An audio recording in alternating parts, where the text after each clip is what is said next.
I'm gonna hit load because okay. I was trying to remember if I opened another save to tinker between this and the last time I played. Because I do that sometimes when I want to experiment with things, or if I'm just in the mood to play more.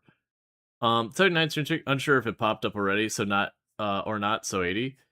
Gotcha, yeah, no, I didn't see it yet, but yeah, no, if it's an 80 stream streak, I appreciate it and all that good stuff. And you don't need to have, like, a huge stream streak, like, the fact that people come back on any regularity in itself is a whole thing. That's been a whole deal. But for those who missed the last time, what we've got going on here is we have started doing aggressive expansion. Can you click on a beaver and follow it like that? I don't think you can lock the camera on a beaver.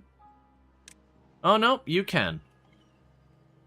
You can lock the camera onto a beaver. Broadly speaking, though, you don't end up really caring about your individual beavers that much.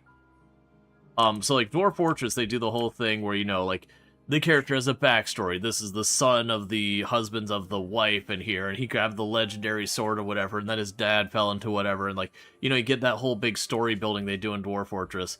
And this one's like, Beaver was born. Beaver died. That is their lifespan.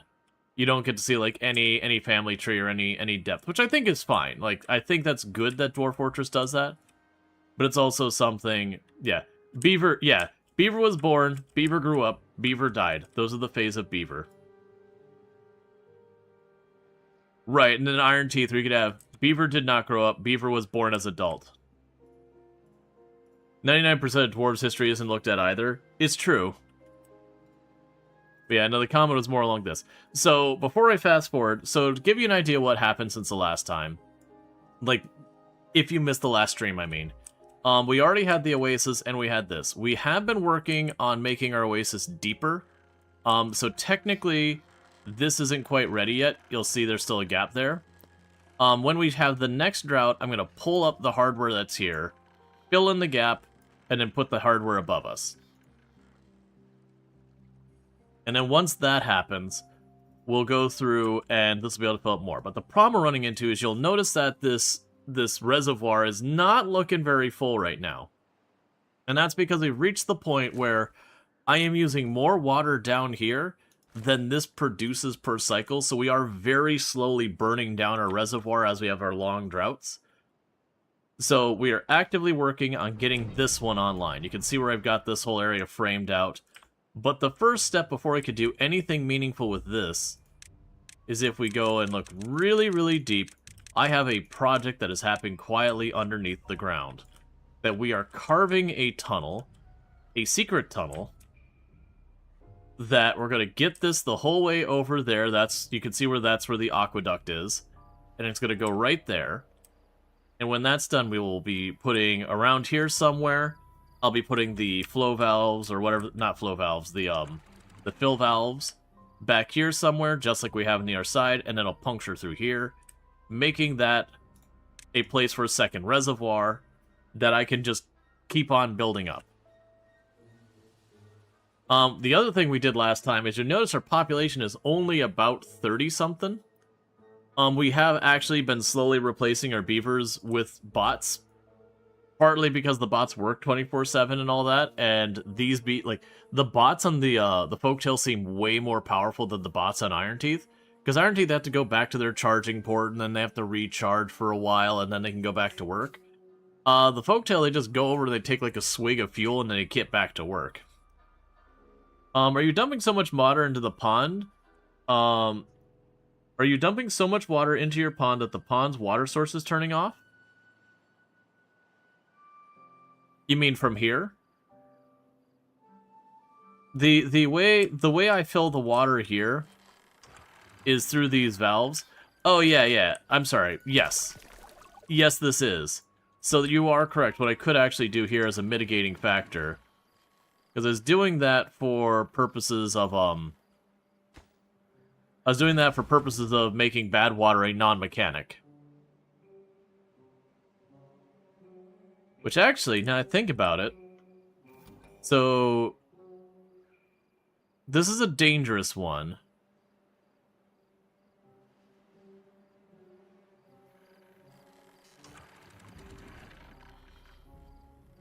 Alright, so problem is it has to be at 0.8 when the bad tide starts.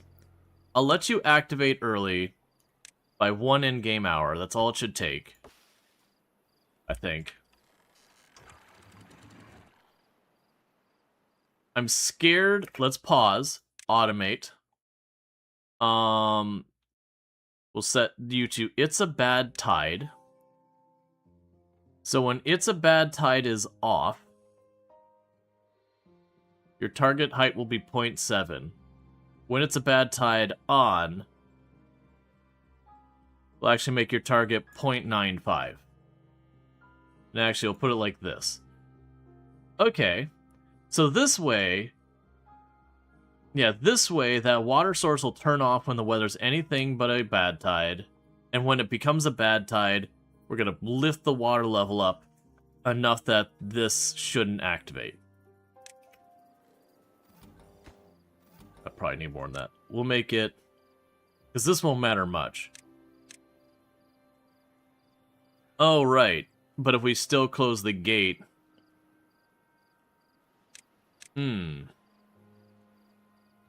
We'll tinker with that. That's going to close the gate, which will make it a non-thing.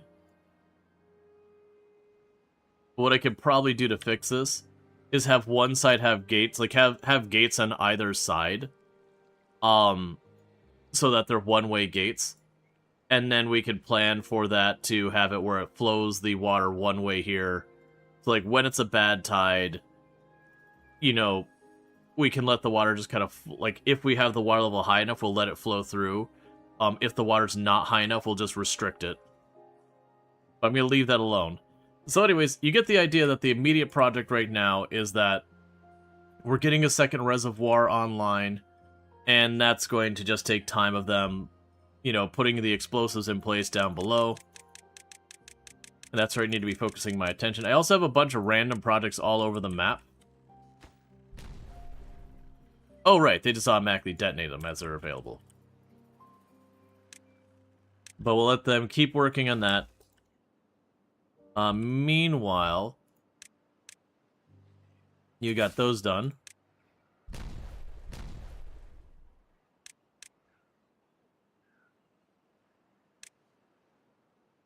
Yep. And that'll be perfect. But the other thing we've got going on is I do have beavers going to do, like, random things of just plugging those up, plugging that up, going to the various bad tide places on the map, and plugging them up as kind of secondary responsibilities. Seep only fills to 0.8? Correct. Yes, it only fills to 0.8, so by setting this, the logic I gave it is when the weather is good, you aim for 0.7, so that the seep should put out as much as it can. And then when the weather is bad tide, I'm going to go ahead and give it a little bit of a buffer above 0.8, because I feel if I aim for 0.8 precisely, it'll be one of those things that'll be like in the, like when oxygen not included, or like right on the edge where it goes steam, water, steam, water, steam, water. Except in this case, it'll be bad water, nothing, bad water, nothing, bad water, nothing. Which is ultimately just bad water, but slower. So giving a nice little margin of error there. Okay.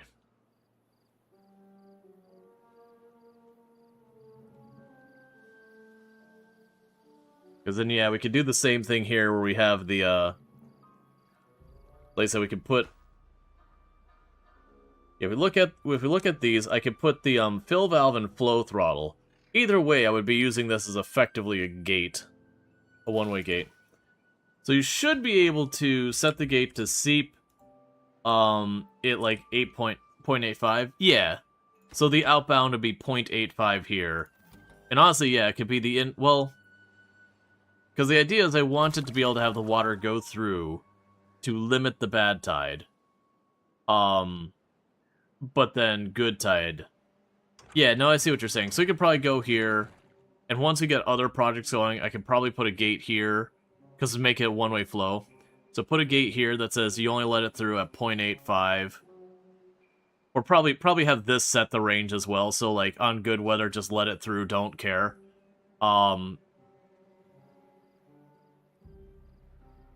other thing you could also do is I could also put a sensor here as like an emergency backup that the outbound, I could just have it check for contamination. If the contamination is anything above 0, it just slams that gate closed, and we'll just let evaporation deal with it and then just dilute it away, because I don't need that water source that bad.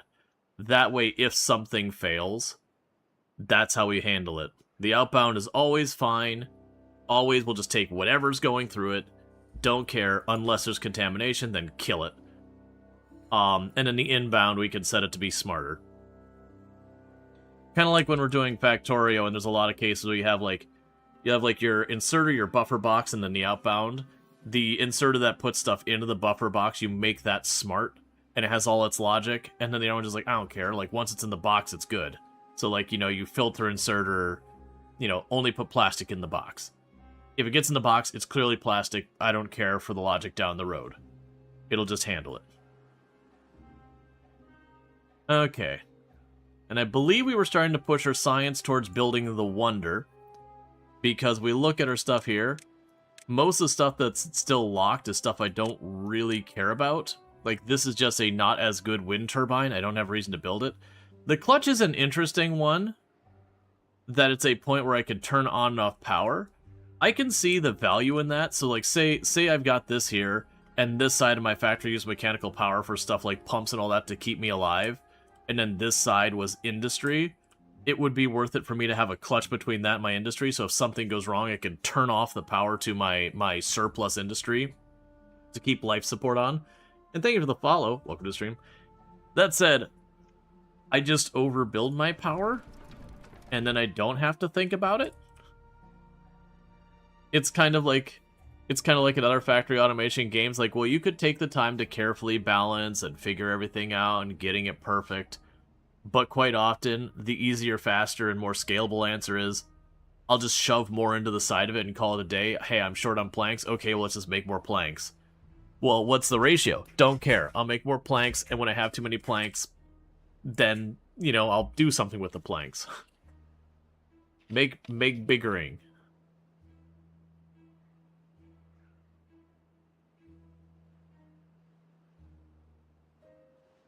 We're gonna beginning the factory. Alright. But what we're waiting on now is that tunnel. Until that tunnel's done, which I do have the tunnel set as a higher priority than other things, it's just only 2 beavers can get at a time.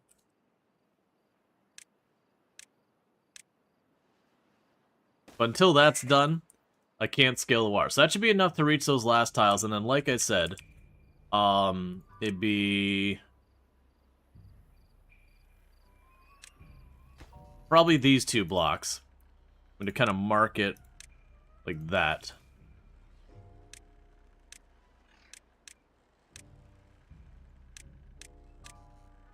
Yeah, mark it back here. I could probably even go farther back than that. Because the thing I do know is I am going to be expanding... Well, probably not expanding on this end, because I've got my actual housing here, so I could probably just stay there. I've got all this other real estate to work with. But, we'll keep all that going. You'll notice I'm blasting more ledges and all that kind of stuff. What we're doing is we're just trying to expand our farmable area. And I think the strategy for long-term growth is everywhere we have these aqueducts, I'm going to build these giant reservoirs. And I'm going to kind of pipe it into the underground water system. And we're just going to keep scaling it up. Hey, Zelyard, how's it going? Hey, alright. It's good to have you. Welcome on in. Yeah, we are using automation heavily, as you can probably tell from the a billion blinky lights back here. Every light that's turned on is representing a material I want more of, and every light turned off is representing a material that I have enough that I'm like, don't work on that anymore. Because we're doing so many large-scale projects now, and we're consuming so many materials, you'll notice that they are mostly on. I do have a couple of these that probably should be given a priority so that the automation comes online.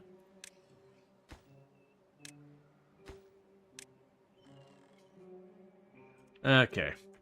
But the next things we want to get going is I can get more food options. The cattails and the wheat would be good.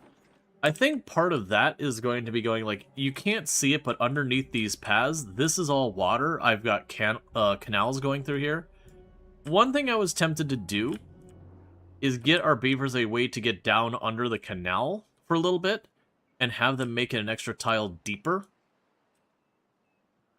because that should give it more grow space. It should effectively have more water here in the reservoir, and it should make it take longer for when it's evaporating to ultimately go away. At least that's what I'm telling myself on paper.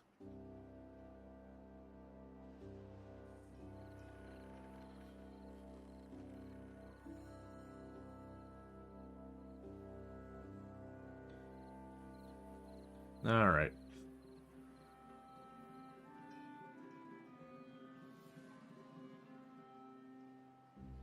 You're probably getting to the point where that's just about done.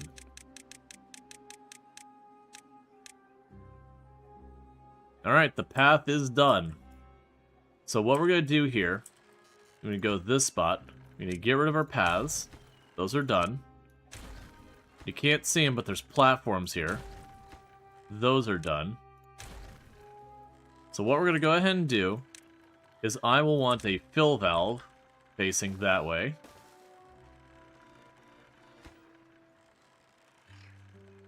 And we'll have the target. We'll automate you to use the it's a bad tide logic. I'll do the exact same thing. 95, and then what was the other one? 95 and 0.7. Yep. I want that to turn on, because if I don't get those built before I get this pump going, not the whole reservoir, but just the pump going, then that has a potential of dumping water down into that hole until this whole area floods. Those valves got to get done.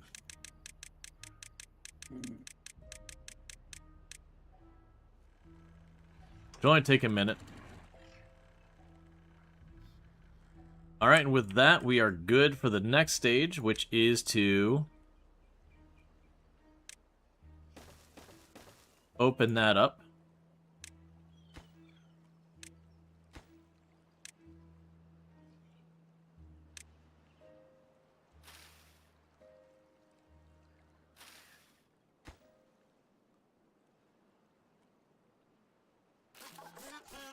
Now, I could just have blasted those with regular old dynamite, but that's fine. It's a little bit of a waste, but whatever.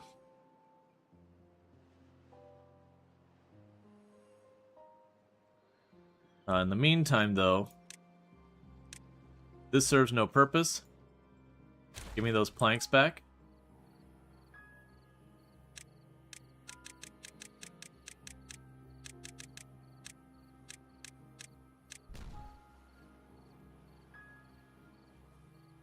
And those serve no purpose.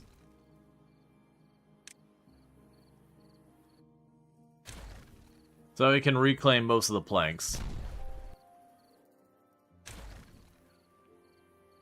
Alright, we'll tell them to clean those up, because those are free planks just laying on the ground there. Okay. So I've now got the channel down there, so that once we get this online, we can start bringing the water in from the underground to increase our water storage.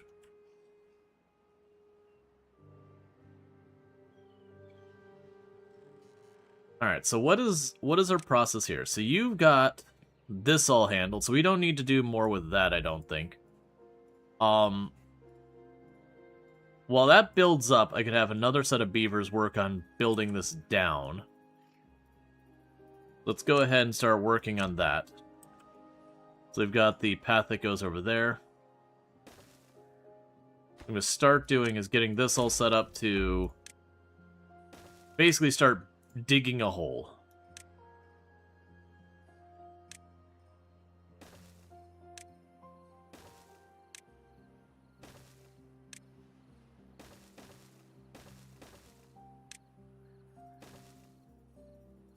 Alright. Then go here, and we'll want more of the big dynamite.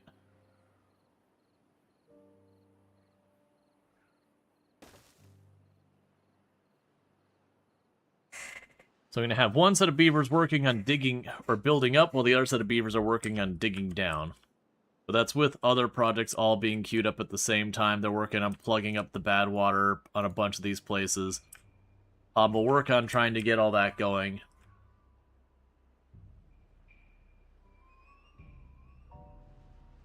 Alright, the Wonder is locked behind 20,000 research. That's fine. It's churning away. Yeah, and our wood products are the things that we're struggling the most with. We did get ourselves new tree farm built up here. That should improve a little bit with that, but we got chestnuts, we got maple, we've got our pine. All of that is oak. What I'll probably do is when we blast this area out, I'll probably make another section of oak.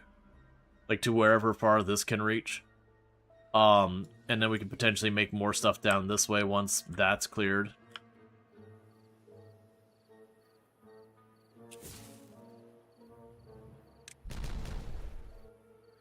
You can kind of clear that up a little bit.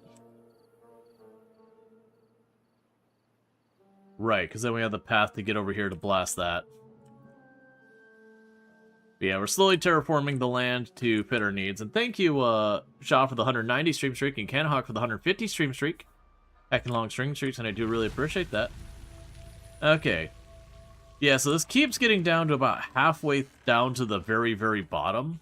We haven't had it go dry, but it is very slowly losing ground.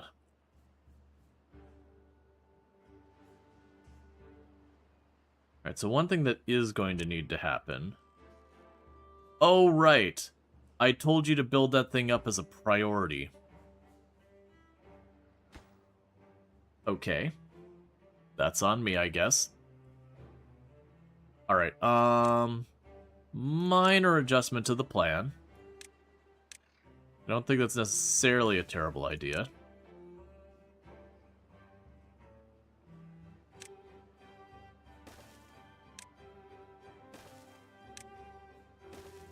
Alright. We can get our staircase back down into the reservoir here.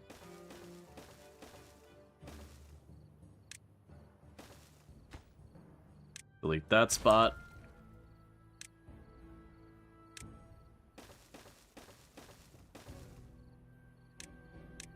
Here's making the actual thing now. Alright, so projects we got going on. They're working on all that. All that periphery stuff, that's nice to haves. This is a need to have. But because that's up on that wall, all of this needs to be built for it to happen.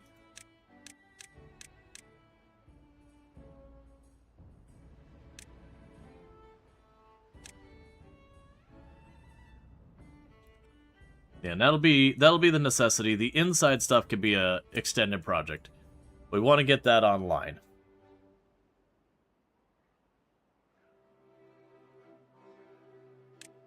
Actually, technically with this, you, and you, and you, and you all the way from here over aren't critical. It's just the path to get up here, over, and build there. That's the critical piece. Okay. Because once that's going, even if a bunch of the water is just pouring out over this way, that's fine. We'll still at least get that channel full. And then we can continue working on all that. Okay, and it looks like they are actively capping off this bad water. Getting another one removed from consideration. This is getting capped off, which is another one getting removed from consideration, so that's all good news. Slowly taming the land. We're actually reaching a point now where my bots have taken over almost everything. Now I'm looking for, where was the job list? There we go. So looking down the list here, the hauling post is being handled by the beavers. The observatory is being handled by the beavers. And that's it. Everything else is being handled by the bots.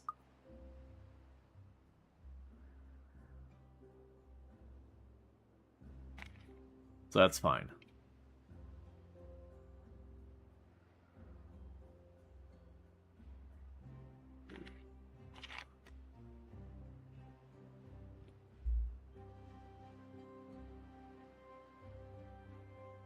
Now, another thing we could potentially do is I think we actually can go one tile deeper than this, but my vent here is I'm not gonna bring it lower. I could see the value in digging that a little bit deeper, and then deliberately for this channels going in and out, making those deeper, and the side channels making them deeper, this I want to leave alone. The only way I change this, which could happen, is eventually if I go and I make an area over here that is specifically for like the spatter dock or whatever. If you open one level, if you opened up one of the bad waters, the pressurized bad water flood the entire map, no. So there's not the concept of like a shared pressure between any of the water sources on the map. So if I cap off all the bad water, it's not like suddenly they explosively get too much pressure. Or if I like open up just one, it's not because I capped off the other 4, it suddenly rushes out more, anything like that. Think of it like this node here. It puts out N amount of water. That's just what it does. And you have that node there, and it's got N amount of water it's going to make. That's what it does. Like at any given time, it's going to make N water. Nothing else across the entire map has any impact on it. The only thing that's matter is, are you in the bad water season, drought, or normal? Which for a bad water source, that's just, if it's anything but drought, it just keeps doing its thing. Because if you did run into that kind of situation, it would probably just be obnoxious to deal with.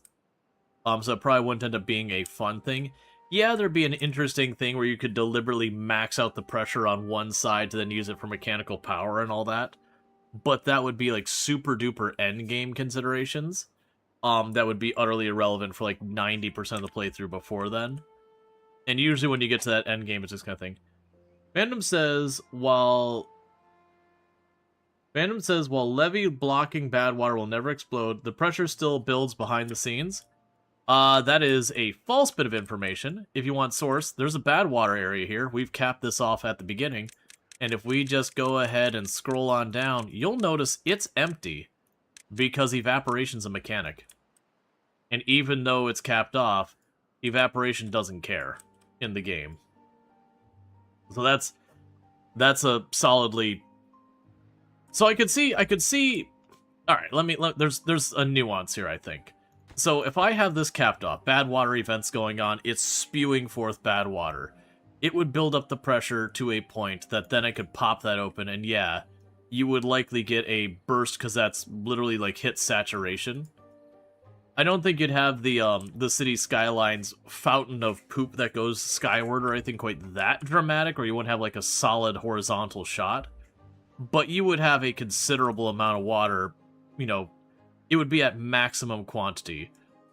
But yeah, realistically, it's not that big a concern.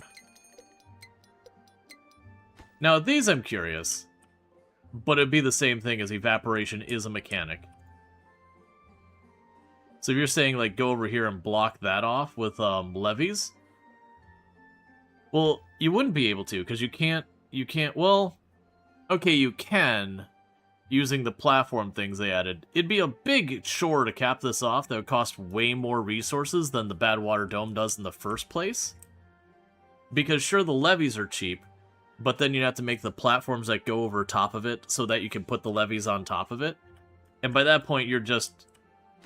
At that point, you're just trying to kind of gimmick your way around it, that the correct solution for the game is far easier to do than the other solution. So I don't think that'd be that big a deal.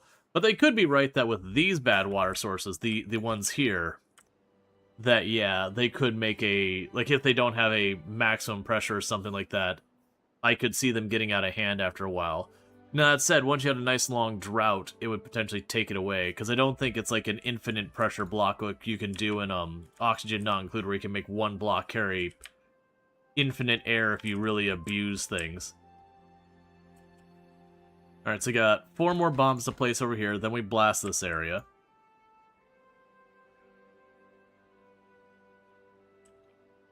But yeah, generally speaking, the game doesn't go into that level of depth, because I don't think that level of depth does anything. There's definitely a point of putting realism in a game for the realism's sake that you stop and go, wait a second, does this is this worth doing? Alright, and boomy!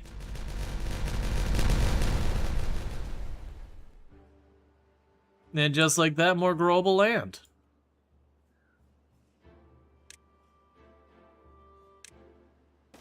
Not gonna worry about using that quite yet. I'm gonna attach this.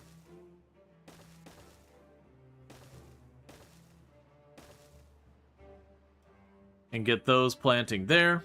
Blast that. Get the next one. Blast that. And then we should have a bunch there. I still want to get my drill up here. But we had this path is in the way. But this is a path of the temporary one. Just cap that off. Build that up. Get this geothermal built. Which would be nice to pipe into the rest of the network. But I don't even know how we'd do that. I mean, honestly, it probably doesn't need to go into the network. Because that and that is the exact amount of power that this makes, running the two of those. So I could just pipe it over into those two and call it a day. But at the moment, we're capping off all the bad water and all that stuff. And same for this one, I could pipe this one's power straight over to these two. And that'd be the exact amount that those need to run. But there's another one where I need to cap off the bad water drains over there. We've got all those projects queued up where they can do them all. And there's another already existing aquifer drill way up here. Which that one's a curiosity one, because it's like way off in the corner where you have to wall that off for it to do literally anything. Okay, so they're working on getting this built as fast as they can.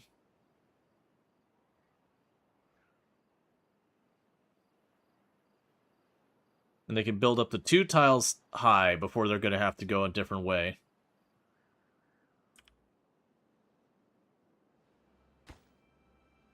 Yeah, so that's waiting on gears.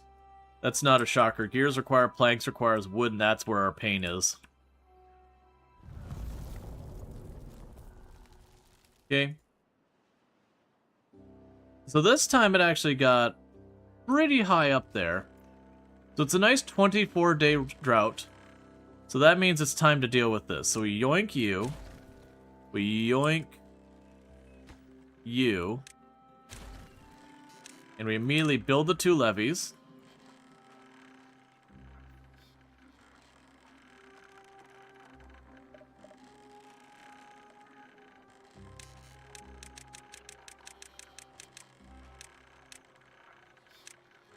I see a problem. There's a path there. Okay, so we build the 2 levees here really quickly. Those are maximum priority right now. So those levees will get me a little bit higher.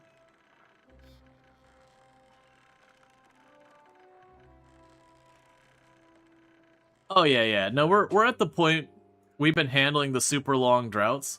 The issue I've been running into is once I started expanding here, I have just barely gotten ahead of what my my production is.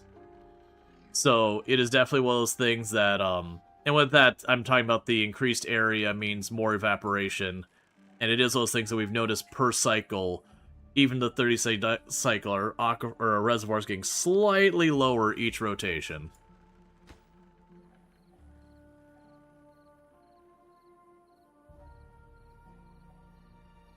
Nice. So they should be able to get this done. So I want to make sure they get that built. And then I'm going to go a couple stilts up. At that point, to build the mechanics over the top. And then we'd be able to make this whole thing deeper.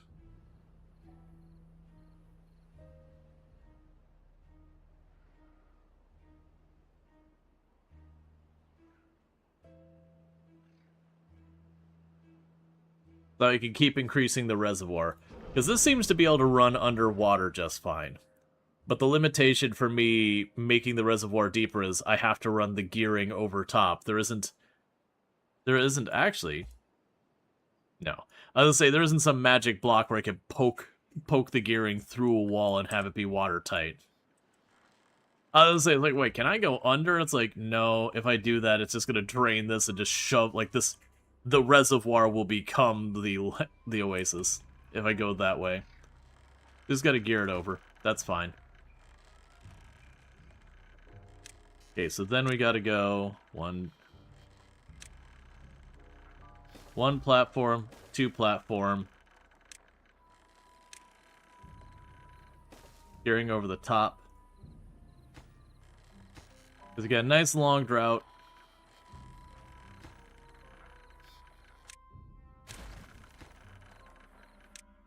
And delete a couple tiles of path here real fast.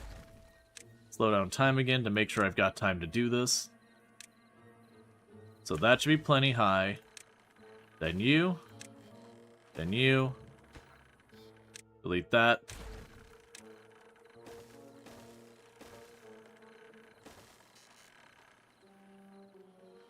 Alright, so all of this is, again, top priority. Because that's not fixed by the end of the drought. Then the next drought's going to be way worse.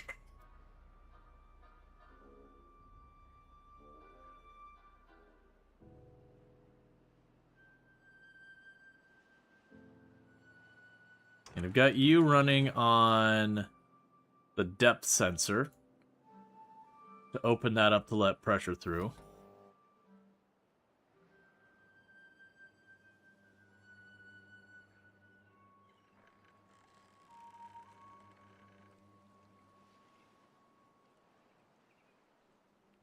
Yeah, so at that point, if the water hits right up to that sensor, it opens these valves to start dumping water out.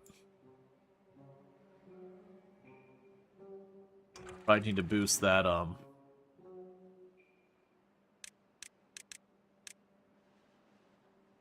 bit more. Let's see what the sweet spot is. Alright, but that's going to take them a minute to get that built. The good news is they trap themselves on it. They can just walk around the other way. No, they can't. Hopefully that's not the case. We end up having that happen a lot. Because the beavers are not very smart.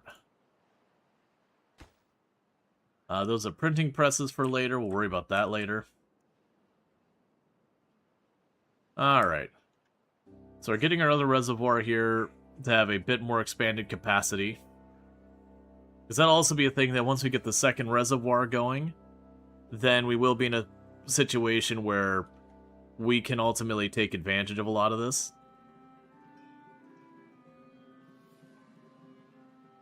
Because, like, if we have 2 water inputs, they'll be able to keep up, because they should be splitting the load between them then. At least a little bit. Meanwhile, they're continuing to build all this.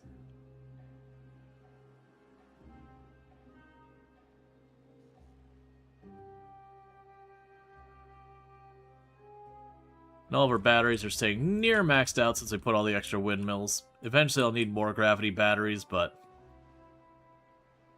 that'll be a later consideration. Alright.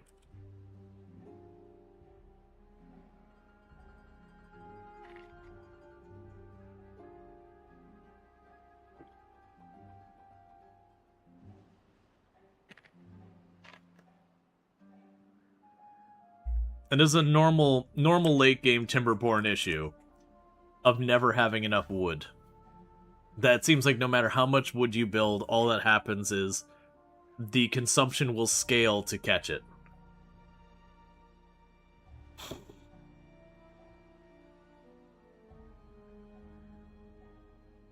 Okay, sorry about that. Because what'll end up happening is you'll be like, oh, I got a whole bunch of spare wood. No problem. And then you sit there and you start going and making more builders that use the wood faster, and there's always another project you've got in mind to just scale up more and more. That there's no point where you're ever like, no, it is enough. I have enough. I don't need any more. Alright. Because I'm kind of leaning to trying to get these up to like maximum height. Move the mechanics of the windmills on top of there with batteries. I mean, we'll leave these here, but like build way up here. Almost cover the whole thing up with just windmills and batteries. So we can get the maximum benefit. Because it already had the mechanics being brought down because of the way it was connected before.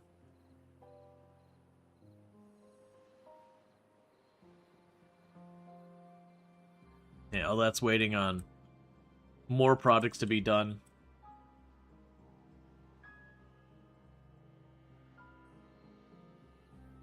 Okay. So with that, they've got the mechanics all wired up here. It's all sealed off. So we get rid of the stairs. And all these platforms.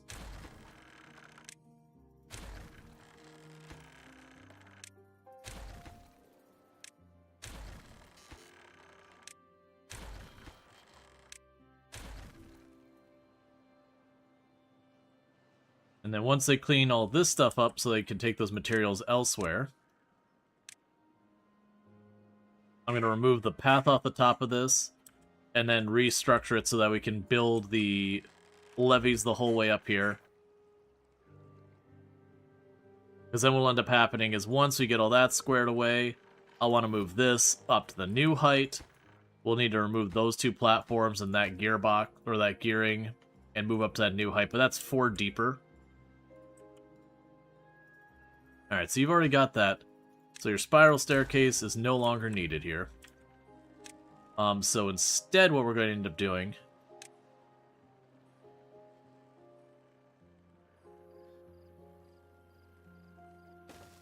Yep, now a big part of it is because of how much area we've got here. There is a lot of evaporation happening.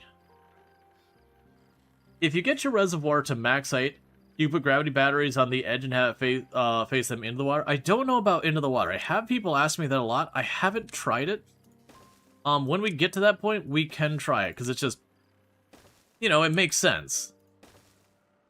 I just don't know what the limitations are around it. Oh, I should probably go here.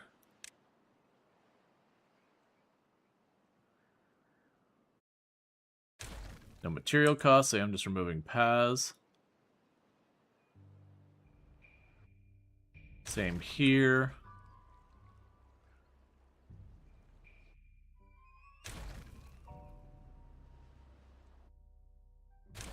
Okay, so remove just the paths. We're leaving that sensor there. So with that in mind, I should have made those levees when I built that whole thing up. It's fine.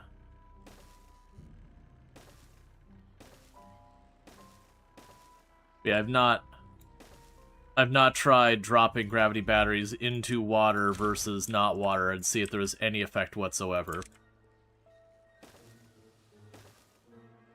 Like, does it treat them in that situation? They go to water just fine? Okay, yeah, that'll work. That's the thing, it's like, okay, I could see them working fine, but I could also see it treating the surface of the water as the bottom. I was going to guess that it was going to just be fine. It's just not a thing I bothered trying. Because usually when I'm building these, I almost always have as much room on the inside as the outside for the most part.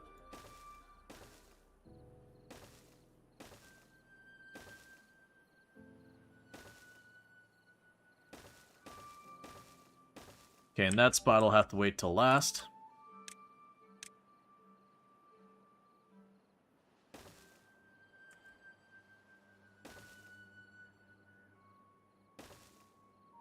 The thing I've got to watch is when it comes to the depth, it's based on, like, the top of the buildings and all that.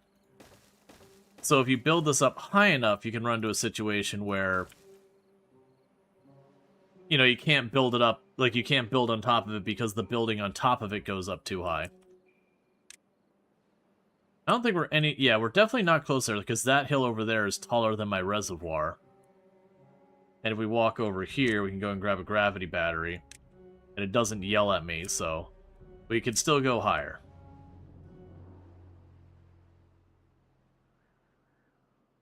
One thing I could do... Alright, slight change of plan. Grab the path off the top.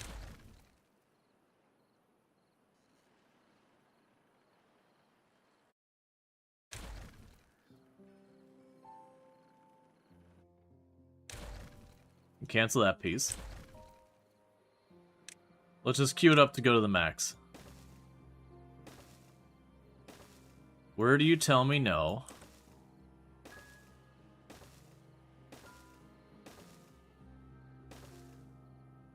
Should be soon.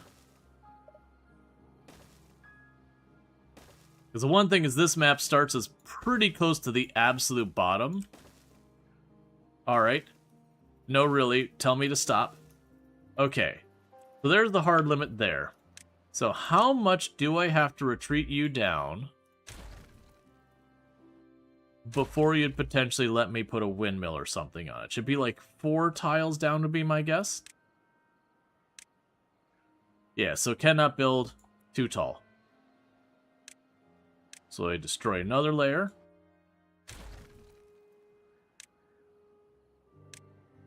Cannot build too tall. Destroy another layer.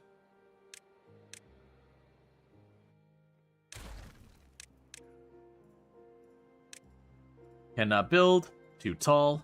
You get the idea what we're doing here. We're finding how many times I have to inch it back before it'll be like, okay, you're fine.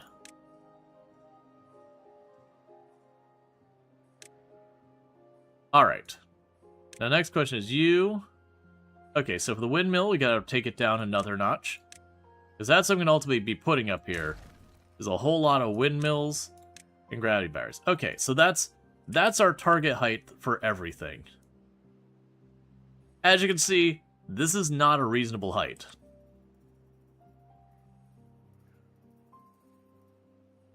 I'm okay with this.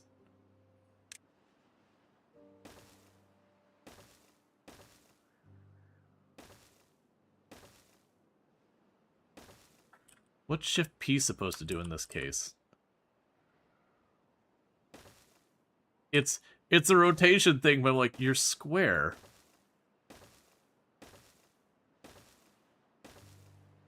So needless to say, this is going to be a low priority project.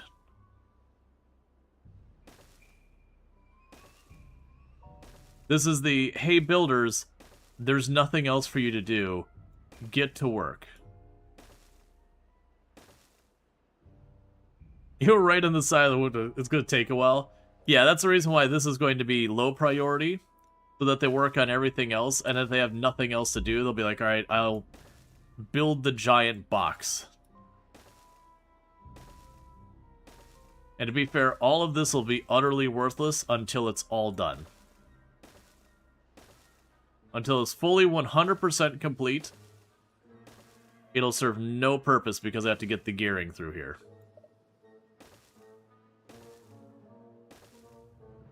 Plus the stairs to get up? Yep.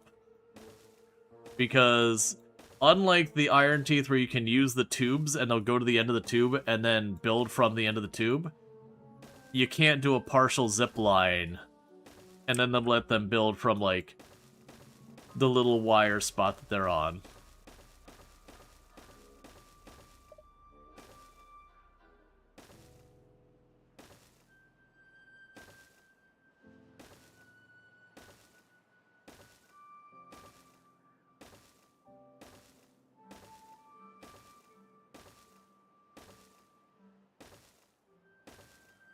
That's like, what was it, was the Tower of Babel? That was supposed to be, like, the tower to heaven or whatever and all that in writing. It's that, but it's a reservoir.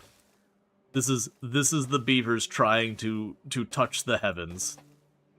I went one too high.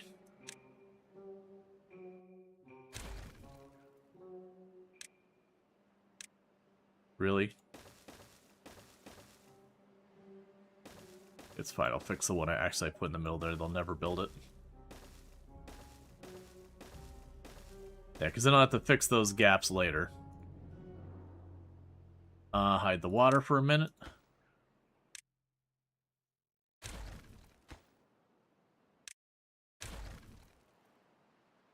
Okay. So the next thing for consideration to getting up there is just making the stairs.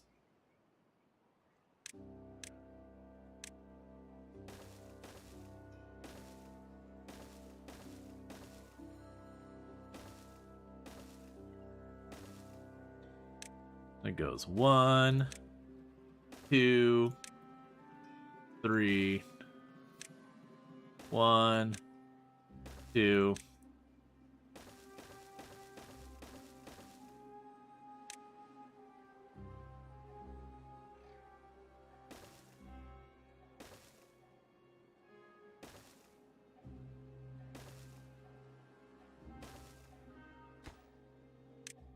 Okay, and then you'll be a 2.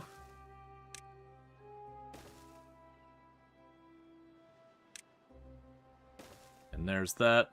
So then 1, 2, 3, 1, 2, 3, 1. And actually, these other two are not required.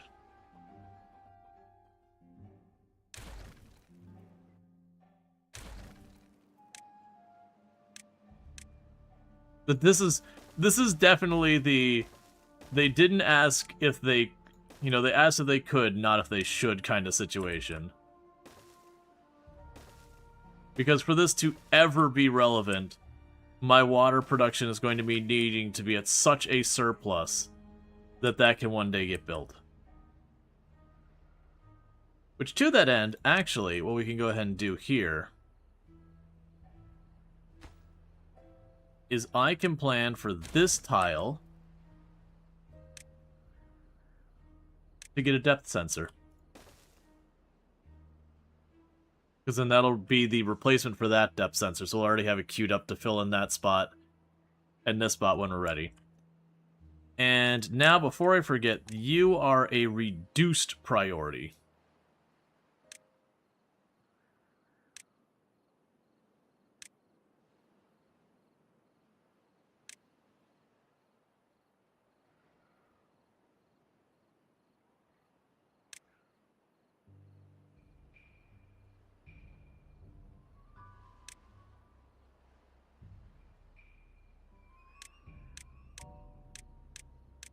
So basically what'll happen is this project doesn't get touched in any capacity unless they don't have something else to do. So that all this other ancillary stuff could do a replacement gear train too. Yeah, the problem with the replacement gear train... Oh, you mean a replacement? Unfortunately, the way I've carved that's going to be kind of a trick. Yeah, ultimately I'd want to get that, but the issue is once I break that to make the stackable one, I need to be able to get back up there, which means rebuilding my ramp. So I'm just going to leave that until this is mostly done. And then when that's mostly done and we have a particularly long drought, I'll go through and I'll try and really quickly stack up as much of the gear train and probably even prioritize the gear. Well, no, I have to have the whole thing. But basically, I'll try and fill in that gap as quickly as we can. And then however close it gets when I get to the last 3 days, I'll cap it off to make sure it works. All that'll be a way down the road kind of thing, though. I got this to bring online first to get our second reservoir going, because it doesn't matter if I make my Tower to Heaven reservoir if it's emptying out and not refilling because too much evaporation.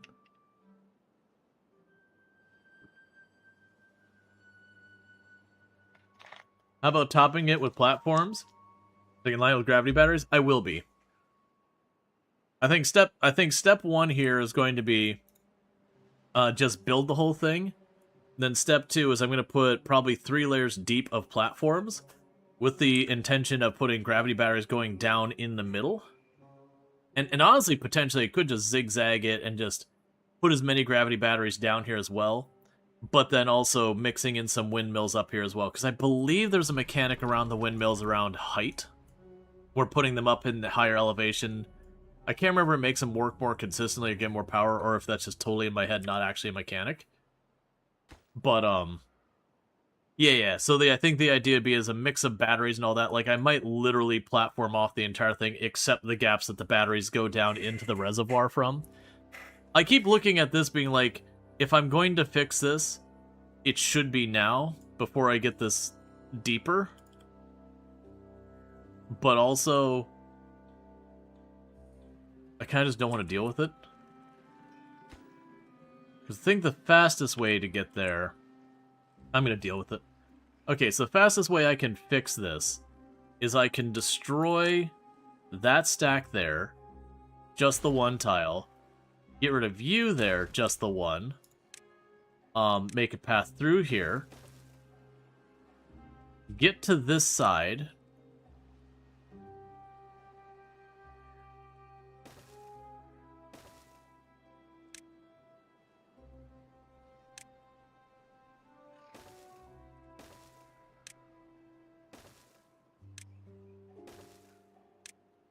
and get that fixed. Because I put that off when it happened because of like, it's like I was dealing with like genuinely like I need resources now kind of thing, like to not die. And so it was kind of one of those things where it's like, this is a tomorrow me problem. Like, it's just not that important. Okay, so with that, we're going to switch you back to a neutral priority. Yeah, so the first couple of stairs, and then the path to get those is a neutral priority, and then the big giant reservoir is a low priority. Because they're still actively working on this, that this is a higher priority. To build out this wall and get the gearing over top of it. But yeah, no, the fact that we have the power need to run the whole way up and down the wall to run the aquifer does work out well for putting gravity batteries and windmills and all that kind of junk on the top when we get there. But as I mentioned a couple of times, that's a low priority. We'll get all the stuff out here, like get that cat put on the top over here, get the geothermal, get all these ancillary things across the entire map sorted. Oh, like I missed, they're also working on capping this one off too.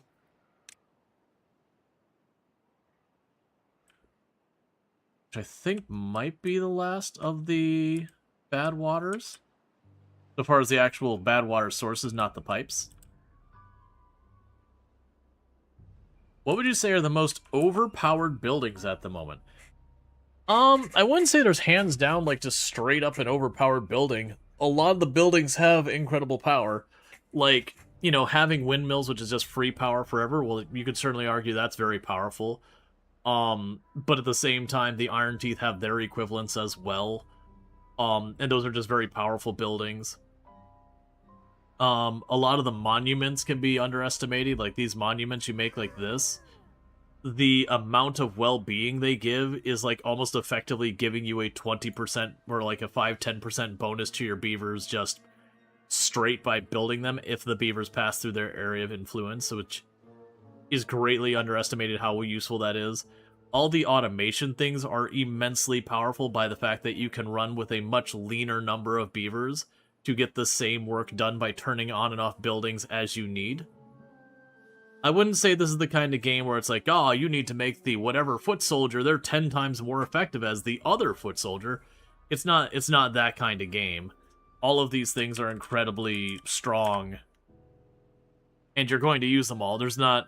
Because, like, I feel like with the overpowered thing, it would be more of a situation if you're choosing this building or that building kind of situation. Like, I can lean into building these, or I can lean into building that. But the windmills are our best power supply.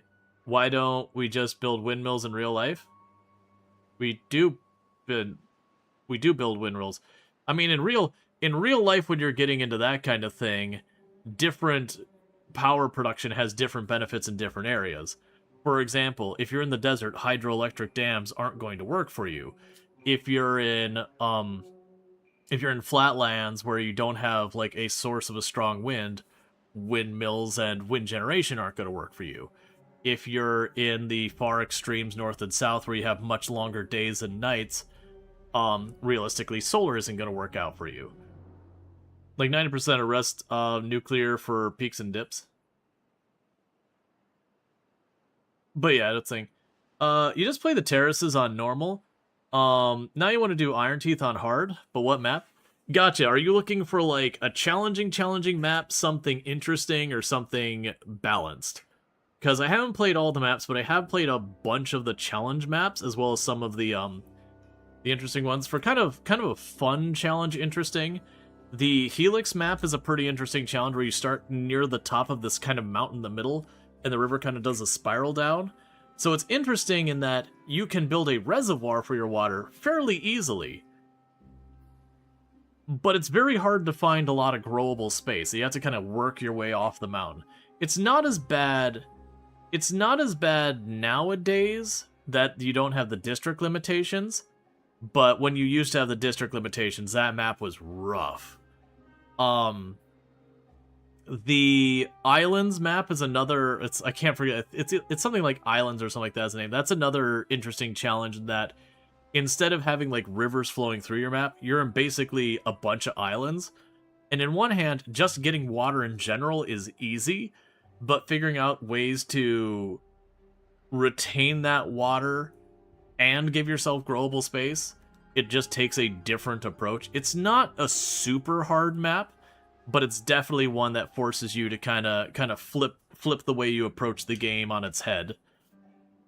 This has been a very interesting map. I'd say this is more in just the straight up challenging map because basically your only water supply to start is the seep, which never goes more than one tile deep by itself. You've got to do stuff to like bring water on top of it to do that. And so it's a lot of like trying to survive and rush to getting like the aquifers online to have a renewal, like a more substantial water source. There is a map called Spillage. That's kind of an interesting map. It's a little bit more scripted, but there's bombs kind of all over the map by bad water sources.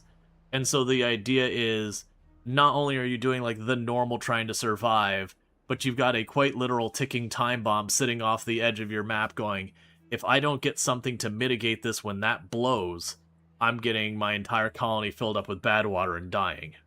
So it does kind of create a time pressure to get those things in place, which is not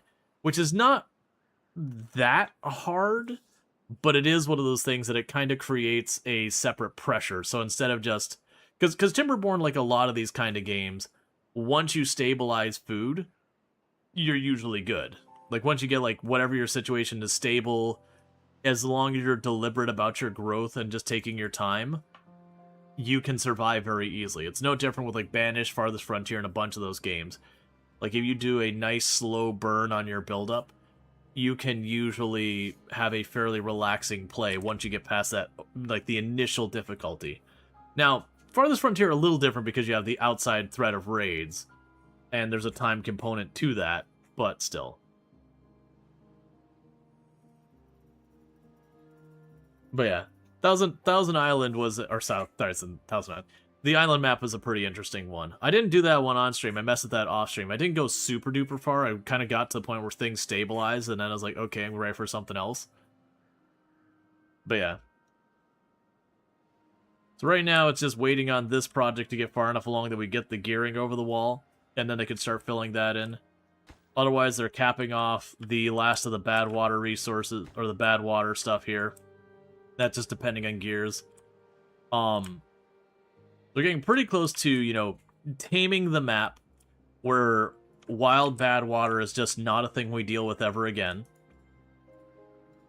And then it's just basically kind of growing the area we can, you know, farm and all that, having it where we can have more of a population, yada yada. Expanding as much as we can and choose to expand.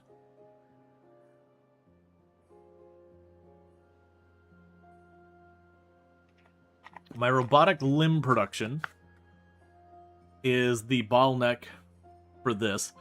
With the automation, though, I feel perfectly content to just let it continue running. I already have 2 robotic limb factories, and I've got more bots than I need.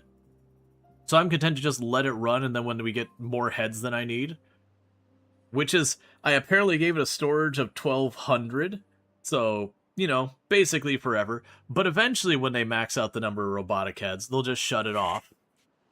Because if I get the robotic limbs, I will just get more robots. And about half of my robots aren't doing anything right now because of, you know, buildings are shutting off due to the starvation of wood. And the starvation of wood isn't going to get too much better too fast. Once they get this project over here, I think we go out of our way because we've been sitting on this for a while. And my plan was to shove this somewhere over in this kind of general ballpark.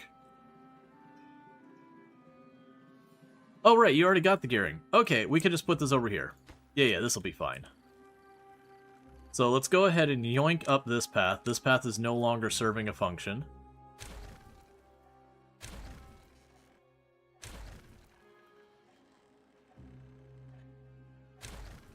That path is put there for the express purpose of getting the gearing this far. And then the rest can be done on the other end.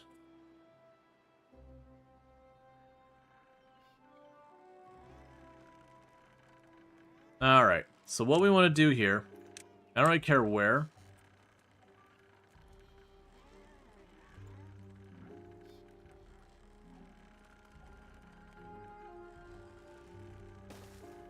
Put that there. So there's enough room for me to put a stairwell into it. 2 tiles there.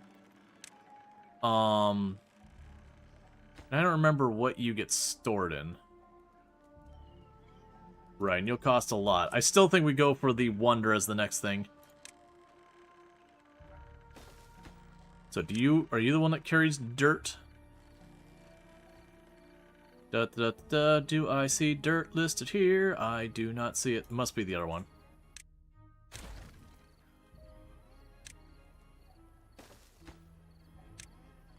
There. It's not a priority to get that built. But with that, I'll be able to go through. I made a mistake and blew that area up. I can fill that spot in. So we can extend this out. I can go where this riverbed was. It's not a riverbed anymore. Our reservoir literally bisected it. So we can go and start filling that in to give ourselves more usable space and yada yada. Those are just yet more projects on the queue.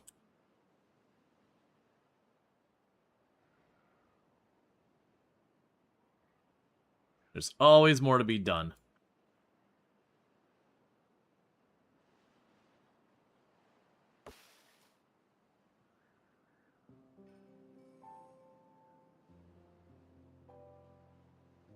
Lots of cool maps to choose from? Yes, there is.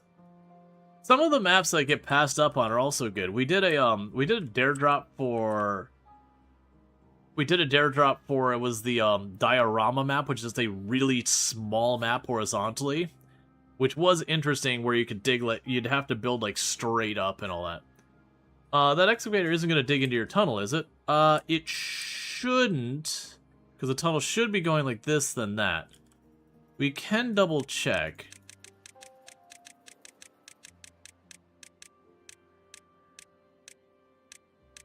Yeah, we should be way clear of it. The tunnel should be going from straight here, straight horizontally that way, to about this path, and then this way. But that is a good call, being like, hey, make sure that's not a thing, because that would certainly be an upsetting thing, is for that drill to be going, and then suddenly water just starts, well, you know, blooming up, and all I could do is turn off the pump and wait for the damage to be done. This one seems interesting because you have to be clever. Yeah, so this one, it's basically boils down to that having just the one seep puts a pretty hard limit on you at the beginning until you get both the aquifer functioning and the ability to store any kind of water in there. Once you get that set up with a proper reservoir, as long as you don't, you know, balloon your population too badly, you can kind of stabilize around it. But with just the aquifer, it does kind of create not a huge rush, but a consideration of time, being like, okay, my longer droughts are coming. I need this sol before we start getting 30-day droughts at any consistency, or I won't have enough time to grow my crops between the droughts and I'll slowly starve to death. Yeah, so we're almost to the point of getting that gearing going.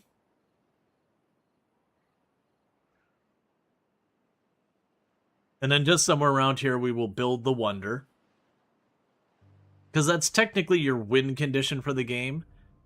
You have won the round when you build your Wonder. You can just keep going, and most people who just love the game do. But that is kind of the cap-off. Like, you've done all the things. You know, you can carry on and just keep expanding to expand, but, like, you know, there's your nod. Alright. Because This thing is an obnoxious beast of material consumption. 2,000 gears, 2,000 treated wood, 1,500 metal. It just eats all your materials.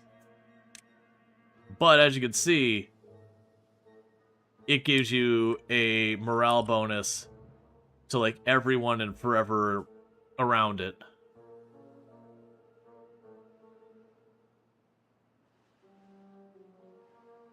Well, keep in mind, the achievement for building, like, there's one for just doing both the different wonders, but there's an achievement for doing the wonder fairly rapidly, and that achievement is to do it in 15 cycles, which is really fast.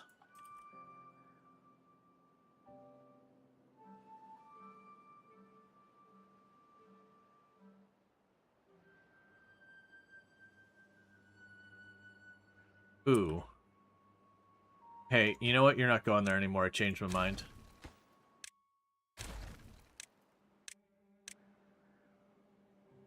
Because you happen to fit perfectly right there.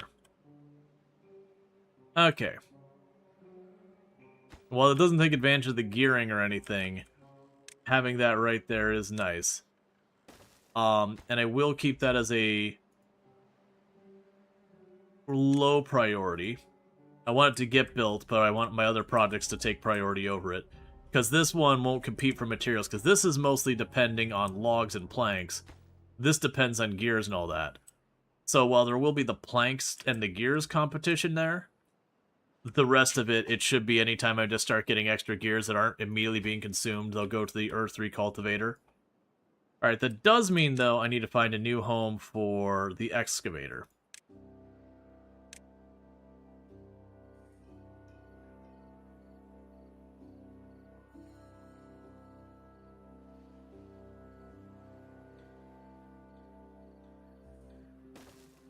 This should work.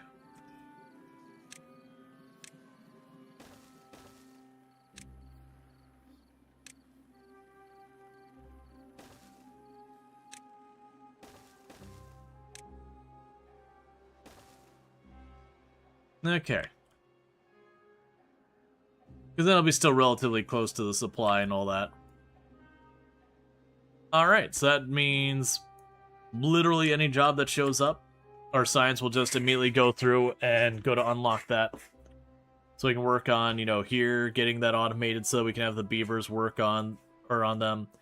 And we're even farther out of the way again, because that water path is here. So the excavator's down there, so it should be nowhere near a conflict. But yeah, that's the only achievement I haven't been planning to do on stream is the 15-day wonder. Because I plan to... Because I think you can do it with custom settings, so I'm going to go custom settings and make the cycles as long as possible, both on the good and the bad part. And just not depend on water flow for production. So that I can rush to try and stabilize a small population, and just have the small population 100% dedicated to just limping along as little resources as I need to keep alive, while just trying to get the treated wood and metal as fast as possible. Because then if I just get those production lines online at all, and then have them dedicated to working on that nearly exclusively, I should be able to pump out those materials in about the same speed as I can get the research and just knock one building out. I haven't done any proper, like, theory crafting or anything on it, but it seems like a very doable thing. Yeah, we got rid of the metal flag here a while back because it was just not needed. I'm gonna go and put that back, even though it's gonna spend 90% of the time sitting there with nothing to do. Just because eventually I want all that stuff out of the way. Yeah, it's fine.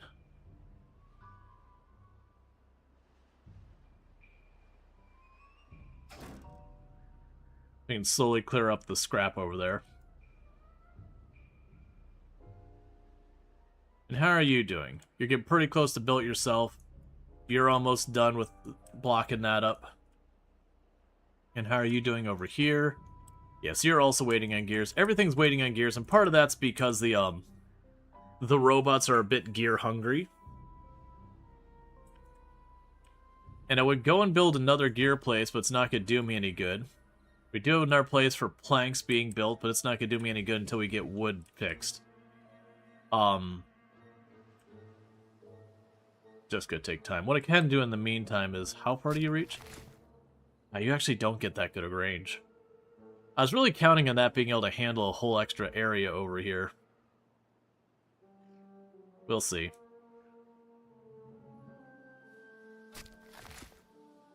It could be one of those things that actually get rid of this, move it over here, which should give enough coverage to keep this one in and get a little bit more over there. Just kind of move all this infrastructure right there. Because these are planted, they should never need to be dealt with now. Trees don't age out in this game or anything like that. It's just that they get droughted too long or bad watered, and if that happens at this stage...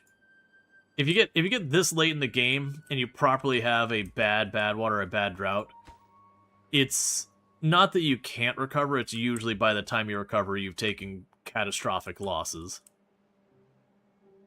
Yes, the metal we're already a good chunk into our wonder because I haven't been using that much metal for that much.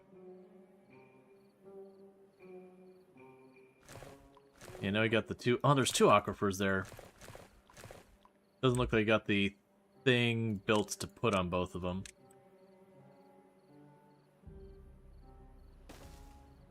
Not that I didn't want those built right away, but you get the ideas. I'm just kind of marking all the spots. So when I go into build mode...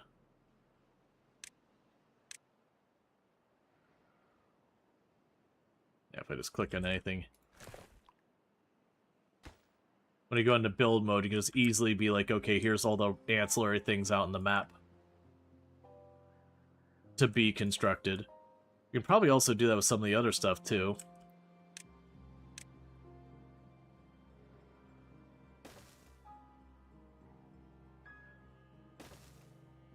Not that I plan on going after these anytime soon.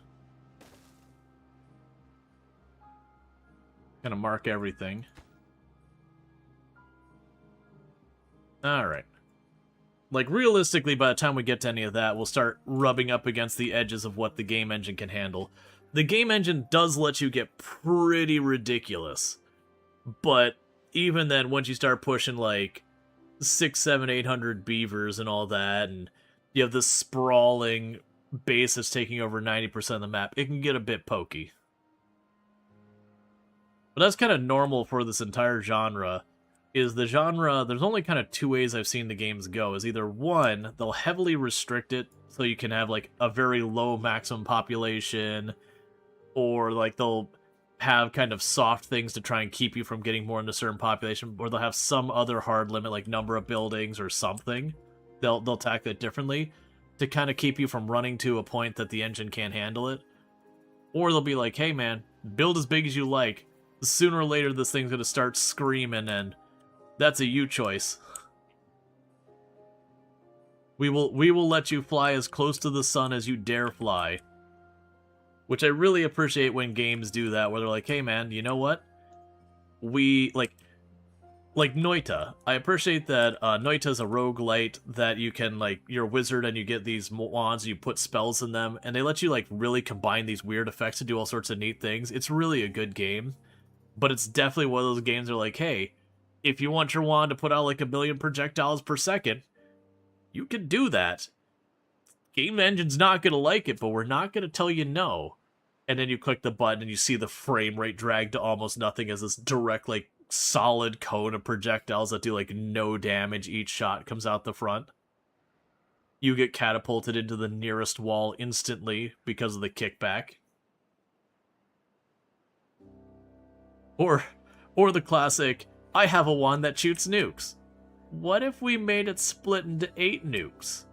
And those 8 nukes split into 8 nukes. Click. The entire game freezes hard for like a good 2-3 solid minutes. And then the entire screen explodes and you just really hope you have fire and explosion protection. Otherwise you died. it's a fun game, but you start to learn it's like, we do not put these things together. These two spell effects never go together. One of my favorite builds, which is unfortunately one that it does have, you know, very solid weaknesses too, but one of my favorite builds in Noita is they have one thing that will make your projectiles home in towards enemies. There's a couple different variations, but that doesn't matter. And another one is boulders. And it can be a surprisingly terrifying thing to just shotgun out this whole thing of boulders that then home into the enemies and just smash into the enemies in group. And they'll just zip around the map with these boulders, just killing things. But the physics engine does not like it after a while. Once you start getting to a decent amount of damage and fire rate, just because of how many calculations it has to run, the game definitely is... That's one of those builds you can definitely kind of go, oh, I've gone too deep. We've gone too far. Then the other problem is you have an enemy that just eats terrain, and then the boulder flies in and just vaporizes without doing any damage. You're just going, well, that's the end of me. I had one trick up my sleeve, and that was it. Alright. So the drought ended, and this time we're in way better shape than the last time. Because our fill valve is way down there, so we got almost a whole extra tile higher this time. That's partly because that drought wasn't quite as long, which worked to our advantage, and we also had a little bit more time between the droughts that time. Whereas before, we were kind of getting like back-to-back max-length droughts, and it's just kind of going, okay, what am I supposed to do with this? Alright, I'm seeing a lot more of these lights turning out as well. That almost all of our not wood-based supplies are starting to cap out, or food's starting to cap out. We did get another new food source. But we need to do the pastries, the crackers, and the bread. Now, the next thing is that we're looking at our social life. We do have all the things, but we don't have enough of them and well located. That's the same problem we have here. We would want to be getting more of those going. But we've got a lot of that all queued up. I'm kind of just leaving it alone.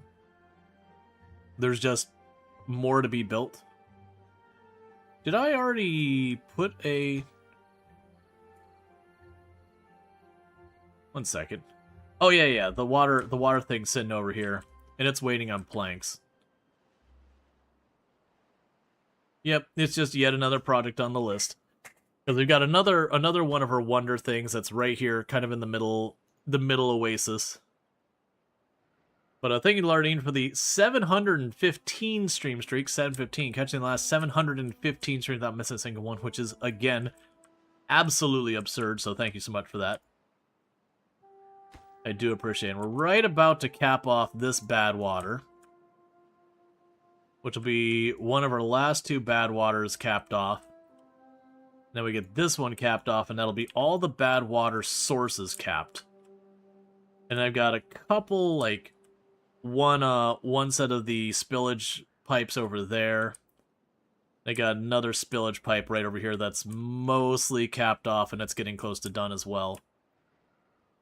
And once those are all capped off, almost all of our resources will be kept just in this area working on this.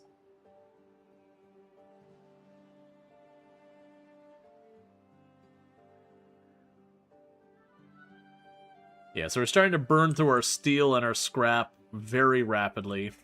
And that's mostly because of this over here. That we got the excavator going solidly. Alright. And the next fun one is, oh wait, you know what? I have need for less beavers. Well that's awkward. So I got 9 unemployed beavers. We can just let the population go down a little bit more. That'll benefit the overall wellness of our beavers in the long term by allowing the limited number of you know, beavers to have, sorry, the limited number of recreation stuff to be accessed by the remaining percentage of beaters. If your quick math is right, you've gotten around 64,000 channel points from the streak alone. That wouldn't surprise me.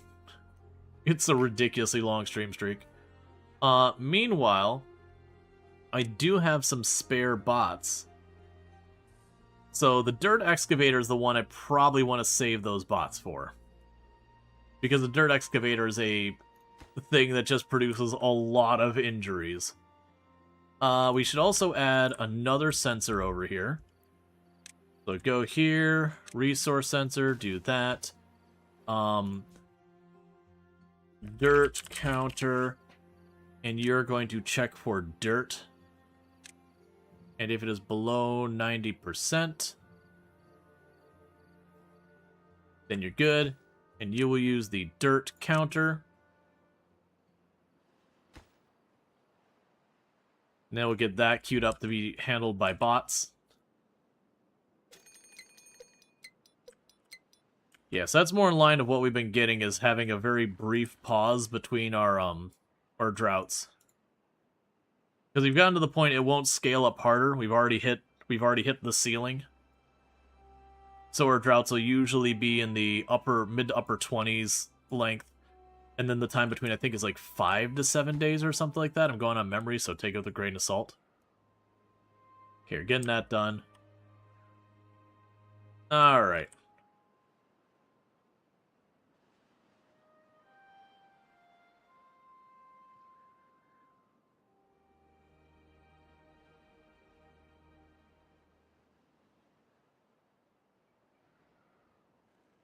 Cool, so the next set of tiles is the actual gearbox, and once that's done, this is turned on.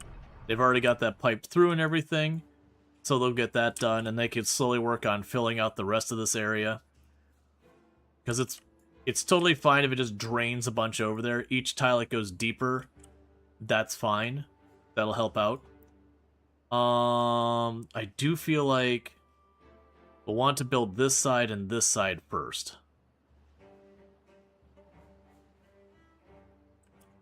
Yeah, we'll probably want to... Because this...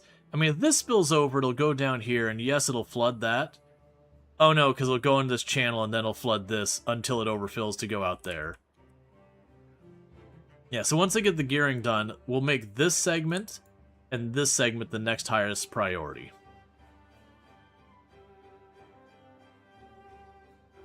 So I keep working on getting that reservoir online.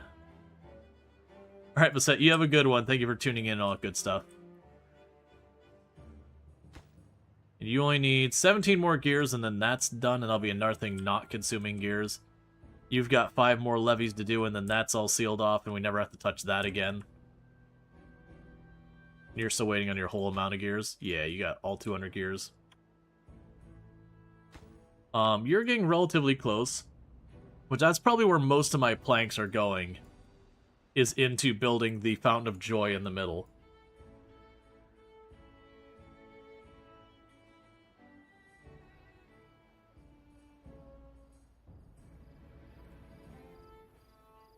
So one thing that could also help here is I noticed they weren't all getting that wet fur bonus.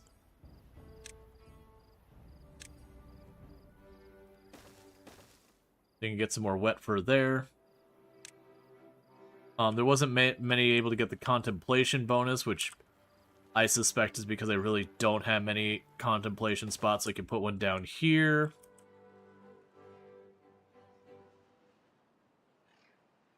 I did not leave a lot of space around anything.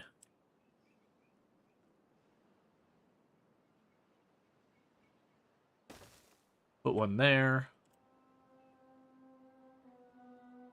The Lido and all that would be nice. We don't have to worry about that. No one's doing anything to hurt their teeth. The bots are all doing that work these days.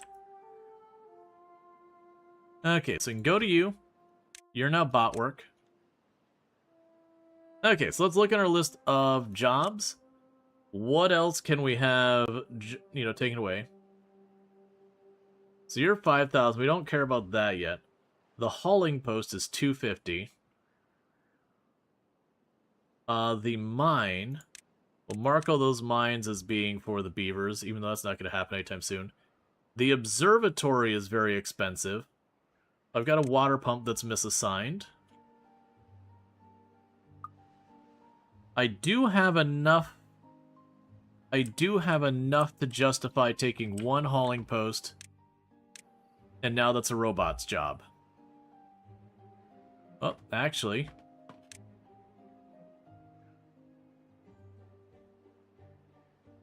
the beavers here are finding that there is just not much employment to go around. They have hit a point of prosperity where all of their needs are being taken care of. I guess technically except for one group of them not being housed because I want to reduce my water consumption. But otherwise, all their needs are being taken care of. And there is very little work for them left to do. We got the Earth Recultivator when it's built. The Observatory... where is the last assignment? Because we got the observatory, that's 4 of them.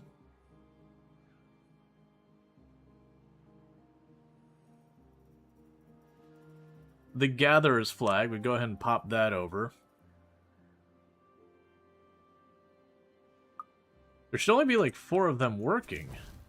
All the others should be that. I may suggest that prioritizing the dirt excavator would allow you to be less dependent from wood, the speed of your projects.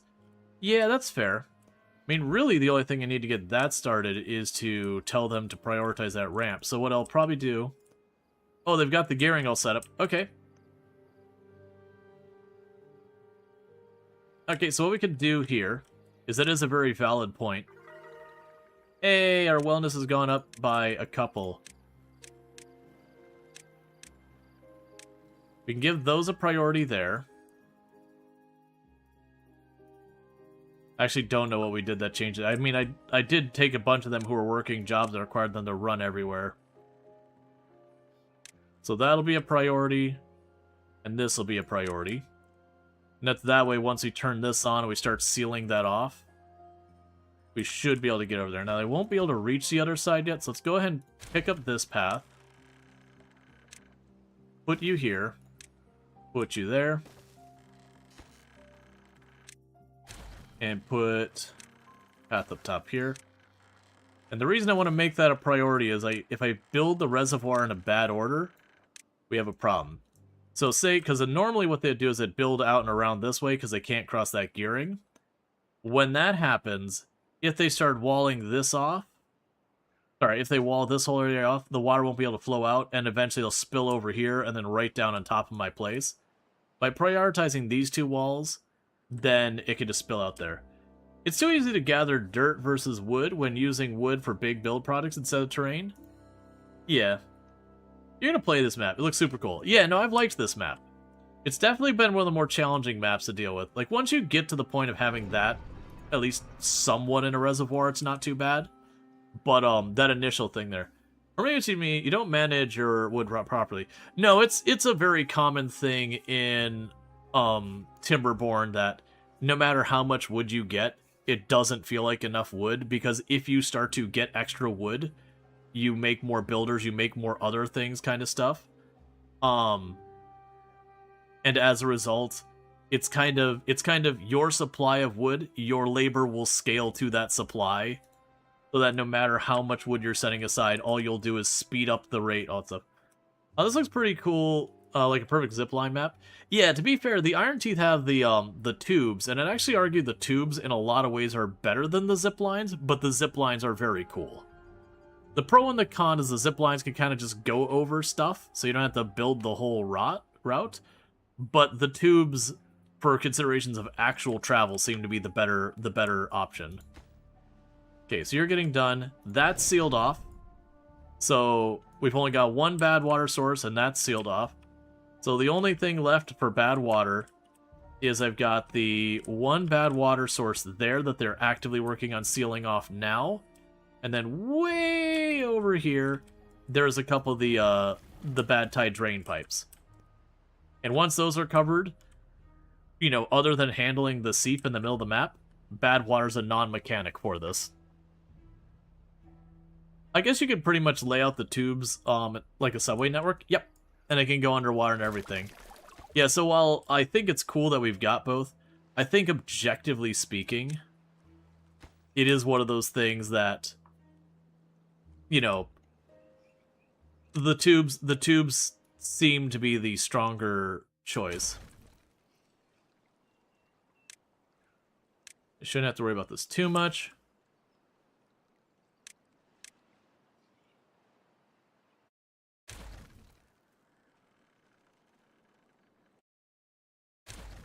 Yoink the path, it's not doing anything anymore. I probably won't care about it, but we'll go ahead and fill in that little gap with the spatter dock. Because this way, when we get the rare bad water, if it does get any in this mill step, it stops poisoning all the plants around it.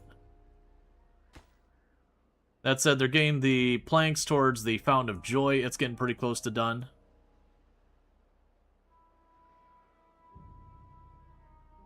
That'll be the big thing. When the Fountain of Joy is done, that should be my main consumer of planks will start toning down. So we should start getting some more gearing and some of these more paths built out. But that thing's gonna boost people's happiness a lot as well. And you are down priority. Okay, I think I'll switch you back over to beavers for now. I, like, inconsistently have need of the bots. Which, again, is fine. It makes sense. But, it really is spiky depending on what we've got going on.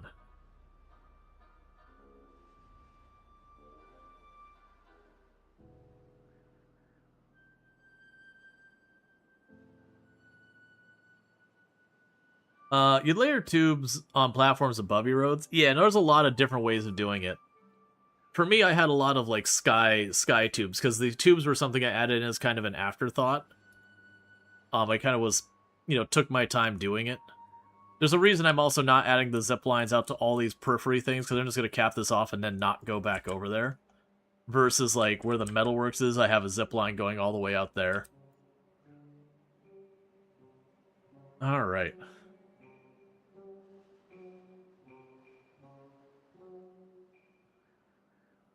Yep, they're doing a good job of sealing off these walls here. Because, yeah, once this drought ends, that'll finally be kicked on, and we'll have a secondary water source. There won't be much of a reservoir until they get that built up more, but, yeah. Oh, I almost forgot. This needs an outlet.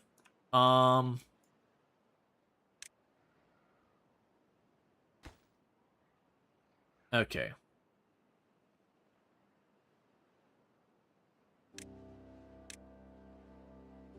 Before you build that, so way at the bottom, we'll do the same thing, as we'll have a flow valve.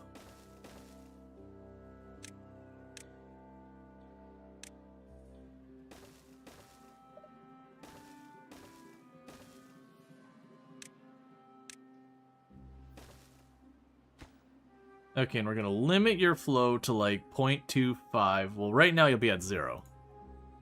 But then the idea is, we'll put a depth gauge on this thing, and once you have the depth gauge on it, which it could go right here in this corner for now. Actually, no, we're not going to put it on the corner. The corner gets exploded. But once we start to seal this off, I'll put a depth gauge over here to open and close the valves there. It is interesting that now I think about it, I could actually go without valves entirely and set the actual ancient aquifer drill to be the automation. Hang on. So you here, you don't do anything anymore. Like, you literally never do anything. And instead we go to you, we automate you based on the reservoir depth gauge. So when that kicks on, we just turn the pump off. Actually, you need to be greater than. Yeah, so the moment the...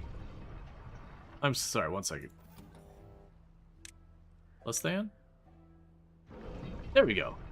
Okay, So the moment this water gets below that amount, above that amount, it'll just turn off the pump. It goes, I'm full. Stop the pumping. I'm used to dealing with water sources where you can't shut it off. So that'll be good. And we can do the same thing over here in the long run, as I'll build a depth gauge and tell it to turn this on based on the depth gauge.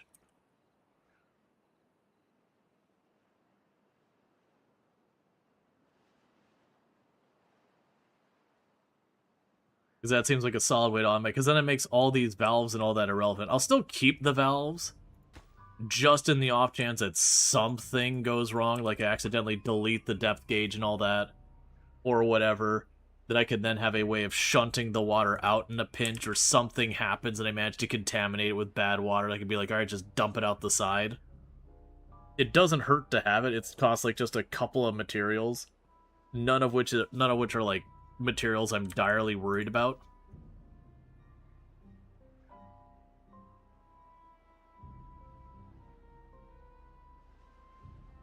Okay, so you're about to get your platform done, and you're working on this.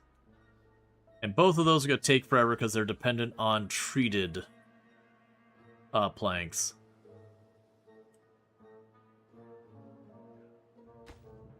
And you're waiting on gears, so all that's waiting on wood. Which that's what this is all about. What we can do to help with the wood as well is we'll have them focus on also getting that platform built.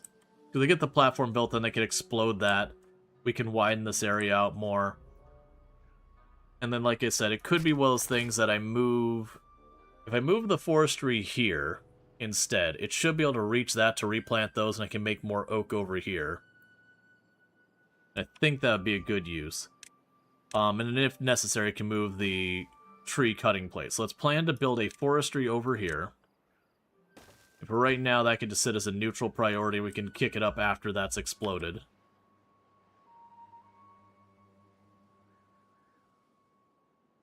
So I can try and just increase the size of our tree farm. Oh, also, it'll be worked by bots.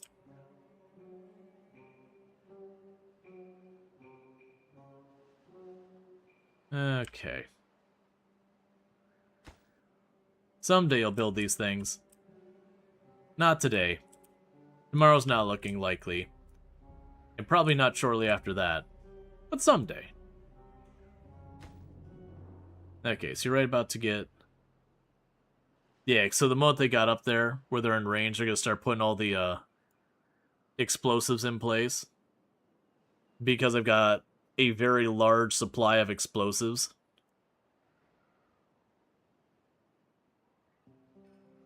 But we can't really get to the places I need them.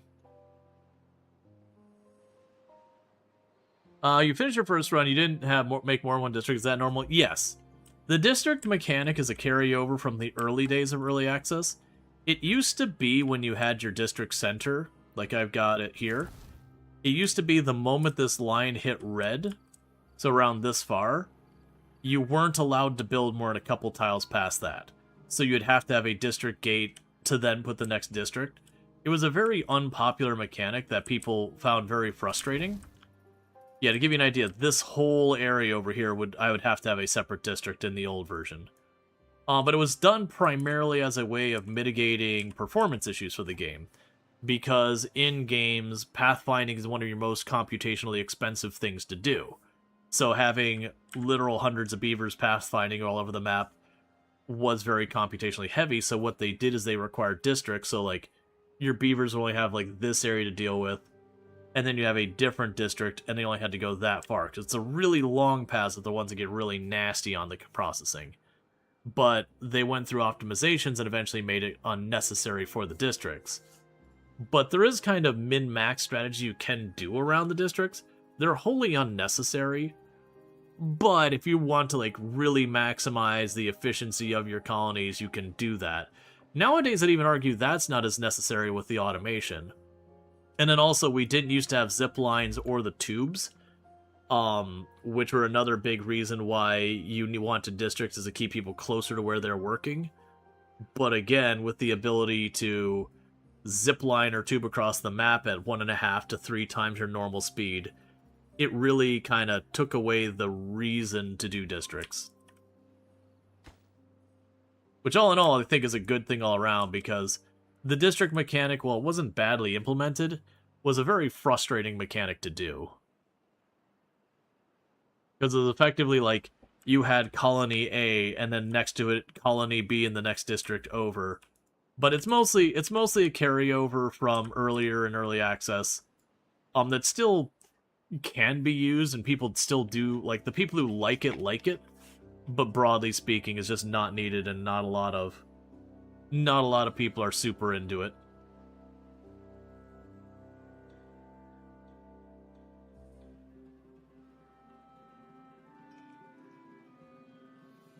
But yeah, no, in video game logic, pathfinding is one of your most expensive things, because, and we go to like the most naive pathfinding, like your pathfinding from back in games like Doom.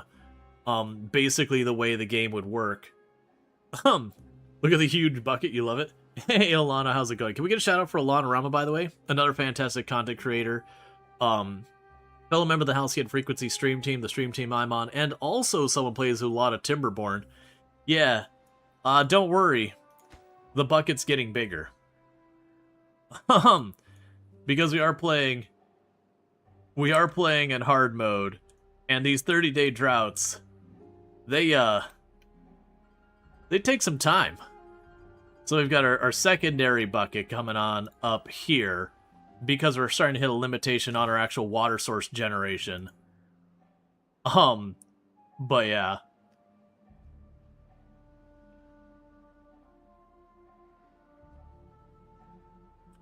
Okay, so I might need to actually expand that arm production. What is your bottleneck? Okay, so your bottleneck's just gears and planks. Let's just, we can leave that alone. That should self-correct once this building's done. We should have a higher abundance of planks available to us, which means a higher abundance of gears. That is a respectable bucket, yes. And the 2 big slots here, those will get filled in. Right now, that's just where my sensor and my gearing is for the aquifer. What'll happen is we'll build all of this up, and once all that's built up, I'll go through, and then next time I have a 30-day drought, we'll fill in those 3 gaps to build it the whole way up. But that's, we may, like, realistically, we will probably not finish that project before I launch the Wonder and everything. And you're making progress of getting me more space to explode. I'm eager for the drought to end to see this play out. Because this is our next water resource we've got going on, and it just needs time to cook. I got a bunch of builders. I could potentially get more builders set up. But ultimately that's not going to help. That the wood is our bottleneck, which is what this is about, is expanding that territory. Once we blast all this out, I'm going to go build the forestry, get rid of that forestry. Because, yeah, you will not cover the whole thing.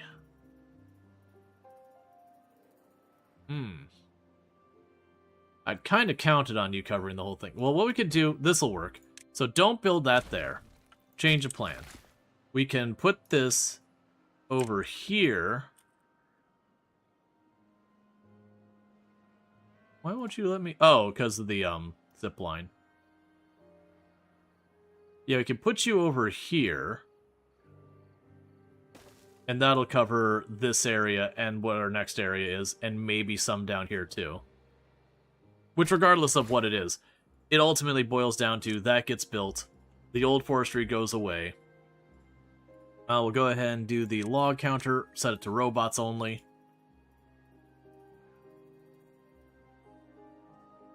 If you did your quick math, where did I miss the quick math?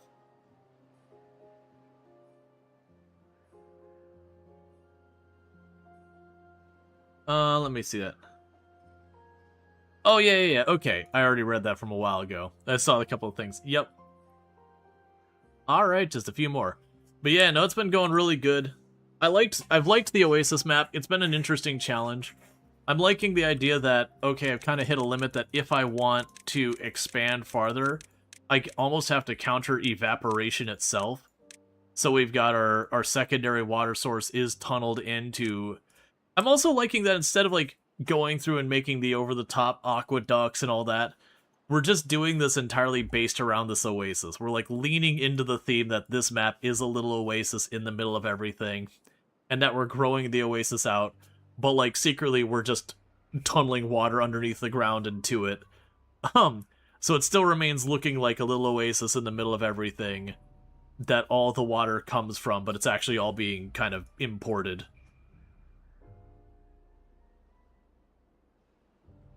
It's a fun map. It's a challenging map.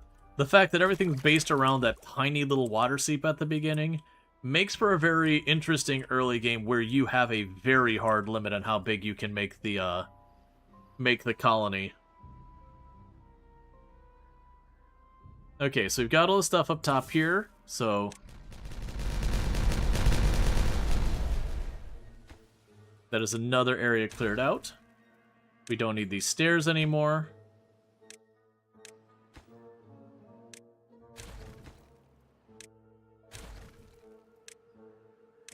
And go up here and get rid of that path.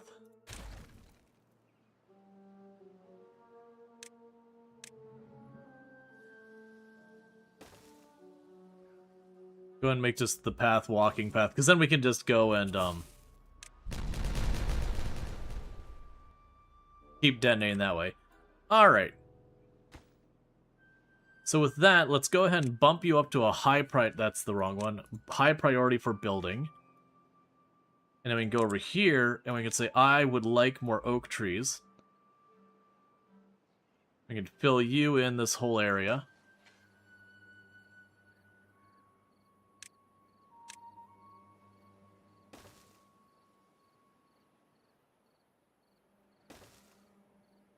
And this is going to get filled in here, because that's not supposed to be there. That's me making a big goof when I was doing it earlier. But it's just going to stay that way until later. And then we'll ultimately make this another place for our under... Because, like, for those who don't know, you see those, all these platforms are running along? Underneath those platforms, I do have what's effectively a canal leading off of the oasis.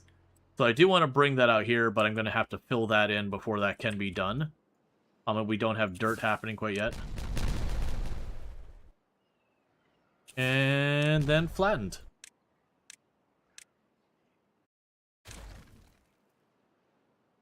So that'll let me massively expand that. So now you go away.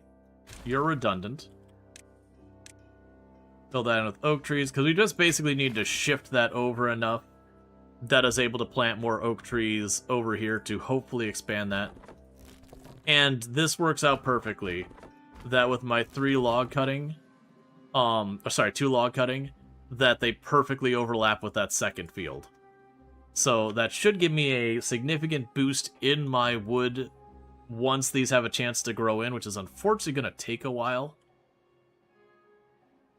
But we'll get there. Alright.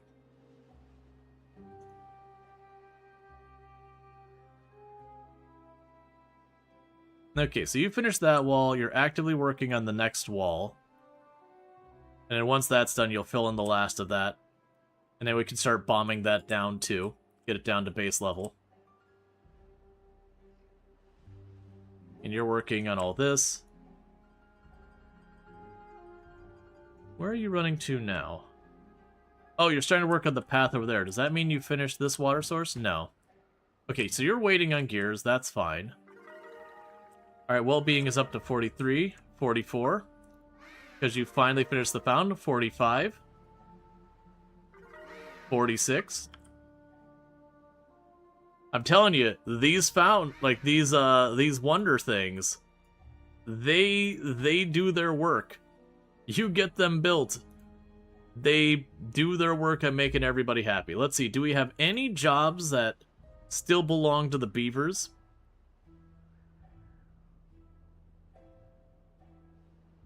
The observatory still belongs to the beavers. Too bad. And then for the saving of beaver kind, That'll not belong to the beavers either in time.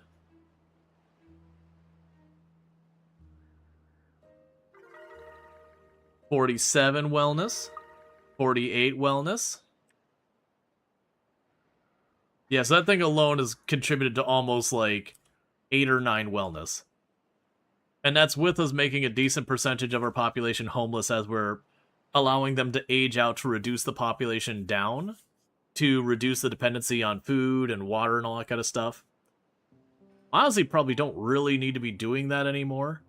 The water's a thing, but the issue is as we're getting more of the bots are also kind of dependent in water because their fuel, when we craft the biodiesel, one of its materials is water. Which is a big part of why I need more of this. Because even though we are reducing the total number of overall beavers, we're doing the other stuff. But it is amusing that, like, with the bots, I don't really have, like, the only need I have for food is effectively potatoes to make biodiesel.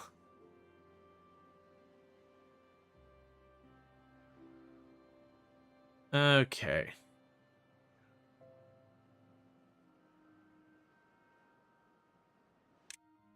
So with 47 wellness, what's that put them at so far as the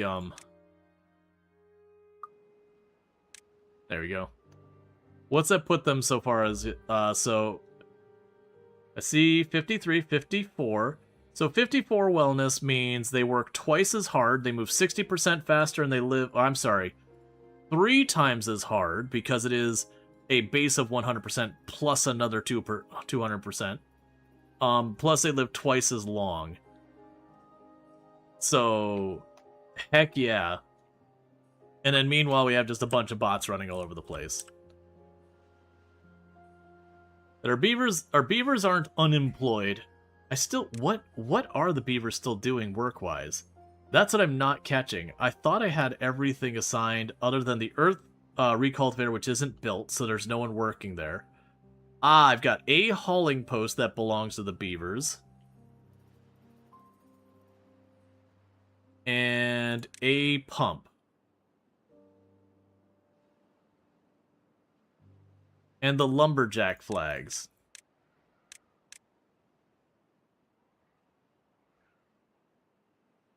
Okay, that explains it. So it's mostly just the hauling post. Everything else is being handled by the bots at this point.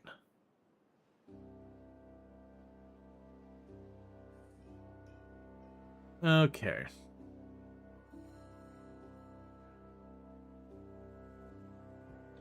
Alright, and with that, chat, it does sound like my wife has gotten home, so I'm going to quickly run downstairs, welcome my wife home, throw some dinner in the oven and do that, and I'll be back in just a minute. So it'll be about like a 5-minute break, so I do appreciate everyone hanging out here. I'll be back in just a couple minutes, and thank you for tuning in, and I'll be back for more Timberborn in just a couple minutes. See you soon.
Alright.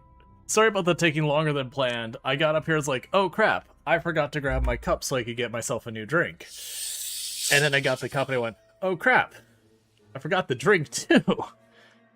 So I end up having to do like multiple runs up and down, like up and down the stairs just to be able to get my drink. So that was a whole thing. Alright, so my apologies for that going long. Because when you're talking a whole lot, you need a little liquid. Okay. But all in all, we're handling these, like, honestly with this one, we're reaching the end of this drought. And we've only gone down about 2 or 3 tiles. It's almost like greatly lowering our beaver population has greatly diminished our need of resources. Which has a lot of weird implications. Alright. I'm not going to get rid of the beavers entirely, by the way. But we are lowering our beaver population and just mostly working with the robots. And actually, let me look at what achievements we have left. Because I had a bunch of achievements for the folktale left. Yeah, so it's launch the folktale wonder, build every building available for the folktale, as folktale, build 200 hedges on the map. There's beating the game before cycle 15. We're not doing that. As the folktale, generate 10,000 horsepower using only wind turbines on a single power network. As the folktale, have 1,000 maple pastries and no other food at the end of a day. And as the folktale, have working refineries producing each available recipe. And as the folktale, have a zipline network that's over 1 kilometer long combined. Yeah, so a big thing there was just to make a completely astronomical amount of maple pastries and then shut down all other food production. Until we have just copious amounts of maple pastries. And then the other one is honestly just build that. I'm honestly feeling like, whether or not it happens on the stream, I feel like for the hedge thing, just leveling out an area flat and making a hedge maze. Even if the beavers will never walk into it willingly. Like, I'd have to put, like, in the middle of it a gathering post next to one bush so one poor beaver has to run the maze. But with the pathfinding, you know, it'll just figure it out.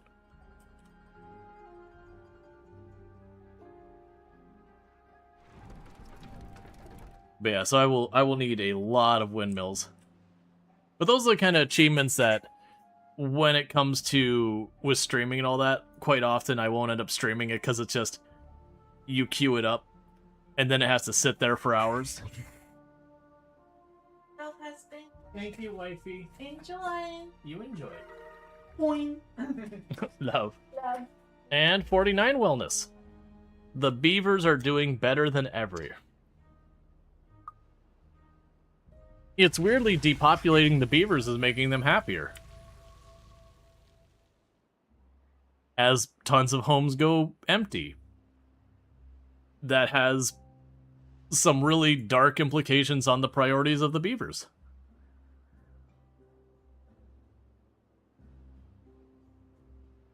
Alright, so we seem to be struggling to keep enough maple syrup in stock.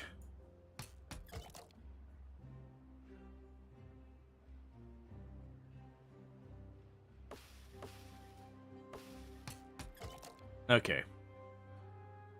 You'll prioritize the maple syrup. That should help. How are you enjoying 1.0 so far? Oh, a lot. I've enjoyed Timberborn since it very first came out in early access. It has been a game that has come up on the channel many times.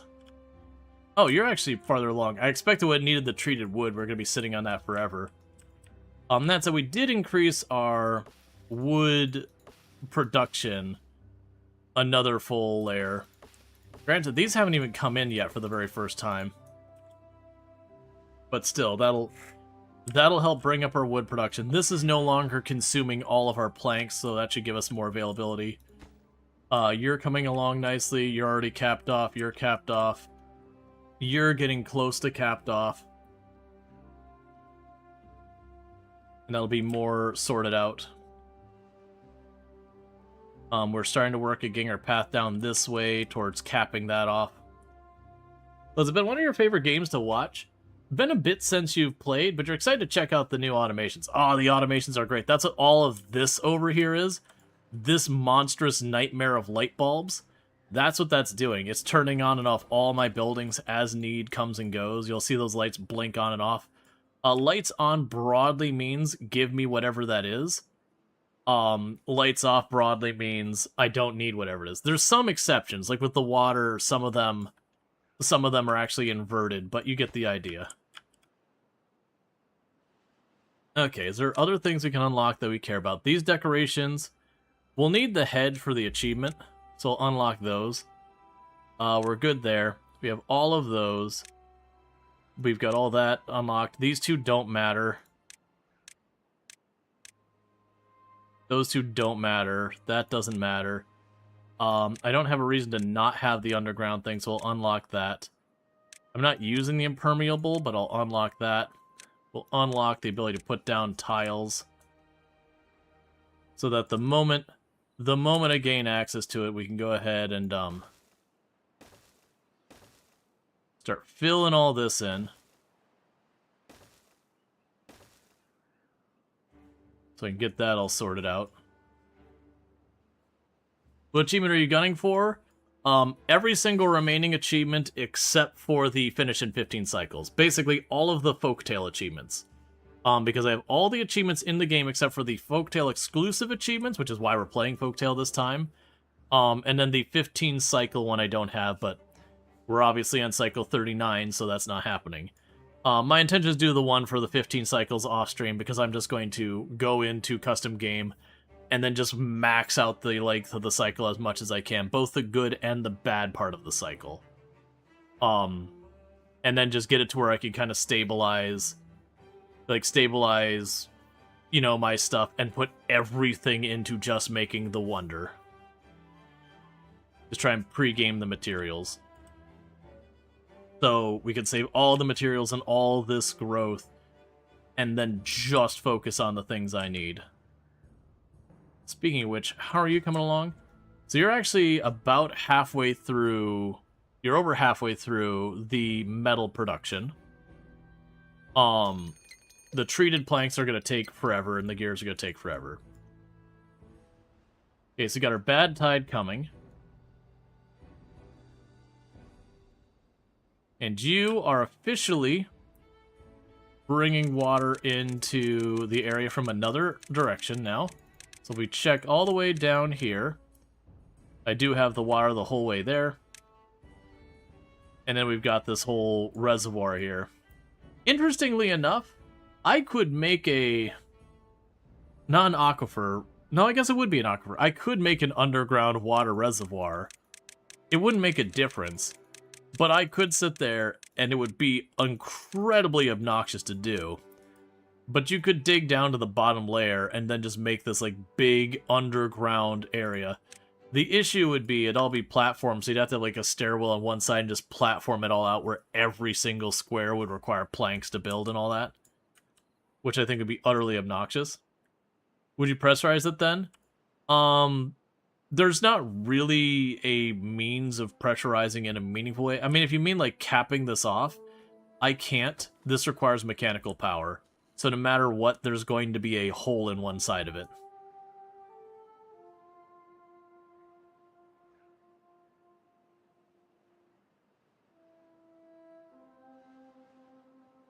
Ultimately, deliberately adding extra pressure to some of those things, I feel like is a fast way to cause some real disasters.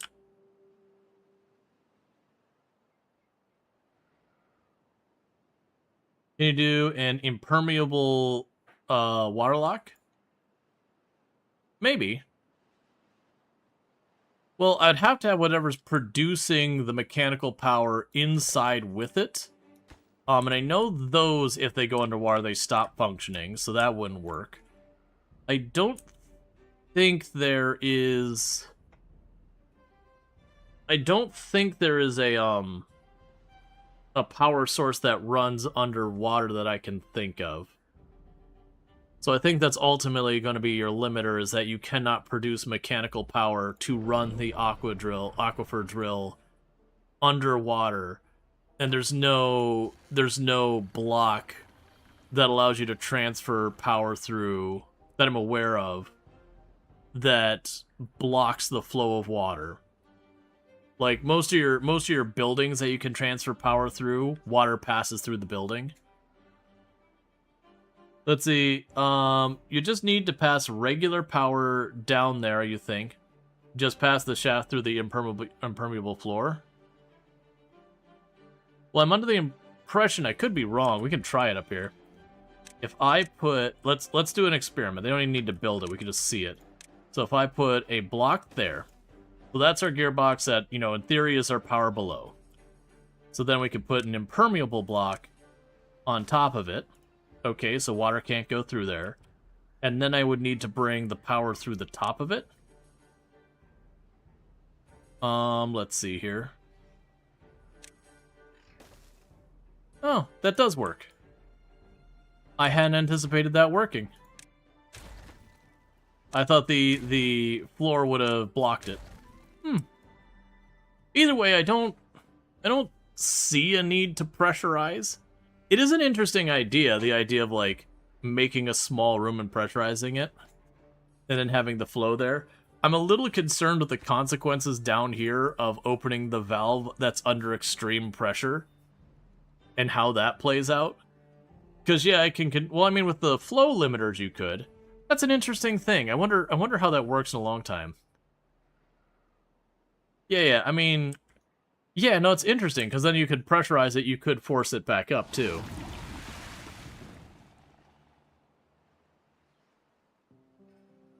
Huh.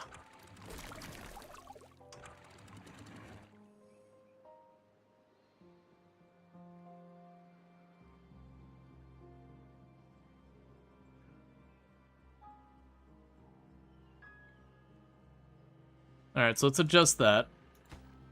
Because that's too ambitious.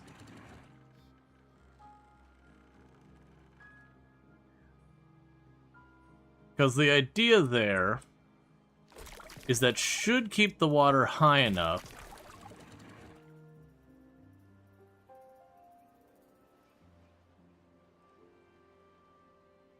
that wouldn't run. So we're going to try this. One thing we will add for our sensors, because this is something I said I was going to do before and I hadn't done yet, is we'll unlock the contamination sensor. And then once the bad tide's over, we're going to replace this. And go over here and replace this. Actually, we can go ahead and do this now. So you can go here.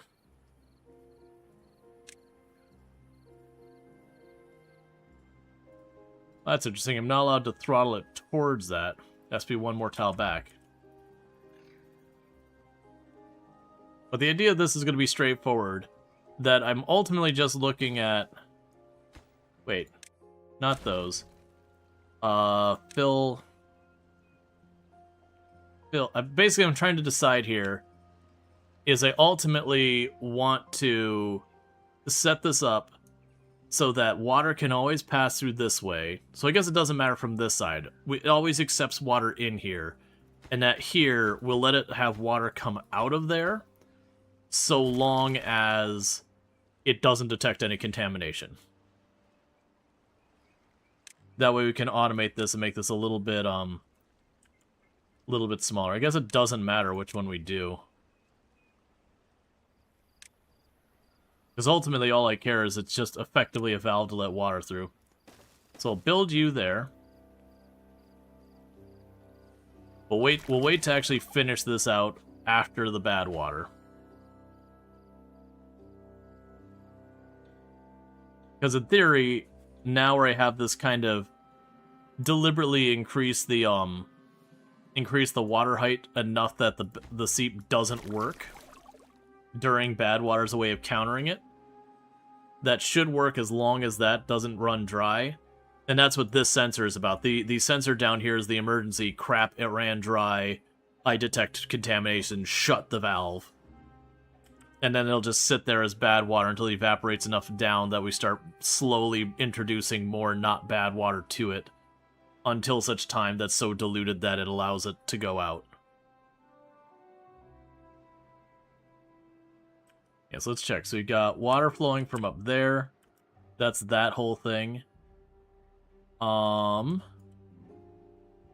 you're still capping that off. But this is all locked up.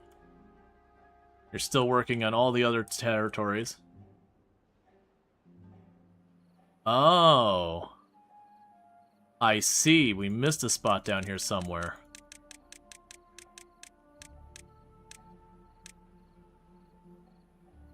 Sneaky.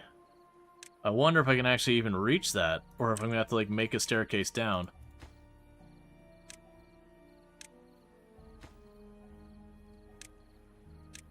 Yeah, I don't think they can reach, that's the problem. It's not saying it's out of range of the district.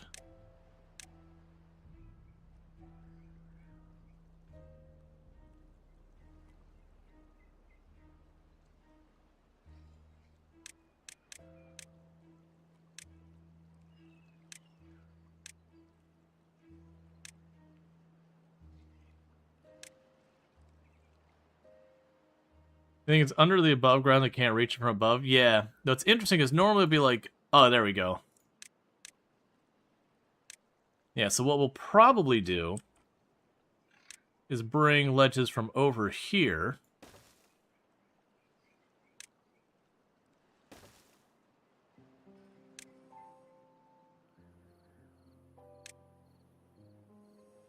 Because about to be, it's like, wait, we finished that. Why is that a problem? Yes, there's a sneaky little hole in the side of it. Because I'm about to say there's not supposed to be bad water over here anymore. We've got it sorted, but there's a sneaky little hole in the side of that one. I guess I don't actually care about that being a priority, but it's queued up now. They'll get it done whenever they get it done. It's just another product on the list.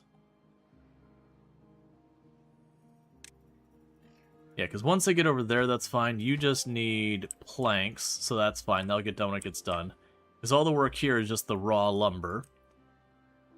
So they're not competing for resources other than the fact that lumber becomes that. And you're about to finish capping that off, and once you get that off, you can work on the other side of that reservoir. That can actually hold water.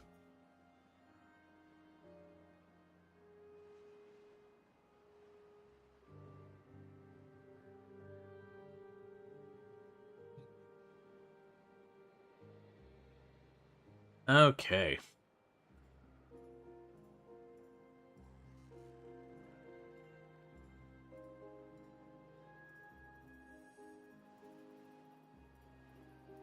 That's all going fine. You're going fine for right now. You're waiting on the dirt. What is your deal? Oh, the dirt counter probably hasn't been built. Okay. So increase you to max priority. You'll just toss a couple gears in there. That'll get that automation turned on, which will then make that available as a workplace for the mechs. So my hope here is that relatively soon, we'll start seeing the gears and planks starting to catch up a little bit. And that once that starts happening, we can hopefully start getting more of the bots coming through. Yeah, because you're down on a priority. You're also consuming gears. Yeah, so it should be a thing that as we get that going, I'll be in good shape. Not really a reason to prioritize making that get built any faster. There's not enough wood coming in to keep it going.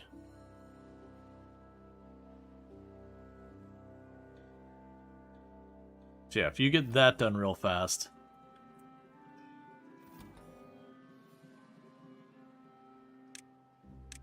There's your problem.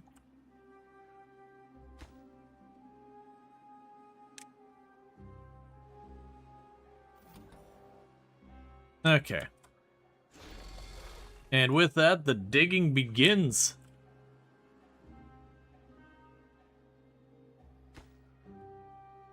You're also playing Timberborn and tried to zoom in on your stream to look at something. I've not done that with Timberborn, but I have done that with other games where you're like watching something and you're trying to zoom in and you're like, I'm not playing this. It's not on my machine. I am effectively looking at a picture of the game.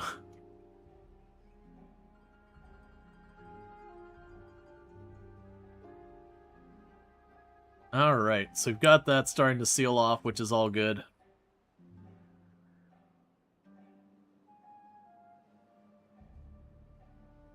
And once I get the initial one of these built here... Did I already make room for the sensor?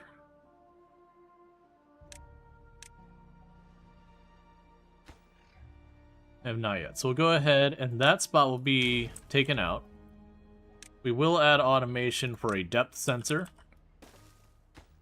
And this will be reservoir 2. Depth.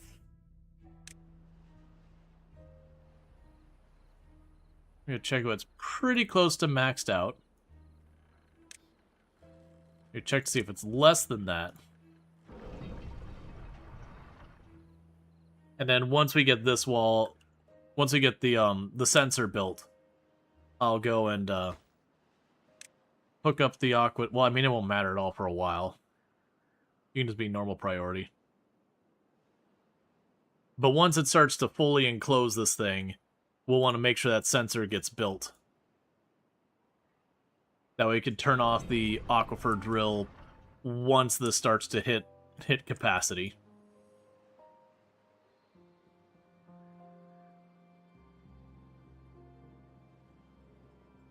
All right.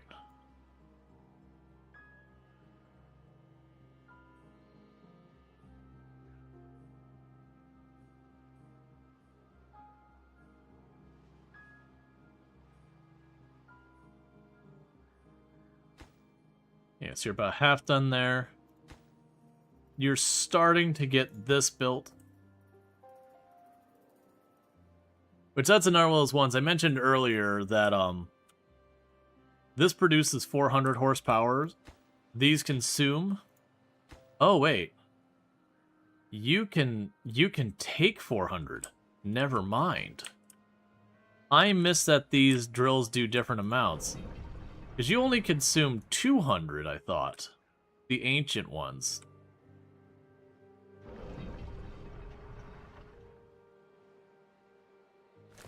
Yeah, so I guess the ancient ones take 200, but the ones we build take 400. Interesting. That is going to massively increase the amount of power we're going to need. Right now, we're doing fine. These batteries mostly stay at their highest point at almost all times. Nothing to do in range. Who? Oh, it was one of my woodcutters probably had nothing to do in range because they're just keeping up with it.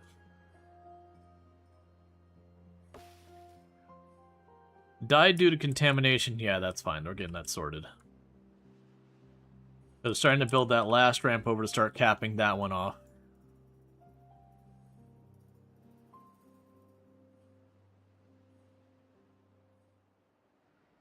Yeah, so we've got that built. But I had anticipated you being able to run both of those, and that's not looking like it's going to be the case. Which is fine. Ultimately, to me, that says it's worth putting that on my power network somehow.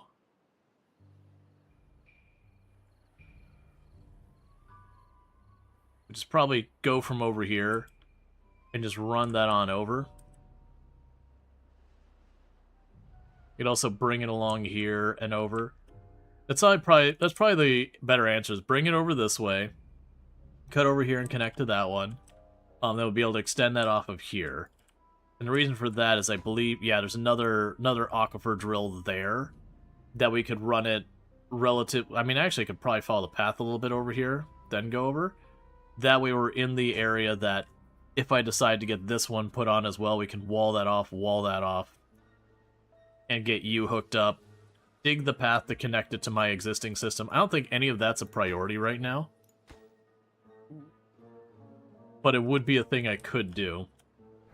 It is 400 horsepower, so I do think it is worth at least plugging it in the meantime. There's just another project to be added to my endless list of projects that probably don't need doing.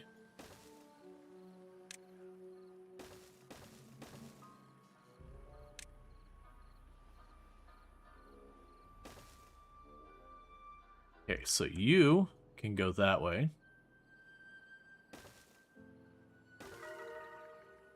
50 wellness we just got up to. Love to see it.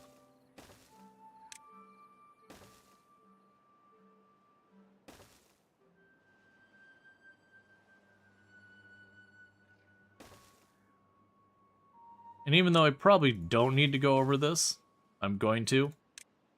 Just in the off chance I decide to go down for the pump up here. It's like 2 extra gears to do it this way.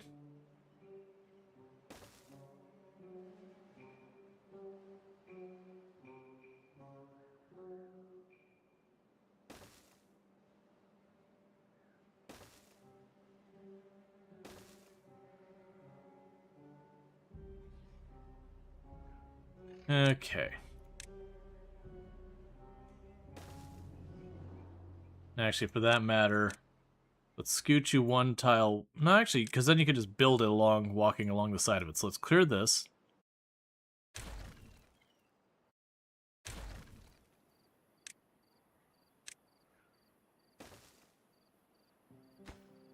Clear that 1 spot there.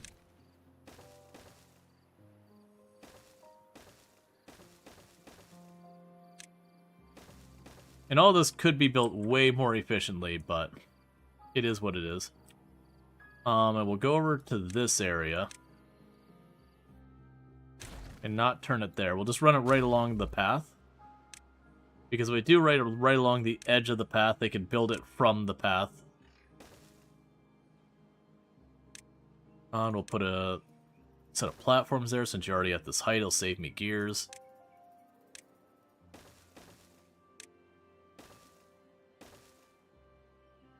Okay, and if we got all that snaked up... Oh wait, you need to go to the side of this. It's the center of each side that gives you your power you want. Let's adjust you to go like that. Okay, so eventually they can get that plugged in, and I'll just be in more power on the network. That's not a project to see as any kind of real priority. But it is another thing to queue up. And you got all that walled off there. And now you're just building out the rest of that as able. So that's good news. The Wonder there is continuing to get its planks and all that, which is good. You are getting pretty close in your gears, which is good. I am starting to see more often that our wood count is sitting in the 30s. It's still being eaten up effectively as fast as we're getting it. But instead of being constantly sitting at like 5, it's like there's more lumber in operation at any given moment. And it starts to look like they're starting to build out this path to reach over here so we can start flattening that land. Yeah, you're getting your platforms built out to cap that thing off. Oh, and it looks like you're getting to the next geothermal power. I don't even know how to get your mechanical power anywhere near. The closest access I have the mechanical power for you is over here. So I need to run the mechanical power all the way over there, which is fine. I guess I'd have to get to this spot.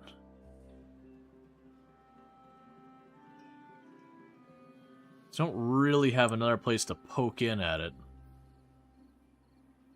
Without going wide the whole way around here and poking it over here. But ultimately it's going to be kind of tangling around that mess.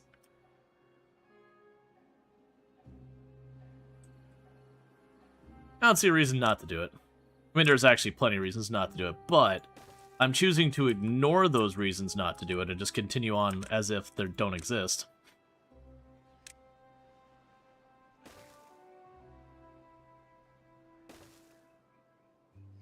Hey, Cocoon, how's it going? Alright, we can go over here.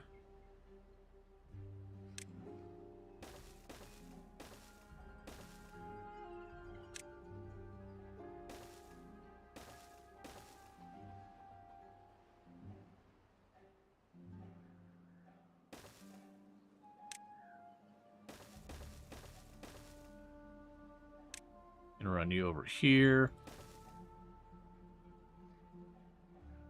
This will work out okay.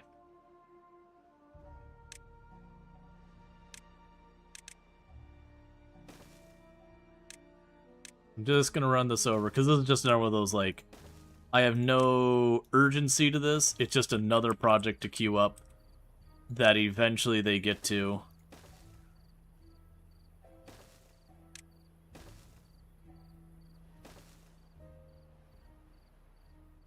Alright, so let's start focusing out from this angle. So from here, what I'm going to want to do, this is going to be just another messy thing. I'm going to bring you around like this, like that, and over here. Since we already have that up a layer. We'll have you tucked over there.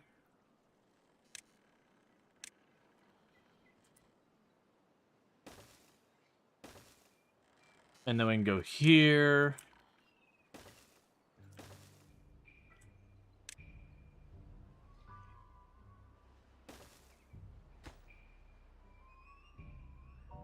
Okay.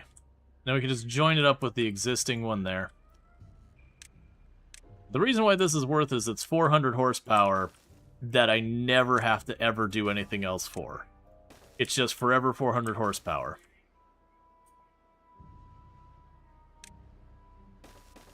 Alright.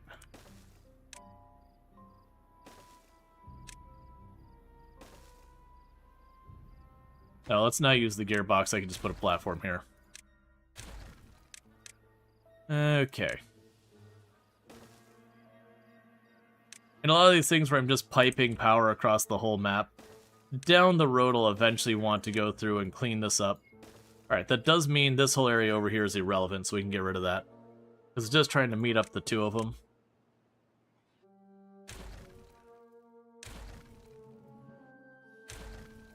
Okay. Now, the downside is they can't actually reach it. So we'll want to deal with that. So we can work on that by... Nah. I was debating whether I was like, wait a second, do I want to take a thing to go over top the whole thing? It's like, no, I probably don't.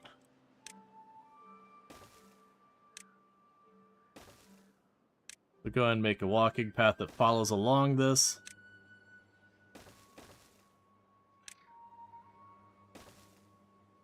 So I can work on it from this side. You'll be able to build down from up here.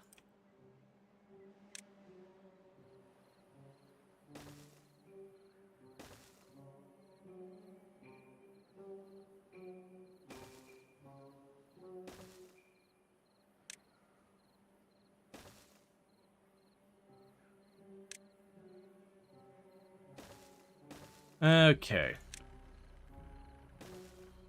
Yeah, so this will be a path we'll want to get rid of eventually. But that'll allow the beavers to run along there and build that whole thing.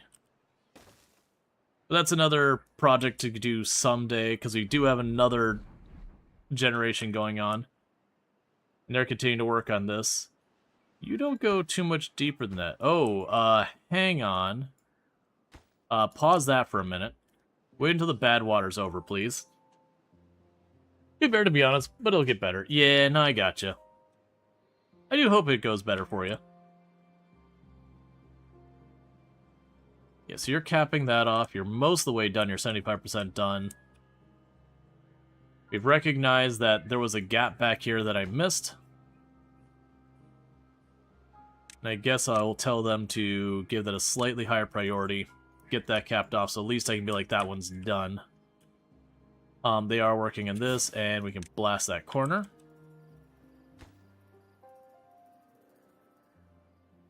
And little by little, they're filling that around.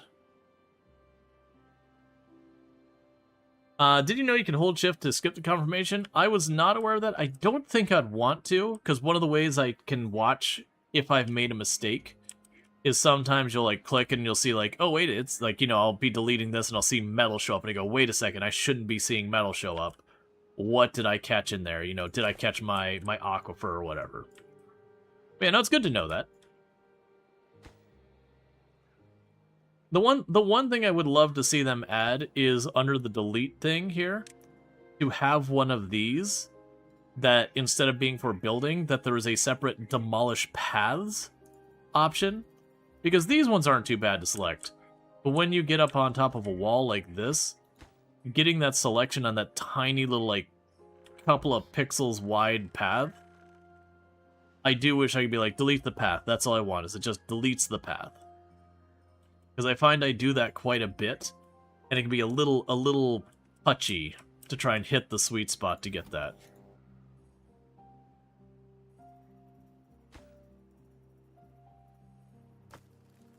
And the dirt's already all full. That's fine.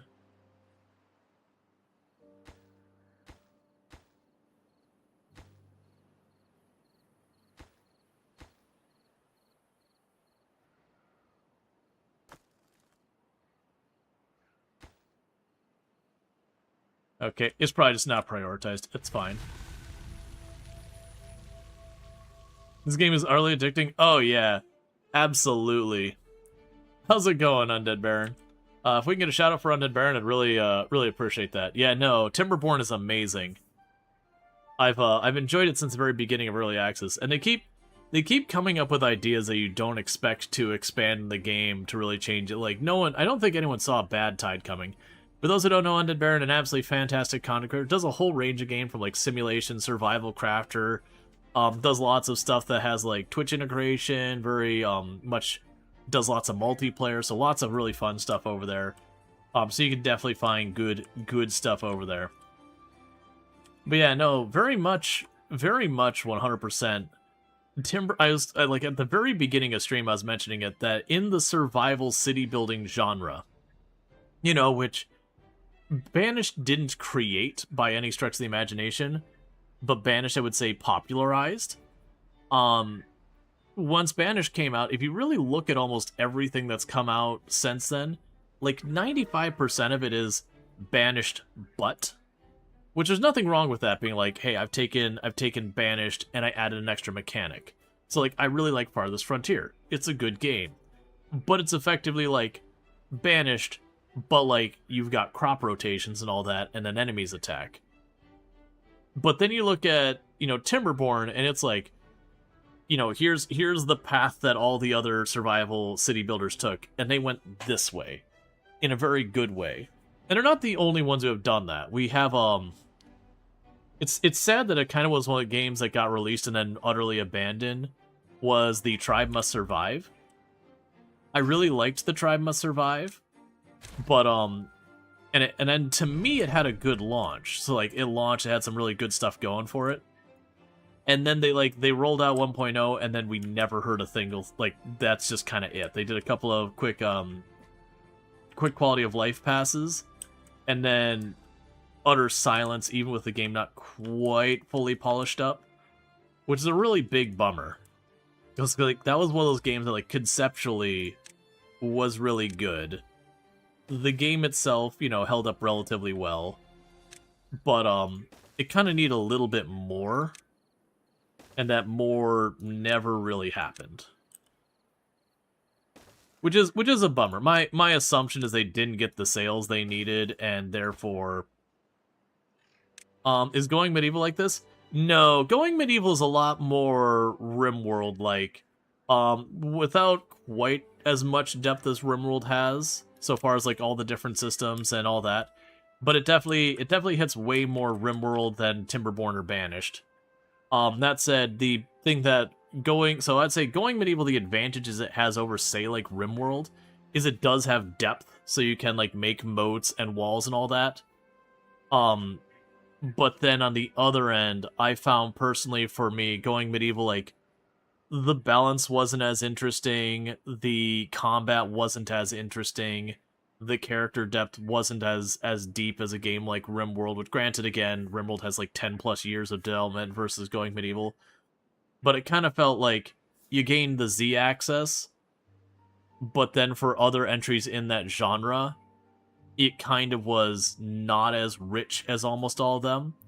I have enjoyed going medieval, but it's definitely one of those games that has pros and cons to it. I think it's a good game. And I haven't checked back into a while. It's been a long time since I played it, to be entirely fair. But even watching others who have peeked into it, even others who have peeked into going medieval since it released, a lot of it felt very similar with a little bit of polish. But at the same time, there's a lot of stuff that, it didn't. It's a cool idea. It's not a bad game. But it's also one of those things that, if I'm looking for RimWorld mechanics, you would want to go with something like RimWorld or one of the other similar games to that. And then if you're looking for the survival city builder, that I feel like the other survival city builders land better. It's kind of like positioned itself in between the two. But I feel like, for me at least, if I want one or the other, I will go for one or the other. The combination, to me, didn't really feel like it added much to it. But I know there are some people who really, really, really like going medieval. You need something like Timberborn, but with zombies. So it'd be like Timberborn with combat. I do think, with the success that Timberborn is seeing, it would not surprise me if, a year, 2, 3 years from now, we start seeing a lot of other games enter the genre. Let's make that a little. Let's make that a little less ambitious. Because I was down to fill this up to the peak, but there's we're getting to the tensile strength of water levels of trying to retain water in our reservoir, and that's not a mechanic in the game. But it feels like we're going that way, that we're overfilling the cup till it's literally higher than the rim, and just hoping it doesn't boil over. Yeah, just a smidge more. One beaver on the top sheds a single tear, and it just goes over the side. Oh, speaking of beaver shedding tears, we don't need all our current beavers, so that's another house shut down.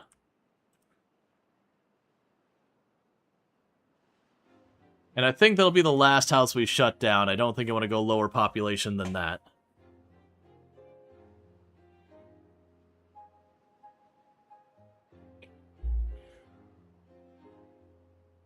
Will the aquifer drill keep outputting water when the drill is fully submerged? I think so. Usually when it counts for a building being submerged, it only needs to be the tiniest bit underwater.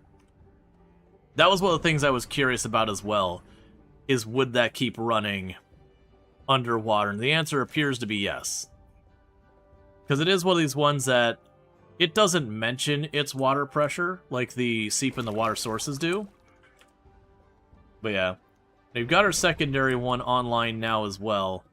And we're just actively working in on closing it in so I've got backup water.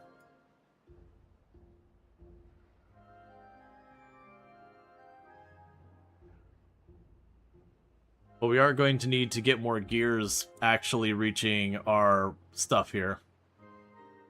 Oh, they did finally make the second place for making our planks. Yeah, so the issue... Oh no, you're in our gear workshop. Yeah, so the issue is basically just wood, which we are working on over here. If we can fill in this area of dirt here, we can start trying to clear out this to make the next extension out this way. And then we can keep blasting this down flat, give ourselves more wood to cut down. Ooh, you actually dipped in power a decent amount at some point. We're gonna have to get more gravity batteries at some point, since these don't always generate power forever.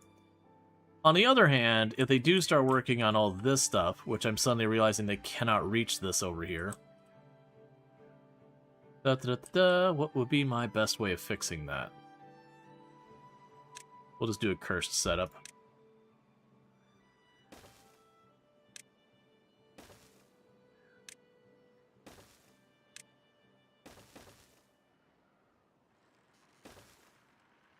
Okay, that can reach all of that from there.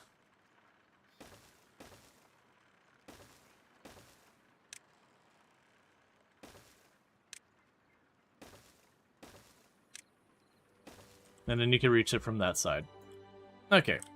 That way, as they're able, they can get those two geothermals on there, and there'll be an extra 800 forever power.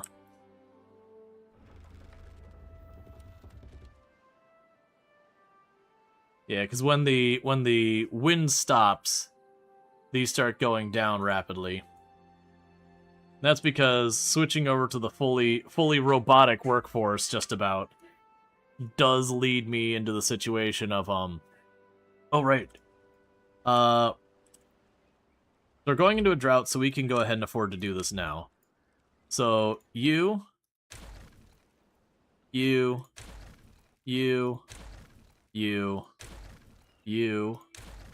are all gone. You are gone. You're now a priority. You're a priority. And you're a priority. And then it's going to be the same thing over here. You're a priority. And you're a priority.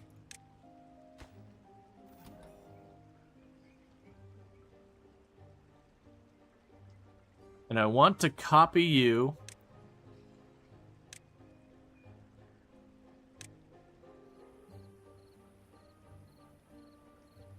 Oh, it's copying the configuration, not the actual thing. All right, that's fine. So get you, and we're going to move you over here.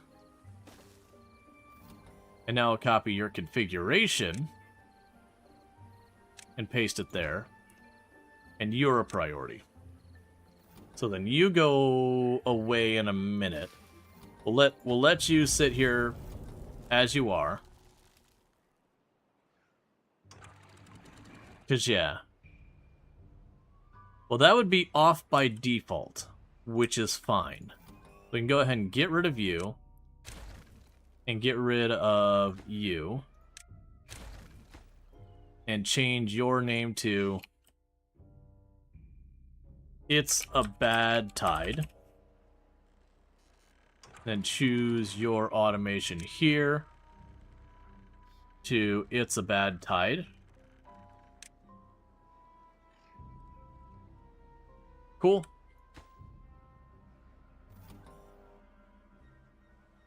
So if you are less than 5%,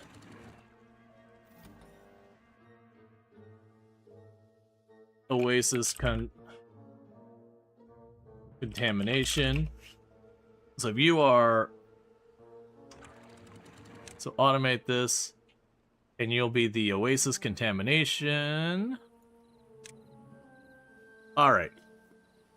So if the contamination is more than 5%, you will shut it off entirely. Otherwise, you just have a good time. And then for you, you just stay open forever.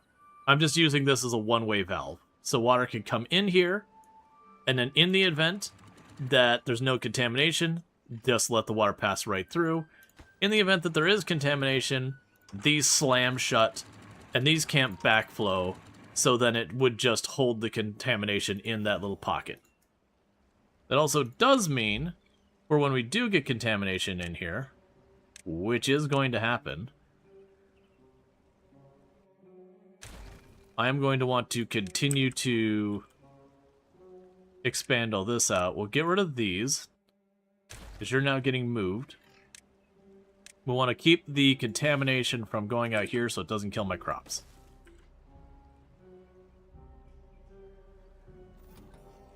Cool. And double check, make sure you're all happy. Yep. So you're keeping at 0.7. And then in the event we have where we're going to be dealing with a bad tide, this will tell it to make the water level higher, so that the water level being high enough should turn off that water seep. You're all fine here. You'll eventually fill that in. You're continuing to get that reservoir built up. How goes the Wonder? Slow. We did cap that off. So all our bad water sources are capped off now. Which just leaves fixing... Okay, it looks like they've got that sealed up correctly now. So it leaves just them getting over here, which are already most of the way over. Go ahead and you're allowed to build that again. That just leaves them capping that off, and then there's no more bad water left on the entire map. So then, outside of me personally letting the bad water out, bad water is a solved problem.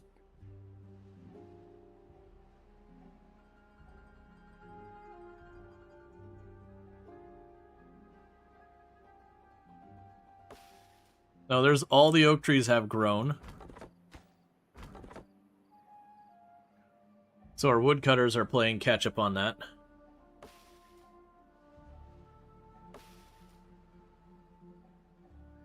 Oh, that's something that reminds me. We need to go here. Terrain block. Fill in those tiles that I hadn't meant to remove in the first place. That's likely going to cause this to retreat a lot, making a bunch of these trees along the edge die here, which isn't great. But if we do start getting that filled in, then we can go ahead and cut my next set of channels over here to continue to extend where I can grow stuff. Oh good, they're getting all the bombs planted. We can blast that spot. You're not needed.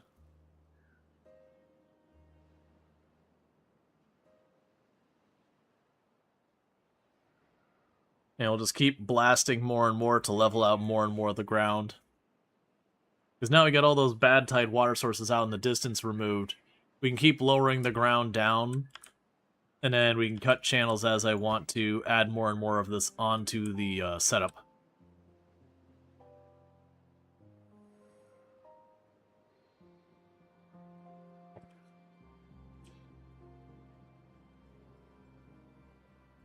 Yeah, so you're about to get those, and then that set up there.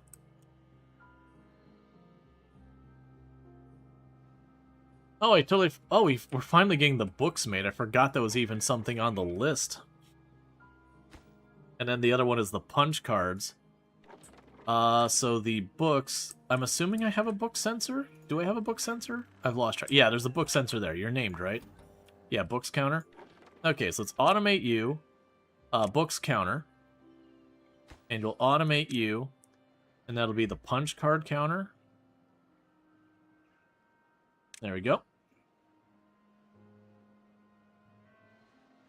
And I assume I have storage for those somewhere. I don't remember, honestly. They're lit up, so wherever there's storage, it's not fully filled. Things we still want to do is we want to get wheat growing so we can start make bread. We want to get cattails growing so we can do the other types of materials. We need to get the maple pastries. There's an achievement locked behind those that I'll want to get. So that's another thing for me to work on.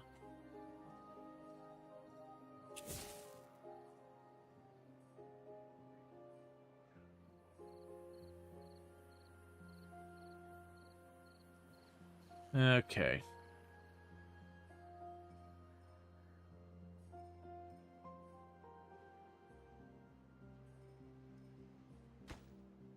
Yeah, so you're just waiting for materials. It's just another of a billion construction projects we got. The good news is once the lumber is starting to situate itself, we should be able to get more of that. We're also doing perfectly good on the fuel and all that. The number of bots I have is hovering right around 55. I think that's not going to improve until we can increase the amount of wood and gears we have. I'm assuming that's what's bottlenecking our production of bots. So you're going to end up not being able to build any farther from here soon because of this sensor I'm going to have built.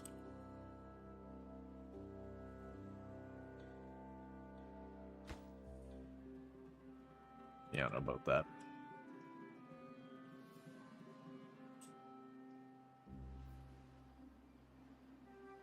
And the other good news is once they've got that built, that's all of her remote projects done beyond just making the powertrain to reach stuff. Oh, and I actually made the medium tanks that I asked them to build ages ago. Because I put 2 biofuel tanks out here by these work sites since they're kind of remote. And I didn't want them to have to keep coming back here. I honestly could use another one over here somewhere, I think. Oh no, there is one already over here. Never mind, I already thought of it. Basically to have biodiesel available relatively everywhere on the map.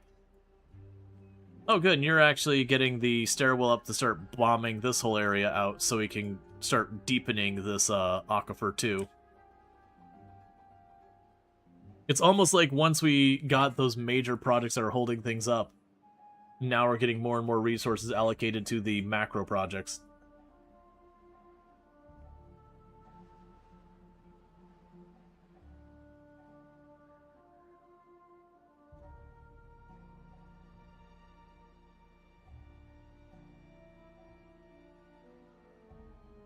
I'm honestly surprised for as many bots as we have running around.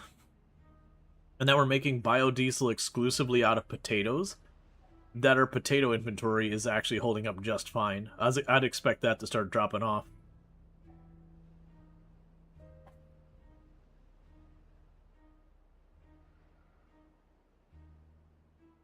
Okay, sorry about that. Alright. Yeah, so I think the next priority is to continue to scale up wood production. But I think that's our biggest pain point right now, is we're just not getting enough wood. And that's choking up everything, which is not a new problem. We've been dealing with this whole time. Which, looking at all those oak trees in that back corner there, I think, honestly, I need just another woodcutter.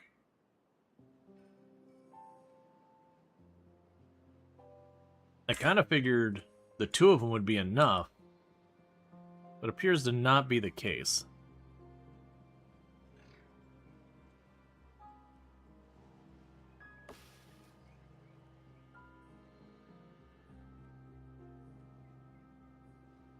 Yeah, so let's go ahead and yoink this tree right here. I'll put in our woodcutter here.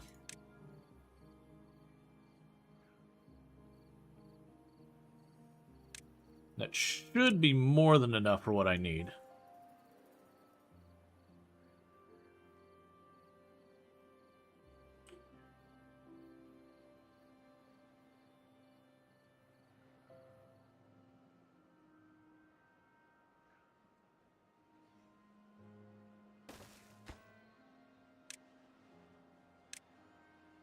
Okay, and you will be set to be automated based on log needs. Alright, so that should help fill that in. But that should help bring in more logs. I mean, the big deal is, for as much wood as I'm producing, the more different projects that only need basic wood that are out there, the more builders can be actively working at a time. And I think we're sitting on something like 12 or 16 builders. So that's a lot of simultaneous things that can be built at the same time. But we are starting to get to the point with a bunch of these projects that pretty soon that'll finish. So that'll be a lot more things going on. That's actually why lower priority projects are good to have. You'll eventually hit a point with stuff like this. Let's say this is the only other big project I had going. Well, they can build this tile and that tile at the same time, ignoring this middle part. So it ends up queuing up 1 or 2 builders on each side, and all the other builders just sit here going like this, because they can't reach the next blocks to build them. So having a big low priority project just sitting in the background means when those 2 are tied up, all those extra builders can go run and work on the other projects. So we are making the punch cards, and the punch cards are cool because they make the bots work harder. I am noticing this building is getting assigned and unassigned, which is telling me that I might not actually have storage for these things. I know there's a storage view here.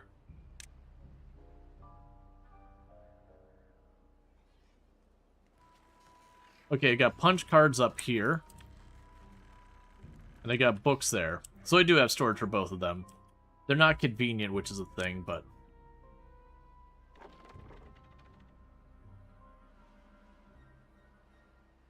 yeah, so you're not being paused, you just don't have enough bots to work on them. That's fine.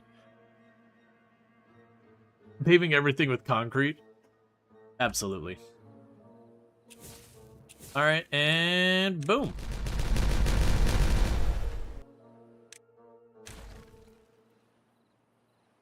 Okay, that makes this the highest point now. Let's go ahead and tell them to blast that.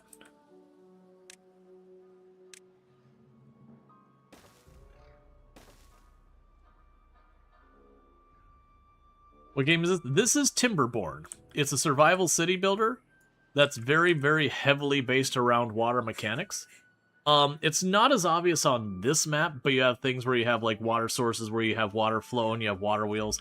This particular map is a challenge map that we don't have much of that.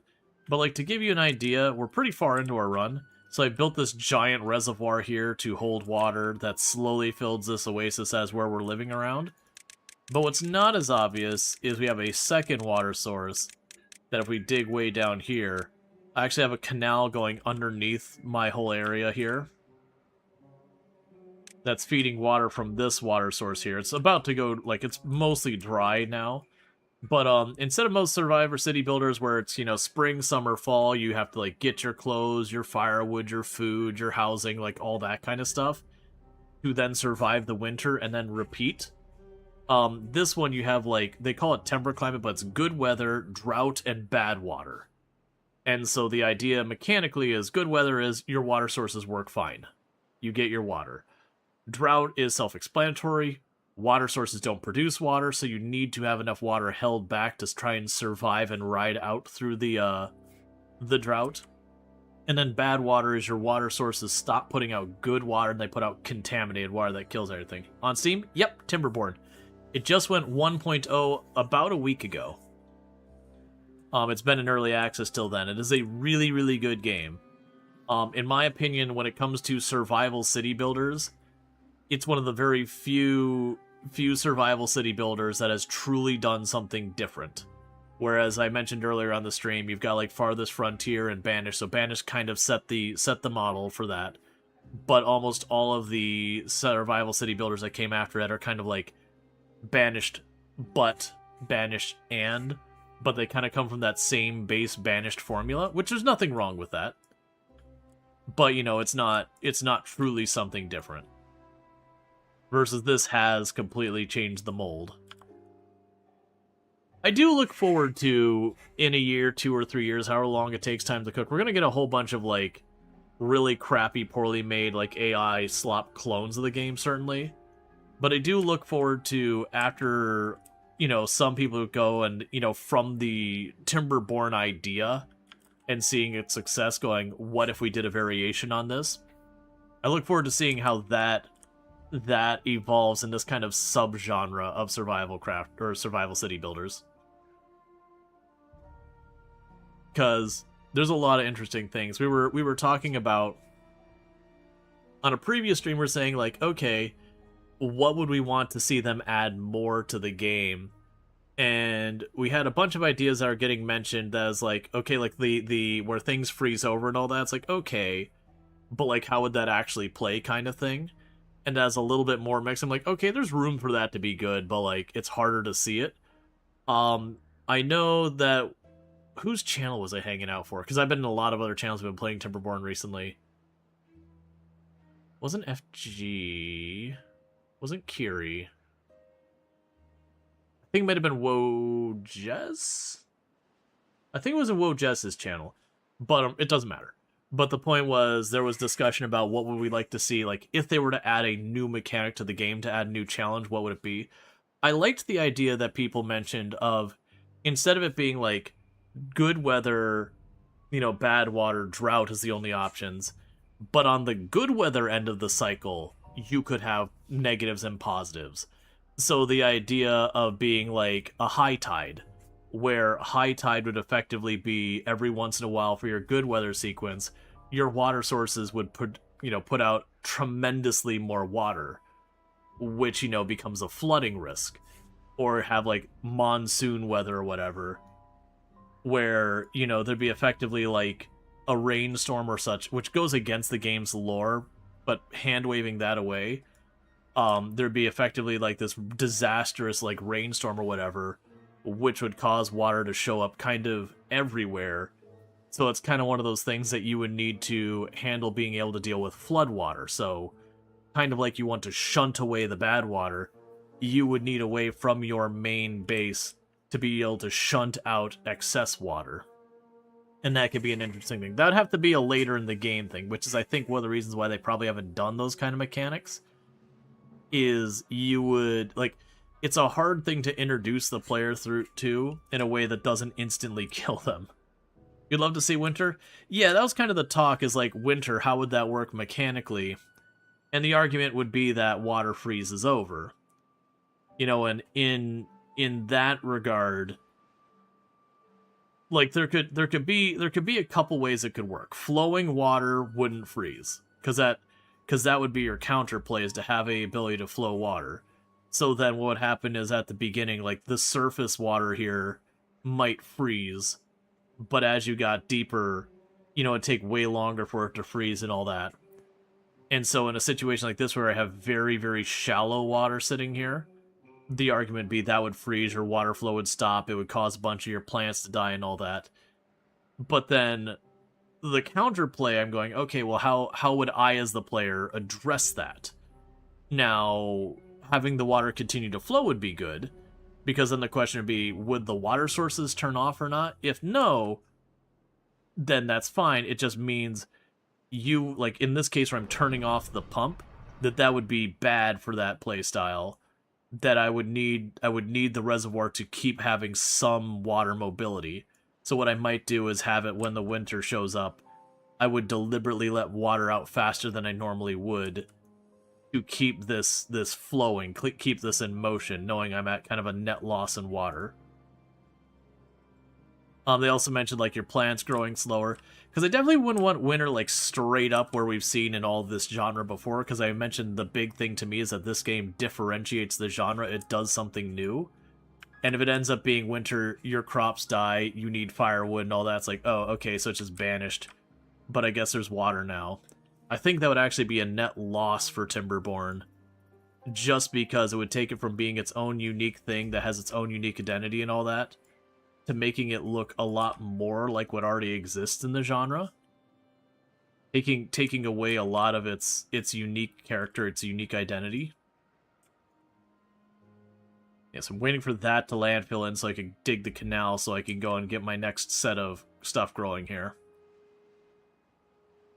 But I do think there is room for a cold mechanic of some kind.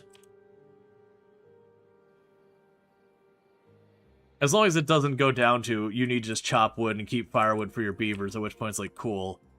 That didn't change, like, all that did was made it so, because, like, the situation you'd have with the firewood thing is ultimately, it would mean I would need to, like, not queue up major projects until I've got a surplus of firewood. And so it would mean I would have to keep wood in storage, which means for major projects, I'd have to, like, do them in small bites, and I feel like that would actually... I'd actually need to do that. Don't beavers hibernate? Yeah, but these are post-apocalyptic and sentient beavers, so... Any animalistic behavior we could just chuck out the window because they are their own unique thing by now. I do believe in real life, though, that beavers do actually hibernate.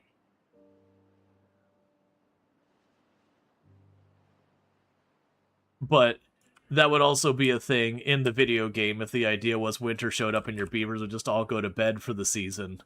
That would be just fast-forwarding the game for 30 days and hoping you have enough wood while literally nothing happens on your screen, which would be mind-numbing. But they do have mod support, so you can have all those things. We have mod support now, so I'm sure people will come up with all sorts of things of where you can have your classic banished, like, survival city settlement builder thing. And I think that'd be good for those mods to exist. I don't think I'd want that base game. Like, again, cold is a mechanic. If it's something interesting I could get behind. Like I said, I like the idea of maybe what the cold being is that shallow standing water becomes a risk. Like, a really deep reservoir maybe isn't that big of a problem. Like, maybe it harms it slightly. But, like, stuff like this where you have shallow water that's not moving, in real life that would freeze really quickly compared to everything else. I could see that being the risk, that either I need to keep the water flowing or I need it to be a certain depth to prevent it from freezing. Like, you can need to feed them up and they don't sleep but move at half speed. Yeah, I feel like, though, in practice from the player's end, it would be like, what if you're playing the game and everything's kind of the same, but slower? And I feel like, personally, for me, that wouldn't add too much to the challenge, but it would make it more frustrating, because you have a major project you want to get done, and now you're like, I could already go for another fast forward button to go like one whole tier higher for when things stabilize and just be like, yep, just keep those projects moving. I don't think I'd want just a straight up slowdown mechanic. Not unless there's something of substance to it, and I don't want to do the thing in some of the things like Frostpunk where you have like the fire and it has its radius that people are warm in it, and needing to like dot fires along the whole thing that now you've got a worker has to fill the fire constantly. Those are fine mechanics for those games, but I think that works for like a cold apocalypse kind of game. Like I said, I think for a cold mechanic, I do feel like it should manipulate the water. Because that is the key aspect of Timberborn, is water and all that. I feel like however it impacts the rest of your survival, it should be the water it impacts. Which, like, again, I'm more convinced by the idea of having it so we have like a flood season or whatever. That gives us a reason to want to build up walls around our water sources and these kind of things.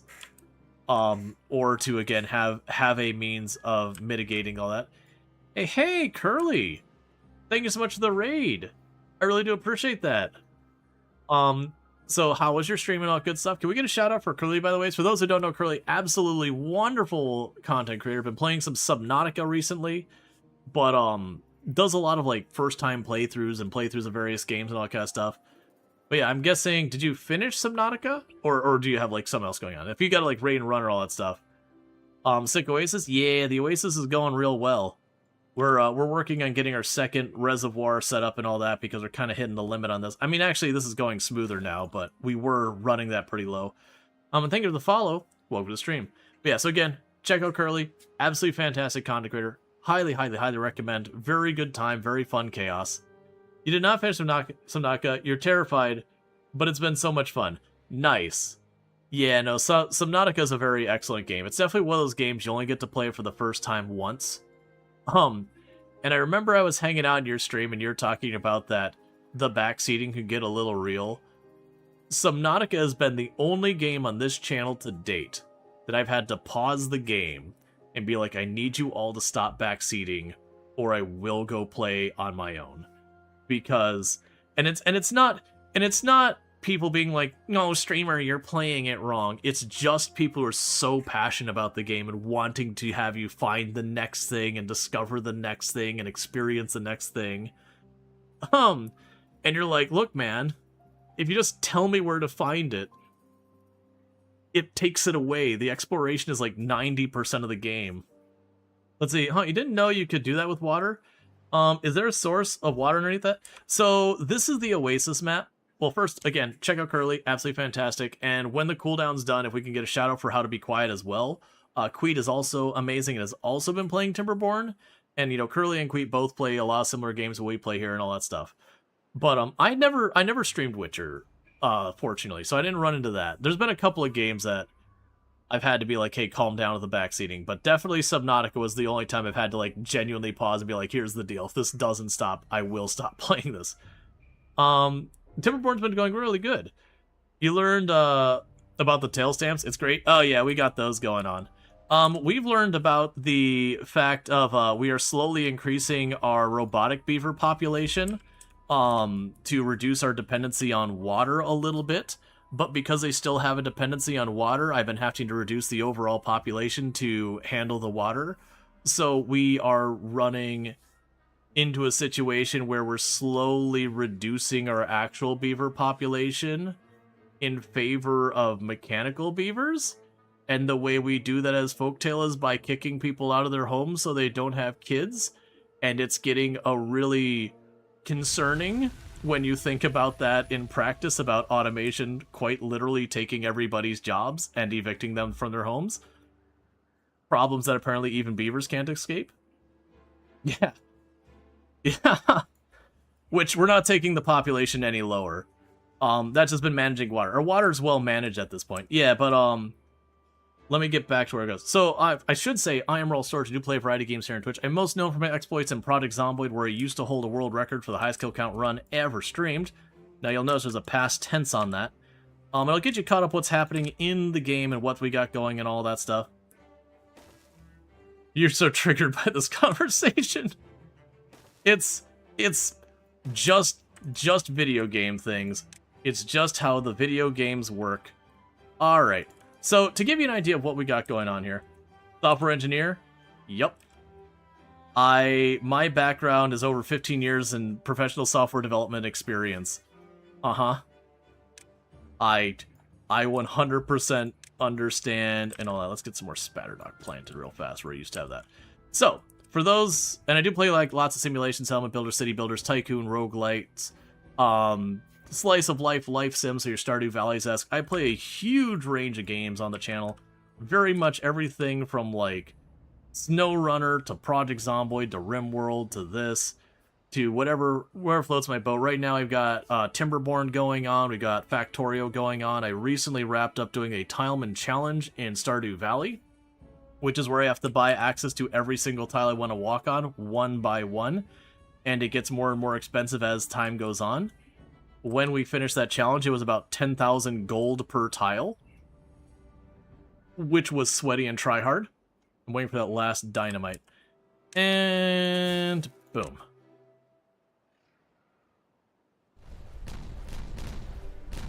But yeah, so today we're playing Timberborn. Timberborn is a game that genuinely I hold in very, very high regard, because when you're looking at this game, it takes the survival city builder genre, and it's one of the few games that truly does something different.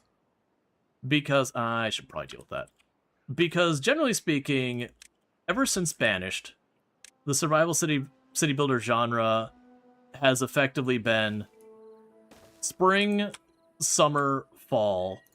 You need to get your firewood, you need to get your clothes, you need to get whatever it is the game has got implemented. So far as that stuff, and, you know, get those supplies in order, and then that's that. And then it's you ride through the winter, and then you repeat that loop. So broadly speaking, since Banished came out and, like, really established that genre, they weren't the first. This will be a perfect example here in a minute. But since they established that genre, and, like, a bigger thing, that's pretty much almost all the survival city builders from there have been that core idea, or but. So, like, that's still the basis, which there's nothing wrong with that. There's been some absolutely wonderful games like Farthest Frontier that have come from it. Timberborn said, what if this genre I went this completely different direction? And so this one doesn't have seasons of spring, summer, and fall or anything like that. Instead, they've got, like, good weather, and they've got kind of your bad weather. And your bad weather is drought and bad tide. So ultimately what happens is in good weather, you've got water sources, they produce water, and water is like everything in your colony or whatever is built around water. Like, I can't grow stuff if there's not water. My beavers need to drink water. Water is your lifeblood. If your water ever goes out, there is a lot of death. There is a lot of very rapid death. So water is everything. So instead of just trying to, like, get a surplus of food or whatever, I need to build stuff like reservoirs and locks and all that. So what ends up happening is you've got your good time, which is what we're in right now. The water is fine. Then you can go into drought, which means all your water sources shut off. There's no new water coming in. So at that point, it's making sure I've reserved enough water that I can keep the areas where I'm growing things with water in them and all that to ride out the drought. So again, a lot of that's building dams, building locks, making reservoirs and all that stuff.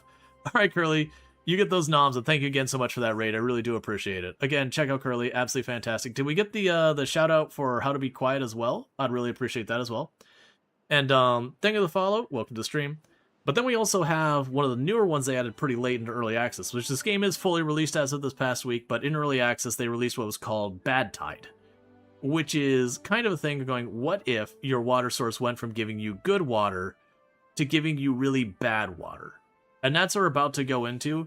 It's going to be pretty uneventful. We're pretty late game in this run. So this water source here, this water seep, if I wasn't already handling it, it would potentially poison my entire area that my city's built around, which would kill everybody. Like, if this became bad tide filled, colony's dead. Like, the chances I recover from it are pretty slim. But we've already got this handled. I've got these 2 one-way gates. The bad water would come out of here. I've got the sensor sitting on top of it that the moment it detects that, you know, the water is bad here, it slams these 2 gates closed. This fills up. Because this is a seep, it doesn't have enough pressure to go more than 1 tile deep. And just bad water sits in the middle. But I've got more logic going into it. I've got this thing here. It checks to see if I'm in bad tide, and if so, at the very bottom of my reservoir, I've got these little valves. So when it's just normal weather and drought, it'll keep the water about 0.7 meters deep. That it's not a particularly relevant number one way or the other. But importantly, when we're in bad tide, I'm going to let more water out. Because as I mentioned, this only lets water through when it's about, like, it's 0.8 meters deep. So I keep it at 0.9 meters, so this effectively shuts off. Which means, in theory, I should see no bad tide water here ever. Now that I've got that handled. But earlier on, we just had to work with it, mitigate it, and all that. But you can do some pretty cool, slick things in here. Like, if we actually look way down here, I actually have an underwater canal going through here that goes all the way up there. And if we go back to the surface, that goes into this reservoir. So I have a underground waterway I've moved from where I produce water over here to feed into my oasis. And thank you to those follows. Welcome to the stream. So yeah, so we've got all this stuff. But yeah, there's a lot of cool things this game does. And you've got like zip lines. There's 2 different factions in the game. There's the Iron Teeth and the Folktale, which basically the Folktale are more aligned with working with nature, whereas the Iron Teeth are like, hey, nature is a resource that we should exploit. And all that kind of stuff. I'm playing as a Folktale this time because I've been mostly playing as the Iron Teeth recently, and I got all the achievements for the Iron Teeth, but I do not have all the achievements for the Folktale, and I want to get that sorted. Did we ever cap off that last bad water over here? We did. So yeah, on top of that, we should see literally no bad water in the map, because I have taken the time to go to each and every bad water source and slam a dome over the top of it to effectively lock it off. So yeah, so bad water is effectively a non-mechanic. Oh, no, wait. Where are you coming from? Ah, I missed one. So we got one last bad tide source over there. And where did you come from? Oh, I don't think you're actively getting new water. I think that's leftovers from a past event. Unless there's a seep down here I've missed. We'll keep an eye on that. That might just be leftovers from the last time. And this is leftovers from a previous time, too. Because you'll see where I got this bridge here. I accidentally missed a spot capping it off. Yeah. And Strider on their 260 stream streak. Catch last 260 streams. Yeah, so I missed one area here. So yeah, as you can see, this is dumping out bad water. If my beavers go in this water, there is a cure made out of bad water. But it takes a while to get it. Most likely it's a death sentence. So what we're going to go ahead and do is we're going to tell them to cap this off.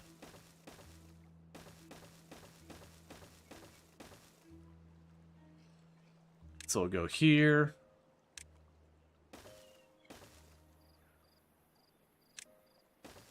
Because what I'm going to do is I'm going to put in a solid block.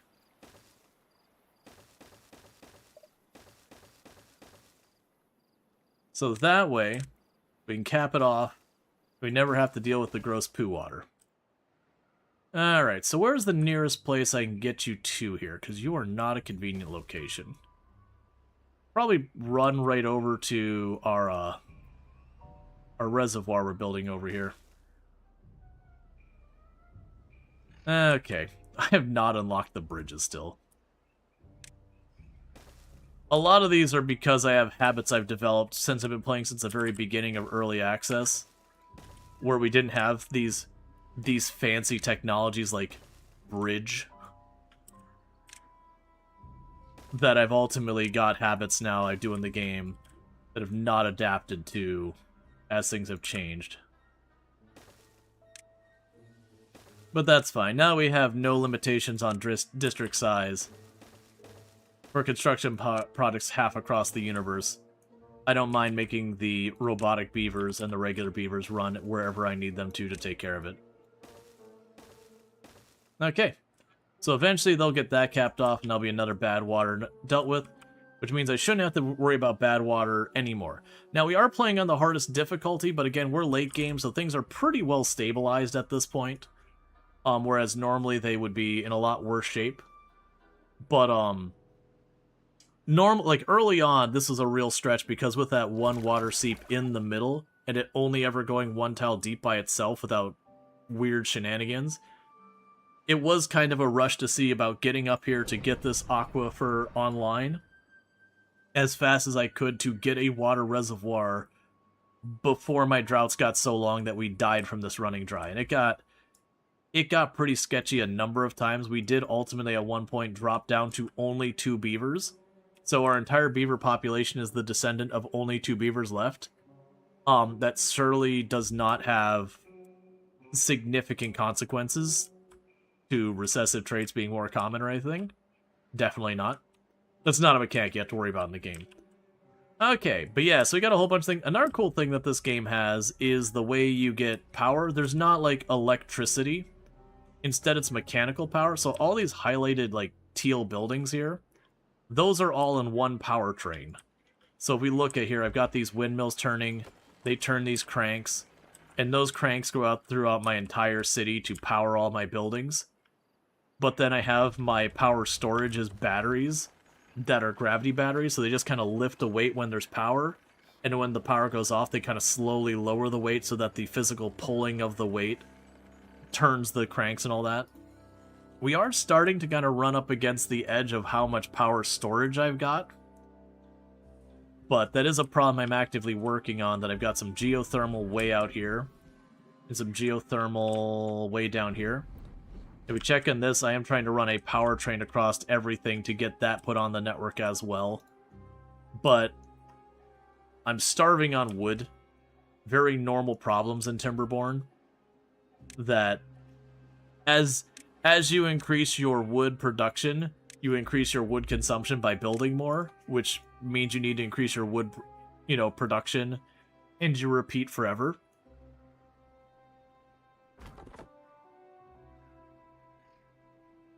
Okay, so think what's happening here now. Why are you not cutting wood? Oh! I'm a big dumb. You know what I forgot to ever do? Mark that to cut down those trees. So I've been sitting here going, why on earth are these trees staying fully grown? I was like, man, I guess I just don't have enough woodcutters. So I built an extra woodcutter. I never told them they had permission to cut down those trees. So now they're going to decimate that. I'm going to get a huge influx of wood. So that's at least some good news. Because I need more wood, I need more logs, I need more gears to supply all my things. And all of that's boiled down to the wood has been a struggle. Which I am growing a bunch of oak trees over here for wood, and I got a bunch over here for wood, but this has been my new field to try and get that dealt with. Which I am actively going to be working on expanding here.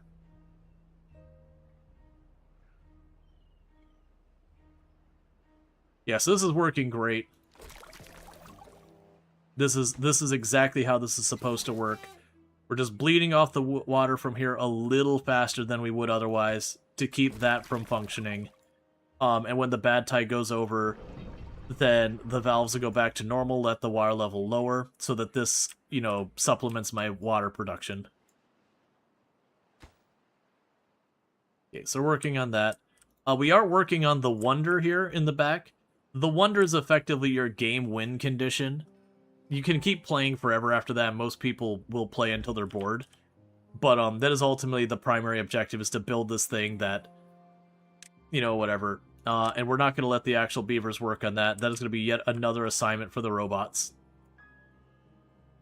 Once I get a couple more robotic beavers, the robotic beavers will be taking over the one and only remaining job that we have our regular beavers working, which is to carry stuff. Yep, and so little by little, what they're doing is they're blasting these chunks of dirt out. And when they do, they're putting a platform in its place, and then there's water underneath that platform.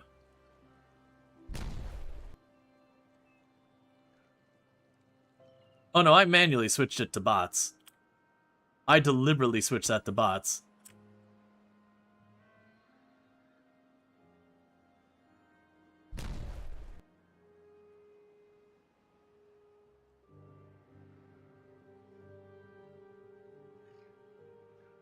That is my secret to beaver happiness, is to make all the bots do the jobs, and then eventually take their work hours down to literally 0 work hours, because they don't need to work. They have completely given all of their work to the bots. And then they have, like, their every need met and taken care of by the bots.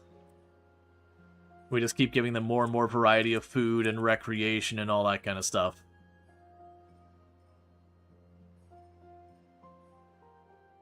Alright. But as you can see, like, these trees are slowly dying due to lack of water. But every time we go and we make this water go just a little bit farther, it brings just a little bit more of those trees in range of the water supply. Now, the downside is the more surface area I have, the more evaporation. Even though that is underneath the ground, it still just evaporates as if the ground isn't there. Oh, hey, you finished with that, so it's another thing to explode.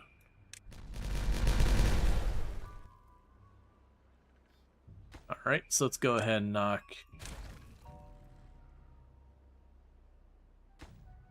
Okay... Well, I'm glad we exploded that. I didn't notice that hole.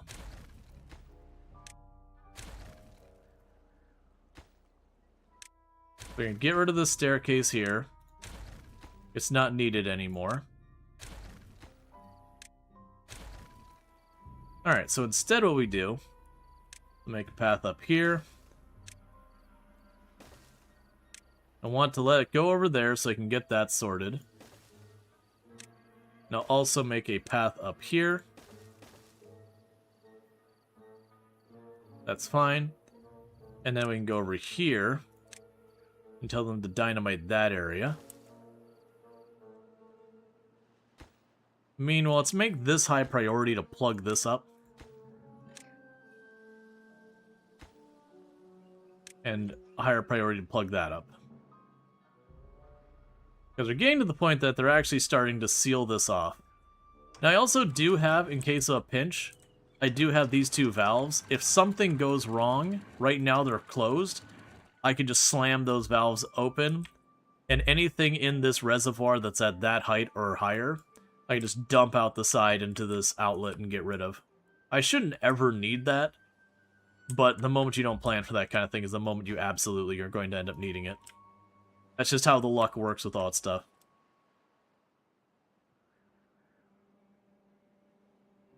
Then we do have a project here of making a giant reservoir. Ignore the gaps. That's because of the mechanical power in that sensor down there. Once it's done, we'll fill in those gaps too. And then the plan to be to put the big wind turbines and the batteries, all that up here. That's probably a project that will never get done. There's a reason why if you actually look at my prioritization, you'll notice it's slightly yellow. That's to mark that's a low priority. We're basically telling the beavers, if you have nothing else to do work on the giant box. Otherwise, maybe do something more productive, like literally anything that isn't working on the giant box. I don't know if you'll get over there anytime soon. Yeah, then you gotta build that platform out to start cleaning that up. Alright, so good news here is it does appear that the wood is growing at such a rate now that we seem to be kind of pacing the planting of the wood, so that's good. that should mean a significant boost in our wood production, which is our big bottleneck at this time. And then as they finish some of these projects, there'll be less things for them to burn wood on.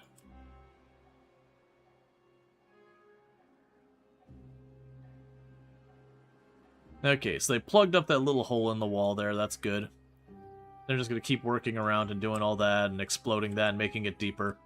Because we will ultimately blast this thing down to the lowest level it lets me. And thank you for the follow. Welcome to the stream. But yeah, we will ultimately blast this for as low as it'll let me go with it. I think in this case it's going to be a little weird because I do have this. So I think what we'll ultimately do is I will use the sideways blasting dynamite to get under here, and this will be just held up by platforms. But we're going to go ahead and work on all that.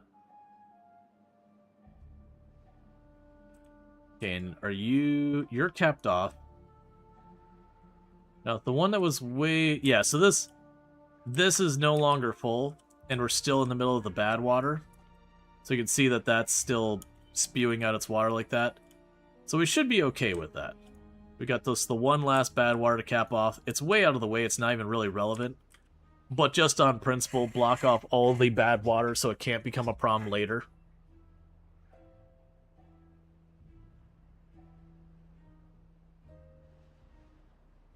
Timberborn is also absolutely a game that once you get to the point of established, it's like a lot of survival city builders or tycoon games that once you stabilize things enough, you just kind of keep it running at max speed at almost all times.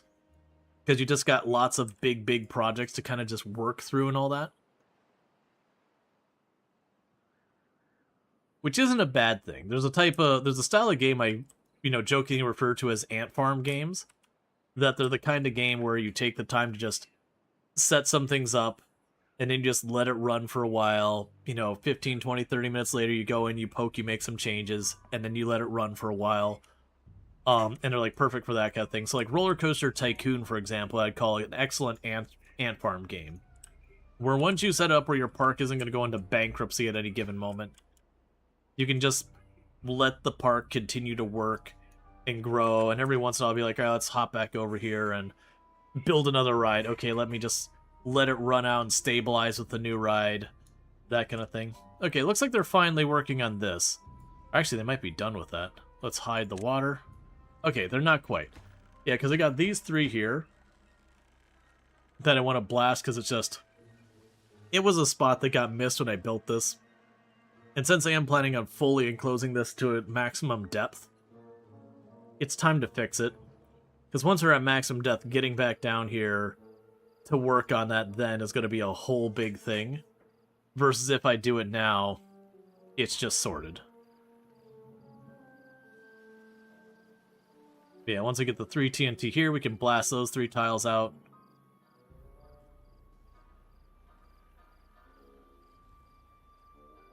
And that'll be good.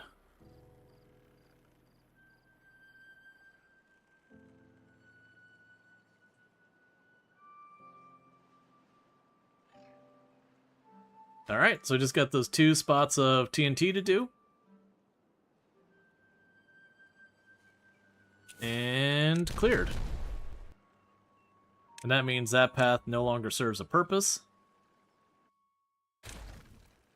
And unfortunately, I will not be able to collect the materials because they're going to be on the bottom of the water here. Alright, I want just that.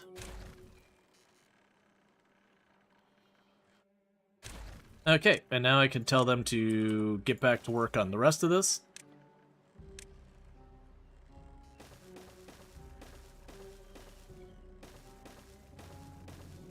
And fill in that gap.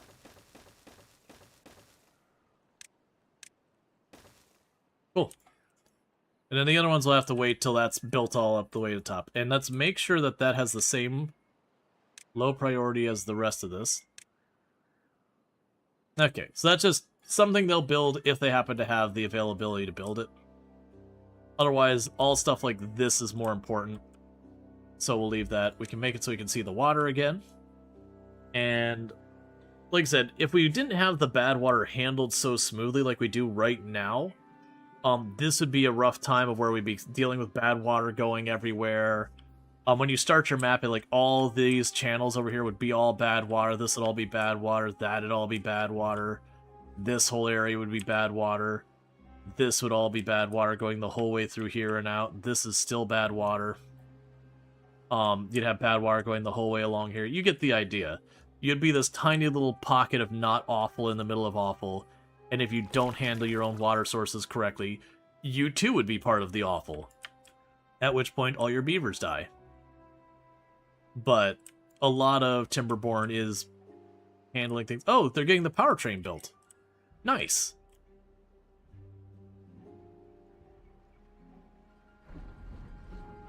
So we're going to go ahead and get this last little connection here going, and then we'll start seeing all this mechanics kick on here, and there'll be another 400 horsepower setup on my thing. And the geothermal's nice because you don't have, like, any ongoing maintenance. Once it's connected, that's it. It just runs forever.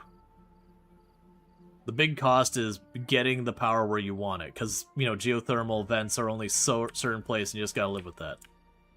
Alright, so you are connected all the way to this point, and then you are waiting on gears and planks and that. So we're working here, and then they gotta get this bridge built over here. And then they'll be able to get the rest of the powertrain built on this side, and that's the same thing there.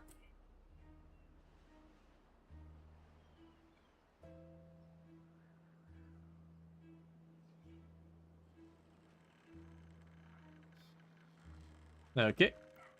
We've got our powertrain going a little farther. Yeah, and to go down this way, like I said, I got a little bridge that they're gonna climb over here and go down there. We got the same thing down here, so I could reach the rest of that to build that. And that'll connect that whole length up. And you've got none of this building down... Well, actually, no, that's not true. They got a little bit building down here. They're starting to get this powertrain built. So to get this on the queue, because I think I put these two down after the rest, I'll make the path... Ooh, you don't actually have a path on you. I'll make the two bridges over the powertrain. Get a little bit of priority real fast. Okay. And I'm loving seeing that we're actually getting some treated planks, because getting treated planks is one of the things that we're short on for a lot of stuff. Namely the Wonder here, that's going to take 2,000 of them. So we definitely need to get that going as much as possible. Otherwise, a lot of this stuff is just wood and planks. We are slowly seeing the plank number increase as well, which is good to see.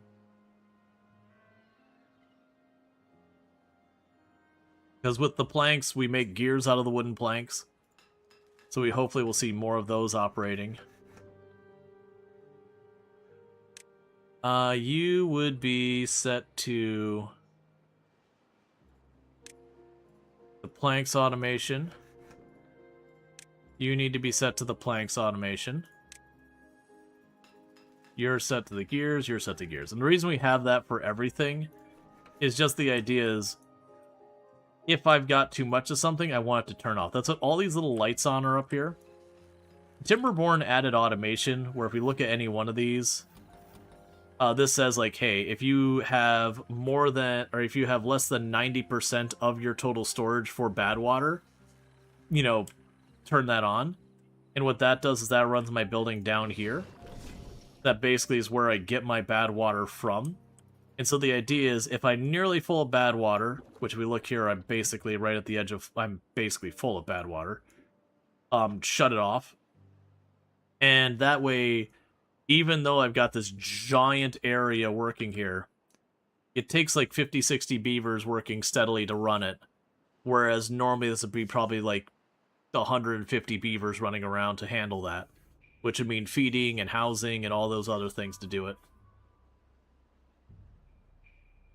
Alright. And we're getting right to the end of the bad water, so this whole time we've not been generating new water. It's been the reservoir slowly drying up. Which This is great, because this thing was getting all the way near the bottom until I made some adjustments, but between having 2 different areas feeding water into here, and then on top of that, having the seep handled a little bit more elegantly where I make sure it's able to have water during the good season, it can keep producing water, but during bad water, I deliberately flood it slightly so it doesn't produce. All of those things have contributed to being able to have like way more water around here. Now let's plan to get you processed up so you can blast that next. Yeah, and this we just keep blasting until it doesn't let us blast it anymore. Meanwhile,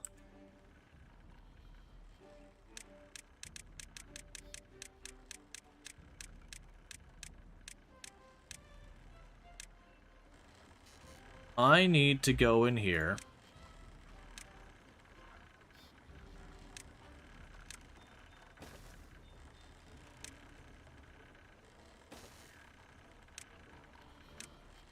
Okay, so you're 6 to the right from this.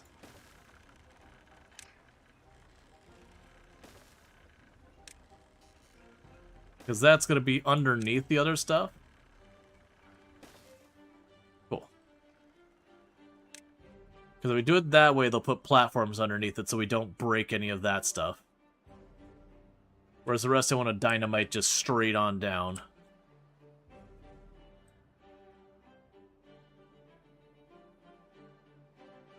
Yeah, so now that the season's back on, you can't really tell, but this is pulling up water again. If it wasn't this flooded, you'd see it just kind of like this platform here just be gushing water over it from all sides. But yeah, and you don't get to choose where your water sources are, to be clear. Like here's what that's built on. It's just like there's a little plug there, and when I build the thing on there and give it mechanical power, it'll start gushing water out everywhere. That's just the way all your water sources work. You just have to deal with it. You did that? You did what? Sorry, I'm missing context on that. Stream delay and all that.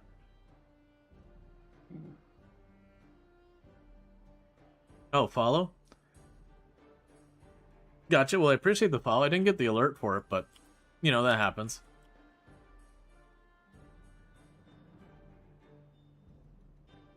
Okay. Yeah, and that could easily be Twitch API being Twitch API. Sometimes it doesn't work very smoothly. Oh, I just realized you can't reach that middle spot. Alright, so let's go ahead and make a path across here. That's more than I need. Yep. That's just how it is. Twitch, sometimes things work great, sometimes they don't. 50% of the time, it works all the time. Alright, so yeah, once I get this very last piece here built, there'll be an extra 400 horsepower on the grid forever. How is my... Yeah, so all my gravity batteries are pretty close to maxed out. So that'll be another extra 400 horsepower I don't have to worry about causing us problems. It's good to see that they're actively building it. Yeah, so we're getting more and more treated wood over here. The gears are making no progress because I'm consuming them everywhere. The metal's coming along well. We're about 2/3 the way on their metal for the final project for the game.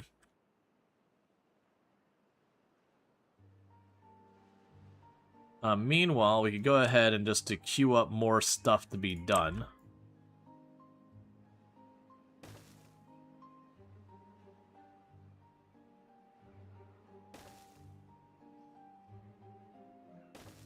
We're telling them to just fill in everything.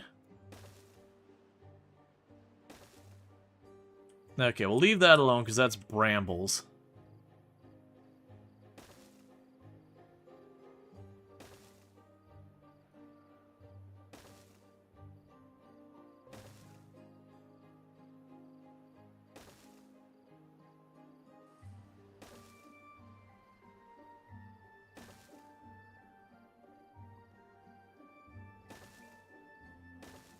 Okay, none of that'll get done too fast. That's just something for them to work on when they don't have wood, but they've got dirt. because we've got dirt for days. Because we've got a big drill here that just digs deeper and deeper till it hits bedrock, and then we just keep getting infinite wood out of it. Okay. Ooh, alright, before anyone else has any ideas. There we go.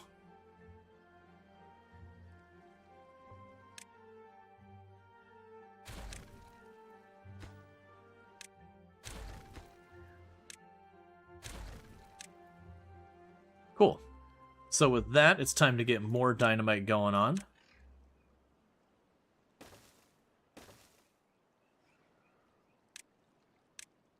Okay. That should make it so I can reach all that to blast that down. And basically it's going by the highest point going down. This is fine. What we got here is A-okay. And then this sensor is ready. I want to make that a little bit lower. And now we set you to use the Reservoir 2 sensor. So what this will do is that will continue to pump water out of the ground until the water gets to where you see that little blue square. Once the water hits that level, this will turn off, which will turn off that pump. And that shouldn't be a problem until we seal the big gaping hole in the side of this. But once they get that, then that'll be this reservoir built for the time being. And we'll just keep blasting down more and more. I won't set that one to build up to the height of this one until this one is done. So we'll just get that blasted down, and then that'll be all we work on that for the time being while this one becomes the macro project. And then honestly, realistically, or if I end up needing more water, we just go someplace like here where I've got mechanical power right nearby the reservoir. I'd probably build up this reservoir a ton, and then start blasting the whole area down here. And keep repeating that process. So I'd have a bunch of these like random reservoirs throughout the whole map. I am leaning towards still just, for silly reasons, basing everything off of canals off the Oasis, since it is an Oasis map. There's kind of a fun of deliberately making the Oasis the centerpiece of the map that everything bases from this point. It's not a strategic decision or anything like that, though. Doesn't really provide any benefit.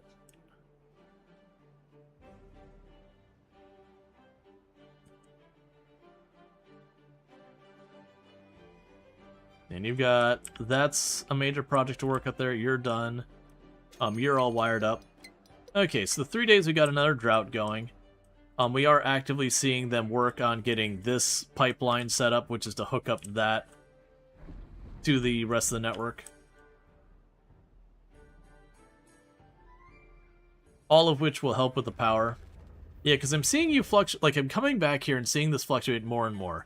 If this ever fully goes down, that's a problem. Yeah, so you can see here what's happening. That they're toggling back and forth really quickly because it is opening and closing the gate down below.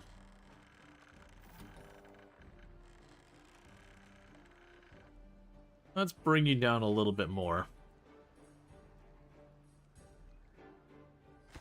But yeah, that's the idea here, is once we get right about full, it turned off the pump. And it's basically like, alright, you're not pumping anymore. There's nowhere to put it. Just shut it off. And then this one will keep on pumping. Now granted, it's just dumping it all out the other side. But I mentioned earlier about how important the water is. If you notice, the ground is green anywhere remotely close to where the water is spilling, but nowhere else. You can't grow on all that brownish gray ground. You have to have the green ground. And that's basically, you know, it's how big the area of water is will determine how far that goes. So if I made this 2 tiles wide, it would end up going a bit farther than 1 tile wide. If I made it 2 tiles deep, it'd go a bit farther than 1 tile. It doesn't infinitely scale, but it does kind of punish you a little bit for having it 1 tile wide. But it's still not a big deal, having the occasional path here to like grid it out. It's fine.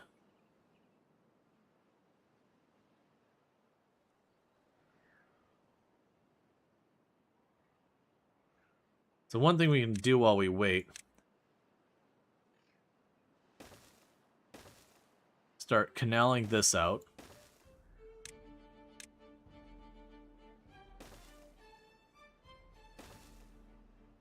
So we can continue to expand, and you are the chestnut trees. Even though I don't really need more chestnut trees, we'll continue that trend. Wood is still not keeping up. So we'll just plan to plant more oak trees over here.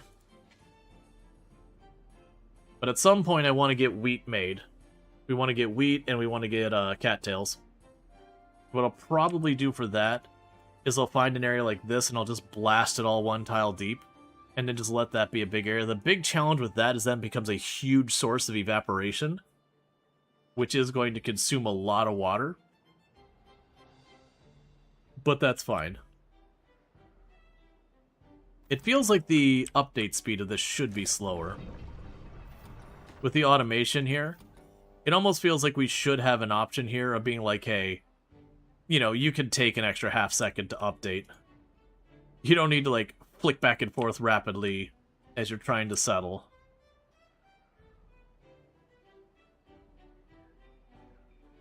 Yeah, so we're filling in all the dirt, gradually giving ourselves more of a platform to base off of.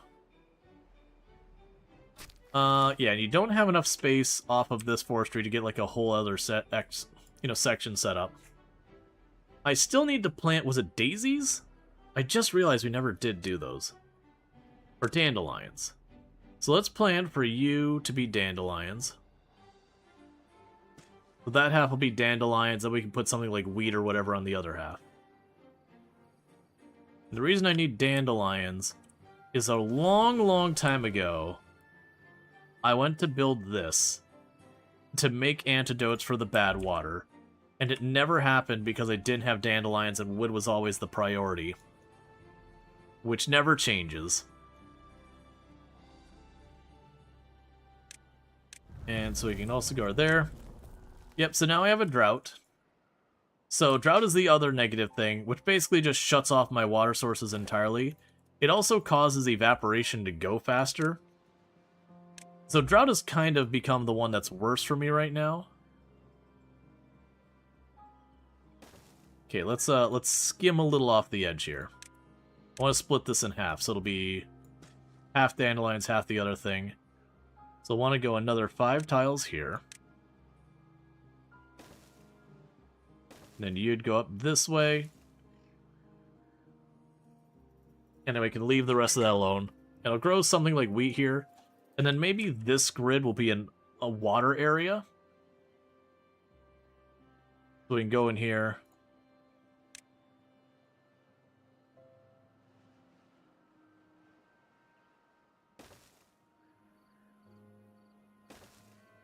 Like that. And I just need to not put bombs in the front corner, so I got room for an aquatic farm.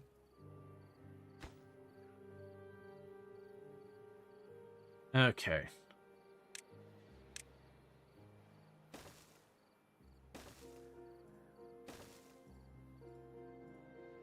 But as you can see, we are just expanding the farmland now. More and more. But all that's going to contribute to evaporation. And that's why we're doing multiple of these. Let's hide the water. Okay, so you haven't gotten the TNT down. You'll get there yet. And then once you got that blasted the whole way down, I'm not going to wait till we have water problems. I think we'll go over to one of these other ones. We will just plan to make it a fairly sizable reservoir right from the get-go. Not sizable like this one's tall, but just make it from the top, and then just drill down as well. It is continuing to increase our water resource as much as we can. Now the caveat with this one is I do want to keep up the trend we have where I go and I pipe everything through underground. So it might be something that we plan here, where I'll go here.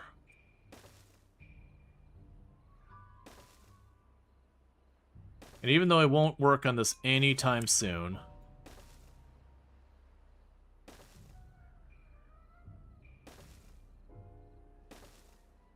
I will ultimately need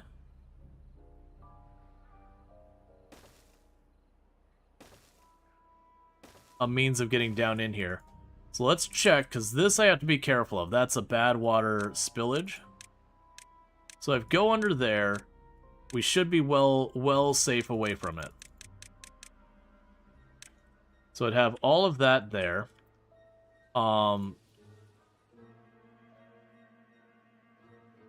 That's a geothermal. Bad tides. I've got this one over here. But you get the idea of what I'm trying to do here now. Is I'm trying to make it where we'll have all these little channels. Yeah, there's nothing else over there I gotta worry about. A bunch of these different little channels that'll all contribute to the oasis over time. The hardest part of this whole thing is just going to be making it so that I can get down to that level to start blasting it, because I've got this to prevent it from flooding the rest of the area. But that's just going to be a thing that needs to be dealt with.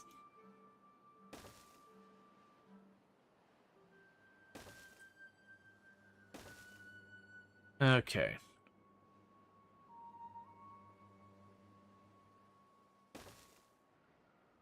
And these are all projects that who knows if and or when they will ever get done.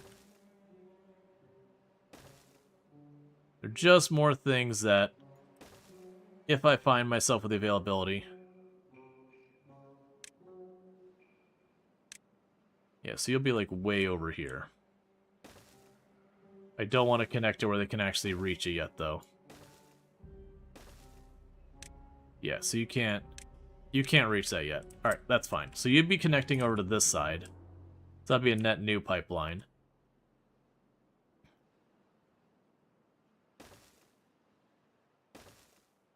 Alright.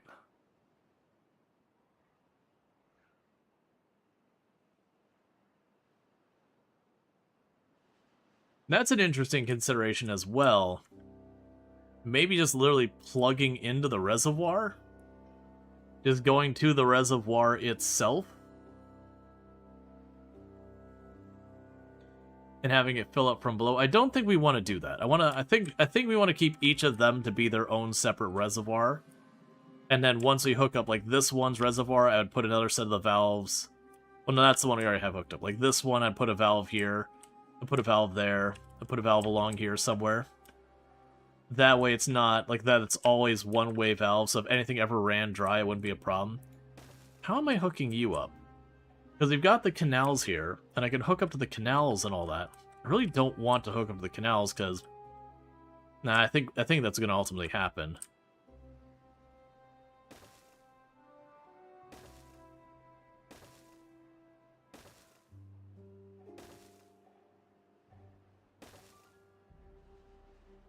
Release the water from all the dams? I don't have any dams. There is literally 0 dams or floodgates in my whole place.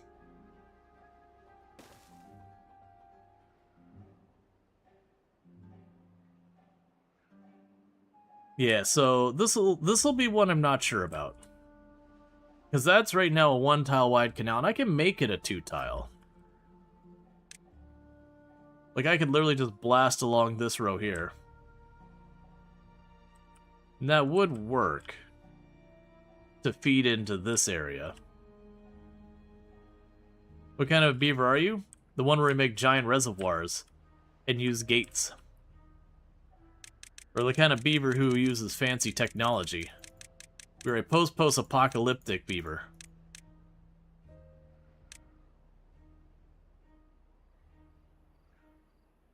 Are these even beavers? Probably not, like... Genuinely, they're sentient and sapient and everything, who have advanced technologies that are able to use, like, geothermal technology and all that. I think calling them beavers at this point is probably not an accurate statement in its own right. Alright, so we're going to want to cancel this part for right now, until things are more along the way. Let's make sure I don't have anywhere else where those poke through and are going to cause me grief. Yeah, that's fine, because that's where they'll drain in from. Yeah, the rest are all fine.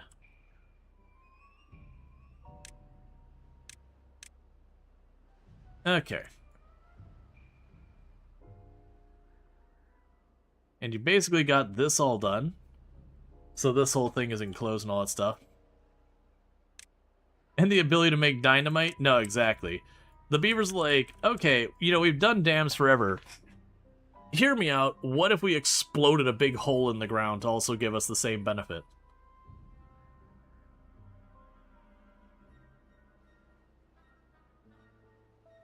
So one thing we'll probably want to do is maybe right here, build another zipline station.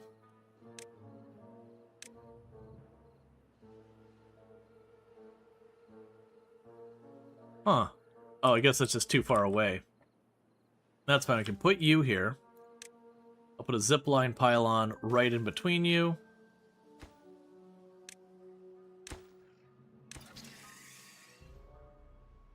Okay, that'll be fine. We'll just give up one tile of that area. And then we'll have, like, the aquatic one. Actually, it makes sense if I do it that way. So this will be one of the aquatic plants, probably the cattails, and I'll put the other one on the other side. So let's actually, go here. I only want to cancel one tile deep, so 10 wide. I'll say 14 deep there. So still fill that bottom area in, but then this will be for another one of the things there. Now, a danger I've got to worry about here is this is going to be a lot of... One second, that would be potentially a really dumb idea for right now. Because if I accidentally open that up, I'm dumping my entire oasis off the side of the map, including my water reserves. So this is all fine, but we do not want to connect to an area that just pipes out of the map until we're ready. I mean, till we've got that blocked off where it's not a problem.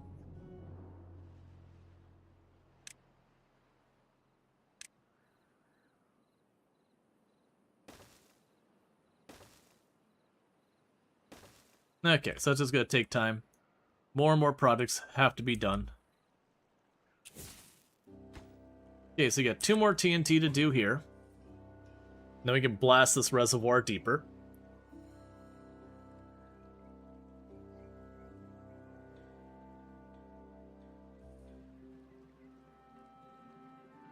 What are you missing to continue? Is it planks? It's probably planks, right?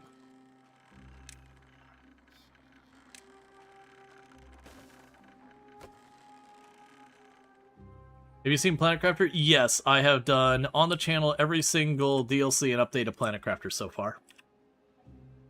All the moons, Humble, the whole kit and caboodle. Very good game.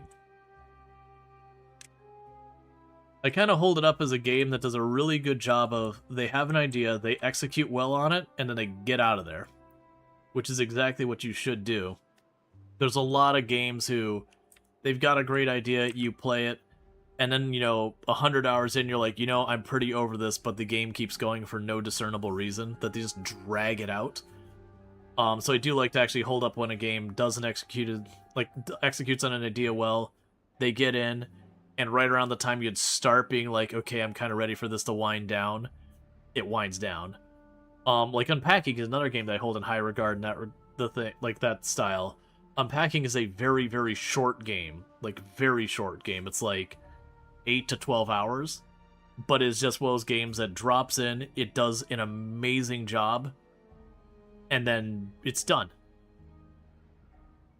It wraps itself up, puts a pretty little bow on it, and moves up. You like the amount of things they have in there? Yeah, no.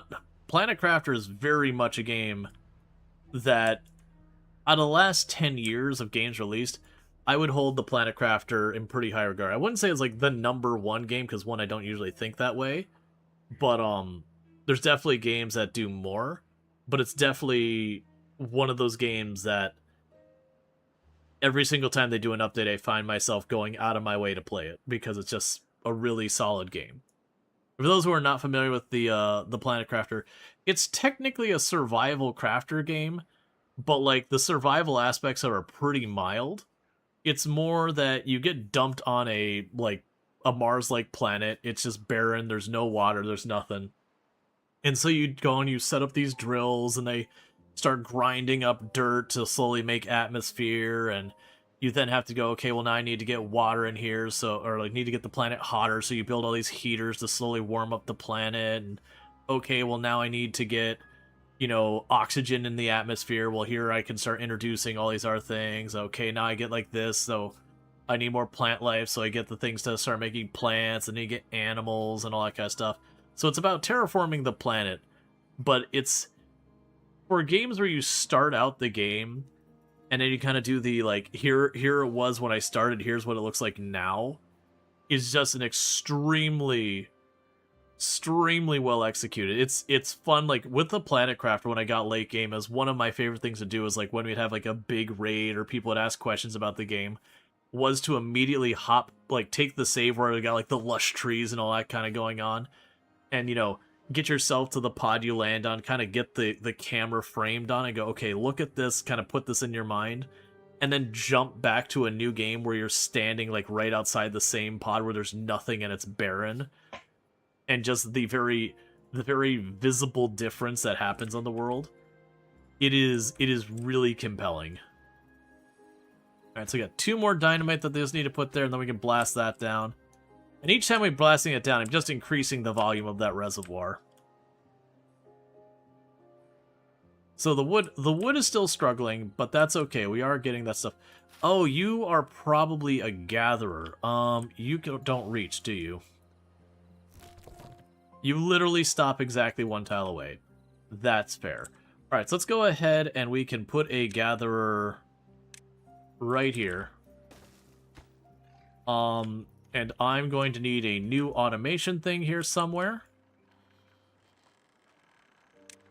Let's go ahead and weave that like this, so I can put a couple more on this. I don't technically need it, but I'm going to use it.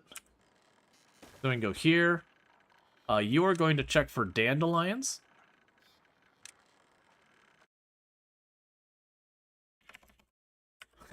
Dandelions. And we're going to check to see if it is less than 90% of my storage full. And I'll bump you up to a high priority, so that way this building turns on eventually. And then you are going to check for the dandelions. And that means they'll harvest the dandelions. That's the part that's amazing how much it changes. Oh yeah.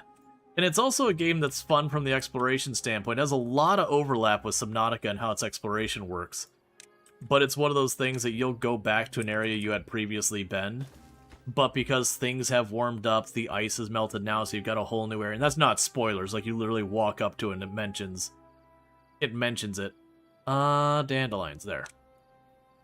But, then there's a lot of other ways, which I won't spoil, but the world does change as you play the game to make other areas available, is the way I will phrase it.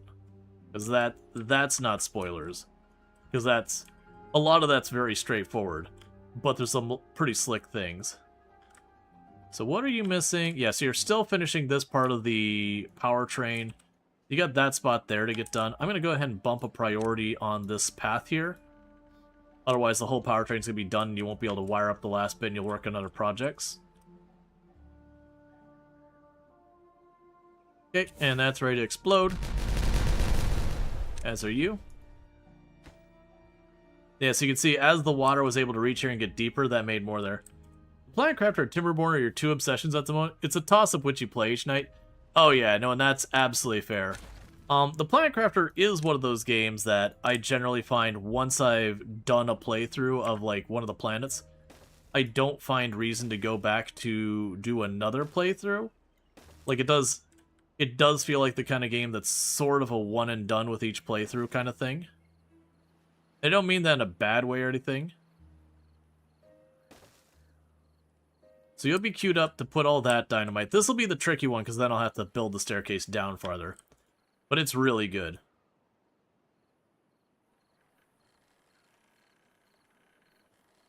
Actually, you know what we can do here? I'll leave it alone. I want them to keep blasting farther down and all that, but that's fine. They're just going to keep working on it, keep blasting, keep making that reservoir bigger. What about oxygen not included? It's been a while since you did anything that. Oxygen not included is another good one. I have been finding with each major update of Oxygen Not Included, I still go back and play it, but where I did go through, like, before streaming, I did like full playthrough, like a full playthrough or two of Oxygen Not Included. I haven't gone back and done that with a lot of them. I'll usually get to like late mid game to early late game. So around the time you might like break out a volcano and setting up your cooling loop and all that kind of stuff. It's around then that usually I kind of drop off, move to new things. But a big part of that is more I'm a content creator, and that's usually about as far as I can get in Oxygen Not Included before people are pretty ready to see less Oxygen Not Included.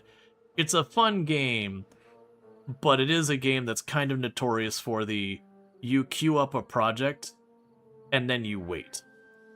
Which, for the record, Timberborn does as well, but I feel like Timberborn does a better job of getting you the ability to watch, like, have things to see, have things to experience, see, like, more progression as things go. The large-scale projects, while they're large in scale, there's a more visible progression to it, where a lot of times in Oxygen Not Included, there's a whole lot of just building the whole thing out, and you don't see anything really happening until it's all done. Like, you have to, like, build out the entire thing before you throw the switch or everyone dies. Are you going for an all-bot build? No. I am leaning heavily on the bots because they work 24/7 and they're amazingly good at it. So we are very, very bot dominant. But it's not deliberately to get rid of the beavers and just do bots. I'm just using them because they work well. But ultimately, what will end up happening in this run is some of the achievements I have do require me. Actually, is there any requirements for the achievements that require population? No,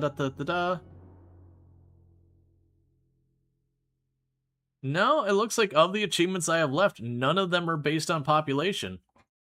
So I technically don't actually need the beavers. Now, granted, the reality is I kind of do need the beavers. Isn't your beaver efficiency much higher? The beaver efficiency is high. The thing you gotta keep in mind with duckweed is the beavers need to sleep. And the beavers need to stop to eat. And the beavers need to stop to drink. And the beavers need to stop to do entertainment. And the beavers need to stop. The robots just take a hit of biodiesel like once or twice a day and then never sleep. So while they're working, the beavers are substantially better. They have those sad mortal needs that unfortunately, you know, they'll go way out here to go work on that, and they go, oh dang, I need to go eat something, and then they take their zip line the whole way back to our food.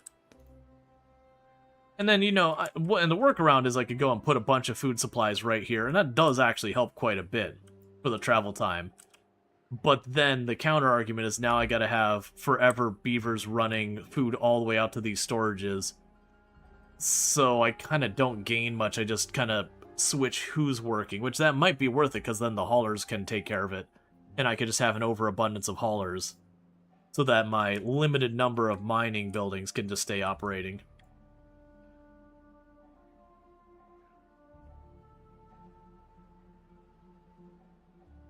Because it is one of those things that, while your beavers, if we just grab one of our beavers here, sorry, one of our beavers here, that movement speed is still only at 60% faster, and that's with them, like, pretty high up on their wellness. They don't get much higher than this. But it is only a little bit over 1.5, like, their normal speed. So while they are working almost 3 times, well, actually, they're working a little over 3 times as fast, just the speed they have to run back and forth cuts into it. And that just half their day can get spent on travel time. Whereas we look at our actual robots, our robots actually move faster than the beavers. So they're better at travel time. And they're almost, but not quite as good. Because, like, we have our bots are all hovering around 110, 170. Whereas our absolute best beavers are at 220, so 50% faster. But most of them are also hovering around a similar capacity. So while the beavers technically can get better, it would be better to keep them back here and have them doing, like, science jobs or something where they wake up, they roll out of bed, they walk 10 feet, and then they go there. So then they can go up here and grab their food. and just kind of keep in that little ballpark, whatever's close by. But yeah, the not sleeping is the big carryover. That's actually one thing I feel the Folktale bots do substantially better than the Iron Teeth, is the Iron Teeth bots have to go to a recharging pad, where you effectively trade mechanical power to recharge them. And the advantage there is there's a lot of ways to make mechanical power that cost you no resources. You build it, and then it's done. So, like, if you could put those with the wind turbines, I could just make a big field of wind turbines and effectively have bots that can run forever with no cost. And there is things with the Iron Teeth that you can kind of get those kind of benefits as well. But yeah. But with the Folktale, you just have to make the biodiesel or biofuel, and they just take a swig and they go right back to work. So there's no... The only downtime is how long it takes to path here to grab it to leave. They don't have, like, the plug-in and recharge loss of time.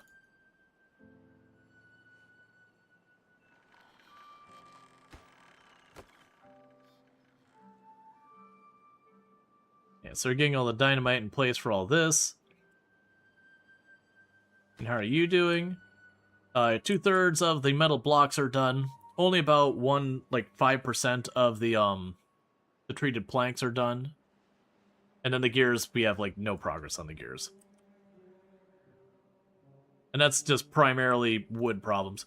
Actually, I take that back. It's not wood problems. Our wood is officially at a point of doing extremely well.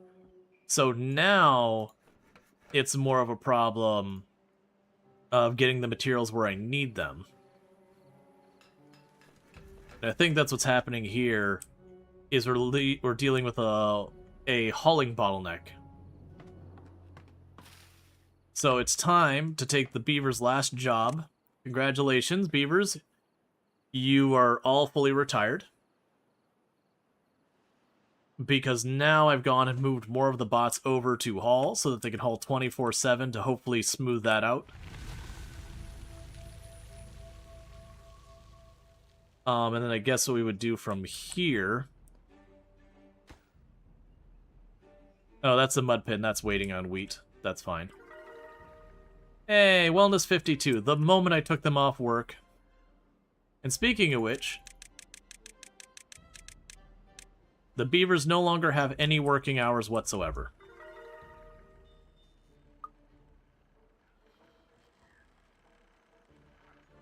Yeah, and that'll not be useful until later. I was gonna say is what I could probably do is build another hauling post, so that way if I ever have spare beavers... you're all wired... Yeah, you're already wired up. How are you doing down here? So you got that gap to fill in here. Otherwise, the entire rest of it's all piped in.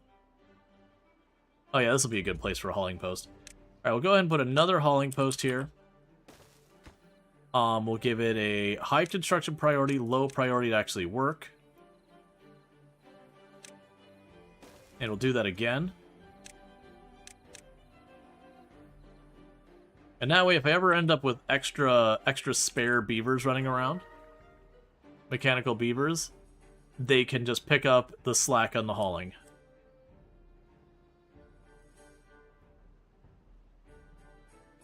I don't feel like I really need more builders. I need more beavers hauling, and I need more beavers making stuff. Because I'm noticing stuff like this. This isn't running right now because it needs wood. And that's because the beavers have to run all the way over to my wood resources over here. And whatnot. What I can probably do is once I start blasting over here, we can probably put a wood storage right there as well.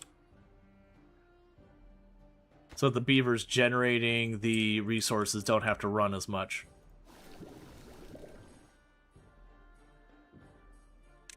Oh, you can have that turned on now. Yeah, you have the antidote automation available. Yeah, we could still use more maple syrup. Which we'll want to sort out at some point, but not right now.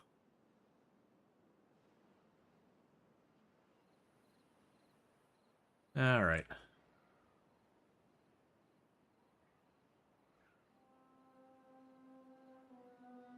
Okay.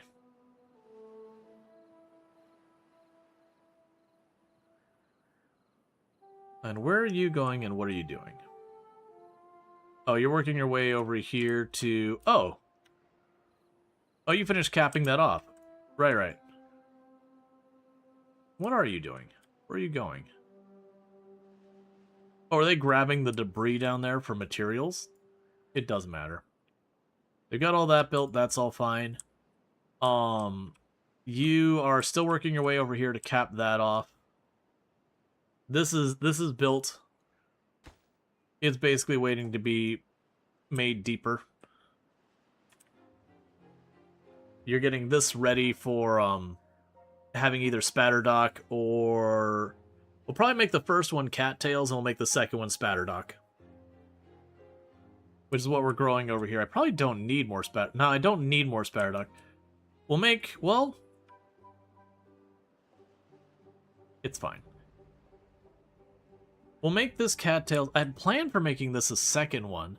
Let's look at the crops we don't have grown. So we have the Spatterdock and cattails. So actually, whereas going to make this another water-based one, I don't think we do. Because I'm gonna go ahead and put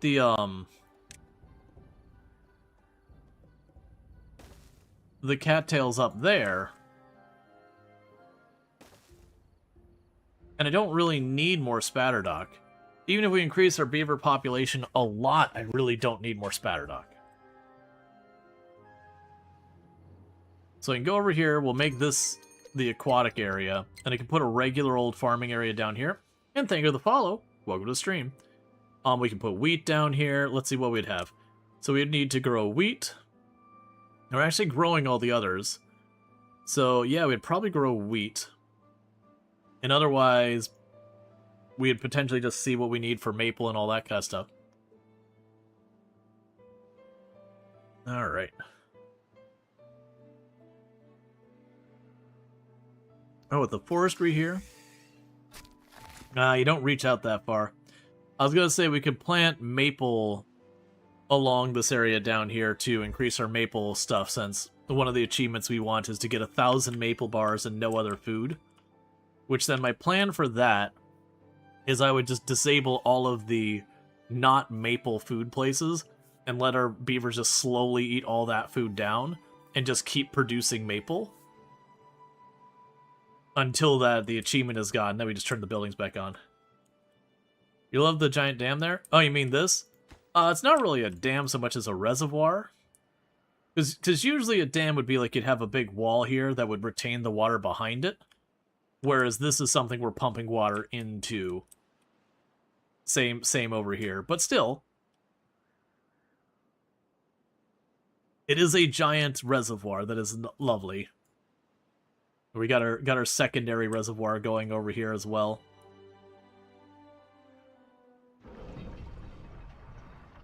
And I could explode my beaver population. I just don't have a reason to.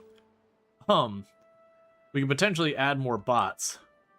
Where does the water come from in this map? So there's 3 water resources I'm tapping.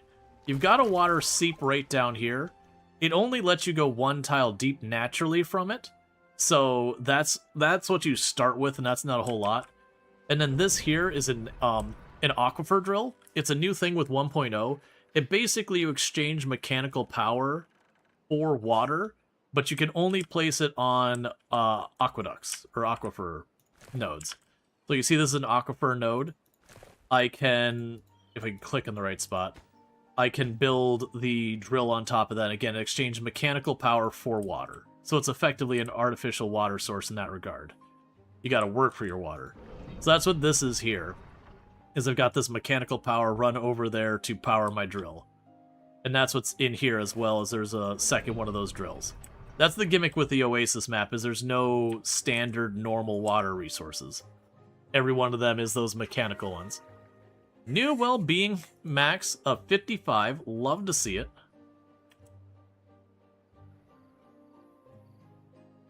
Okay, so this is ready to go blasting. Calm down, game.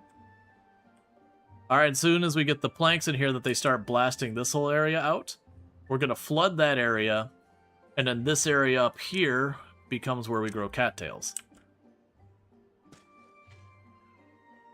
So what we can do is remove this tile here at the corner.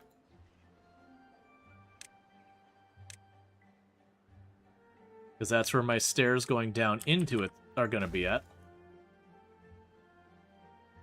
And then we can go here. Aquatic farm.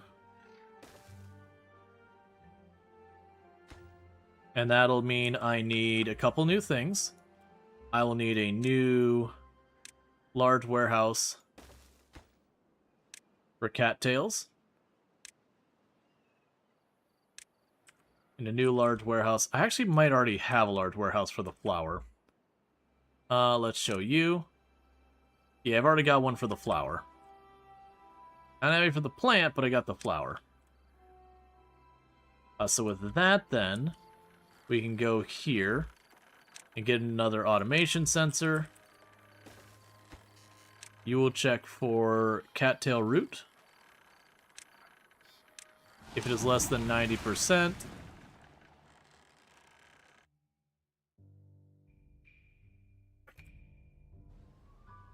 and that means you'll be good. We'll set that as a priority so that once everything else goes, it'll be just ready. And that will be the automation here. And that way, once we start going, all that stuff. No battle water through this map? Normally there is. So the aquifers never produce bad water, which is good news. But you see, like, that was a bad water source right there.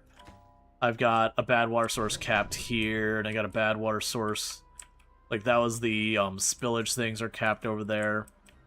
I've got a bad water source capped here. There's this one here I've yet to cap. There's a bad water source capped there. That's a spillage I've capped.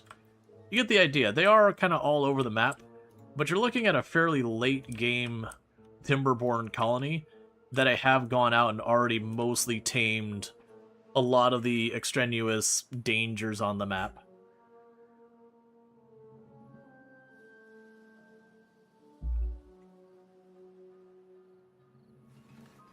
Okay, so one thing I'm going to want to do here is I believe that's 2 tiles tall.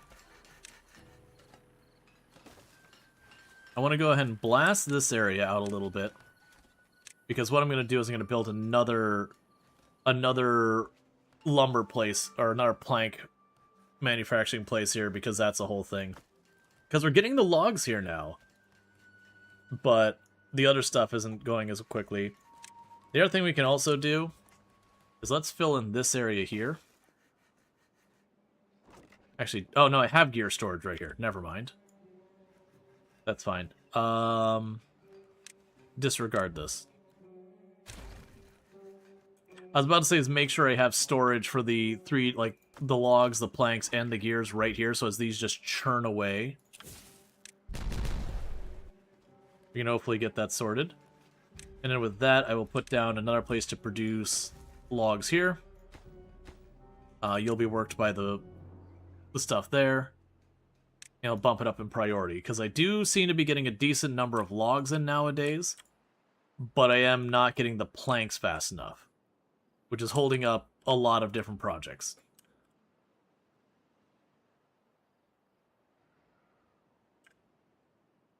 Okay, so thinking about the projects, so you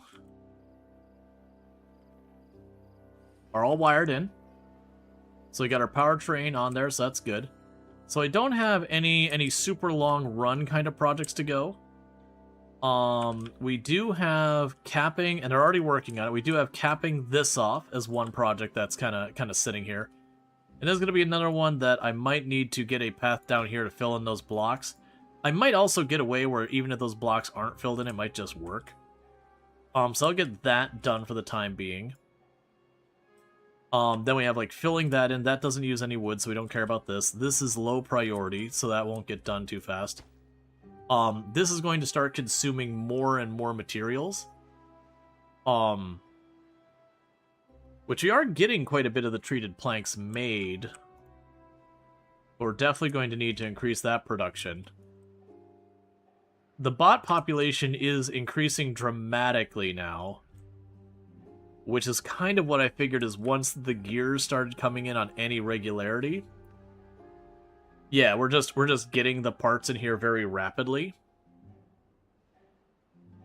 Where's my power generation? Most of it's right here. This is the vast majority of my power generation is all these windmills. And then I have 4 of these hooked up as well. Is the geothermal. So you look at the map of my powertrain. It does sprawl. How many bats are you making aiming for? Right now I haven't set a limit of any kind. I might need to. Like I might cap it at 100 or something. It's honestly a thing I should probably cap on the parts that we start shutting off part production. Because I got it set on these. Because I built the giant warehouses, though, I don't think I want to wait till we have 1,200 robot arms. So I think we'll go in here, wherever you're at. So we're going to change you. Can I do less than? Yeah. If your quantity is less than 200... If your quantity is less than 200... And if your quantity is less than 200. So let them keep building the robots as aggressively as they want. But as we start approaching 200 of each part, just start shutting down those buildings that make the parts. Because that'll reduce our gear consumption. If we do get into a situation here where I start seeing I've just got an overabundance of people who... What beaver is working a real job? Stop it. Stop it. That's what I thought.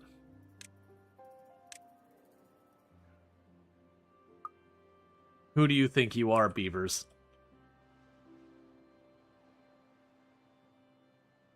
You're supposed to be recreationing.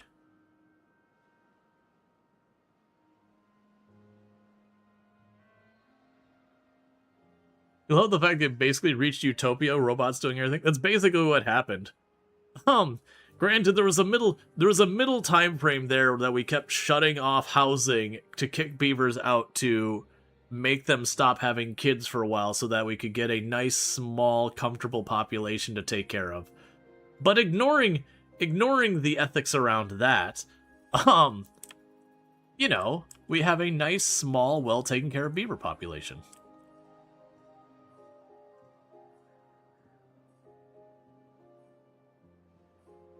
As long as you don't end up with some kind of beaver Laneshi cult, Warhammer 40k, yeah. I never was really able to keep up with the Warhammer 40k chaos groups. Like, I know there's Nurgle and a whole bunch of them, but like, what each one's gimmick was, I was never really on top of.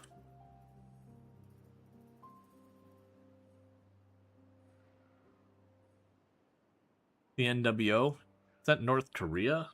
I don't know the abbreviation off the top of my head. Because we're taking very, very good care of our beavers. Like, their wellness is through the roof.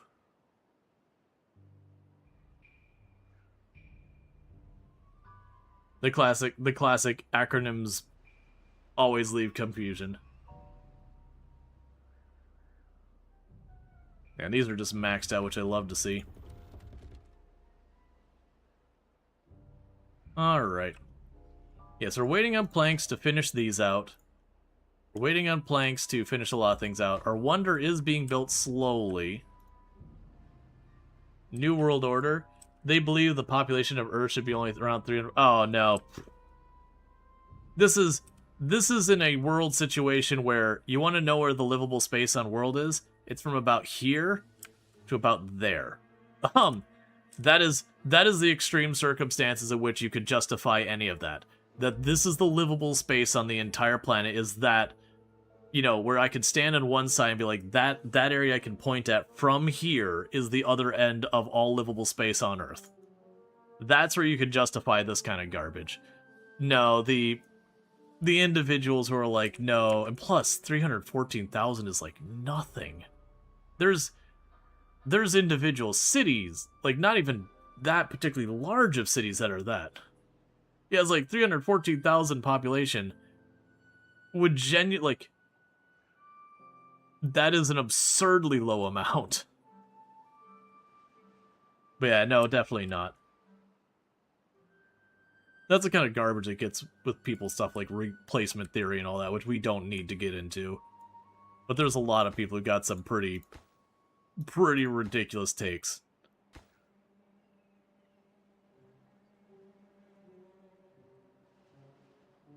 It's a pie pop. That's the whole thing, is it's just been one big meme since the beginning.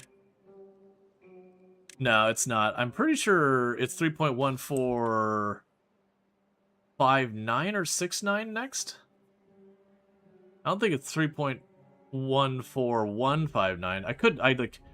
I used to know pi down to a certain number of digits or whatever, but that's kind of that trivia information that has no real value, and you don't use on a day-to-day basis because, maybe if you're like a mathematician or something, you might have a valid reason for knowing it beyond trivia. But even then, I'm imagining with mathematicians and a lot of that, it's probably not much different than software developers in the sense that everyone makes a big deal about having to learn all these different varieties of math and all that kind of stuff. But in your day-to-day, a lot of the simpler stuff, you're just going to hand it over to the computer. That a lot of the important key aspects of why they hire a mathematician as opposed to someone else is getting more into like the theoretical and all that, trying to like, you know, push the edge of understanding of math, or that you are the person who goes in after the computer to verify that the computer's doing it right. Yeah. You need an infinite-sided polygon? Yeah. You only know it's like 6 digits, and it's most precision need. Let's see, 15926. You learned recently, but you never need more. Right, it's usually... Is it actually pi? Is that just some... That sounds like some meme that someone would come up with. But yeah. Even if you do the math, why memorize an irrational number when you can just divide 22 by 4 at any time you need it? Right, that's kind of the thing. There's a whole thing when you get into computer science, comp sci, that they'll be like, oh no, you need to know algebra and trigonometry and geometry, calculus, and all this. And most of that is a lie. Now, trigonometry, if you're in simulation and game design, you'll probably not be doing it by hand, you'll be using the computer, but you do need to understand the concepts of in software development. That's fair. Because that's how you do all sorts of 3D environments and all that in games, is a lot of it is trig. I'm sorry, I hate to break that news to you. Everything is going to be X, Y, and Z, and it's going to get down to trig. Calculus, you don't need. Calculus, like, maybe if you're doing a specific style of thing, like, okay, let me take that back. If you're working specifically in something that needs calculus, like, if I'm working in a type of engineering that calculus is relevant, and I'm writing the software for that engineering, obviously I'm going to need to understand calculus. Outside that specific niche individual thing, though, if you're making websites and games, you won't need calculus. Algebra is fair. Algebra is absolutely fair. Yes, you will be using algebra in software dev. You're not going to be doing the actual math for it, but you will need to understand that, hey, if I'm trying to do, like, this formula, I will be bringing my variables in and shoving them into places. Most of the other stuff, you're going to be like, math dot Pythagorean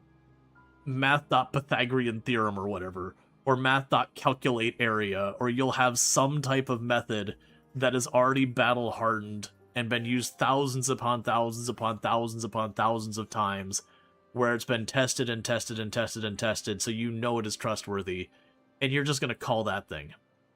So are we going to green the entire map? Probably not. I think realistically for this run, I might go for building the Wonder, and then maybe around there we would wrap it up. I have played a lot of Timberborn. It's an amazing game, but as you can see kind of where we're at right now, I've got a bunch of projects queued up, and what I can do right now is kind of just wait.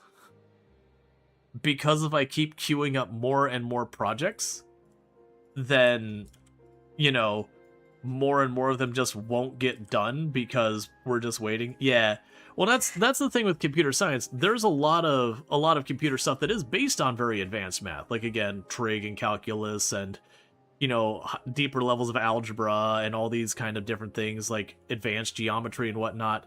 But the reality is, unless you are going to be the one designing the framework that does that specific niche, or specific, I shouldn't even say niche, specific type of math, all you're going to do is offload it to the computer. You'll have someone who's taken the time to make a really, ooh, wait, don't do that. That's too deep. It's too deep.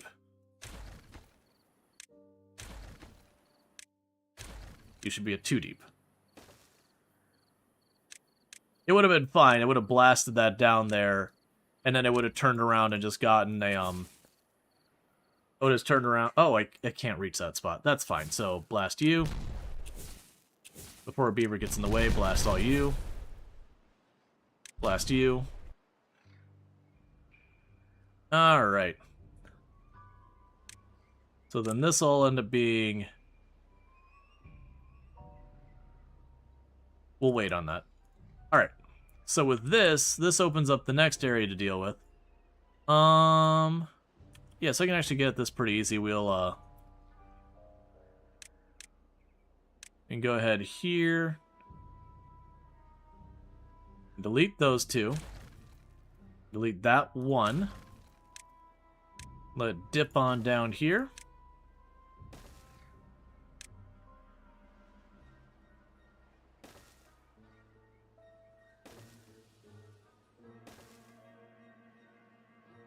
Think they can reach up to those? Because I believe they can reach 2 above them.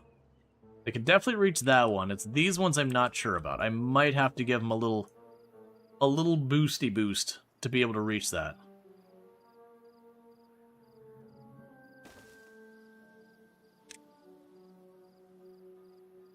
Actually, wait, we can go...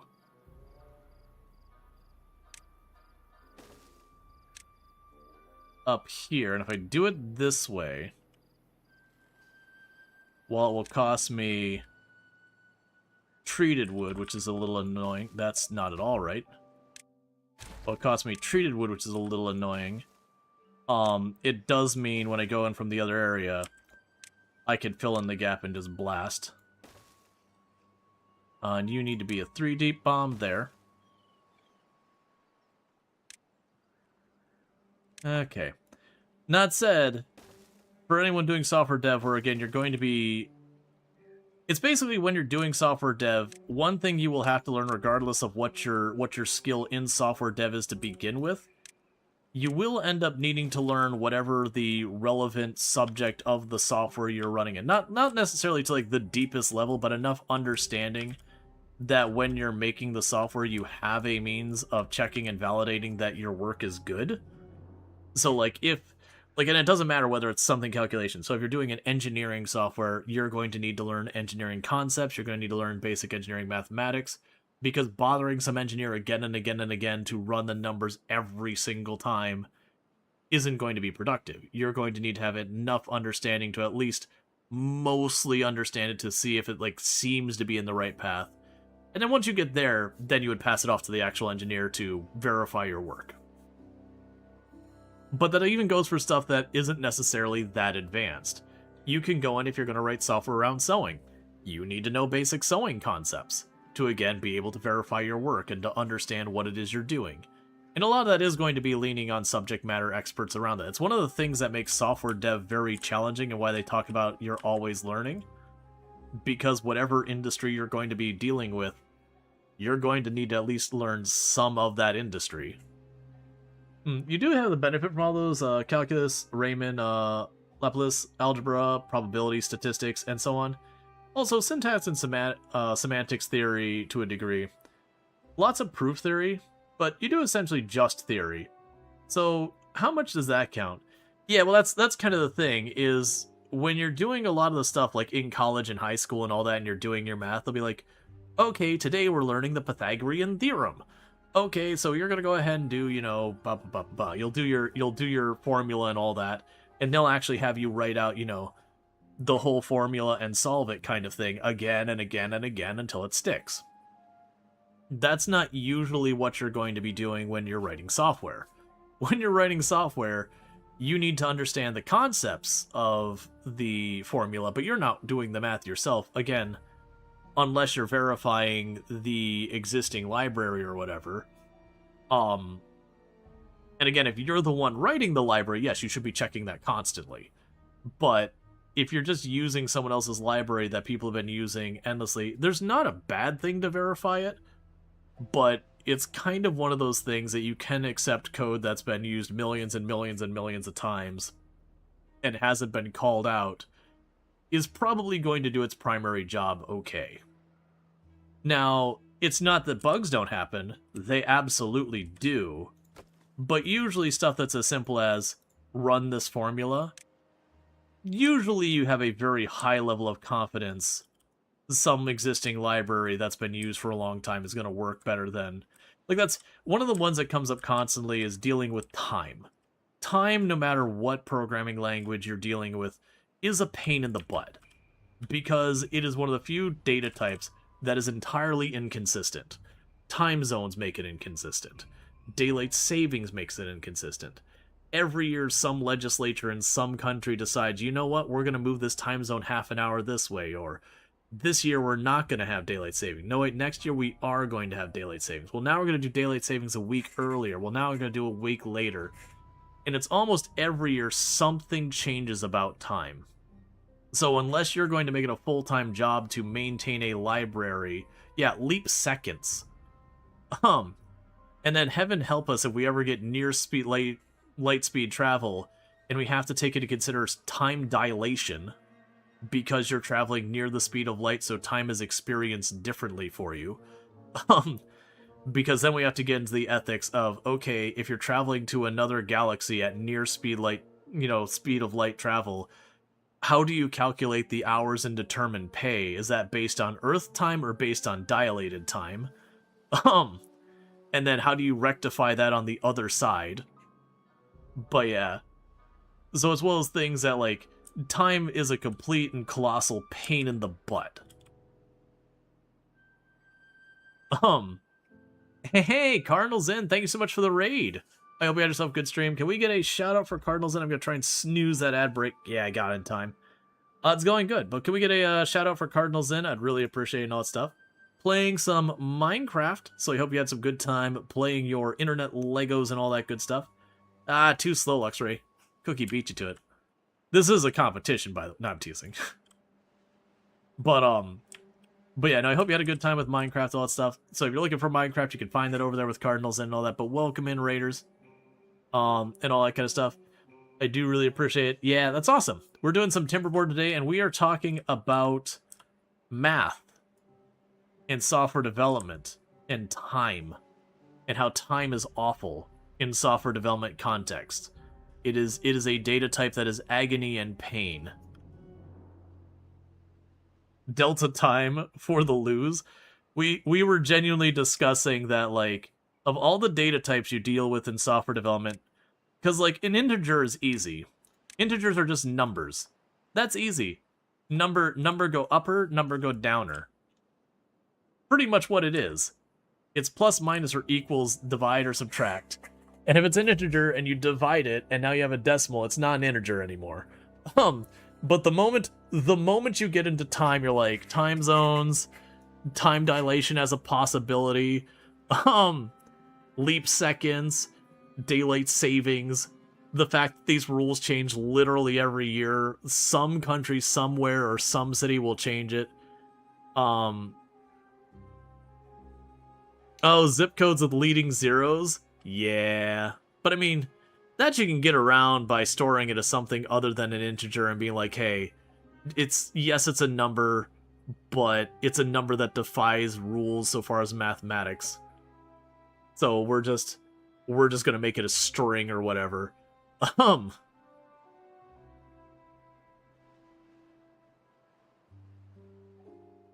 This is why I say use UTC and let someone else convert. Oh yeah, no, generally. So I actually did a course on date time, and that was always my biggest rule. It's like, hey, Is what you're doing going to ever be contained on something other than just this one local system?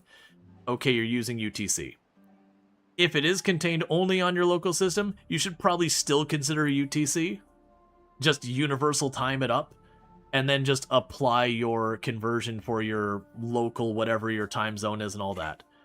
But generally speaking, it's the thing that brought this up was we were talking about advanced mathematics and how a lot of times it's like, oh, you need this for comp sci, and it's like, well, you really don't. Unless you're doing something that the specific thing you're covering in itself would require advanced mathematics. I.e., you're running engineering software or whatever. But then it's like, because the reality is, if you need to do something like Pythagorean theorem, you're just going to get like some math library that just does it for you, and you don't need to think of it more. But it's the same thing with like date time handling. There are companies who will be like, oh no, we can't use third-party anything. We'll make it in-house. And it's like, are you planning on spending your entire, like, half of your financial staff budget just figuring out how to maintain a time library? Because that is a full-time product that companies develop and sell because that's how big of a problem it is? No? Then why are you doing that in-house? Just find someone who's made a really solidly and really well-respected library and just grab it, and odds are you'll find a really, really good one for free because it's that aggravating of a problem that people have already solved that problem and maintain it. Let's see, the most advanced math you've done is for a Fourier transform for sound frequencies. I have no idea what that is. I found this GitHub repository. How bad Scrum meeting starts. Yeah, no, that's like, you got to be careful with that. You definitely don't just grab some random library. Like, the good news is with like date time and that, with pretty much any non-super niche programming language out there or framework, there's going to be someone who has a library to handle date and time that's got literally millions and millions and millions of people using it. Like, whether it's a .NET language or C++ or Java or Python or anything, there will be that, or like JavaScript, there will be that library that has, 100 million downloads and, people actively maintaining it that's fully open source. And it's like, are you going to commit more time than all of those people? No. Then they're probably going to do a better job than you are. Let's see, the Fourier transforms I deal with a lot in acoustics and sensory outputs. Gotcha. Okay. So because I've never had to do software relevant to sound considerations beyond play sound, it's the thing I haven't had to worry about. NPM do all the things for me, lib. Yeah. Well, there's also definitely, on the reverse side of that, there's also situations where you have, like, getting a library that's like, what do? I remove the white space at the beginning of a word. And it's like, okay, maybe I don't need to download someone else's code that who knows what they might do with one day that just removes a single unit of white space. I can write a method that's like 2 lines long to do that same functionality. But date time handling is a 2-ton gorilla of a problem that people dedicate thousands upon thousands upon thousands of dev hours managing.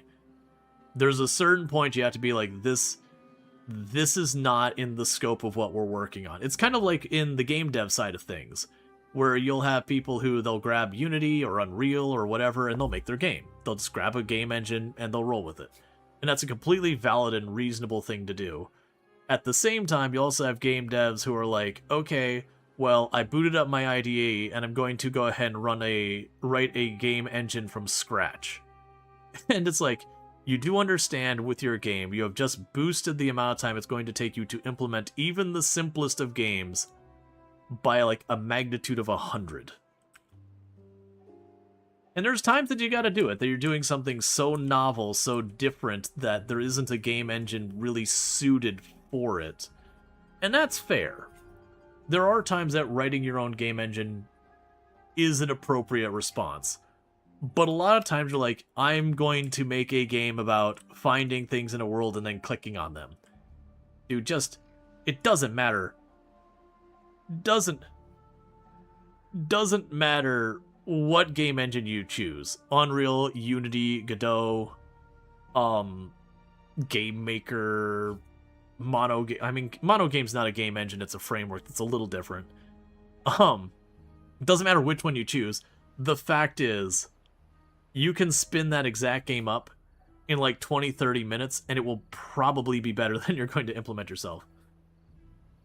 So in 2017, you're making a game in Game Maker, and then they rug pulled for Game Maker 2. Yeah, that does happen. That is definitely a danger you run into when you are using someone else's code. There's always the possibility that they just yoink the library out from underneath you. That is a genuine danger. You're not wrong. But that's kind of where the beauty of stuff like open source and that kind of thing gets into it. With open source kind of stuff, you can just fork it and they go, you know what, we're not going to use this anymore. It's like, that's fine, I got my fork. You can kill the main product. I still have my instance of it. You've been repeatedly comp sci with software dev, and why is that? Is there no separation from software to dev degrees, considering the vast variety of the university? There is. You have like software engineering, comp sci, but the way to kind of think of it is comp sci here in the US is seen as your general software / computer dev degree, like your broad one, where a lot of the other ones tend to be like more specialized. So if you're going to like software architect or software engineer, those are usually seen as a specialized form of software dev, or like a DBA would be its own thing, database administrator. But broadly speaking, comp sci is kind of just your broad, like even then when you're talking about comp sci, usually it's like the umbrella term you'd put all the other specializations under. You'd have like comp sci, but really you're on the software dev engineering track would be your official degree, but it's kind of seen as a subtype of comp sci. Godot seems cool as heck, especially with their new RTX lighting. Yeah, no, absolutely. Looks at Noida. Yeah, Noida is a game that required its own engine to do stuff. But to that point, there is stuff with the engine with Noita. It does some amazing things, and there are things where it absolutely catches fire and falls on its side. Partly because they let you do amazing things, and they're like, hey man, our engine will take it as far as your computer will let it. And then, you know, when you fire 1 million projectiles in a second that then break off and make their own projectiles, and then those explode, you know, that's on your CPU and your graphics card to decide where your limit is. The issue is that when you are hired, no matter your title, you end up doing full stack most time. This is true. That's the reasons why. So I have a background that I've done about 15 years professional software development, but the latter couple of years of that was I was teaching software development. And that was kind of my joke, is all developers are full stack developers, and all developers will eventually be polyglot developers, which is where they support many languages. Doesn't matter where you start. You're going to be at a company, they're going to acquire a product, it's going to be in another language, and now it's your problem. And you're going to learn it, or you're going to get like a bunch of flack because you didn't learn it. And unfortunately, that is a way a lot of jobs go. Not all of them. There's definitely jobs where they have their one product line and you maintain that, and usually you slowly lose your grip on reality, wanting to do literally anything else. What you're talking about is kind of relating to stream subscription. You are paying, e.g. Netflix, access to programs, however, the risk of taking it away forever. Yeah, no, that's absolutely a thing.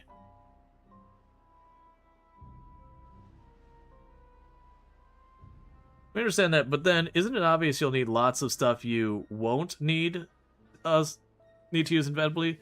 Lots of math stuff, simply necessity for specializations. Comp sci that you'll never see software dev paths, you'd say? Yeah, well that's kind of the thing, and that's actually one of the problems we've run into with college degrees in the past. And again, for those who don't know, I actually am a former college instructor. Like, I actually taught college courses, and that was very early career for me. But is one of the things that's been more and more of a problem is when you're looking at the university, especially around software technology, it's very difficult for them to keep up with the actual needs. And it isn't some mass failure on universities. The reality is those needs change very rapidly, that to create educational material around that, there is a lag. You need someone to learn that material, and then they need to create a course on that material, and that course usually needs an iteration or 2 or 3 before it kind of hits a sweet spot where it's like really effective, and by then it's obsolete. And that doesn't mean you don't do it, because people need a place to learn, but it is a very difficult thing. But there is a lot of stuff you do learn regardless of degree, even outside of technology, that might be appropriate here but not there. There's a lot of stuff you learn that you're not going to actually do yourself, but is kind of important to understand, broadly speaking. When you, well, like for example, one of the pitfalls. Give me 1 second. Thank you so much, Alistair, for the raid. I do appreciate that. I hope you had yourself a good stream. Can we get a shout out for Alistair, by the way? Another fantastic content creator on the platform. Playing some Timberborn as well, so I hope you had a good time in that. Hopefully we didn't have mass beaver death occur, but if we did, hopefully it was fun and entertaining. But so if you're looking for more Timberborn, you can find it over there. But thank you so much for that raid, and I do really appreciate it. But yeah, so like to circle back where we were, kind of we're on the topic of like software dev and all that kind of stuff going on. But with like the college degree thing, even outside of college degrees and whatnot, it's one of the things I used to teach people when it comes to teaching people software development. There's a mentality of, I'm going to teach them to do it correctly the first time. Because, you know, that isn't a very reasonable thing to want to do. You don't want people to run into the same pitfalls that you had to stumble over. You want people to have a better experience and all these other things. But the reality is, sometimes to have the understanding you need as to why you do things requires kind of be exposed to not doing those things right. So like for the example, you know, one way to teach people is to be like, hey, if color equals blue, do this. If color equals green, do this. If color equals yellow, do this. And do that whole giant block of if that goes on for an eternity. And then point out all the reasons, like, hey, there's performance implication, there's organization implication. This thing goes on for like 4 screens. There's a lot of reasons not to do this. By the way, we can, instead of doing all that, go here and do case, color, and then it just say like yellow this, blue this, green this, to compress the whole thing, have it be more performant, and yada yada yada. But you kind of have to show like the bad version of it first to kind of really grasp why you want to do it the other way. And sometimes it is deliberately having the person kind of trip and stumble and be like, hey, there's also sometimes you just do that because you're a jerk. And make the person go through the extra legwork. And I mean, not as in you actually do that, but that is a thing that happens, is like, well, I had to go through it, so they did as well. And it's always a catch-22 of going on that. One of the things I've seen is like, you'll have your senior developers like, okay, well, we always write a test. And so you have the person who's trying to learn how to use a variable. Nothing else. One of the simplest pieces of software where I can take a thing, put a value into it, and then get the value out later. And I'll be like, okay, well, we're going to start by making sure we structure our code so I can unit test. It's like, dude, he's trying to learn a variable right now. Just get the variable taught. We can circle back to proper software theory about, you know, single responsibility methods and unit testing and all these kind of things later. But until they learn the variable, none of that crap matters. Get them over for the very first thing before you start drilling in there.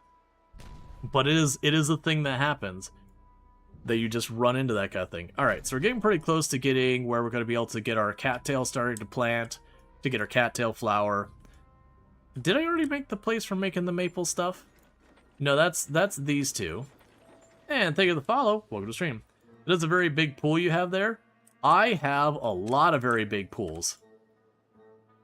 This has been a long drought. So this is where I was pointing out where the water could get a lot tougher on the really long ones.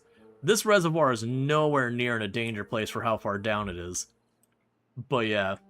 And all of this water is being fed into this oasis. You can see the channel up here goes underground and into this reservoir. And this channel goes right there.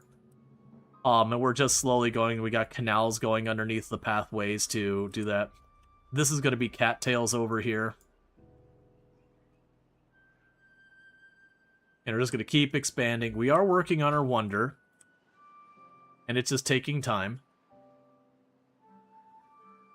because I have it as a deprioritized thing. Where is all our treated wood going? Because it hasn't gone there. There's something else I'm using treated wood for. I don't remember what it is. Okay, so it looks like you got all these bombs in place, so have a good time.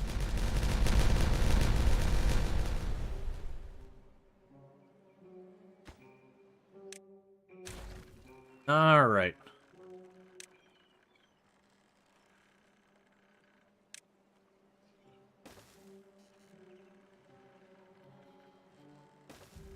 And I'll worry about this in a minute.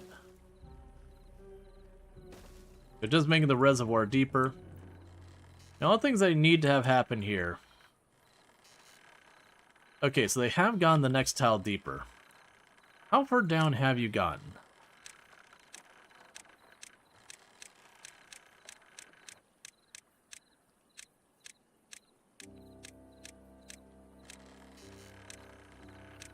Oh, okay. Oh, okay, you're done. I've been holding off bombing any of this, being like, okay, well, I gotta make sure they get that. They've already plowed that thing the whole way down. Okay, never mind. Here I was like, man, I hope they're making at least okay progress on it. Oh yeah, they finished it. That's fair.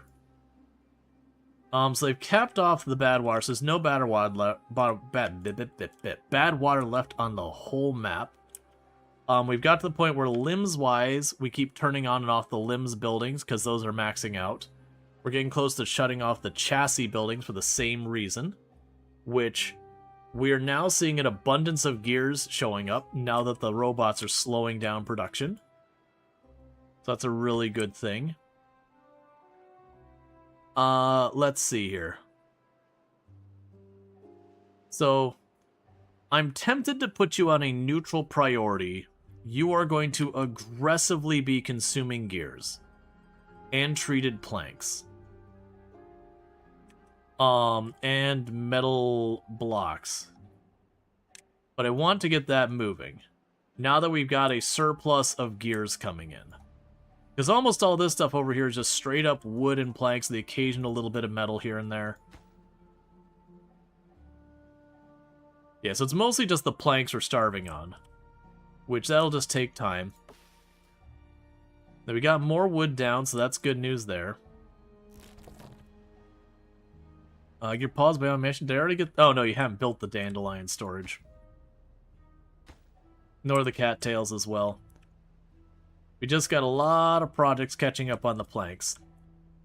So, now I look, I don't think we have any remote jobs at all right now so far as new construction whatsoever. Yeah, so all the remote construction stuff is done.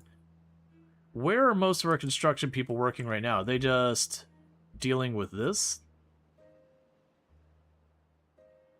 Well, at the moment, I've taken that off of being a low priority, so they're just slamming this thing out what they can. They're not going to get super far because of the treated wood. I'm not sure where all our treated wood is going right now.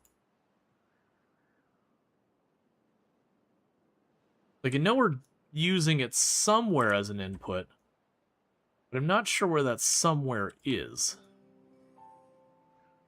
Now, we got plenty of pine resin. That's just waiting on planks. And the plank seems to be picking up as well.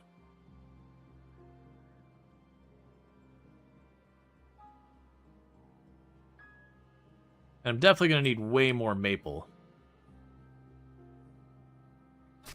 Dan, you don't cover this whole area.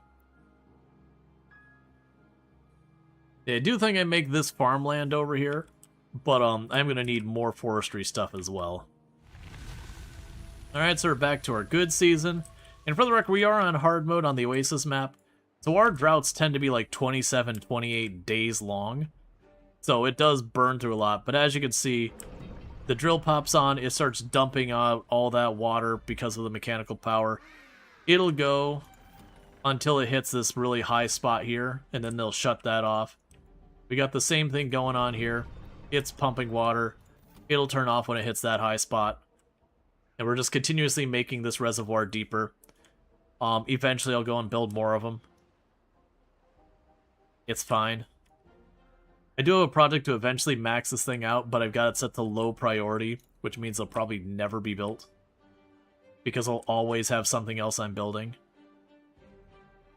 So dirt-wise, we got tons of dirt. We're using our punch cards about as fast as we're getting them. Yeah, so they're making solid progress on this, just eating all the gears we have.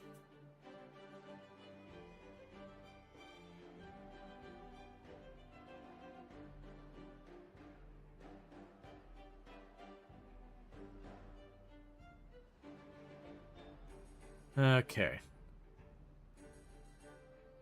They'll bring the metal blocks in there. So that's just going to be another thing.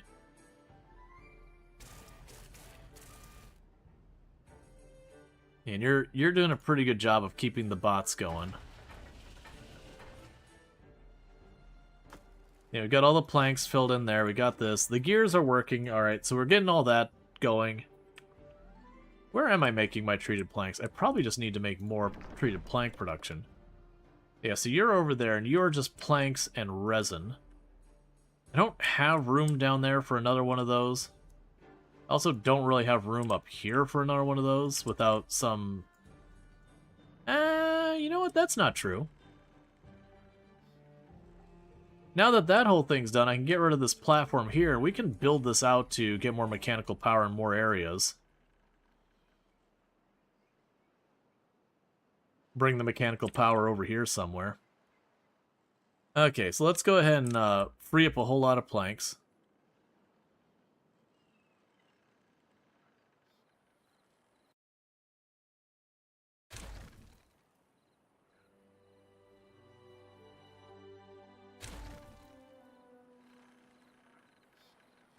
Okay, and for right now...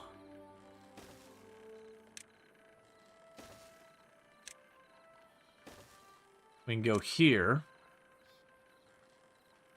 And tell you to make some more fancy wood. Means I'm going to want to go ahead and make another storage place here.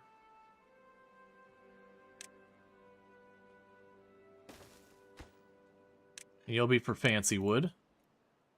We can go here. And you'll be for the tree resin.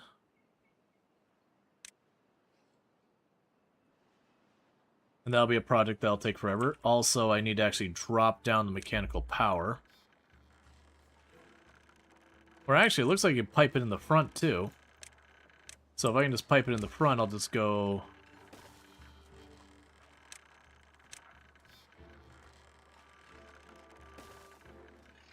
oh, weird.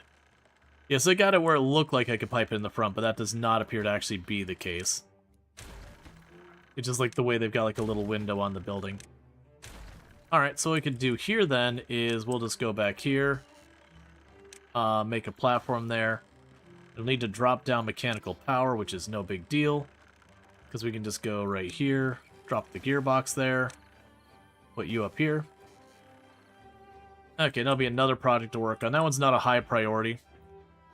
But yeah, so we're now officially making planks sufficient to keep whatever demand we need filled. That'll eventually slow down as the plank production slows down when it gets to maxing itself out.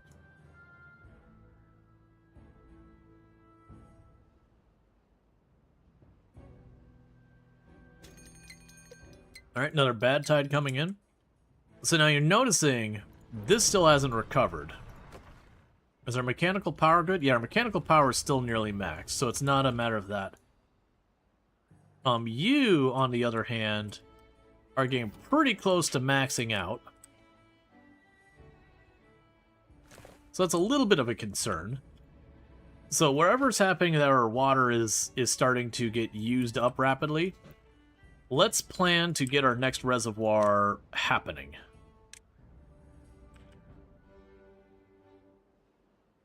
So let's start here, where we'll end up starting to blast down to make room for this. Okay, so I've got you over here.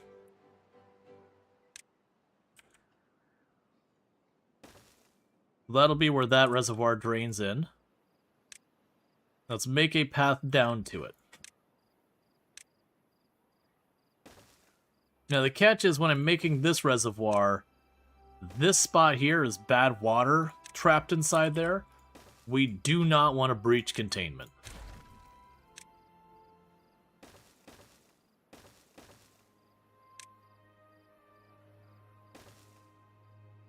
Now the next question is, if we go way to the bottom, how do I want to reach this?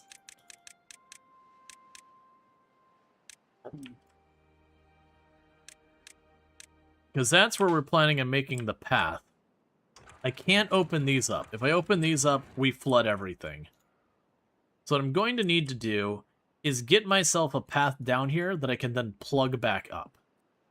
So I realistically think we do for the time being is I'm just going to use a really inefficient situation here. Actually, can we go up here maybe? And I'll just drill a stairwell down directly into the top of it. Yeah, so I could drill a stairwell right here.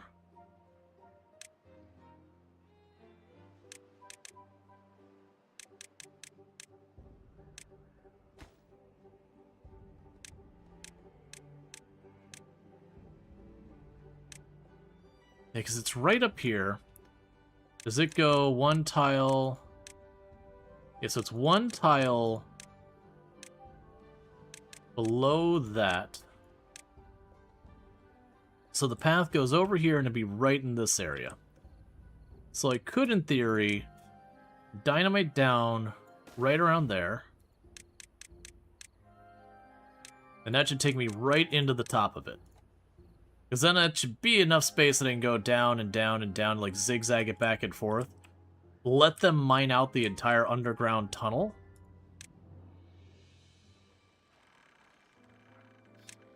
And it's going to cost me a lot of construction time because they're going to have to zigzag everywhere. But that should be a thing where I could just make a tunnel the whole way down. We get the entire tunnel network dug out for all of the different parts of it. And then we plug it back up. Other than, if we go back down to the bottom, I'll have one last gap I need to be careful about. Yeah, so when it comes to those last two tiles, what I think we'll do is we'll deliberately... I'll need to add locks on here. Yeah, so what might end up happening is when it's time to breach, I think what I'll have to do is I'll have to turn this off and let this start running dry. So that when I breach, it doesn't just... Well, I mean, actually, if it just drains into here, I can live with that temporarily, because it will just drain out. It won't go into my base. It'll just go off the side of the edge of the map. So yeah, no, we can just breach, and if it overflows, whatever. But then with those tunnels done, that'll be good. Let's go and check where our other tunnels would run. So your tunnels are all here. This tunnel's going to go over here somewhere, so that's another one we'll have to make a place for. And then this tunnel I could just easily come in from the side. Think path underwater, right? Can't they go in from the current holding to dig an area?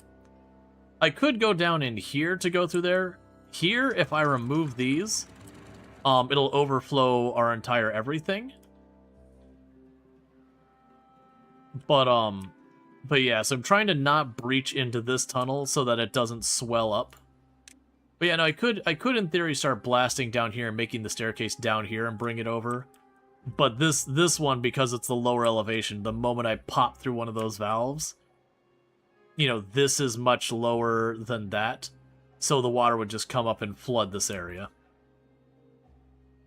But I figure we'll just tunnel down, keep it safe, get all of that stuff mined out, like all of it, and then poke through the last step, you know, when it's a good opportune time to do so. Like, right at the end of a drought or something, poke through, put the valves in place, and then we can go through and put our various valves here and there. Yeah, we'll just leave that one alone. Because I'm actually kind of leaning. Because we're going to connect you from this side, which isn't the worst idea, I don't think. Yeah, because you'd connect from this side, and you'd connect over here. I think I'm just going to leave those ones alone. I've got enough projects. This is another project that's effectively a distraction from doing productive things.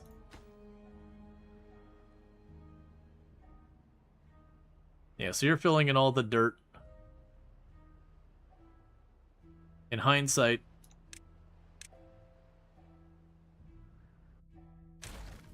don't fill in those tiles because I'm gonna, well, okay, I remember why I did this. The reason why I told him to fill this in is so that way when I go to fill this in, even though it's a waste of planks and dynamite to do all this, is just to make sure that we don't accidentally breach and dump all our water off the side of the map.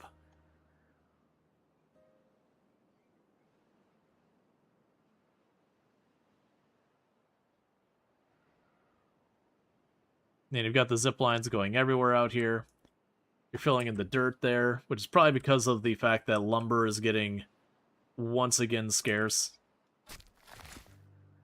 And if we want more, I'm gonna have to build another forestry out here somewhere to fill in, which I don't think is the right play.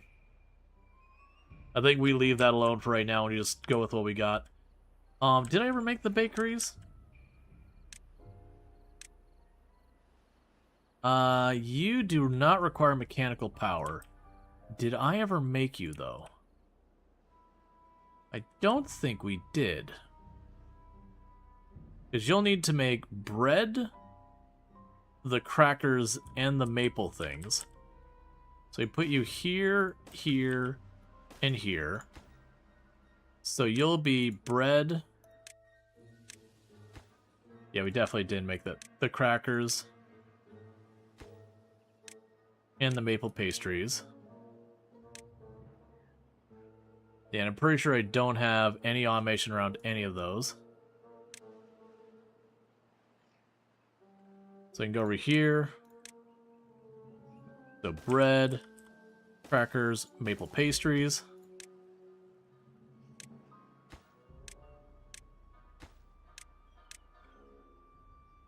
Which also means 3 more wireless signals. So what I'm going to do here is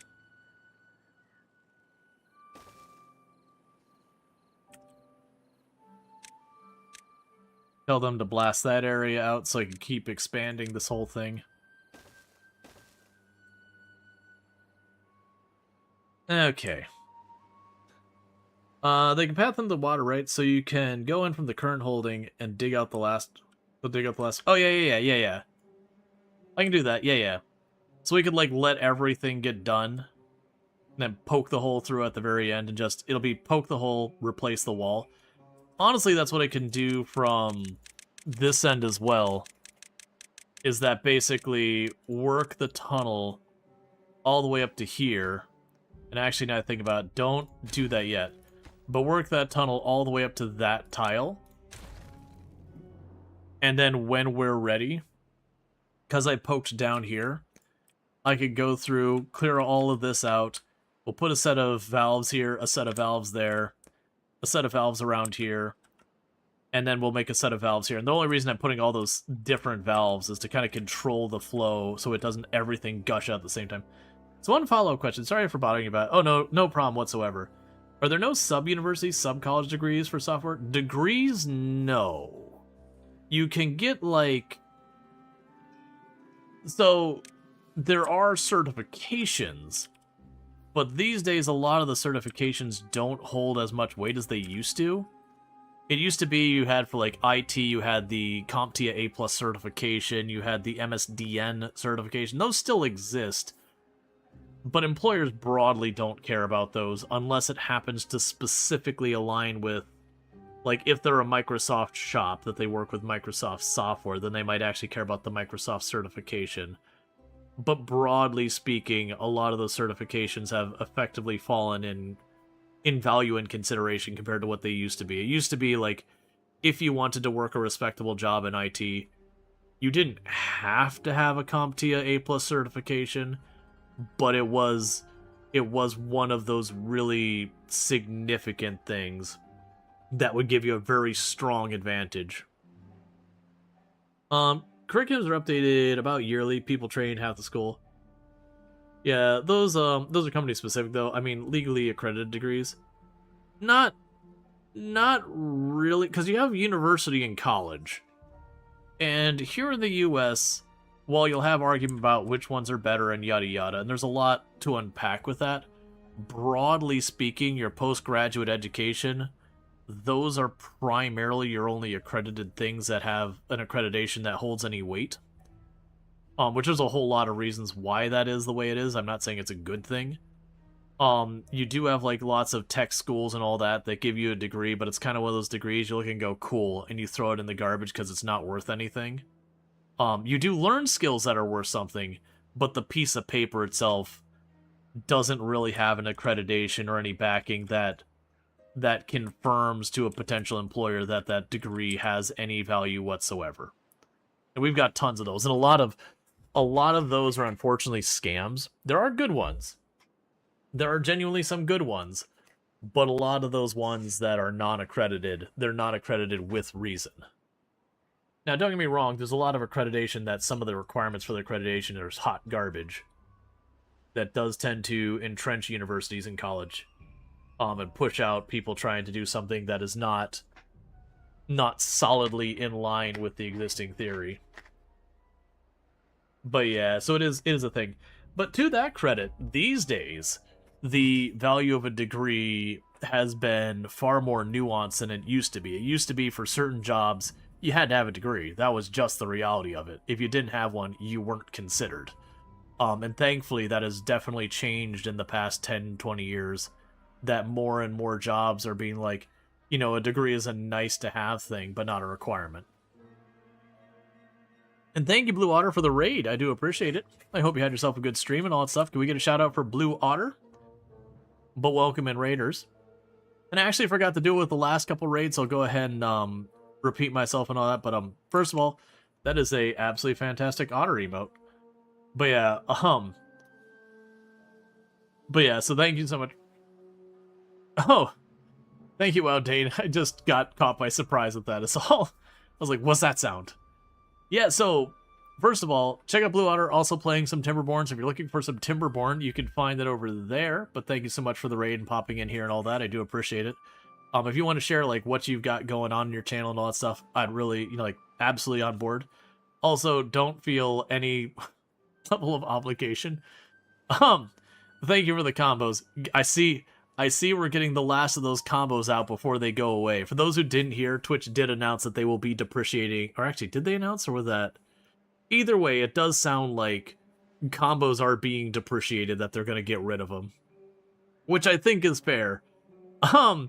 Because it is one of those features that is used so infrequently. When a combo happens, you're like, what? What's going on? Oh, right, that feature still exists. You need a deep drill. Have you reached the level... You need a deep drill. Have you reached the level of the underground canal? You can mine into the hole and make a reservoir.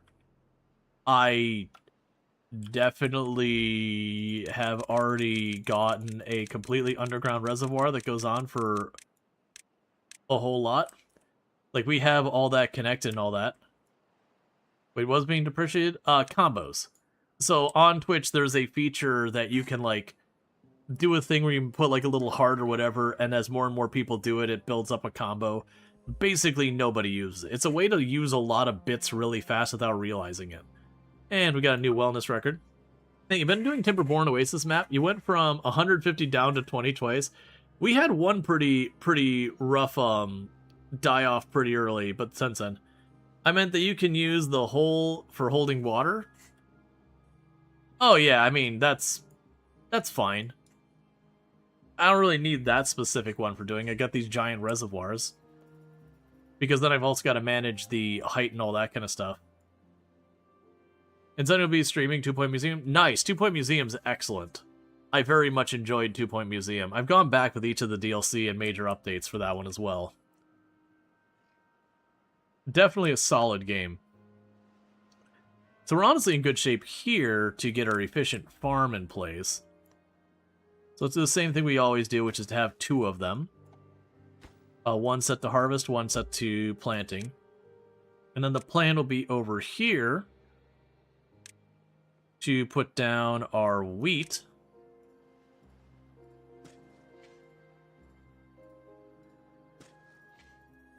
I probably don't need nearly this much wheat, but I don't want to mix the crops too much because then I have to deal with like all sorts of logistics around the automation. Oh, good, you got that set up. Cool. And then I need you to go 1 tile deeper.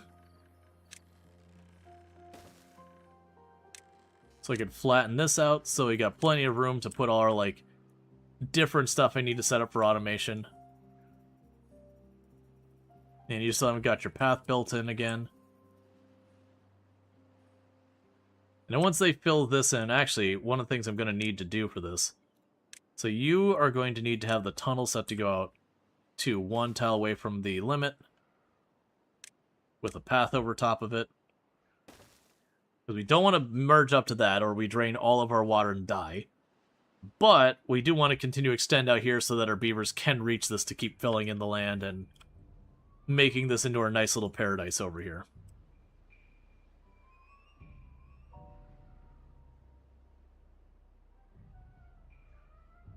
And you haven't got any of that done, that's all fine. You haven't got it done, that's all fine. They're probably putting all their effort here, aren't they? That's valid. Okay, so the good news here is they're right about to finish with the metal blocks, and there'll be no more metal blocks there. And then they're honestly farther on those gears than I was really expecting. I was expecting them to be burning out of the gears pretty fast, but we have continued to scale up the gear production. Because that's our wonder being built there. And thank you for the follow. Welcome to the stream. 8.0 in the spring update comes tomorrow in 2 Point Museum. Ooh. What is going on with that then? Let's see. 8.0, update 8, major update with new content, quality of life features. The Digiverse, new rifts are opening to explore exhibits and more. Spring events, seasonal items and exhibits. Gotcha. So we got optimization and all that. So let's see what's actually going here. There's a bug bash, quality of life, which just has a bunch of things there. Yeah, there's a lot here, so I'm trying to see the thing there. Okay, the expeditions can be repetitive, so there's a repeat button. Yes. Thank God. You suspect the Digiverse is Angry Birds? Interesting. I don't know enough about Angry Birds to know that that's... Better inventory and filtering, outdoor stuff. Ability to close things into construction. Close things for construction. Yeah, so lots of quality of life. Cool. Now that sounds really good. I've enjoyed the DLC. So far of the DLC, I think the fantasy, like, RPG one is the most in-depth one. Of just having a lot there. It's not the one I got the most time out of, but it was like having to deal with like your different like hero classes or whatever for your people going out for the exhibits was kind of a cool mechanic. All right. So the place continues to grow. Oh, did you get the dynamite placed?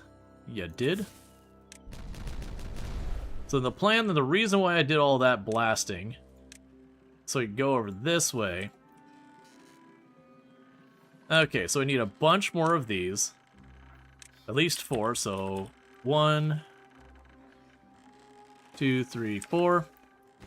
And we'll have 1 for the wheat.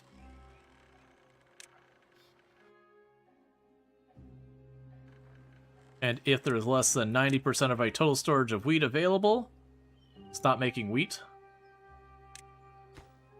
And then you are for the crackers.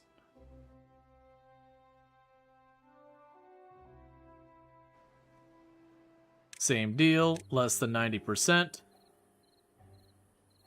Do that. Then we'll have the bread. The bread. There you go. Less than 90%. And this is that way we can turn off our buildings automatically. And then last but not least, I will want to have the maple pastries.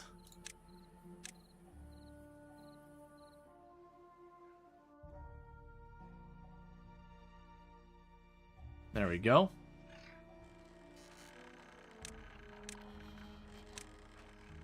Prioritize building those. And then we automate you. and have that set, and automate you, and have that set, and automate you. Basically, we're telling those all, hey, if storage is getting close to full, just shut it down. And then for these, you're the ones who check the wheat. That basically, if I've got a bunch of wheat in storage, go home, go to bed. Before I forget, make sure all of these are assigned over to the robots.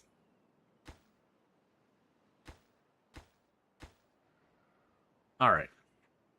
I'm trying to avoid needing to build a second bot assembler, but I think we're at that point. I'm probably actually going to need a second bot assembler. The catch is, the moment I do that, I'm increasing our gear consumption a great deal, because it'll speed up the rate we use the parts. Let's see if I can put the population sensor thing in here, because we haven't built that yet. Can I detect robots? It doesn't matter. Total population. Bots.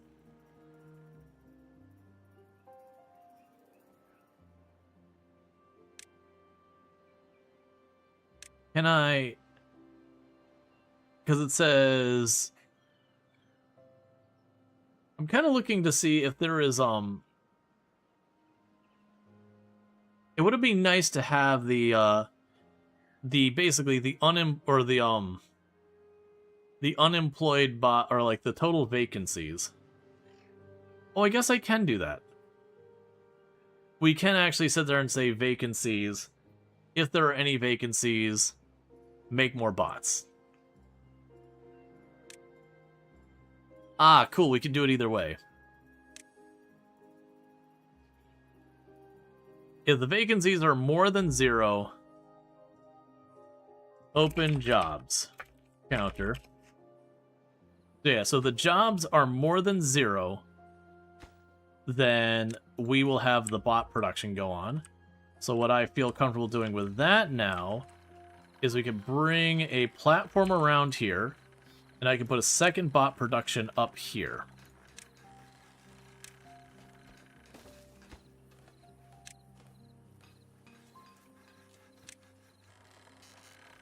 And then what we could do is just have the idea behind that being, if there are jobs that are not currently occupied, make bots.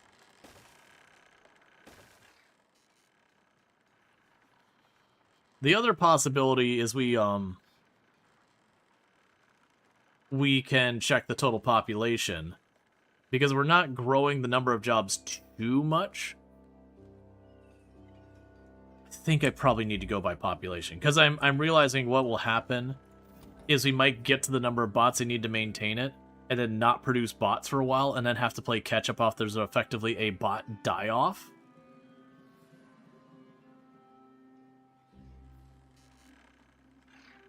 I'll make 2 of these counters.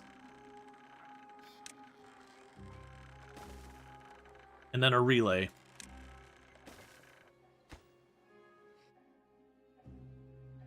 Bot pop counter.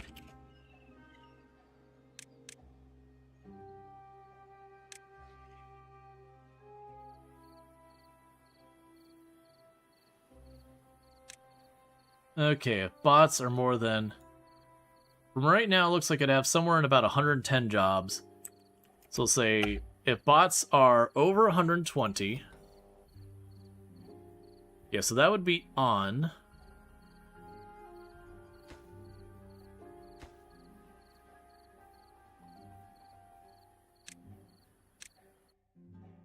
Bot assembler logic.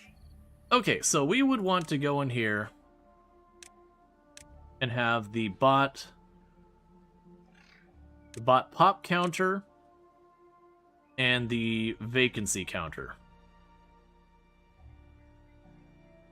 Did I not name the vacancy counter one? Is that what's going on here? Open jobs counter, that's what I called it.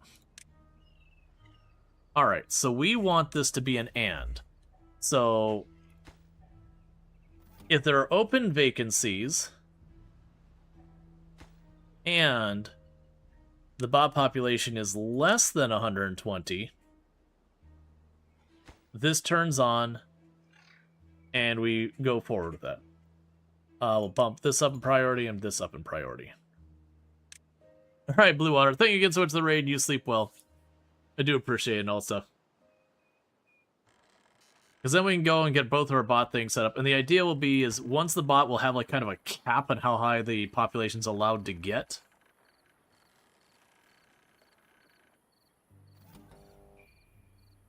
Do I want it to be an ore?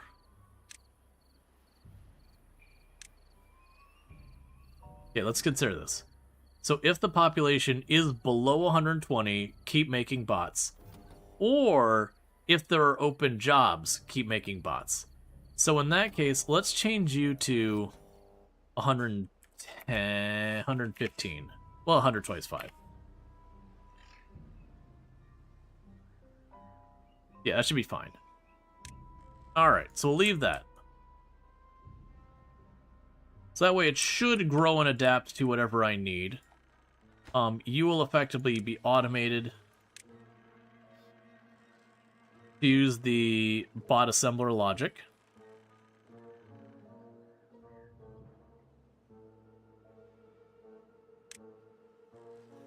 And you'll be set to use the bot assembler logic. And then meanwhile, let's go ahead and get this to be high priority here. So I can increase our bot production. Because I am now also noticing that our planks and wood has skyrocketed.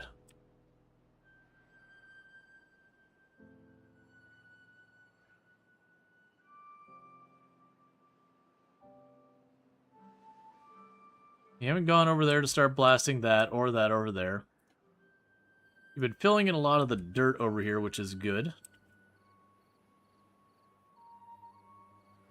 I'm not sure where all our construction bots have been getting away to.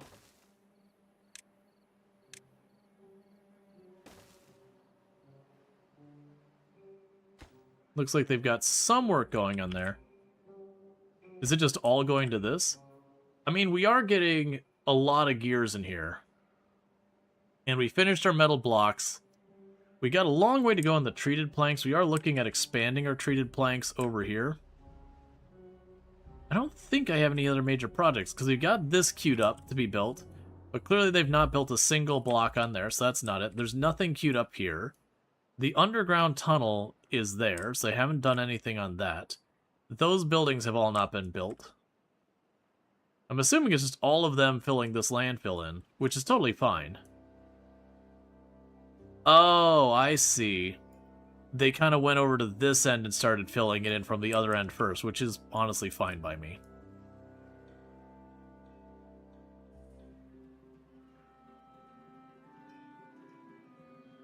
That's fine. They can just keep filling that in.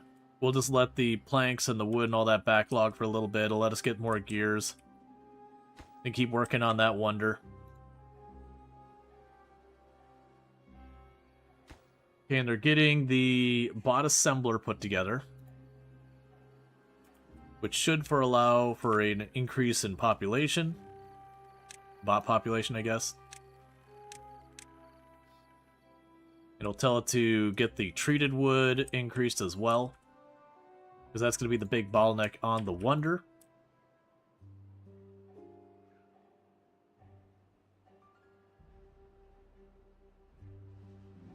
Okay, and we officially have that done. Are you planted? You are. We are officially making the cattails.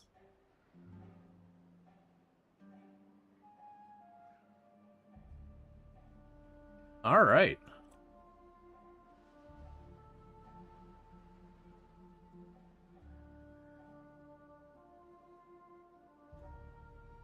Well, I haven't looked in here in a while. You probably got that alright for blasting. Yep.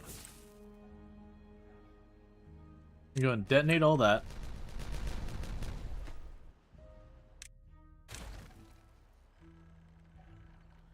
Oh, let's just blast that tile down real fast. Because then what I'll do is I'll make the path to keep going down here. Meanwhile, we can queue up all of you. So that tile. All of this.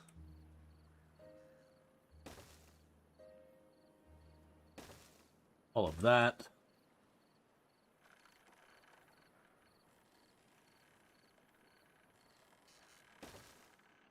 All of you.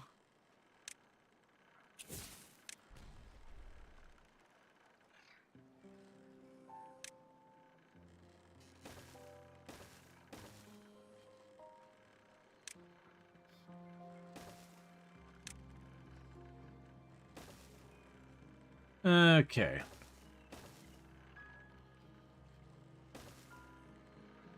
Oh, well, that's not going to work, is it?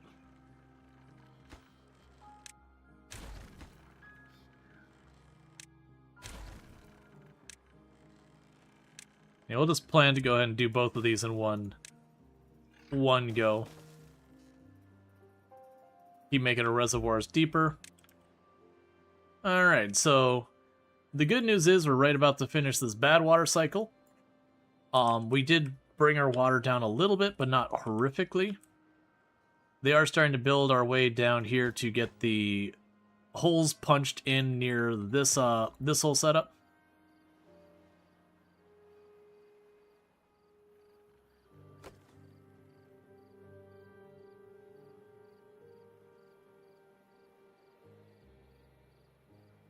Where am I going to be building the walls for this one? I think this will be one area we'll have the walls. So that'll be one line there.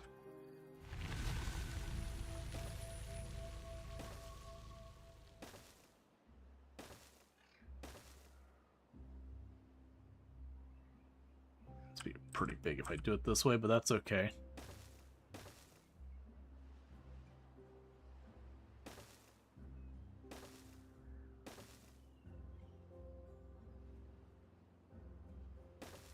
Okay.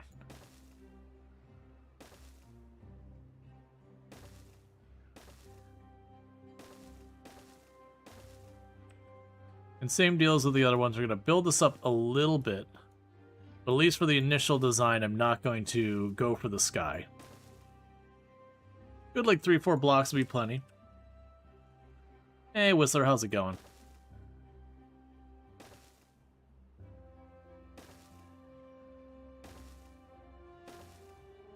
I want to just distinctly have the wall over top of any of the land here.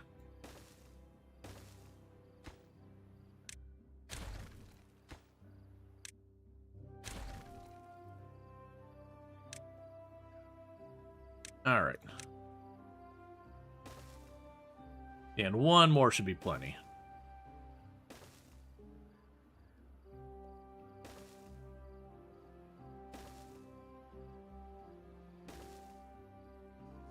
Okay.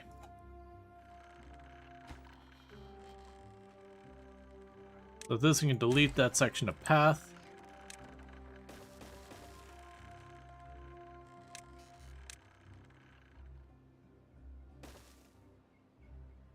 Okay, and with that, once they get all that sorted out in the middle, then we would plug this up, and we would run the mechanics over the top of this wall. And go ahead and actually queue that up, that's fine. So delete that spot, and go here.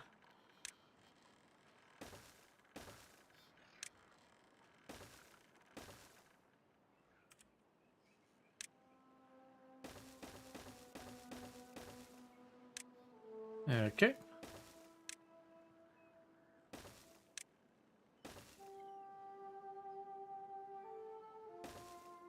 There. And this whole area should be reached from down here, including that corner, and this whole area can be reached from up top. Yep, that'll get all that wired up. Oh, and you got this done. So now we do it again. Because that's going to be where we go thing. The bots dug too greedy and too deep. Losing something unnatural. The beaver alg. Yep. Yup.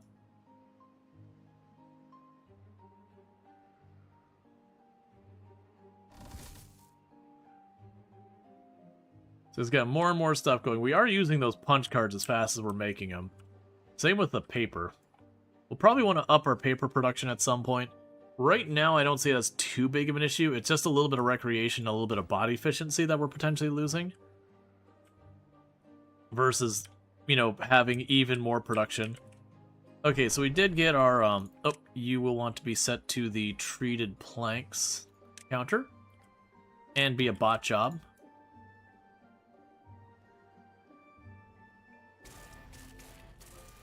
Alright. So we're solidly just making more and more bots to fill in more and more jobs. That's going to start being very greedy on our parts. My hope is as that gets filled in, we'll start seeing that drop off.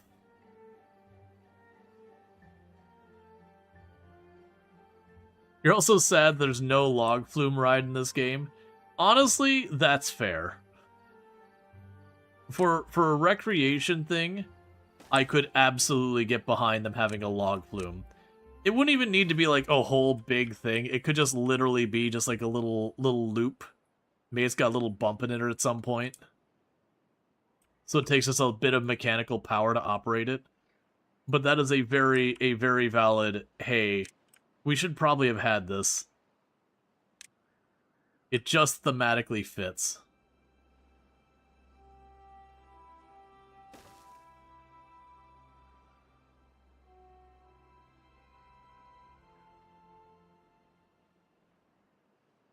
But yeah, so pretty soon they'll get that whole area filled in. They won't have more to do with that. As long as you can route it through poop water. So you're going for, what was it, the Simpsons, Duffland? Where it's like, Bart dares Lisa to drink the water, but it's just whatever mixture of oil and water and everything else going on. So she ends up drinking and seeing all sorts of colors and wigging out and everything. Highly hallucinogenic water.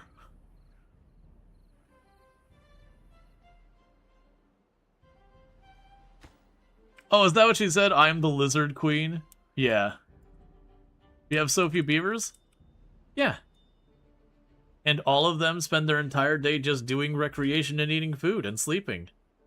Not one of those beavers. Our literal work schedule is 0 hours. This is the cost of paradise. Is you have to have a incredibly small population surrounded by a giant army of robots.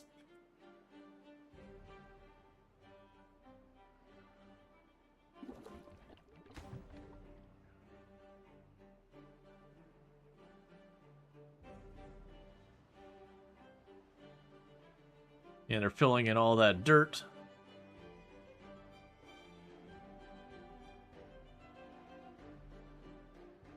Won't diagonal walled wells be 1.4 times resource more efficient? What? Won't diagonal walled wells be 1. Oh, you're saying... I don't care about that. I literally actually have a tag on the channel, anti-min-max. That's kind of the teasing around that. Like, I'm not actually like, oh my god, how dare you, or whatever. It's genuinely, I don't care about min-maxing. If a game requires that kind of min-maxing, it's a game I won't play. No, you're good. You're fine. But it's that kind of stuff where it's like, just don't care. Yeah, no, as far as the wood thing, you are correct. That if I'm not mistaken, yeah, because you could ditch the corner here. This corner is just superficial, other than having my beavers be able to path around it. But yeah. But it's kind of one of those things, as wood is a renewable source. So it's kind of one of those things you can't waste wood, because you'll just get more. But you're not wrong, it would be more efficient. Okay, so we're actually hitting the point where I now have a small surplus of bots versus what I actually need, which is why we have the logic here that what should happen is once they hit a total of 120 bots, these should turn off, which should reduce our consumption of gears. And it'll end up turning on and off as jobs open up so that it should kind of automatically adjust the number of bots. It'll be a little rough because it takes time to build the bots. So there can be kind of a lag where the bot dies and then it starts building the next bot. So then it kind of falls behind and then it has to catch up again, and then it falls behind and catches up again. But I think that's better than ending up having, 200 bots running around and not needing 80 of them and having all those gears shoot up. Is there an end game state or sequence? The end game of winning the game is you build the wonder. That is effectively your you've won scenario. But that's kind of the end. You keep playing and going, but that's okay, you've unlocked everything. You don't know what diagonal walls mean? Oh, so what Furball's talking about, let's find all these water. Yeah, so let's pretend I'm looking for a water. Yeah, let's pretend we've got this over here, one of these. So the two ways I could build this is I could go right here and make a big box I already messed that up. So I can make a big box with the corners like this. So you get the idea. It makes a big square. And that's got all that. The other option I could do is instead of making a big square, is I could do something like this. And make a square on a diagonal. Now, the pro and the con with it is material-wise, this costs me far less wood to build than the big box would. But the issue is your beavers can't path on the top of it, and they can only lift up 2 tiles high. So you could do it. You'd probably actually lose more materials making the routes to be able to build it. But it's a whole thing. How does a bot die? Does it wear out? Yeah, it just wears out. If we look at one of our bots here, let me pause. Let's go look at anyone who's actually working. Yeah, it's got a durability score here. And as it goes, the durability slowly wears down, and then it breaks down when it hits 0%.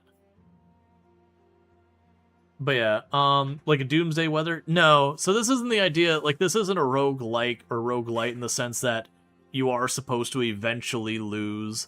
There isn't some, culmination of where you keep going and going and going until the game hits some, mass crescendo where it's okay, you defeated the big thing. It does get more difficult as the game goes on, but only to cycle 15 or 20 or so, which is when it hits max difficulty.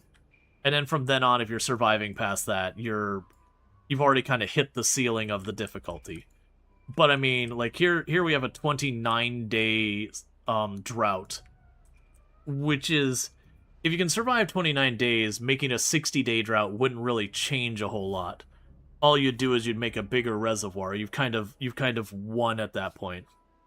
Yeah, there's a ramp up, but it does have a ceiling. Apparently that one got a bomb put in place, and so did this one, weirdly enough. Just those two. Oh good, you finally got this done. So let's go ahead and we can pop these. And that means I can yoink up this.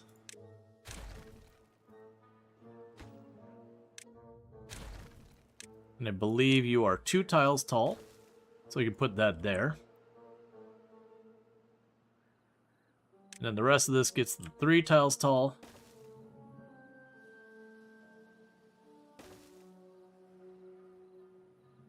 Ah, the fact that they didn't do any of these other ones tells me I needed the ramps. And thank you for the follow. Welcome to the stream. Yeah, so we can go ahead, and we're going to need stairs to get to each and every one of these. Oop, that's too tall. Both in the fact that it is taller than it should be, and too tall as in the number too tall. Okay. And we'll go ahead and still tell them to put all the dynamite here. Yeah, so we're carving down all these ledges that really aren't usable by me. Getting water there to be able to grow stuff is pretty difficult to make happen and work out. Versus just blasting the whole thing down to the thing. As long as good water time is long enough to fill up the reservoir, or does the water fill up super fast? You can run into a problem where you'll be using one resource, and if you're consuming enough water, you can have it where the reservoirs aren't keeping up. That's actually the reason I made a second reservoir, is when I had a long droughts back-to-back with a short in-between, this was gradually going down each cycle, where eventually it would have gone dry. And then we just made a second one, so now I've doubled up my water production. I don't really need a third one, but just kind of preparing early, we're getting that. But yeah, so we're working on getting another reservoir going, because as I expand, the more surface area the water has, the more evaporation.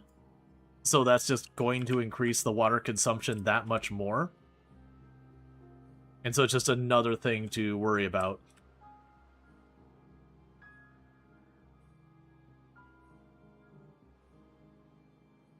But yeah, so as time's going on, we're just slowly carving a bunch of these cliffs and ledges and all that kind of stuff down.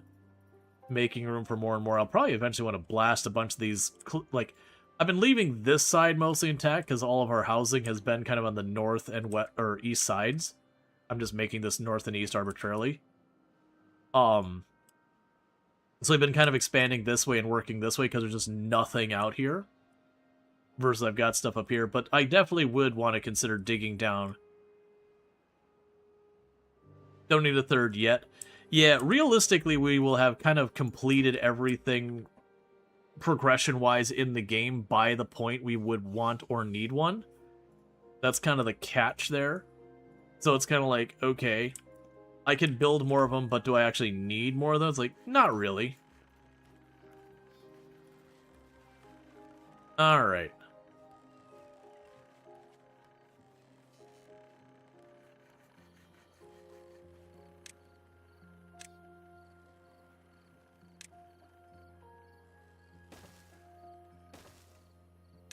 Go ahead and fill this in a little bit. Because I still need probably more production of you. That's not the button I needed.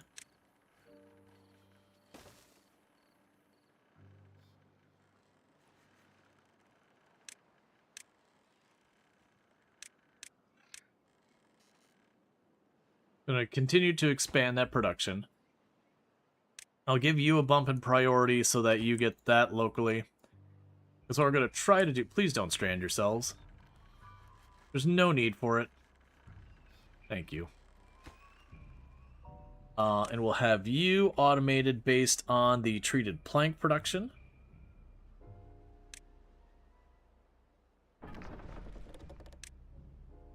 We'll have you on the same. Alright.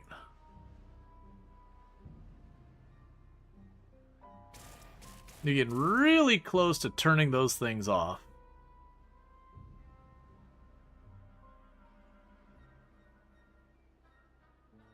Yeah, we about 7 more bots being produced. Then those should turn off on occasion for a little bit here and there. We can go over here. Now it's been a little bit.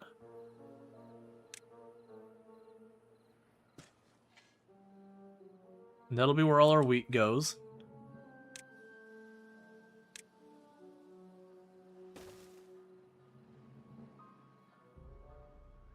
They're off working on another project somewhere. Okay, you got that done. Then go down here. Put more dynamite in the hole. Keep digging that down. You're not working there. Where are you currently doing your work? Because, oh, and we're getting dangerously low on wood. So they're doing something project-wise that's burning up a lot of wood. Which usually tells me they're working on levees. Because levees is when I'm just kind of absolutely frying my wood supply. Because they cost like 12 wood each, which isn't a huge amount, but it adds up fast. Meanwhile, we can go over here while we're waiting. Because we mentioned needing more wood. And there's more wood.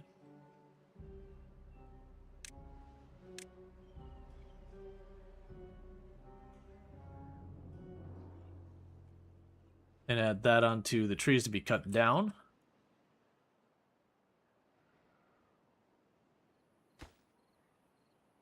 Okay, still not getting anything done there.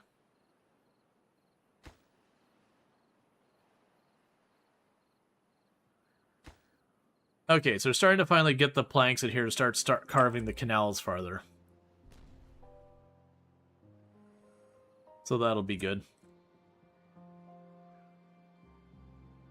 And I lack the wood supplies to be able to do a lot more of that. We are at the point where I'm outpacing the resin, and I'm outpacing the maple. So I do think at some point in the near future, I'm going to want to expand the forestry situation to get in our tapper. That's probably what this area can be done with, is we'll keep blasting it down and bring this over. This will be chestnut trees here and all that, but we can work our way over here. Just got a lot more blasting to do. There's just always another project to be done.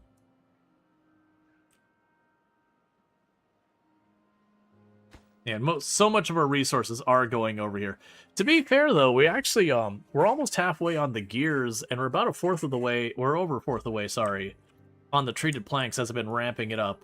One thing that is going to happen is we're eventually going to run out of pine resin, and at that stage, that's going to slow down. I'm actually the planks or the pine resin will both slow that down, which is a tough one. The wood supply being low is a tough one as well.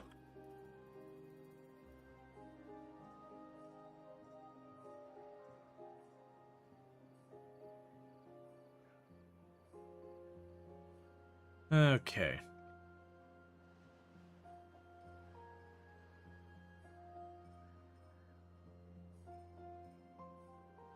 Alright, looks like they're going to the reservoir. What are they doing in here?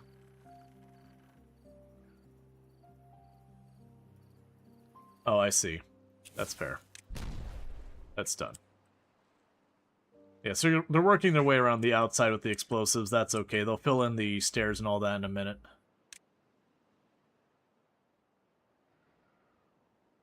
Just a bajillion projects to be done. All of them taking supplies.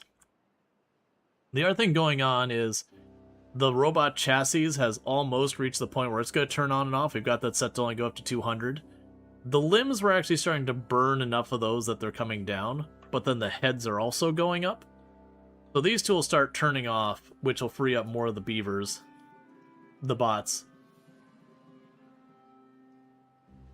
All you see is robot is broken down, robot was created, robot was broken down, robot was created. They're like hovering right on that limiter. I've been waiting to see them turn off for a second.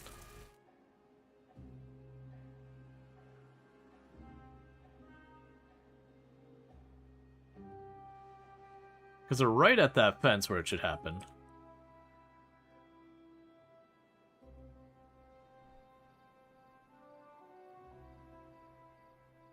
Okay.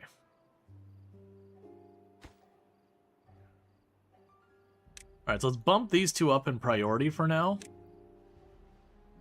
So that way they start getting the wheat planted. Hi. I love you. I love you too. I'm heading downstairs. That's a responsible thing. I love you. I love you too. You stay pretty. Never. Hey, Rongor, it's good to have you.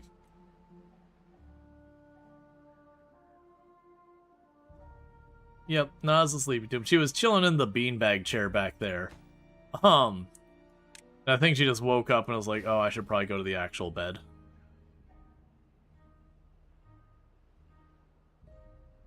This morning coffee is so yummy today.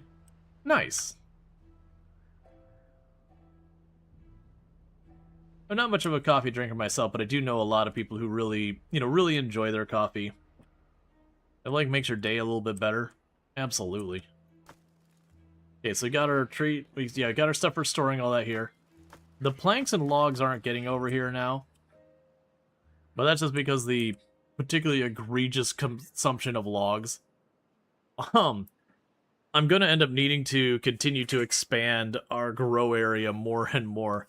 I think that's what's going to end up happening, is I think we're going to put like another forestry over here. And part of that's going to be for wood.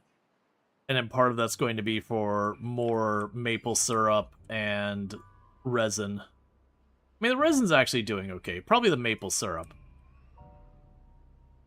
Just keep blasting. Taming the landscape, as it were. Now, how are you doing? Have you gotten your next round of explosives? You have not. And you have not. You'll get there. Oh, I guess for this, we'll need to go here and say, hey, all these trees, get those out of the way. I need to get to all sides of that. Because eventually I'm going to make a staircase down in there so I can start carving up the underground.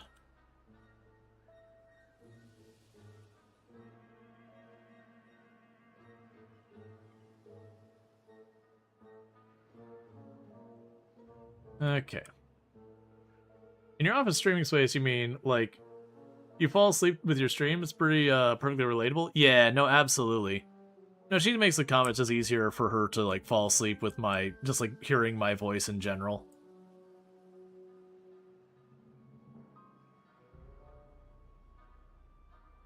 So that absolutely is a thing. We can go ahead and put a bomb on that one, too.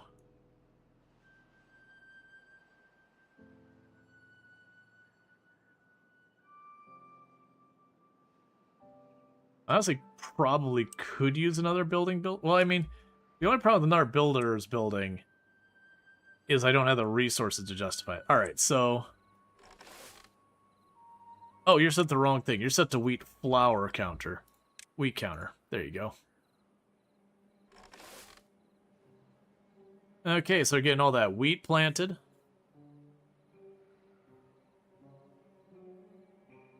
As the farm grows.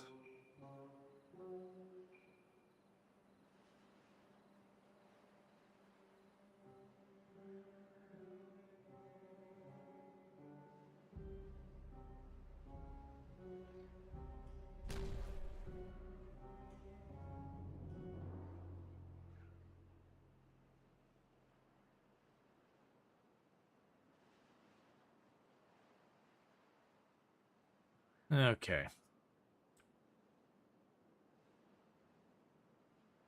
From what I thought I saw Beaver actually working on this way over here. Yeah, so you're waiting on a couple more gears.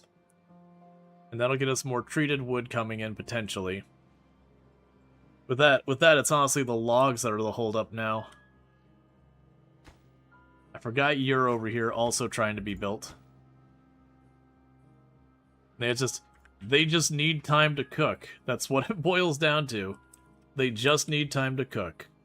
I keep queuing up more and more projects, and they're not getting done because they just need more time. Okay, so with that, we can go ahead and queue up the last of this to cover all that area. We could leave the rest of this alone for right now. So they'll fill in what they fill in. Honestly, this isn't a big priority right now, so let's go ahead and cancel out all of that for the time being. And let them work on our things. Where do you get metal from? So there's a couple ways to get metal. One is you'll see like little ruins like this on the edge of the map. You can process those, but then I also have this, which is a mine. This is a metal resource that never runs out. So that's where my metal comes from. So I dig it out of the hole over there, bring it back there. And this is effectively a human ruin. That there's like... There's no such thing as delving too greedily and too deep. I miss that flavor text is on there. But yeah, so the idea is like a human ruin that's just a big hole full of metal, you know, for unexplainable reasons, versus this is supposed to represent, like, the remains of, you know, cities and all that. Because this is a post-apocalyptic game where after humanity has, like, fallen to unspecified things, and that the world is effectively utterly ruined, and the beavers are desperately trying to survive on the remnants of the planet.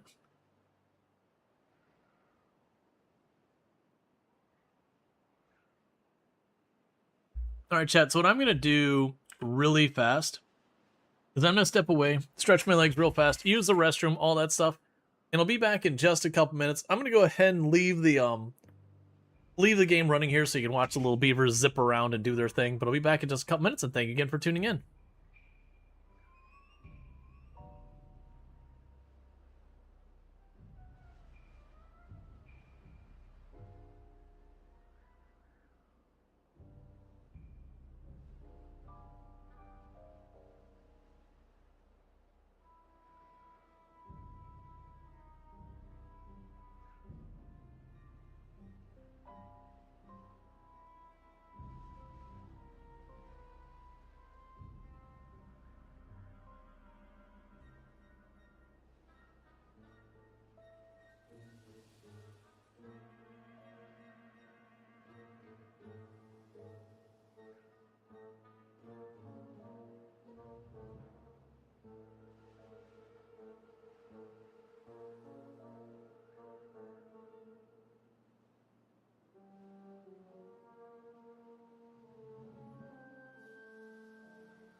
Okay. All right, Duchess, you sleep well. Thank you again for tuning in also.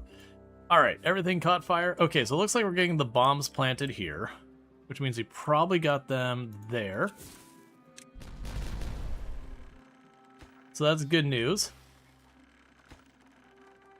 So with this, we don't want them to actually do these, because we keep blasting deeper.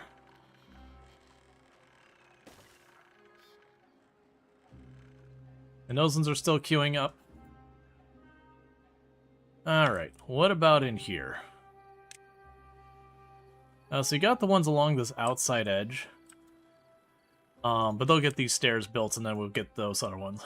That's no rush there. Okay.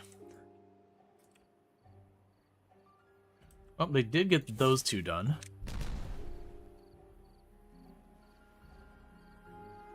So you can go here, plant more oak trees, put down more oak trees, and slowly keep expanding this area. Yeah, there's another one we can kind of go ahead and just cancel that whole area out. Because I'm content with what we got here, that we would then go over here and start trying to get ourselves more of the maple, more of everything else. And you're paused because you're full on dirt, so I don't need more of that.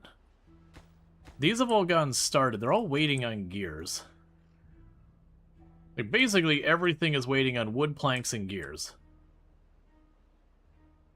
So we need to stop queuing up more. Let them keep working on their stuff until we can expand this more. But that's one of the good things, is once we blast that, that'll be just more oak trees on this area. We'll probably get the chestnut in here just to kind of have it nice and evened out. Then, like I said, I think we'll start making this area into, like, more of the resin. Well, actually, the resin's fine. More maple. So more maple, more oak. Continue to expand all of this.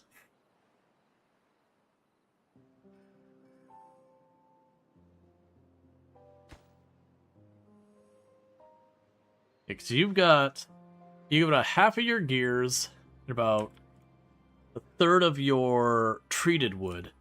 And both of those are choking because of planks, which is choking because of wood. Which is funny because I don't actually see that much right now that's taking wood directly, like just straight up wood. You've got the levees here, but they're not being built. We haven't started the levees over there being built.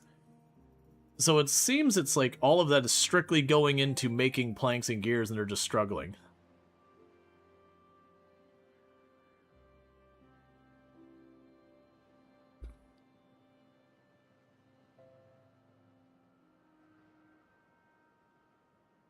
Alright. I have to wait because I need them to... Let's go ahead and bump these up. Because I want to make sure they put those ones on the top ledges there. So I blast those first. Because once I blast that bottom area, those will be even more of a pain to reach.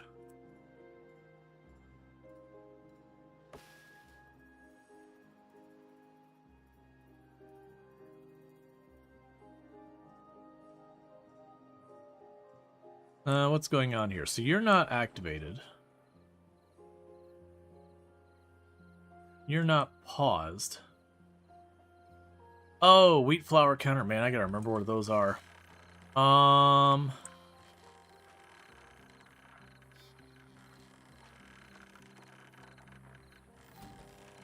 So that's the wheat flour counter. Right, if you're less than 90%, you're less than 90%. Okay. Because at this stage, they have both wheat and the cattails coming in. So I want them to actually make the flour so that we can start making all the other goodies here.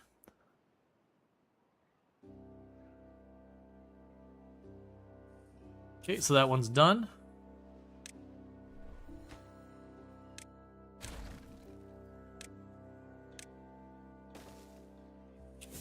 That one's done. No, don't do that.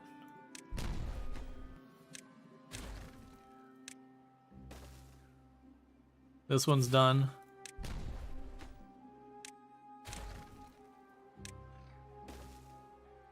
This one's done. Alright.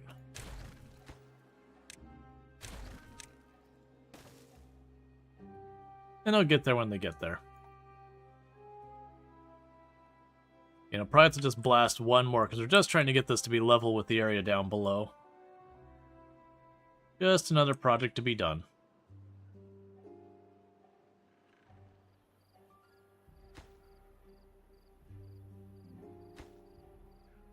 Oh, those are a neutral priority.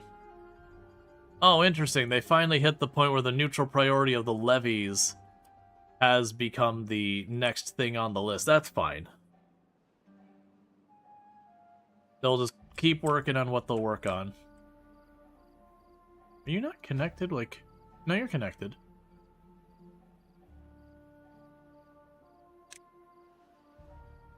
That's fine. It honestly doesn't matter. They're working as hard as they can. We've got plenty of resources coming in. Yes, we could certainly have things going faster, but really where we're at now to truly get more. Okay, and we are seeing that the bot production is turning on and off now. So that's some good news.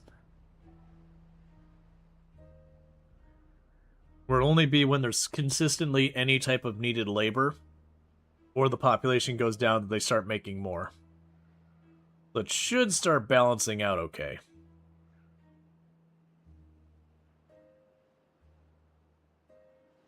Because it should reduce our gear consumption quite a bit. Because then we'll get the torsos done, that'll turn off, they'll get the arms done, that'll turn off, the head's got a way to go. I'm noticing the catalyst, which makes the beavers work, or the bots work faster, is slowly depleting now. And that's going to be maple syrup that's the problem, because that's made with maple syrup. But if I want more maple syrup, I got a lot of land to clear to make room for it.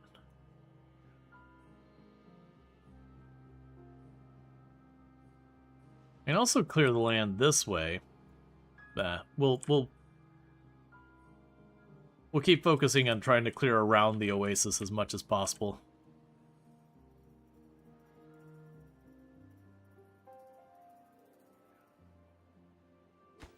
And you're doing fine, you're just waiting on gears. Not super fussed with that. Okay, we're officially at just about exactly halfway on the gears.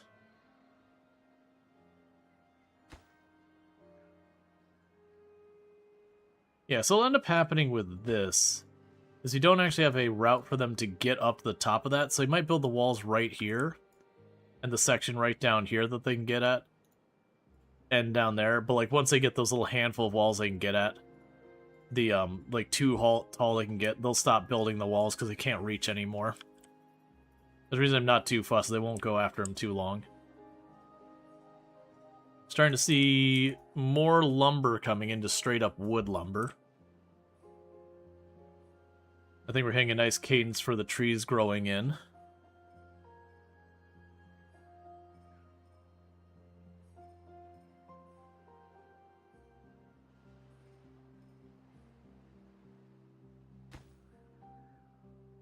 Okay. And honestly, once the gear production goes offline, that should make a ton of materials available for the treated wood. That should speed up the rate we get the treated wood done tremendously.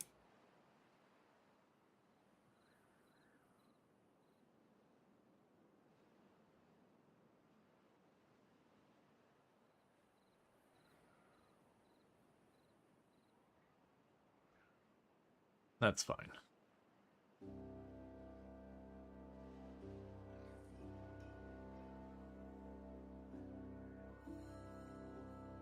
There's just a lot to build.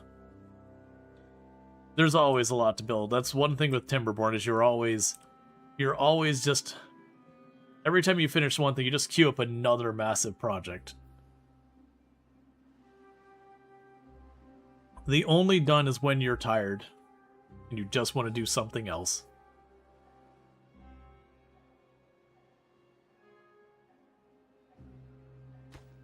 Which is honestly true for most survival city builders. Oh, actually, we've gone up almost 100 treated planks since I last looked at it. Not quite, but almost. But definitely looks like the treated plank production is coming up a lot. It's just not super noticeable.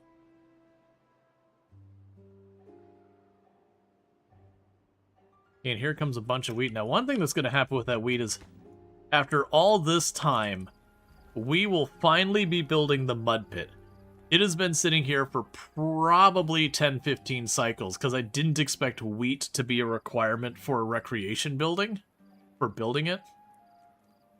But with that, we now have a mud pit, so our beavers can have ourselves a nice, relaxing dip in the mud pit. Wait, I have a beaver or two working somewhere? Hold up. Who dares work? In my utopia? We got a woodworker and a water pump. We keep coming back and finding these water pumps have occasionally gotten switched back to a beaver working on. I don't know why, because I have not built a new water pump since pretty early in the game. Side note, I'm now noticing... Hey, wellness 57. I mean, they're still pausing. It's fine.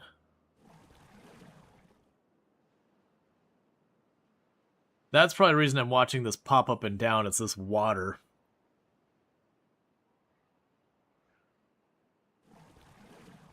So half, near half. Why are they both flickering? Alright, where are my water relays?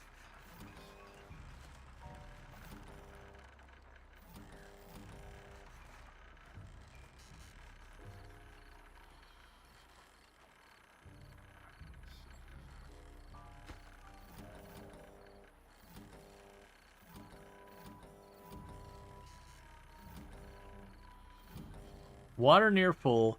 Oasis depth. Okay. Oasis depth. Ah. There we go. That's why it's flickering so badly.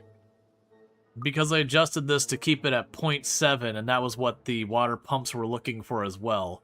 So it kept flicking on and off constantly as it would pump up water, which would lower the water level, which causes this to rush it in, which would then bring it above the water level, which would make that turn off, and then it would turn back on, and then the water level would go down. So that should stop the cycle where it shouldn't flick on and off constantly. Because I noticed my water supply was slowly going down. I was like, but there's no way. This, like, our population and water use has gone down tremendously. There's no way that we're falling behind with all of this. But it shouldn't be too... I mean, these aren't built, so it probably will be a while.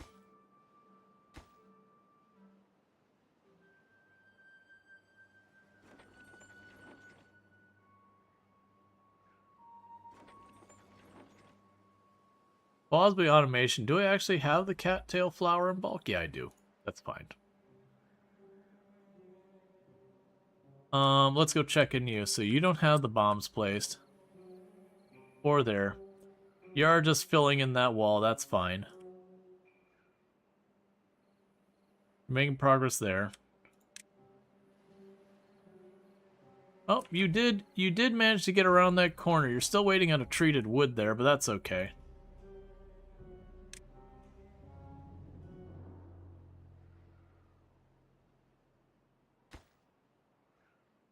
Yeah, it's gone up over another 100 since I last looked at it.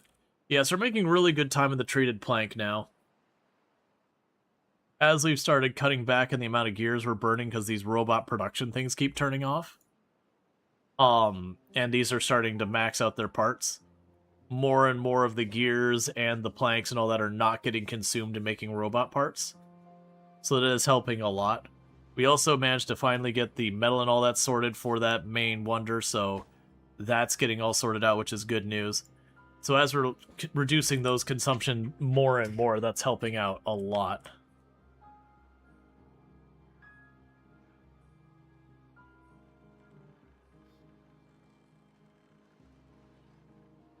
And they're starting to work on the gearing. That's all good. There's always more projects.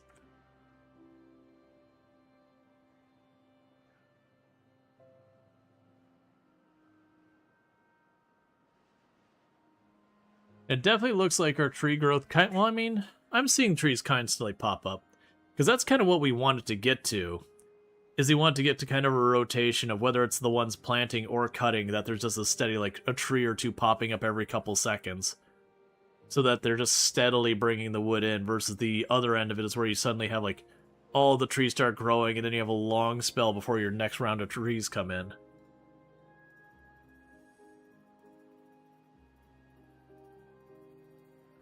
And our biofuel is up. The catalyst is still going down, which is a problem. That's not going to get solved anytime soon. The punch cards are also struggling to keep up. But that's the whole thing.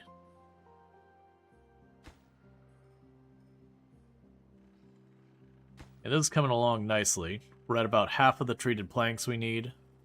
The treated planks are actually catching up with the gears very quickly.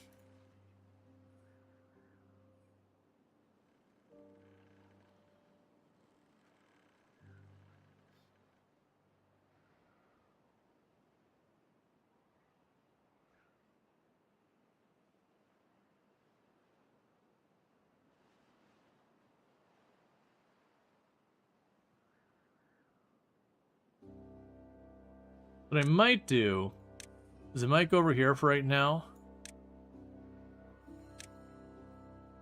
and deliberately tell them to lower the priority of the actual reservoir. They can still work on the mechanics and all that as much as they're able, but I do think that's not as important. Our water's holding up just fine. I'd rather they focus on a bunch of these other tasks. Oh, our wheat is already filling... Wait, that can't be right. Do I not have a wheat storage? Oh, well, that's embarrassing, I guess. Do I really not have a wheat storage? I guess I don't.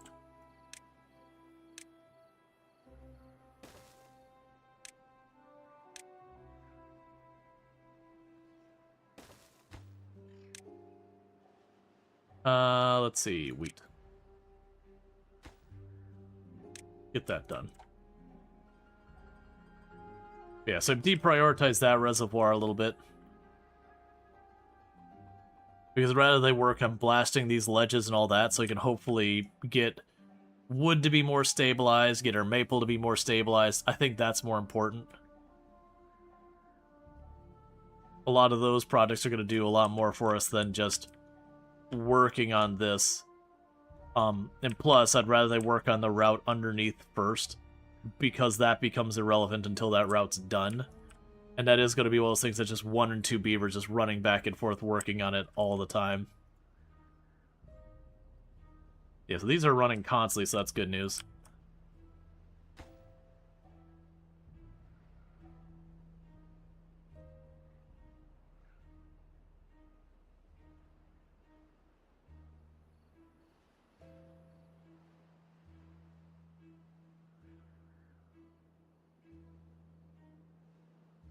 Okay, so they did get the... Oh, no, they didn't. They're still there. Now they got the warehouse set up. Because when it was like only 100 wheat, I'm like, hold up, you need more than 100 wheat in storage. That's not going to fly. Does Timberborn have fluid pressure mechanics? If you connect 2 reservoirs with underground tunnel, will they rise to the same water level? I believe they will. I believe they will balance out unless you put a one-way valve on it, so that the one-way is leading into the higher one. Because they do effectively have check valves where it can only go one way, so I can have a higher one with a valve that only goes into the higher one, and so that would let them both be at their balance, where only if the higher one dropped below would it start to then balance them out. Because that's kind of one of the things we're doing here, is I have my reservoir way up there, this one. So this water level is obviously higher than my oasis. I do have a tunnel that goes down here into my oasis, and that's what these are. These are effectively fill valves. These ones aren't the check valve style, it only lets water flow in, but I do have it where you'll see like this slowly moves back and forth. It is designed that I've said don't put more water in if it's above a certain rate. So it's a valve that's opening and closing constantly to slowly bleed off the water from here into there as needed. And then in good weather, this will refill from that aquifer.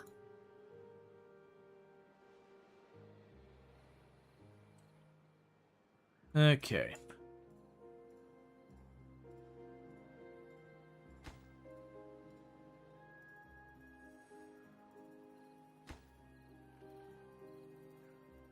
So now I've lowered the priority there. Where are my beavers actively working? They got a bunch of construction beavers and a bunch of projects. Alright, we're about to overtake it in the treated wood.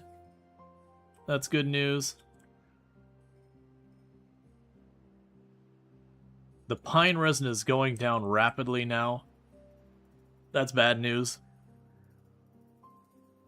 Our catalyst is going down rapidly. That's bad news. Okay, so it looks like we're starting to see beavers coming back over here. Ready to keep blasting. Which again, this is opening up space for me to potentially expand all this to hopefully deal with our pine resin and our maple. Plus give ourselves a bit more wood to cut. It'll be just that corner and that area. Otherwise, I think we make most of the rest of this. We just make it maple and pine to deal with the other two things.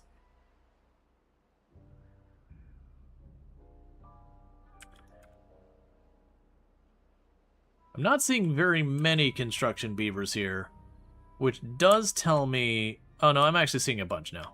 I was gonna say, which does tell me that they're still working on something else. Yeah, and that's exactly what's happened, is they were building the gearing over here. Oh, I just realized you can't reach that gearing. That's fine. This is an immediate priority, but they will get there when they get there.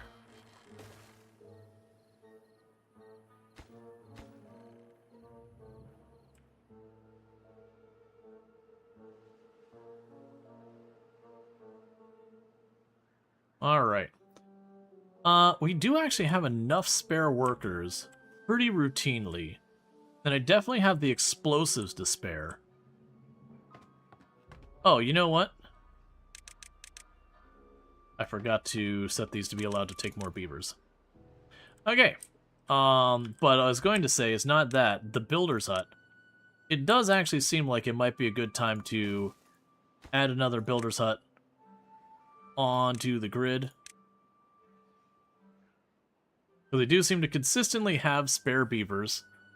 And while the wood supplies are very scarce, the explosive and extract supplies are plentiful.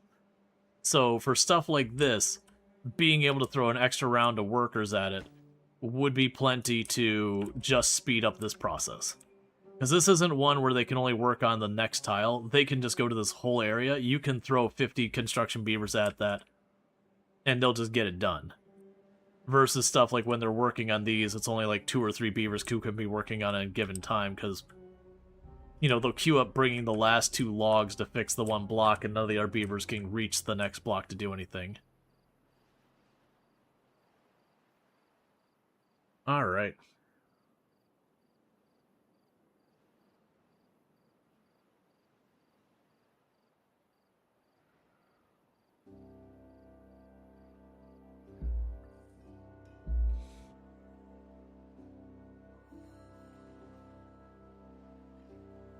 Honestly, when we blast this down, it might be easier to just make a path up here now and not go the whole way around. Granted, my explosives are back here, and the extract is there. So it's kind of danged if you do, danged if you don't. It's either way. It's fine. Oh, I've not been paying attention to the science. I've got 116 science. Sure, we'll unlock that. Sure, we'll unlock this. And we'll unlock this. And we'll unlock this. I've had the science going this whole time. It does seem like, with the folktale, that once you unlock everything, science serves no purpose. With the Iron Tail, they have these, like, broadcast tower things. That the broadcast tower things do ultimately, they do ultimately boost your robots to be able to, do more. Like, they work faster. And they just have a sustained cost. It's a very low amount of science, so it's not even that big a deal.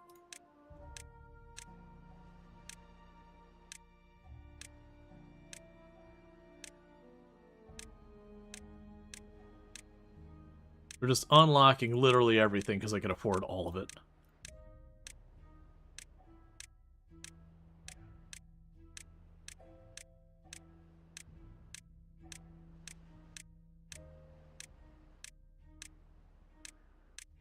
Okay.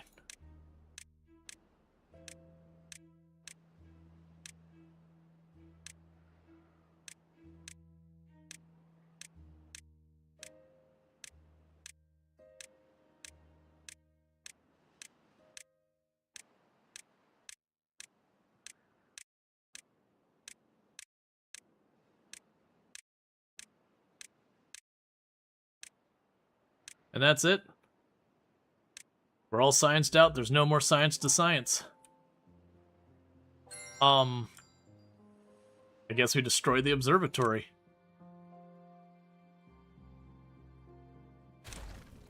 Okay. Okay, I guess we just don't science anymore. And I still have 77,000 science just going there because I wasn't watching. That's fine. Okay, so we're now fluctuating to the point where we are getting enough materials that more of our buildings are coming online, that they need workers. But that's kind of the advantage of having the the setup I did with the logic there is it will turn on and off production of the bots as needed to fill whatever, like, to keep filling vacancies whenever there is one.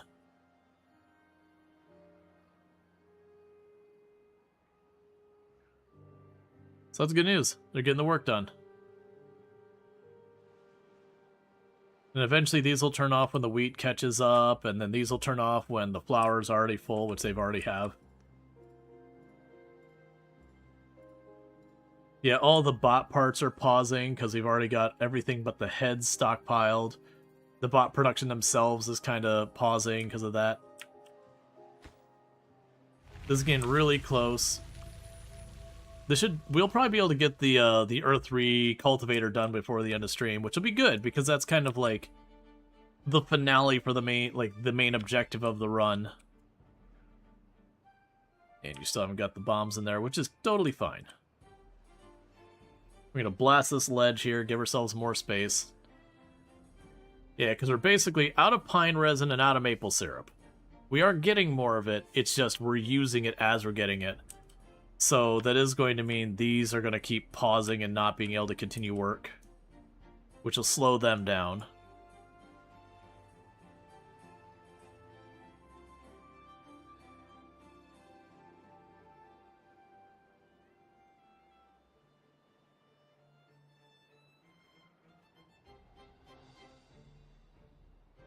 Yeah, and they're full send again this TNT in place.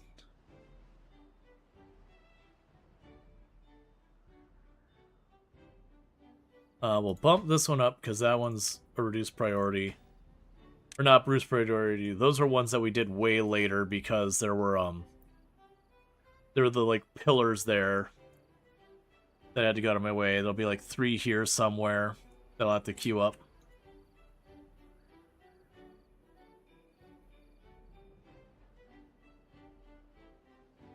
Okay.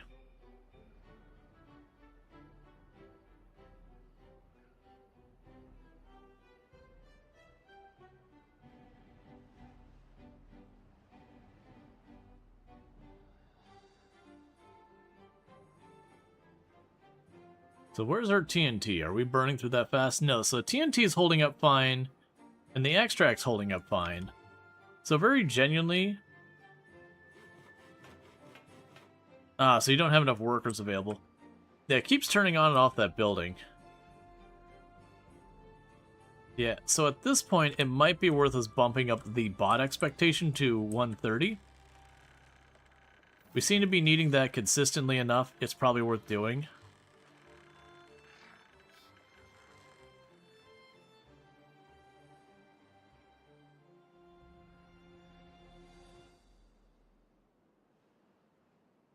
Yeah, so the good news is that the gears should get done relatively fast. And when the gears are all sorted, that'll be that much more of the planks able to fully dedicate to the treated wood. Okay, so definitely looks like this is another case where we'll want to bump up the priority on these two. They're clearly skipping it. They don't want them to like stop working on this, you know, do it halfway and then run over here to the pit and pop that open. Or that kind of thing as well.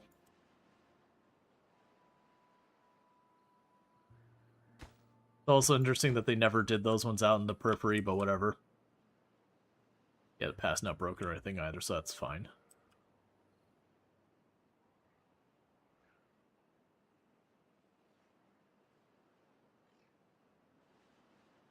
Is there a way to build logic latches? Like, turn on at 130, turn off at 150 to avoid constant off switching? Yes, so you could kind of do that thing. Or what I could probably do here is I could have one of these, and it would turn on at 130. And I'd have a different one that'd turn on at 50. And then I could use one of the relays here to kind of be that mitigating factor and go back and forth. Hey, Italics, thank you so much for the raid. I do really appreciate it. I hope you had yourself a good stream. Can we get a shout out for Italics, by the way? Another fantastic content creator on the platform. And thanks so much for the follow. Welcome to the stream. Beaver stream? Much beaver. So Italics is also playing, you know, Italic's is also playing Timberborn. So yeah, if you're looking for more Timberborn, you can find over there with Italic's. Italic's also plays a lot of similar games to what we play here. So very genuinely, if you enjoy the content here, you're probably going to like it over there. Which of course means the inverse is also likely to be true. If you happen to like one at the other, you'll probably like the other one. You started hard mode terrace maps. It's been a lot of fun. Gotcha. I haven't done terrace in a long time. But yeah, no, that's a good map. We're doing Oasis, so it's been an interesting one where I've got one water seep that was my only water source at the beginning, and that was it. And the only other water sources on the map are these aquifers that require mechanical power to give me water. So it's kind of, you got that little water source, and we were also in hard mode. And it was kind of like, try and just get that to survive until you could rush up the ledge to get this thing to start it pumping as fast as possible. But it's been fun. We're definitely solidly in the end game. We've got our wonder here. I'm actually hoping to finish the wonder in the next 2 hours to, you know, be able to do the whole thing where you put a ribbon on it, you did the thing. And also check out Treacle, who's another fantastic content creator. Someone else you should check out. Does play also a lot of similar games, but doing some Galactic Care, has also done like RimWorld and a whole bunch of stuff like that as well. You don't think you're ready for it? It's a hard map. It's definitely been one of the harder maps, to be fair. I don't think it's unreasonably hard. I think, what map would I say that's been the hardest? Honestly, the Islands map is one, because that one's hard more because you just have to change your approach to the game because you're just surrounded by water. And you're like, oh, there's just water. And then you go, oh, where the hell am I supposed to plant my crops? Okay, and how do I keep the ocean inside my base, where the water source is outside way far away, and I gotta figure out a way to get the water in here, and also not flood myself. And there's ways to do it. It's not that bad. But it's definitely one of those ones you have to kind of head scratch because it's just a different problem. But yeah, no, we're doing some pretty cool stuff, because like, there's ways I could have done this differently, but I'm kind of keeping the theme of everything's based on the Oasis. So, like, I've got this canal underneath this passway for all this farm that we've been slowly expanding. But all the water comes into my Oasis. But if we look at it from well below ground, I do have a canal underneath, so that big reservoir up there is channeled into my Oasis from here. My other reservoir is channeled in. So, you know, all the water comes from the Oasis, but it's really thing. Are we sure that tiny thing is the wonder? Yes. Because I've unlocked all the buildings, and that's the last one worth 20,000 stuff, and all of the material costs are like 2,000 and all that. But yeah, we are doing the classic in Timberborn, where no matter how many trees you have being cut down, you don't have enough wood. And if you do have enough wood, you don't have enough planks. And if you do have enough planks, you don't have enough gears. And you do have enough gears, go back to not having enough wood. So we're working on all that stuff. Let me go ahead and delay those ads as long as I can. That is an addition to the huge reservoir.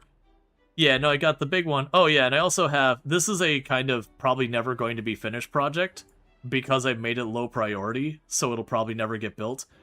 And ignore the big slots in here, because I am using an aquifer, I have to use mechanical power here. So the plan is I would build up all this area, and once that's done, I would kind of column up the entire mechanical power up here, and then fill those in during a big drought.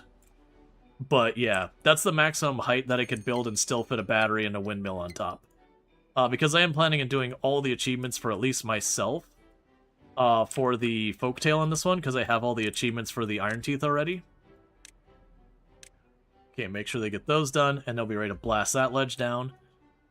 But yeah. So I got a bunch of those queued up. Like, I got another project over here for another reservoir when I need more resources. We are also an almost exclusively bot population here. I've got 20 beavers, and the robots do the rest. All of my beavers are unemployed and have a working hour schedule of 0 and a maximum well-being, just about. You know, without the wonder. Like, there's a little bit more I can do. Like, we're working on getting these last 3 foods, but we keep them mostly maxed out.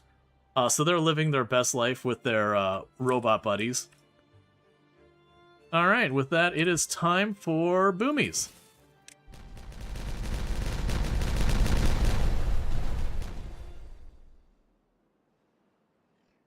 And... okay. So what I'm going to probably do here is we're going to get rid of that path there. We can approach it from this side. Then we can go down here and we can flatten this one down to the last tile it needs to go down. Because I'm trying to expand my area. Because we are running into the single greatest crisis you could ever possibly run into in Timberborn. And that is we don't have enough maple syrup.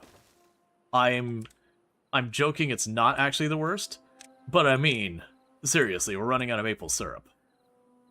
And we actually do depend on that very heavily, because that's what my bots use to go faster.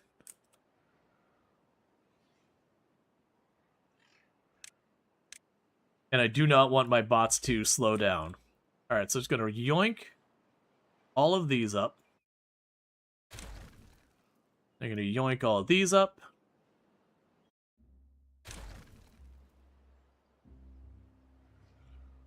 And then I'm going to go back over here.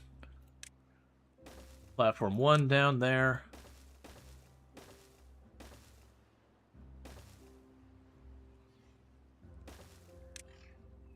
Because basically, I'm slowly working on leveling out all this ground. So that I might be able to use it for farmland and all that. And so these should be 3 tiles above where I'm doing everything. Same with all this, so we'll blast it while we're in the neighborhood. I didn't make copious amounts of TNT for nothing.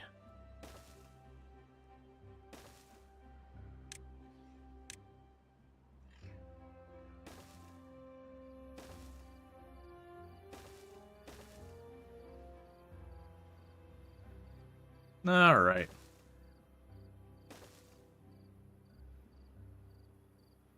What's that? Okay.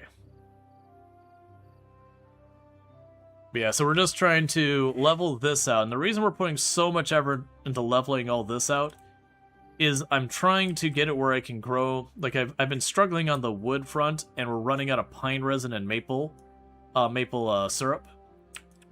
So I need to just get more area for another tapper. And as you can see, though, I don't really have a whole lot of usable area, so I gotta make it. And rather than trying to figure out ways to pump the water up to then drop it down into a canal, we have dynamite. I have over almost 1,000 dynamite just stored into an area. It's not doing any good there. Oh, good. We're ready to blast another hole deeper. And another hole deeper. We're going to tell you to not put these there because it's using those for marking. And blast deeper there. Okay, so that's the bottom of the map. Alright, so now it gets to the weird situation. So I'm going to start by putting platform here. So what we're going to go ahead and do here is I need to get it to where we can get down to this height.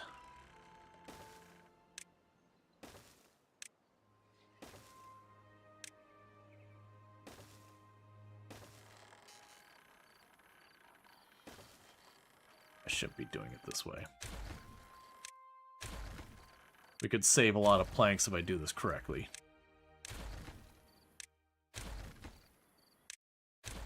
It'll be the 2 tall ones.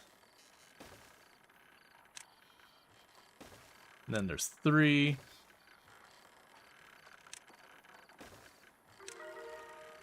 And new maximum wellness score. Love to see it. And that is high enough that we can go ahead and get hooked up here. Alright. So now if I just put some paths on here. Oh, you don't need to exist at all, do you? But now if I put paths connecting this whole thing, this is designed to be my next underwater or underground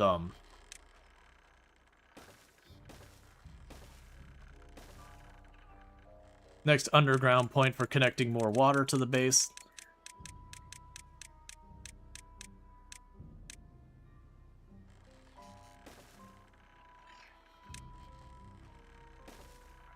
Oh, I see. You don't actually need to be over here either. Yeah, so I put more than I needed. Oh, no, wait. Wait. I do want those there. Okay. Yep, so what happens here is they get down to this level. That connects to this, this aqueduct. This is where our main trunk comes in. I also got a path over here for more, and path over there for more. So I want them to just slowly work on getting all that done. That's a low priority. I actually don't care about that too much. But just kind of one of those things that as stuff, you know, as people don't have something to do with how many builders I got, if there's nothing else for you to do, go dig a hole. That way we can have our secret tunnel and we can sing about it. Because that's just what you do when you have a secret tunnel. Alright, so the Wonder is sitting here. We're about 65-ish% done with the Earth Cultivator. Recultivator. Robotic population's doing good.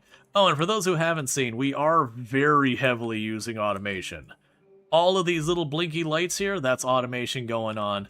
That lights on broadly means I need more of whatever's on there. So, like, shiny plank, I need more. Resin, I need more. Why are you... Whoa! Oh, that's the not empty. Okay, yeah. That's fine. Yeah, and I have this logic, so that way... Here, you need to be set to that.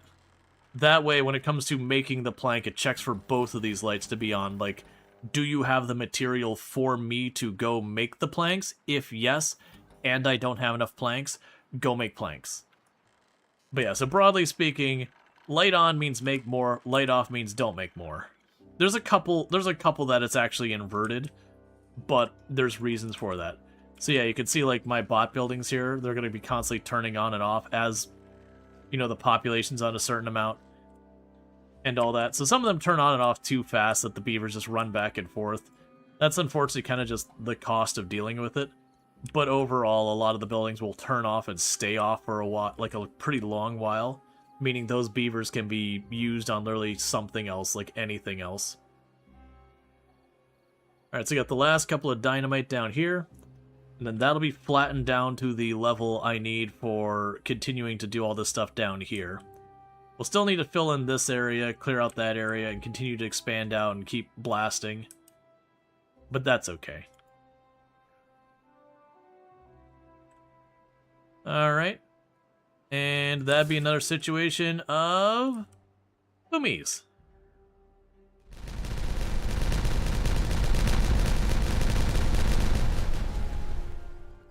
And remove the staircase because you're not needed anymore. Alright, so let's also go over here because I see that you're going to be needing to access there. Same there. And now with this, what I'll ultimately want to do is we'll have the path go through here. So most likely I'll end up needing a path along here somewhere that we don't yet have. For the short term, oak trees, that's oak tree territory. Let's go ahead and tell it to cut down all the trees that we're planting here. Okay.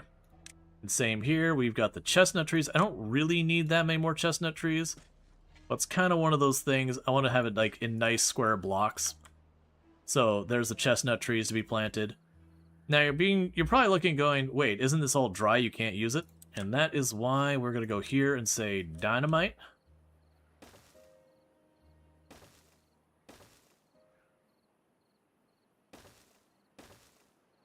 And basically we're making canals.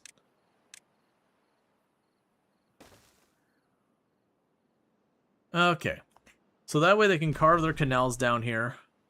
And you'll just slowly see as they go one block farther, we'll get a little bit more usable soil and a little bit more usable soil.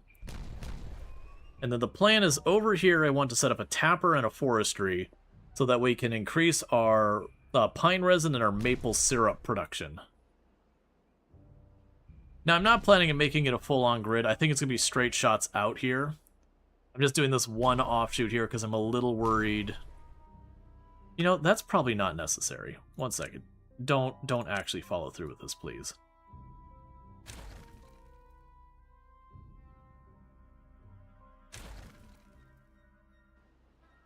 Yeah, because that's already looking pretty good.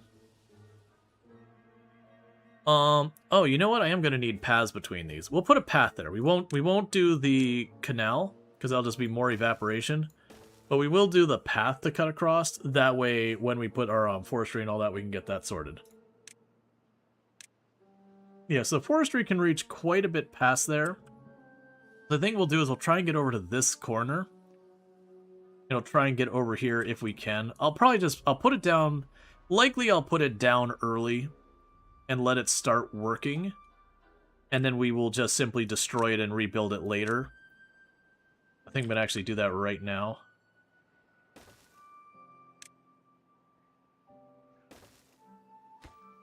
Okay, so you will prioritize maple syrup.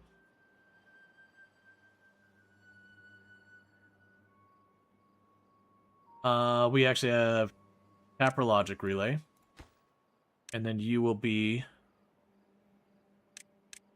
the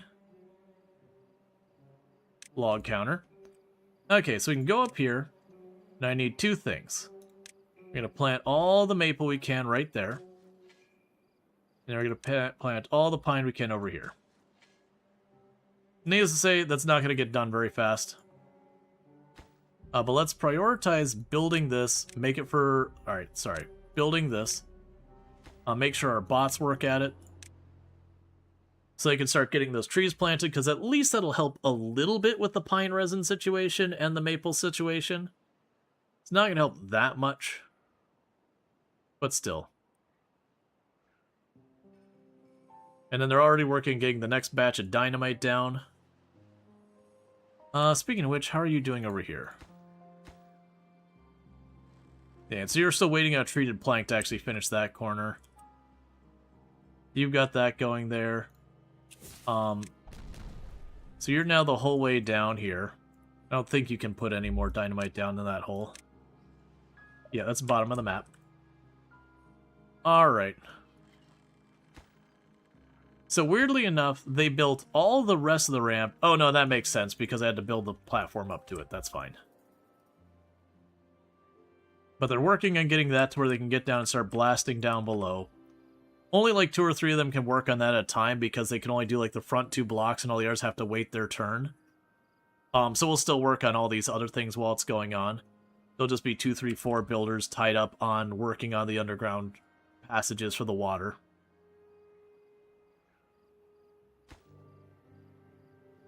Yeah, once they get these 2 online, we can get all that planted. We'll keep blasting, clearing out more space, all that stuff. And just double checking. Yes, that's solid wall. Let's make sure it wasn't like one little hole there I was about to blast a hole in and lose my entire reservoir and kill all my beavers by drowning them. I mean, actually I'd run off this side, but still, it would be bad.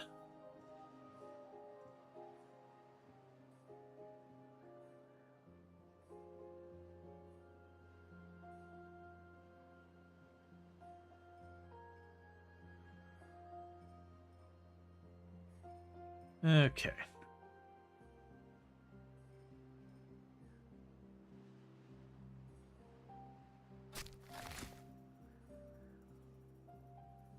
Alright, so we're starting to plant all our maple trees over here.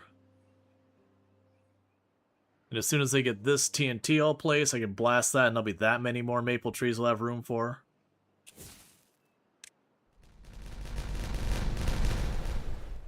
And now it's even more maple trees.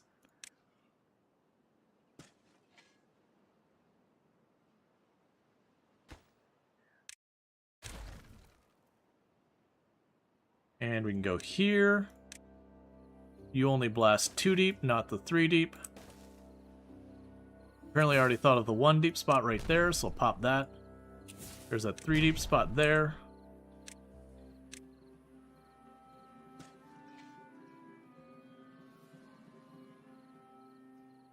Okay. Yep, so we're just going through and just clearing it all out. Gradually making our space bigger and bigger. And you get the idea of how much water storage I have now, that we're already... This is actually not a very long drought. That must have only been like a 16-day drought.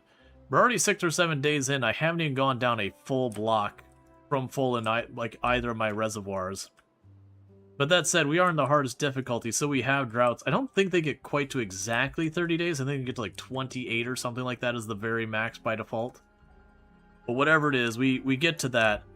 And one of those is like a nothing burger for us now. When you get 2 or 3 of them back to back, it can be a thing that slowly depletes your storage. But as we get more and more water resources in there, we can endure that much more without a problem. Oh, they're just planting the trees, shoving around the random individual planks. That's fair.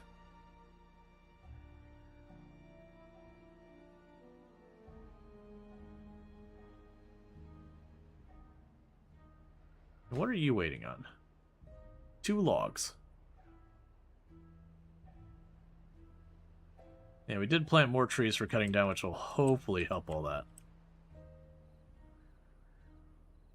It's also a thing that as I'm expanding this, because it's adding more surface area, evaporation is going to become more and more of a problem. We actually ran into that before. I had the one reservoir and I was about this far out with my farms. And when I expanded here, I started noticing every cycle that was just slowly working its way down because the extra evaporation was ever so slightly outrunning the rate I was getting water out of this during the good seasons when we had, you know, longer bad times. Weird that they missed that one spot, but that's okay. That's when I brought the second one online and I adjusted the logic on my gate so this water seep would actually give me at least a little bit of water. Whereas before I was effectively disabling the water seep.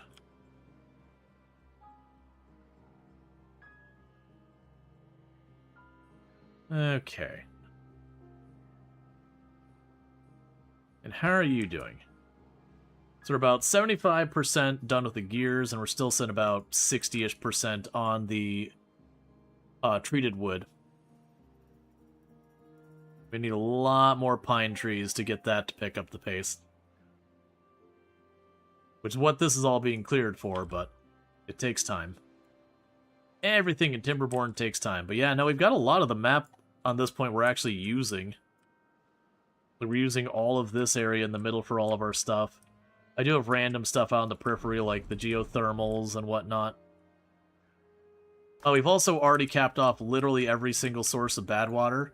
That the only way bad water happens, other than me just uncapping one, is if I have a bad water event and I run out of water, this would eventually start putting out bad water.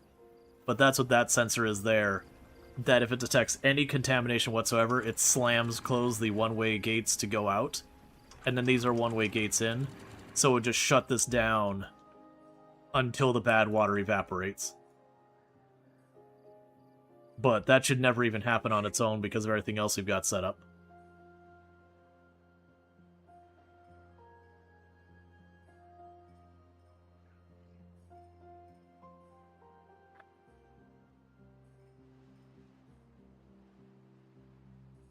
Yeah, so we're going to have to wait until these maple trees are fully grown. But once they are, that should solve my maple problems, because that should be a ridiculous increase in my maple syrup production. Like more than 5 times. I'm just adding that much more area.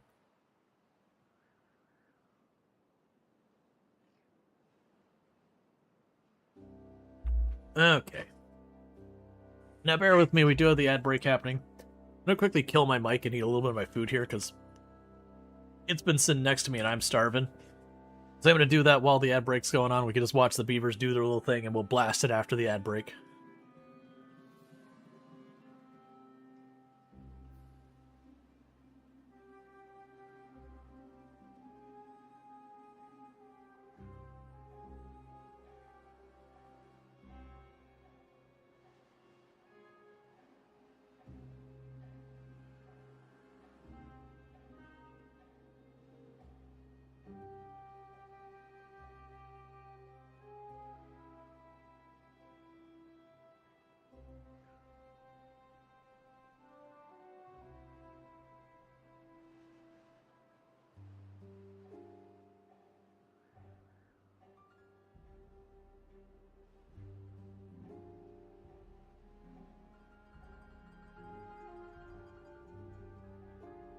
Okay, just wanted to get a couple of bites because I was getting hungry.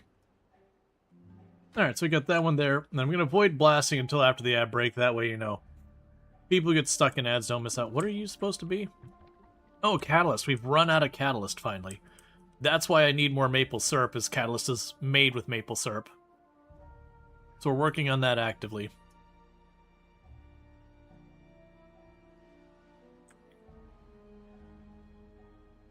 They're getting all that sorted. You got all those bombs placed. I do want them to get this placed before we blast. Okay, I do see that they're running around underground. Let's see what kind of progress they're making down there.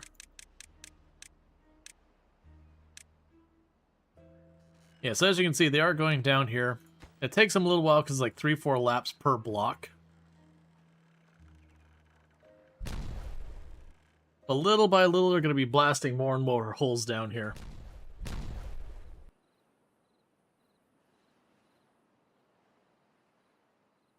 But then the goal is we clear out all this way, and I'm going to put a gate here.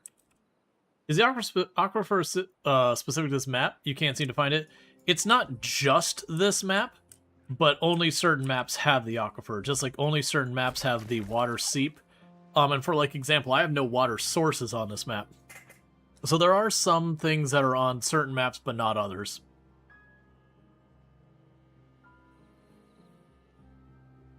Let's go ahead and prioritize queuing that up. I want them to get that done. Oh, cancel that one. I want them to get this done before we blast all that. Because then I'll remove this staircase, put a bomb there as well.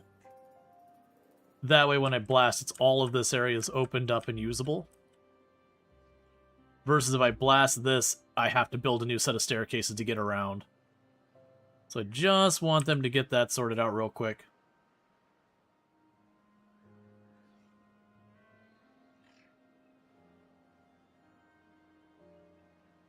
Because it might remove the frames. So it might remove the frames. Did I miss something? Because it might remove the frames. Oh, you mean the, oh, frames per second. Oh, yeah. Frames per second are absolutely getting murdered. Yep, that is... The FPS is just your normal sacrifice. Alright, so we can get that last bomb placed right there. Then we're going to blast all this, the couple little loose ones, and that big area there. And then it'll be time to get, like, the next area peeled out. Alright. And... little explosions here, that won't be a big deal. Little explosion there. Little explosion here. And then the big group.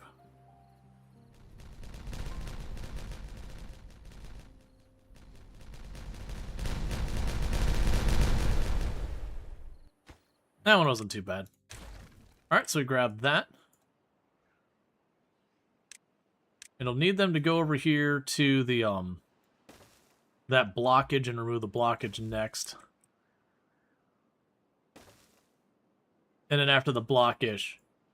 Yeah, no, that's, we've definitely had some earlier ones where you went and did that kind of explosion, the whole thing would hitch when it finally got properly going.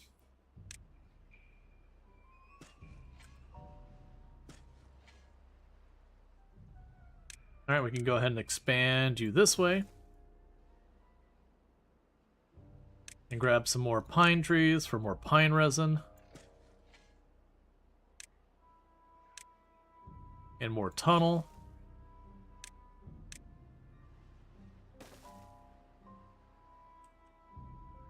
And that'll probably be how far out we go. Oh, nope. Actually, we will cut it one shorter.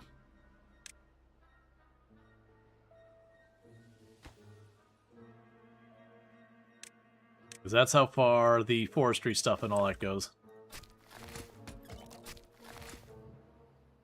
Okay.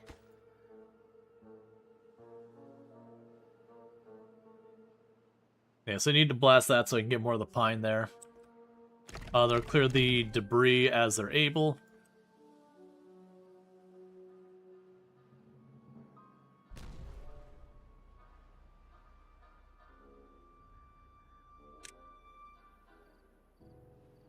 Yep, and they're just popping these tunnels down here.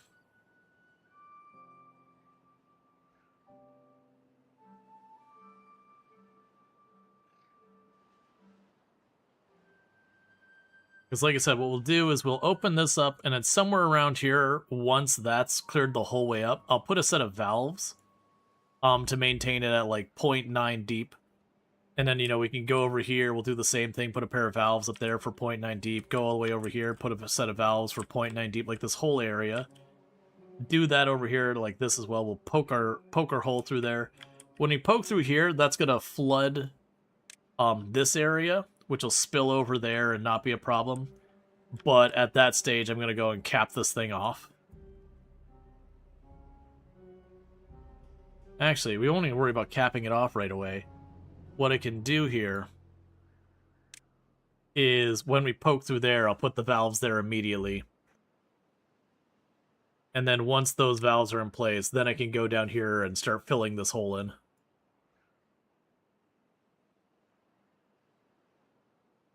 And that'll be good stuff. And then that's when we worry about building that. Because till then, otherwise I'll just not be able to either get here or it'll flood up that area. But once I get that connected, I can get you hooked up. I can get these two hooked up. There's another set over here that I can get hooked up. That we can get basically as many water resources as we could ever possibly need.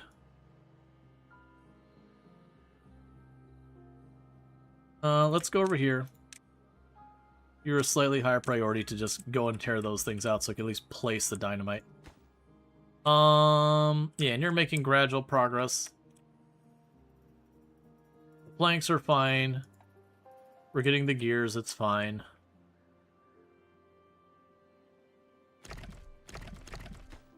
So I'll remove those, and then I need dynamite that's 2 in height. We place all that, and then we'll need 3 in height for all this.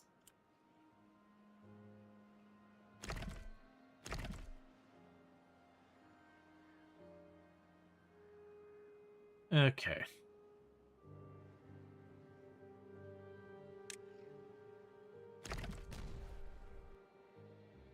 Yep, and they're working on that as well.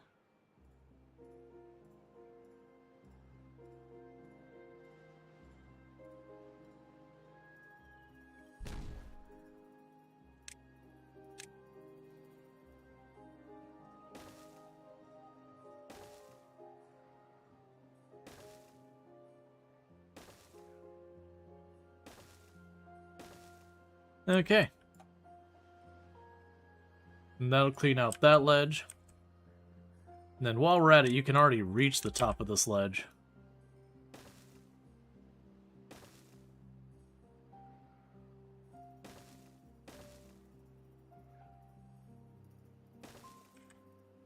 And get you all queued up.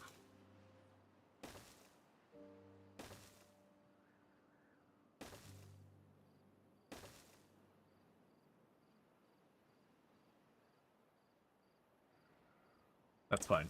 I won't worry about going farther that way right now. They're going to have to make a path that they can reach all of this.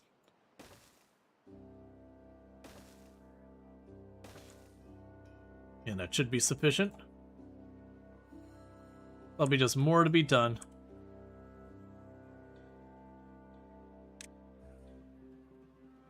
Alright, you're continuing to just blast down here. Oh, wait, you can't reach more. That's fair. So we'll keep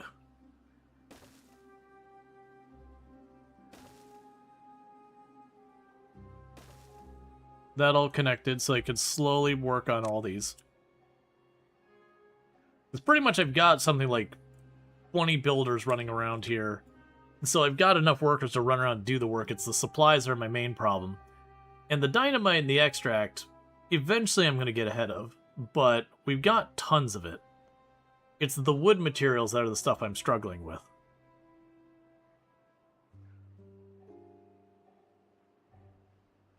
I also did not add more chestnut trees over here.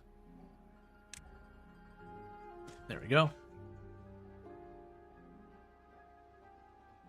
Okay.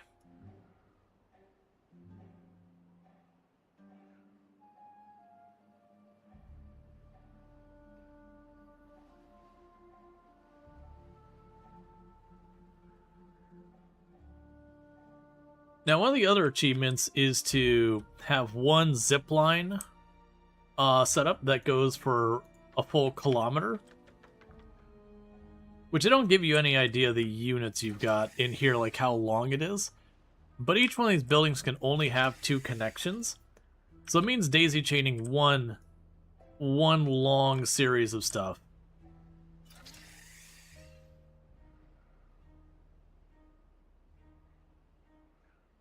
So we'll definitely, I want to get that done, because I am trying to get all the achievements. I'm not going to worry about getting all the achievements on stream, because there's definitely some of those achievements, which is build really high thing, put lots of windmills on it. Congratulations, achievement.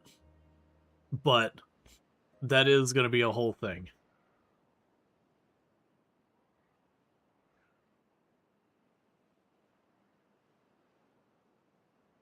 Okay.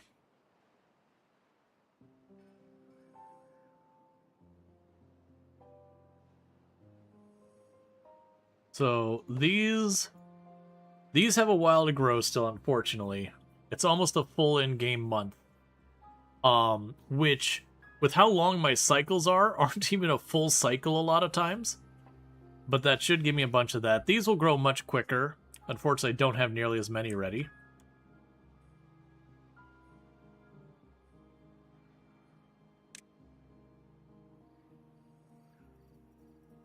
Okay.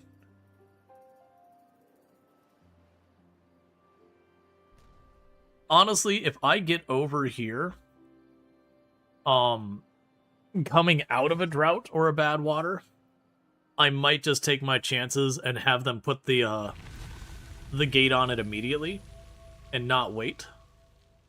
And the only thing I really want the gate for is to effectively be a check valve or a flow valve, whatever you want to call it.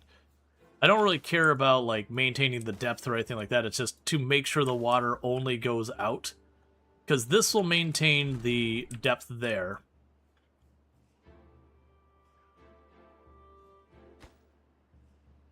Because, yeah, all of these... Ooh, that's actually a good question. So what I'm suddenly realizing... If any of these get higher up than that... If I don't put a valve here to separate it out, if these ones, any of them ends up higher than that, and we just keep having the one-way valves, it will be able to backflow there and flood that one. So I kind of actually need to have the valve here, and then a separate valve.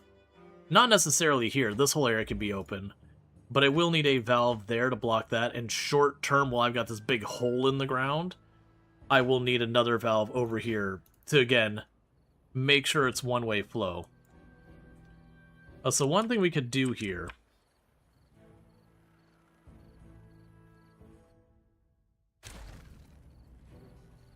Let's yoink the path up here for now. And there's no point, like, even though that's a ton of planks there, there's not really a point for me doing that. So I can go here. We'll end up removing those. And you'll just be a flow valve. We're not going to be a depth valve. It's just going to be a flow valve.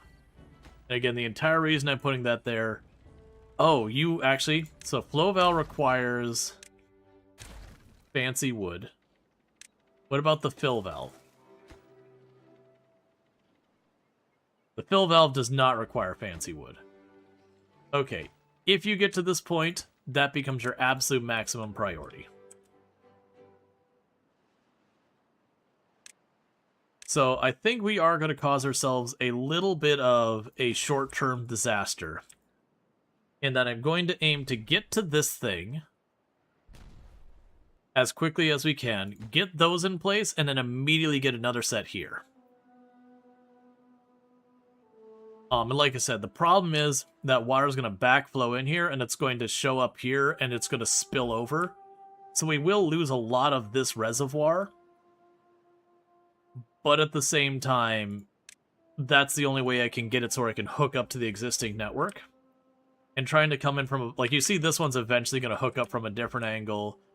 And same that this one's eventually going to hook up to a different angle. But all the ones back here, I'm planning on just having all feeding gradually from here. Because I would I would need to have some pretty aggressive consumption to ever have to worry about the flow rate I can handle through here. And if we get to that problem, then I've got the resources to come up with an alternate solution.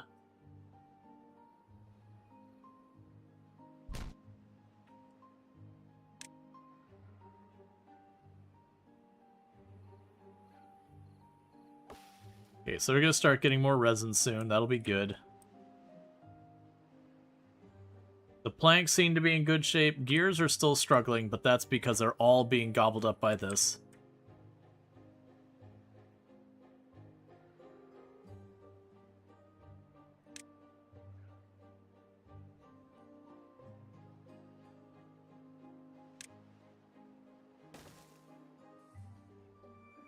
And as we work down these ways, when one of those is done, there'll be that many less workers down here. We can put another check valve here.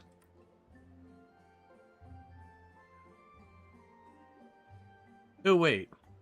Would I want it to be a flow valve? No, fill valve. Yeah, fill valve is good, because what we could do is set you to not allow more than 0.95 meters. So just a hair above the max a block can handle.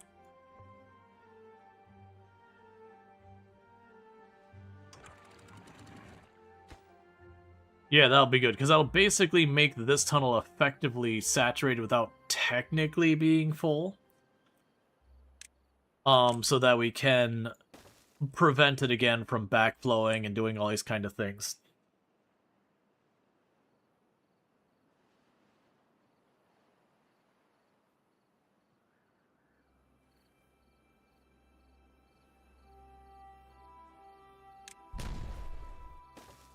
Couldn't you just put a valve behind where you blast before you get there? Sure, but if I put a valve back here, and then I go over there, that beaver's trapped, can't get more resources. So that'll prevent the beaver from being able to get over there to assemble it.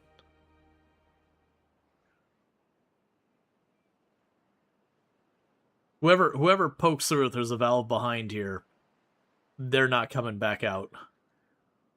They're a forever sacrifice to that. And granted, I'm honestly not worried about the water here, because we still have our primary reservoirs not connected to that. That's over here. So even if I were to completely booger this up and lose all of my water from this reservoir, I still have my main reservoir, which has been enough to keep us through most of it. The secondary reservoir has been mostly keeping things comfortable.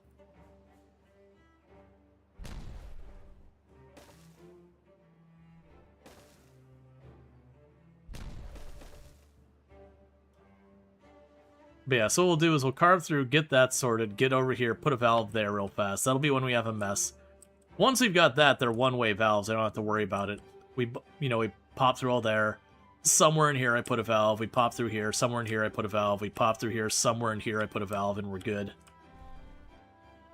Then also safety proof where if I accidentally somehow dug down and blasted into my tunnel, unless I hit like the main tunnel right here, I would only lose part of a reservoir.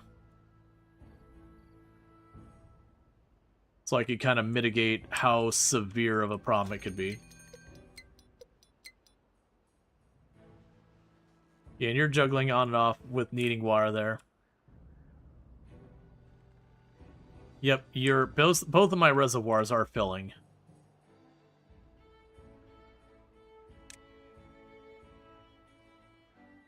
So this will actually work out pretty well. Like I said, what I think I will do is we will poke through that last tiny bit at the end of the drought.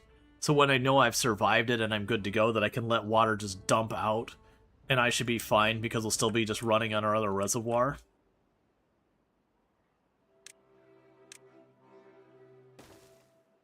Who's a cute little beaver?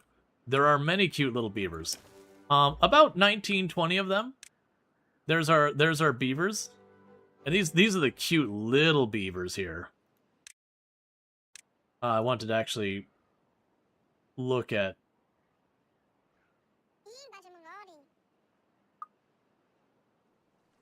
So There's our cute there's our cute little beaver. But there's only like 20 of them. All the others are robots.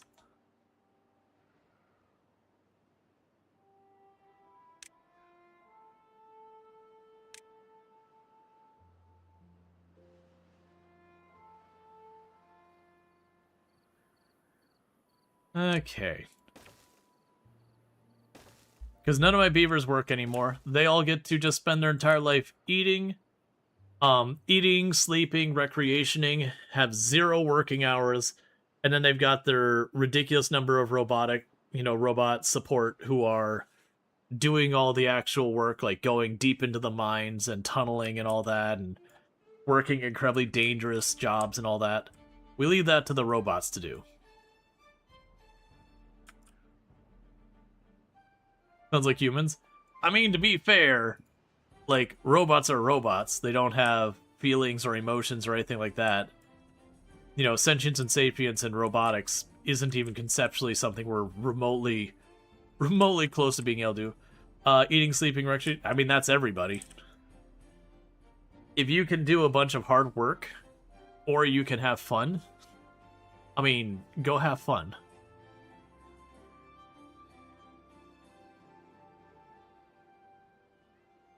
Okay. Now, obviously, we have to work hard to be able to have fun in our reality. But in this thing where the beavers have their every want and need completely and utterly covered by the robots, nobody needs to work unless they want to. Nobody wants to work. Alright, so we're really close to getting our gears done. The planks are still behind because of the pine resin. We do have the pine trees starting to properly come in. There's not a lot of them there, but that still will be more pine resin. Not just too much fun because the population doesn't grow. Well, the good news is we have it so there's no available homes, so that, you know, the beavers are smart and they won't produce more people than there are homes.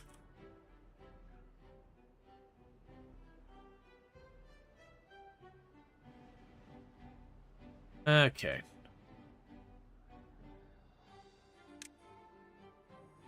Yeah, there's a thing for me to keep an eye on. Yeah, because you're getting really close to getting that carved out enough that I'll be able to, put the gates. Beavers are smarter than humans? Fact.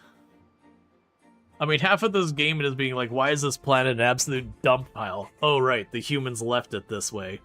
Why do we gotta fix the environment? Oh, right, the humans left it this way.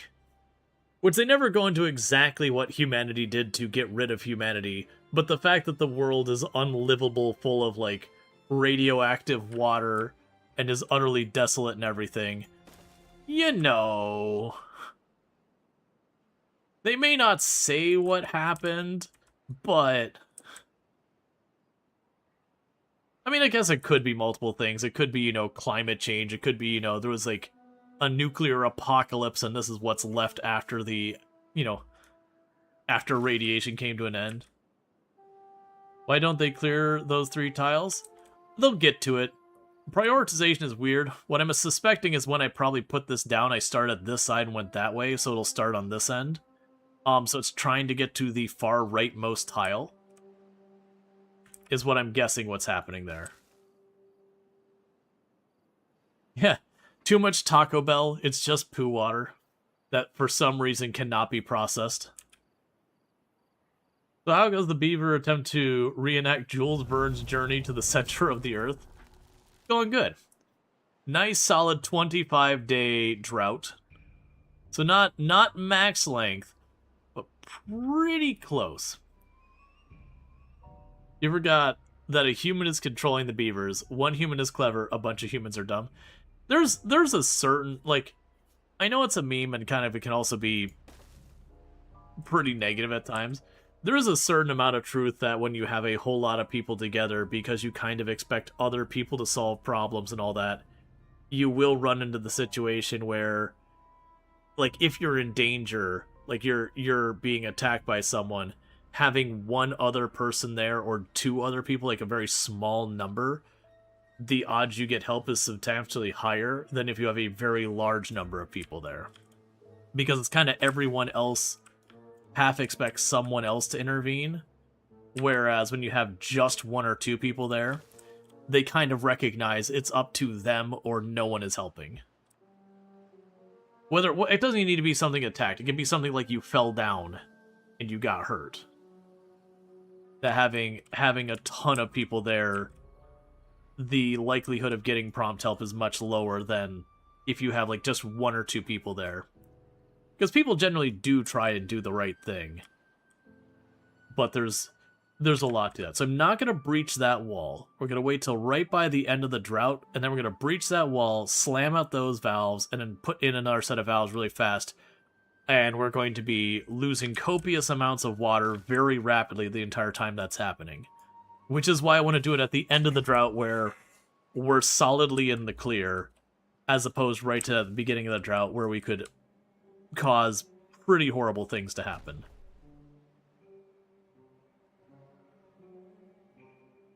Because this goes all the way up to the surface, so this is just a big hole in the ground for the water to come out of. Because that reservoir is higher up than that hole is. So we'll just run through and then push up and out.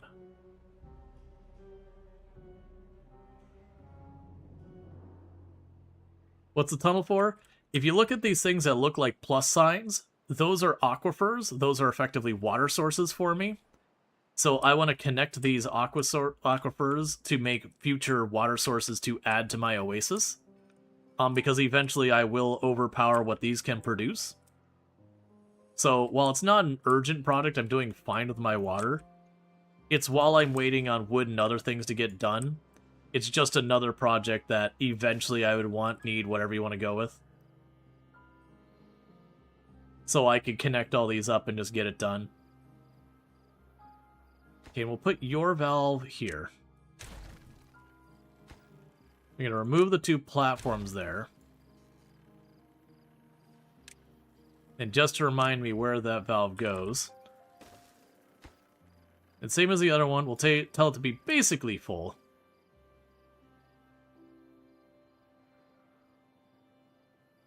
And just the same, we'll walk over here. Remove these 2 things of planks. And that's where your valve will go.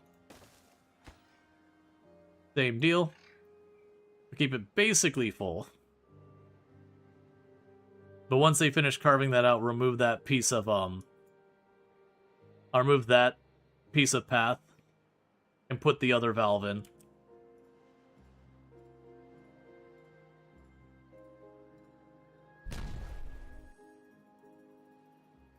Now these ones I haven't gotten anything set up from the top part of it or anything like that. So they're not going to get done anytime soon. But that means the tunnel's all in place. So once I get to the point where it's like, okay, it's time to start working on the other side, it's already in place. I can just start drilling down, go right into this tunnel I've already made, and it's just handled.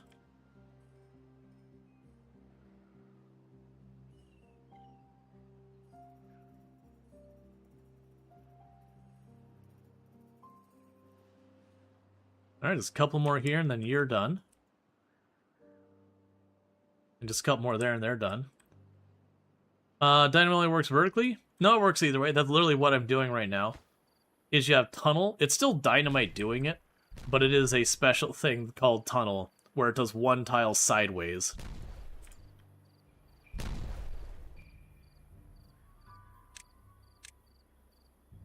That should be more than enough to reach those last 3 tiles. So once we get all 4 tiles here done, then it'll be time to put that last valve in place.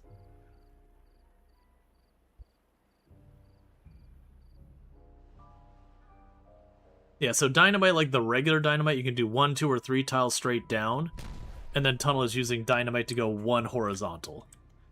Oh, I just realized. You know what? I don't need these 2.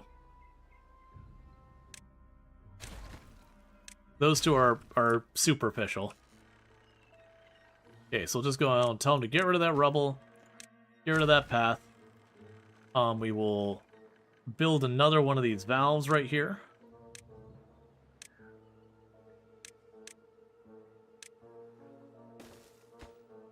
And I'll tell them that's a high priority now. And then that tunnel's done. And you only have 2 more tiles to do here. And then this area is done.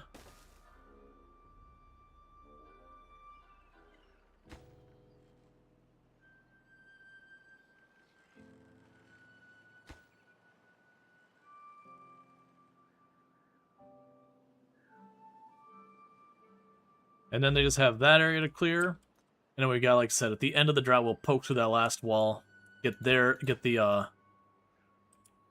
valves on this side done, and build a set of valves on that side. And they're just, all these are meant to be effectively backflow preventers, so that the water only ever goes the one direction I want it to.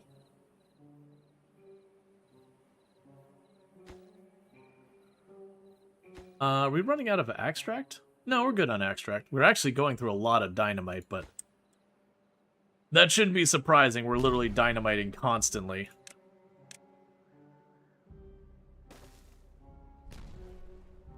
Okay. And with that, we remove this tile.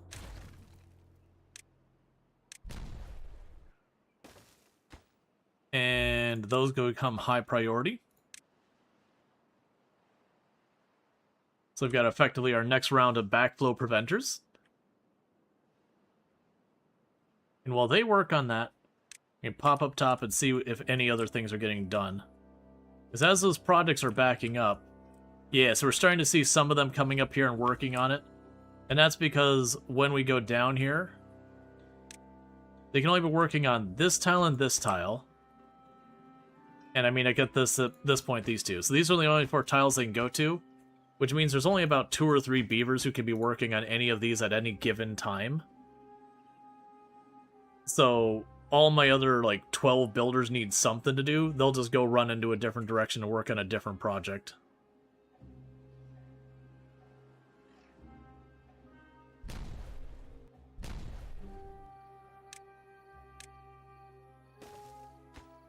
Okay. Yeah, that's why that's stalled, is this one ran out of fuel. And they still move when they're out of fuel. They just move way slower. So it just makes things take time. Alright, and we got those valves in place. Since that's the last little area there to do. And then we got this to do here. Like I said, we're going to wait till the drought's over.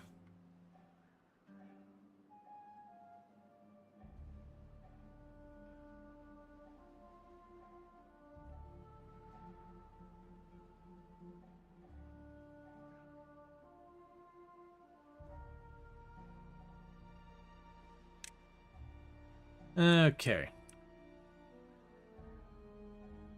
So then we should see, yeah, we're seeing a lot of them starting to work here because, like I said, I've got something like 12 workers, and there's only room for like 2 or 3 down in those tunnels now to work in that last length. So all the others are going to just run around to get this done. Which will open up more place for me to get more of the trees going and whatnot, so that'll be good.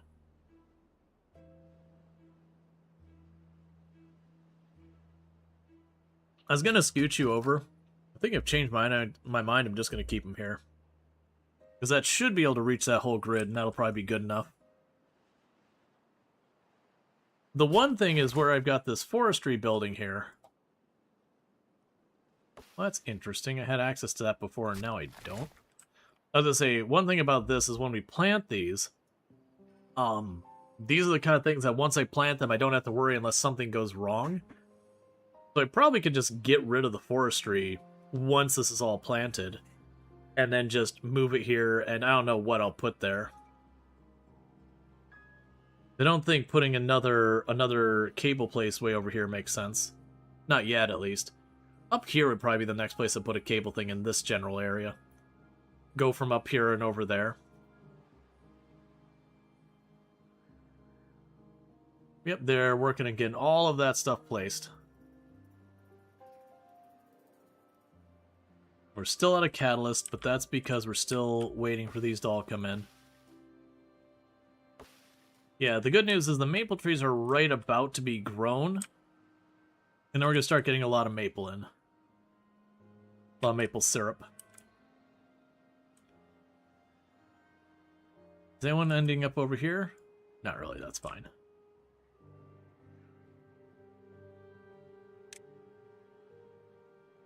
Okay. I need to keep building the path because it'll only work so far away from paths.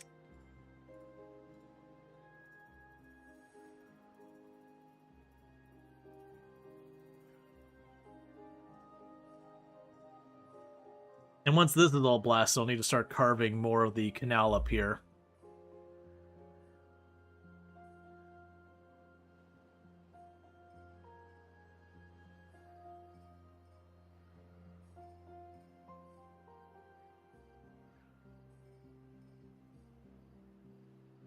Okay. Yeah, so Timberborn is very, very much a scale of like make these big projects, get them queued up, let them cook and burn for a while. When you get one big project go, queue up the next project. You'll usually have 2 or 3 queued up at a time. And just like prioritize one over the other. Okay, so we're right about to finish the last of the gears for the Earth Recultivator. The treated planks are still coming along gradually. I was hoping they'd be going a bit faster, but since I've run out of pine resin, it is slowing down. The good news is these are going to start like, we're about to get our first load of pine resin off of that. So every little bit should help. Because that's the only thing preventing the wonder now is just all that pine resin.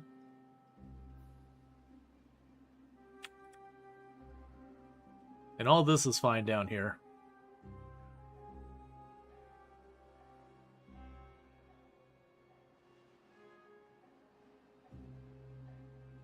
It also amuses me with a nearly exclusively robotic workforce. How much grow space I need just for construction projects.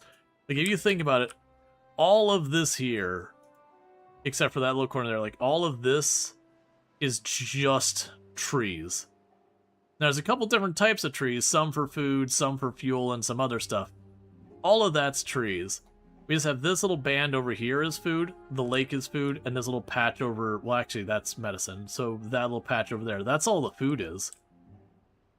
And we could probably support a population of, I'd guess, like 120 beavers, give or take, on that food. But, you know. We could have a utopia. Alright, Lexray, you take it easy. Or we could have a utopia where everyone has their every possible want and need covered, and, you know, an army of robot servants.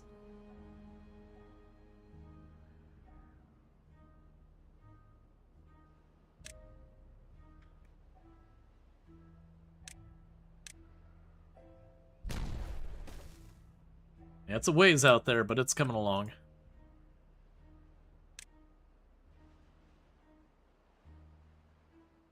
And once that tunnel's done, I'll probably take that off of low priority and let them start working on that. As the robots turn the world into gray goo. Yeah, that's the full circle. We've joked a few times about, like, the beavers taking all the time. Oh, no, it wasn't the beavers. That was Blossom. We joked about when we were playing Blossom that you're this little adorable robot who works on terraforming Mars to making it, you know, Earth-like and nice. And we were joking because it seems to have, like, this cycle where you don't really know what happened. And we were kind of joking about, like, Blossom getting to the point being like, you know, this planet was so easy to get around before all these trees and bugs and animals and all that were in the way. I hate this navigation, so, like, the idea that Blossom would terraform the planet all the way to support advanced life, and then deliberately sabotage the whole thing to get rid of all the life because the world was nicer without it, so far as purposes of Blossom being able to navigate the world. That's not at all what the game is, but it definitely felt like once all the trees and all that were in place, you're like, man, I can't see crap. There are trees everywhere. Surprise, surprise, navigating a dense forest a little bit trickier than a barren hellscape.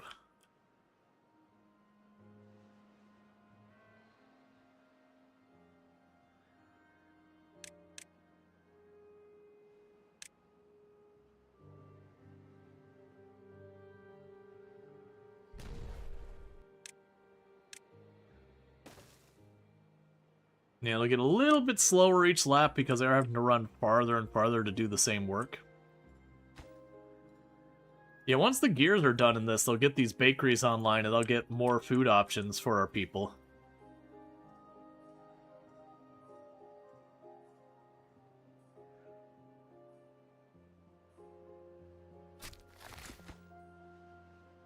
Alright, we are officially getting more pine resin. Yeah, the pine resin is genuinely going up. So that should massively help. Because that's probably, it's not going to be double our pine resin, because that's the other area, but that's, I mean, that's pretty close to double. Not exactly there, but it's like 190% the amount we were making before. Which will be a huge jump forward. Yeah, because we're approaching 75% of the treated planks I need. And the gears are at that last tiny little bit I need. We just need a smidge more gears and it will be good.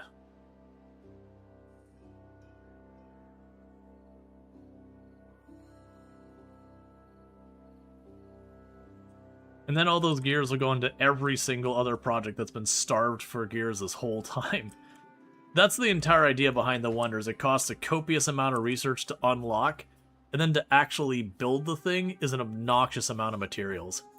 When we were doing our Iron Teeth run a couple weeks ago, we did do the achievement for launching 3 Wonders at the same time, which was like a whole stream of just mass-producing materials to build the Wonders. Because 6,000 of all those materials is a hell of a lot of materials to make. But we did it. But it was kind of this thing where you've got your materials being produced. As you started to get a surplus of a prerequisite, you'd build more production. But otherwise you just kept slowly claiming more of the map to gradually increase your production as best you could.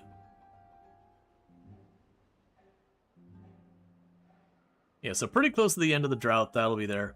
Now we're holding up pretty well, considering this is a max length drought. We're only about a little over a block and a half down on that reservoir.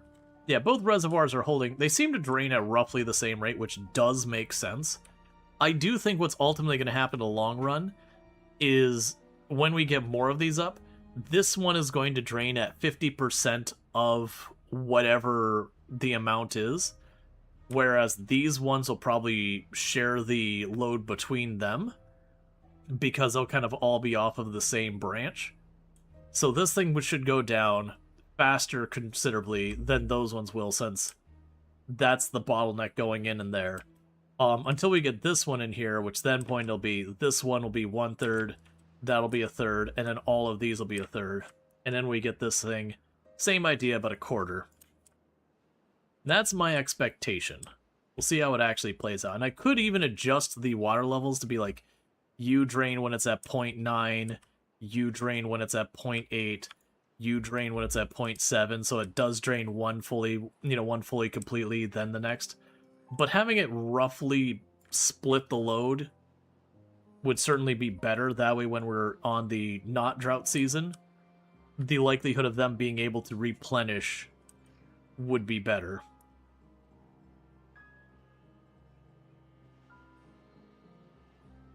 Alright. Okay, they've got it to where, like, graphically it's another stage done.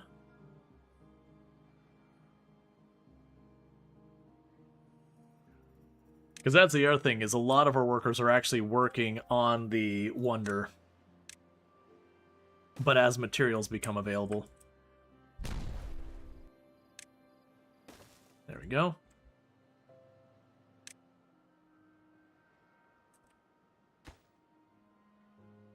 I'm surprised it's still sitting there hovering at like 44 gears remaining that it needs. And there's nothing else I have that's a higher priority taking those gears, so I'm kind of surprised it's just not getting done. Oh, I guess it did just get a gear. Especially with a bunch of robotic things here turning on and off. And those are the only things consistently consuming gears.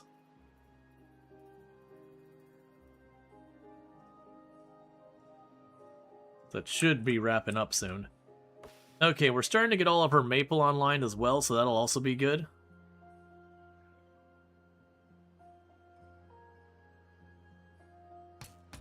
So it'll take them a little... Oh, you still have a long way to actually grow the maple. That's fine. That's all good. We'll just keep expanding. Keep getting more and more of those resources. It'll be good. Someday you'll get this stuff. And once the gears are done there, we'll build these last couple buildings that need their 10 gears. That'll be a bunch more food. I'm also not upset that it's taking so long to make those bakeries, because one of the bakeries is going to also be a strain on the maple syrup. And I don't want another strain on the maple syrup. Not till this whole area is ready to start giving me a ton of it.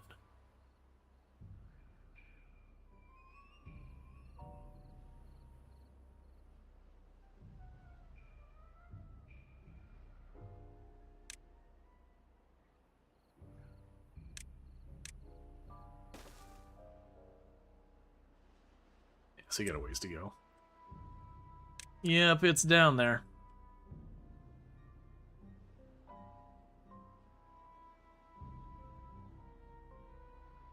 Only strain in the maple syrup is the Canadians.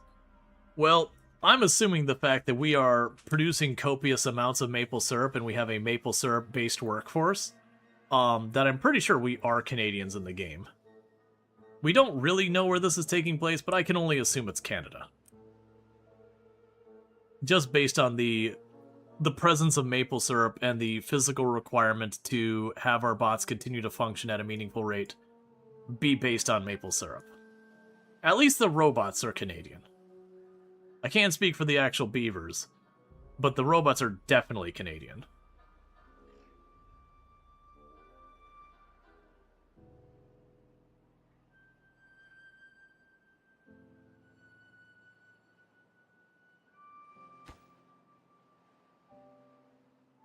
Yeah, so it seems like the treated planks are very rapidly ticking up now. So that's good news. You can live with that? Yeah.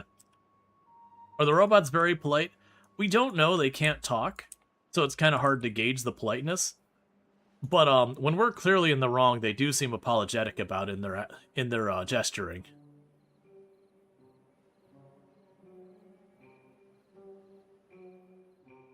Even when they've 100% done nothing wrong. Obviously, that's not actually a thing in the game.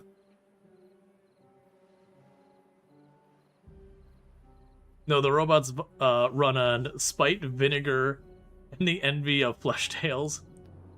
No, quite literally, they use catalyst, which is made out of maple syrup.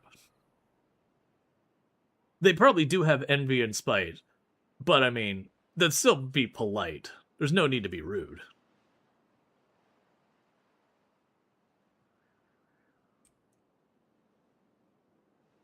If anything, when you know someone is like absolutely livid with you, and then they're like overly nice, that's when you get really worried.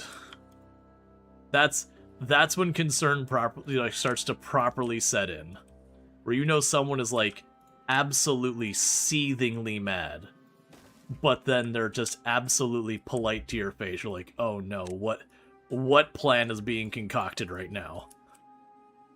Do these beavers use LLM? Log language modules? Or tools for cutting log? Log language modules is an incredibly good use of the acronym. I tip my hat at that one. Log language modules. How's the other basin blasting coming along? Oh, that's actually I have not looked in forever. It's gotten nowhere because it is waiting on treated wood, and all the treated wood's going to this thing. So unfortunately, it is solidly and fully stalled out until this stops eating all the treated wood.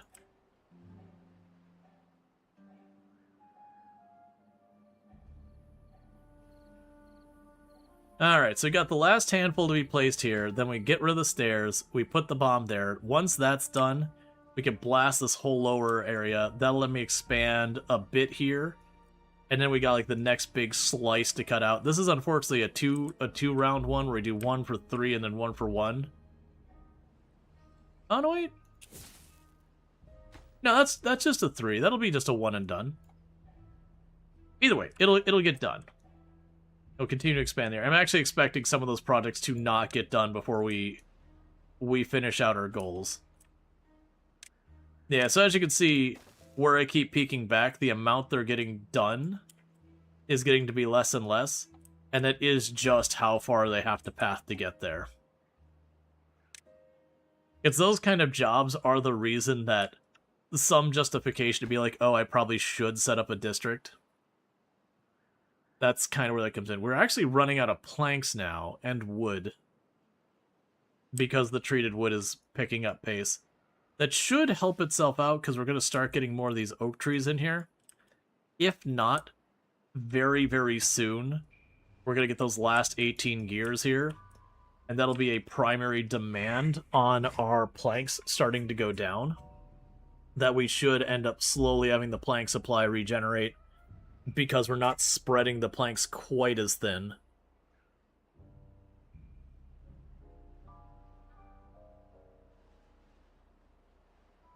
We should walk the planks, not run the plans. Huh? What?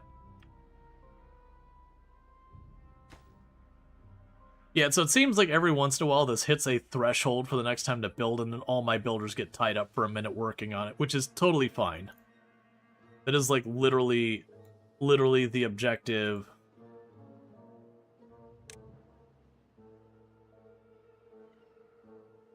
Yeah, and also because I grabbed this on the other end, they're doing, you know, Pirates Happy walking the plank. Yeah, no, I get that. Not run the plans. That's the part I'm not understanding. We seem to be running out of them. I see, yes. I got you now. I got the pirate reference. I was struggling on the plan reference. Or the plan comment, I guess, not reference. I'm going to tell them to bump that up in priority, because I want to get this blasted so I can open up more space for more resin. It's all good. Not every joke needs to knock it out of the park. Every once in a while, you need that joke that is an eye roller or whatever. For the truly spectacular puns to stand out, there needs to be a truly not spectacular pun. Someone's got to be the one to deliver it.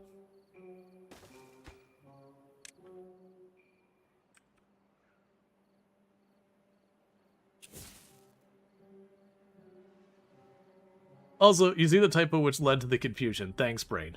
Ah. So there's a typo there's a typo in there. Gotcha. Alright, and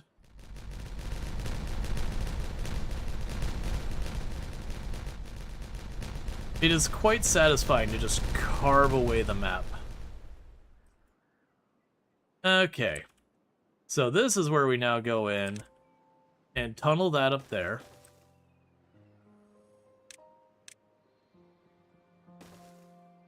And I'm going to give you a small priority on those.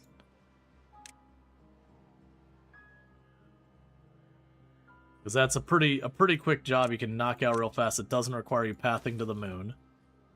And that'll get me a little bit more room. I can grow my pine.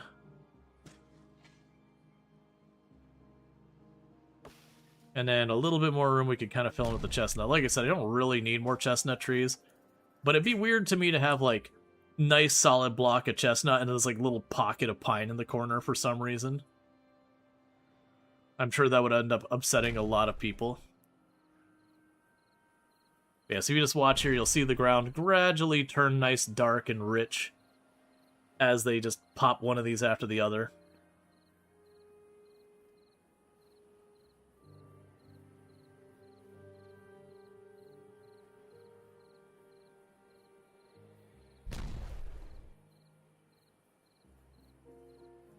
So it's like right there's the edge of the rich soil now. Oh, technically that does count. is dubious. And it's a little farther. And a little farther. Just gradually giving ourselves more space to work. Okay, so we're down about 3 tiles, and these things are like 12 tiles deep would be my guess. I don't actually know off the top of my head. They're pretty deep. Yeah, because I prioritized that, they kind of fell behind on this, which is totally understandable.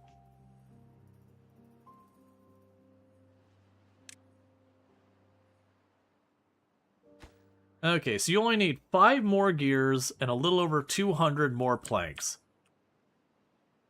So like I said, I think we're pretty well on track that by my normal stream end time of having that done, I might go a little bit long if I just feel like it. But or if we're like right at the end. But yeah, we'll get that wonder built. Because I'm feeling pretty good about this colony. That at this stage, it's kind of just building macro projects to build macro projects. Which is fair. That's actually, so it's kind of like RimWorld has the same thing. RimWorld, if you're just trying to beat the game, you can do that relatively quickly. But very few people do. A lot of it's just building a big colony and like, not necessarily seeing as many people as you can get, but you know, having a nice big colony, the forever colony run. That's broadly the way most players play it. Even though there is a win condition of like, you know, getting off the planet or doing one of the alternate endings or whatever. But broadly speaking, just so much of the player base like, well, I just wanna run a colony. I don't care about this getting off the planet. When I get off the planet, it ends. I don't care about that.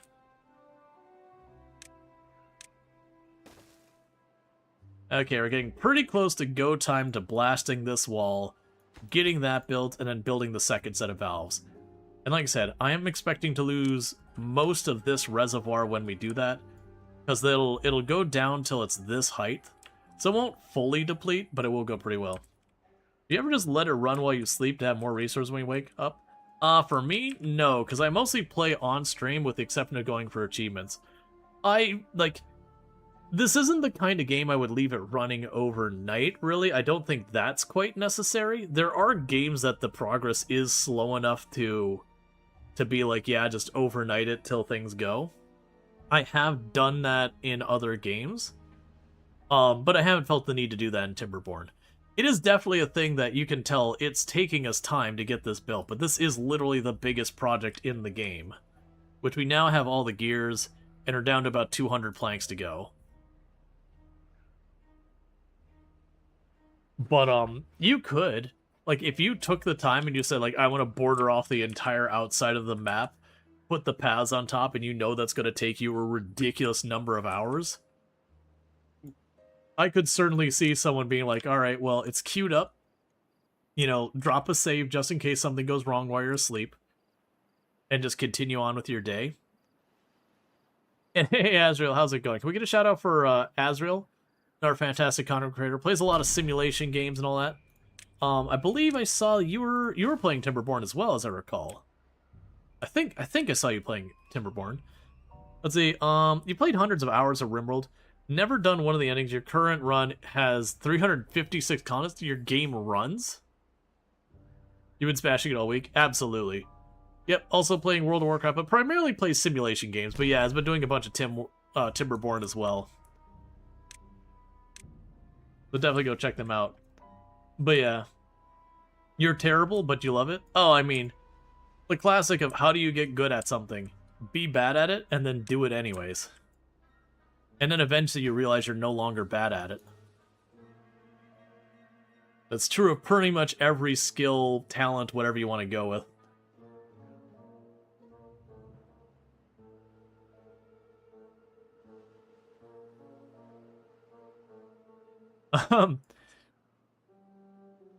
Yeah, it runs but slowly.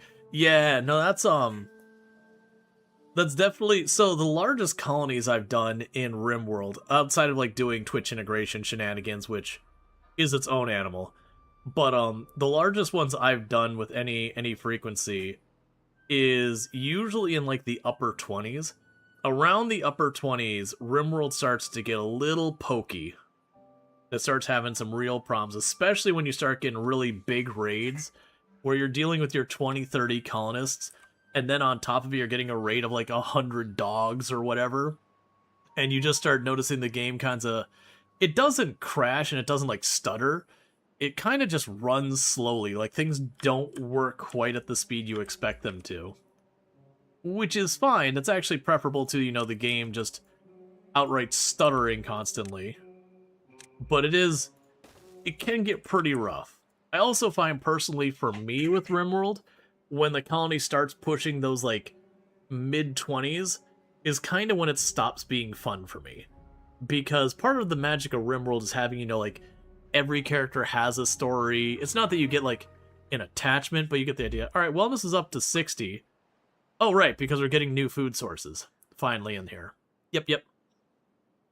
But, and once you get to a certain thing, you stop really being able to focus on individuals and caring about individuals. There's just too many for you to keep track of. And so it starts to become more and more and more just you're effectively running a city, and that, the individuals are important, but individually, not really. They're just, collectively, it's the fact that you've got these people, versus when you got a colony of like 12 people, every single person in that colony usually is fairly important. Not necessarily critical, because there's always that one person who's like, they're like, what is it, like lazy, slowpoke or whatever. You always get that one colonist that's just awful. And you're like, come on, man. Yeah, so you're still carving that out. It's almost time to puncture through here. Like, it's like literally right at the end is when I want to pop a hole in that. Because that's going to be about as low as the water level gets. Yeah, I think, honestly, let's get down to the point where we can see how much higher is the reservoir.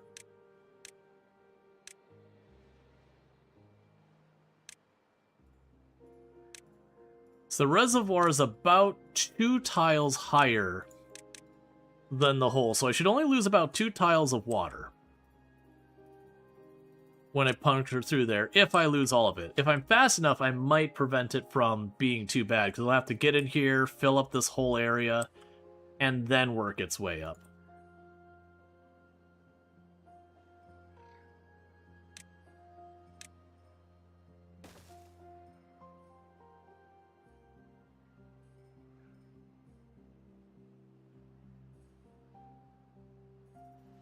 Long day? Well, I hope it's a good long day. But, I get how that can be. I never had to do Hong Kong so far as time zones. Wait, actually, what was that? There was a contract, like, I know I had one contract that I was working with people in Vegas, which is not that far away time zones, just a couple. But I had to do like was it midnight their time? No, it was like they wanted to do it at 2 or 3, that I was working on software to run digital billboards, so like the big digital billboard on the side of the road kind of thing. And so we were working on a billboard that was along the main route from going from the airport to the strip, that we were running a test on that digital billboard of new software. And they wanted to run it like as dead of night as possible so it wouldn't negatively impact all of their business stuff. That sucked. That sucked for waking up. It was like 4 in the morning my time to run these tests and try and have to be able to like debug and keep track of stuff, all while like trying to remote into this like Windows 98 computer that runs the digital billboard, and trying to watch a camera from a separate location looking up at this billboard and all that to make sure, what the computer said was happening, what was actually happening. It was cool. Like, I actually really liked the project, but it was definitely one of those ones that had some weirdness about it just because of the circumstances. So for a good long while, I have no idea if it's still running. For a good long while, most of the digital billboards that weren't like individual businesses were running software I wrote on the strip for a good long time. But that's been 8-9 years ago that I did that work. So who knows what's running on those now. It's also super cursed to find out. It's like, oh yeah, what runs this digital this digital billboard. Oh yeah, there's just a cabinet in between the two signs, that's got like a Windows 98 machine in it. Like just straight up a Windows 98. What is? Oh, we're getting more and more food types. I'm just like, why is all this well, there's wellness. We're getting the bread and all that in stock. Okay. But yeah. Windows 9 rated PCs 8-9 years ago. Yeah, that's the thing. And I'm fairly confident those things are probably still running on like Windows 95. Like that was half of the thing, was doing stuff like remoting into these computers running Windows 98 when like the operating system of the day was like Windows 7.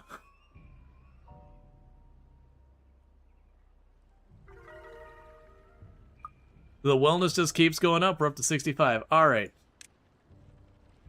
So, this is where things are going to go fast. Because the drought is right around to end. The moment this gets blasted through, the breach happens and the water shall flow.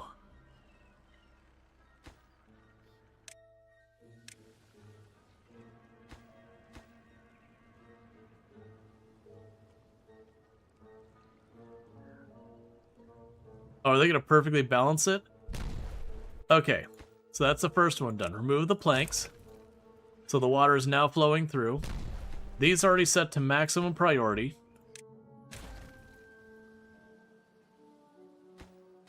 Just double checking. So you need to run through there because this whole thing is flooding in the meantime. And the good news is, as far as I'm aware, your beavers don't need to breathe.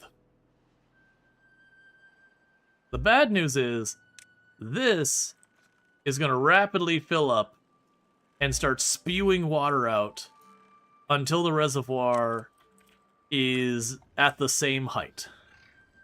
So I want to get this valve in place, which is why I punctured that wall in the first place. Was it saying no air pockets? Just not a mechanic. So I got to build those two. When those two are built, I got two more I got to build facing the other way here. And once I build the other two, then the problem stops escalating. Breathing is a luxury.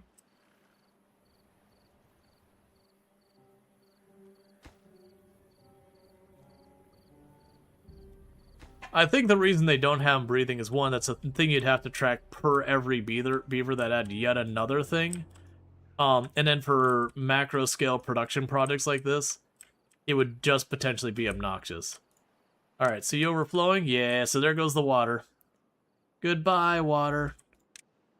Goodbye. You've been good to me.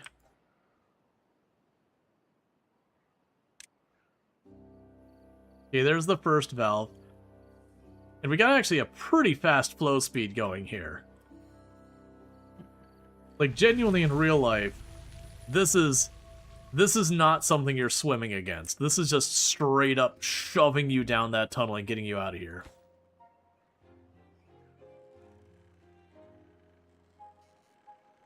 Meanwhile, I can go over here. Set you to 0.95. You'll also be a max priority.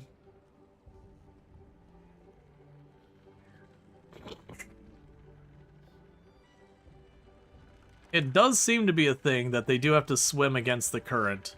So that beaver is moving. I mean, it could be moving slower just because it's out of juice, which is certainly a thing.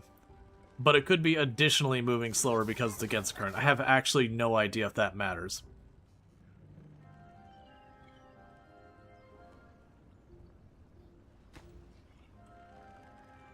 Okay, so the next beaver that runs up will actually build that. We've got the next one queued up here. Meanwhile, let's go check on our Wonder. The Wonder's right about to finish, too. We're going to finish almost exactly on the hour.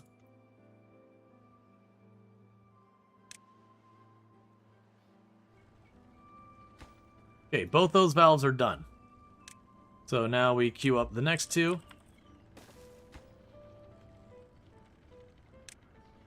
Like I said, once we get these two valves in place, then the water should situate where it'll stop losing water. Because then it can only go out that way.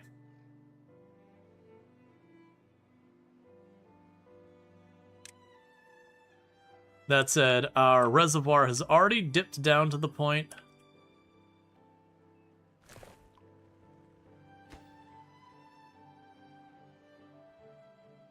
Okay, that's starting to slowly drain down.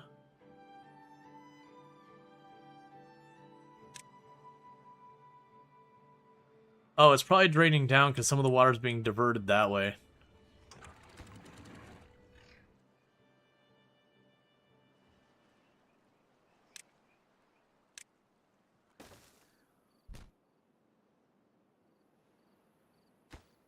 Okay, we've almost got that built.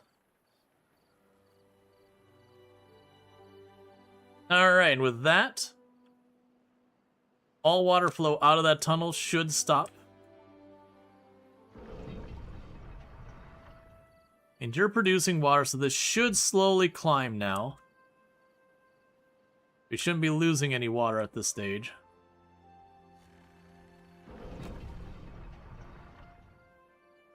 And all of our powertrain... Oh, we have things going slow, that's why. I was like, why is it not filling faster? Right, we did slow down time. Alright, so all they've got left is to finish this tunnel, and then we'll get the two valves over there. And yep, with that, this is all wired up and ready for its reservoir. This is all wired up and ready for its reservoir. This is almost there. Those will eventually run dry, the tunnels, until I get that set up. But that's what we're doing, is basically putting a one-way valve. So we did give up, it looked like a good 2-3 squares of depth in this this reservoir to get that done. But that helps with tomorrow. And meanwhile, we've got more dynamite getting put in position here, because they're rapidly finishing that project. You've got 5 more treated wood, and then you're all done. And then we can launch the Wonder. Which again, that's like your win condition. You'll get, I think you get like, it'll tell you your score and like your stats and all that. When you do your maps, it'll mark me like, hey, on this map you launched the Wonder as, you know, the Iron Teeth or the Folktale. So if you want to like 100% the game, you could go to each map and launch the Wonder on each and every map. I feel like that would be a pretty ambitious thing, so far as I feel like you'd burn yourself out before you got there. Not that Timberborn's not amazing or whatever. That is a lot of playthroughs, because it's 2 per map and there's like 20-30 maps.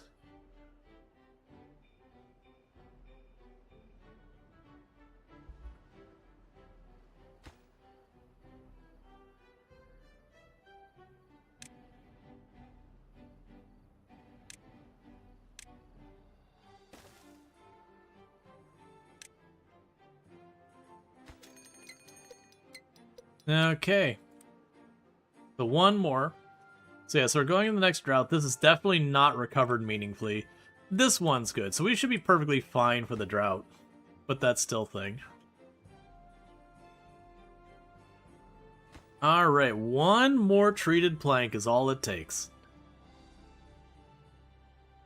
Needless to say, so there will be a stream tomorrow. So Thursdays and Fridays are my days off, but I typically stream them unless I have something going on anyways.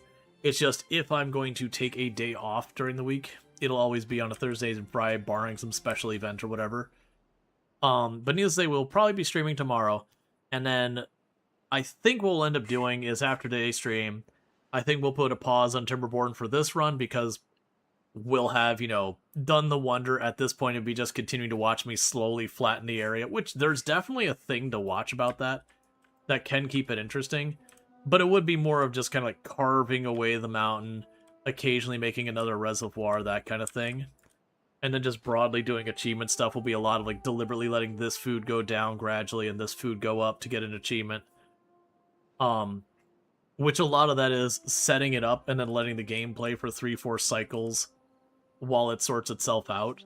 Which seems like it'd be really bad from a content perspective of, hey, I set up a thing, let's watch it for 2 hours. But with all that said, we'll probably do more Factorio. We've been doing Space Age, where I've done the base planet Novice. Volcanus is wrapped up pretty much. Fulgora is pretty much wrapped up, and we're getting pretty close to finish with Gleba, and then we're getting ready to start Aquarius or whatever it's called.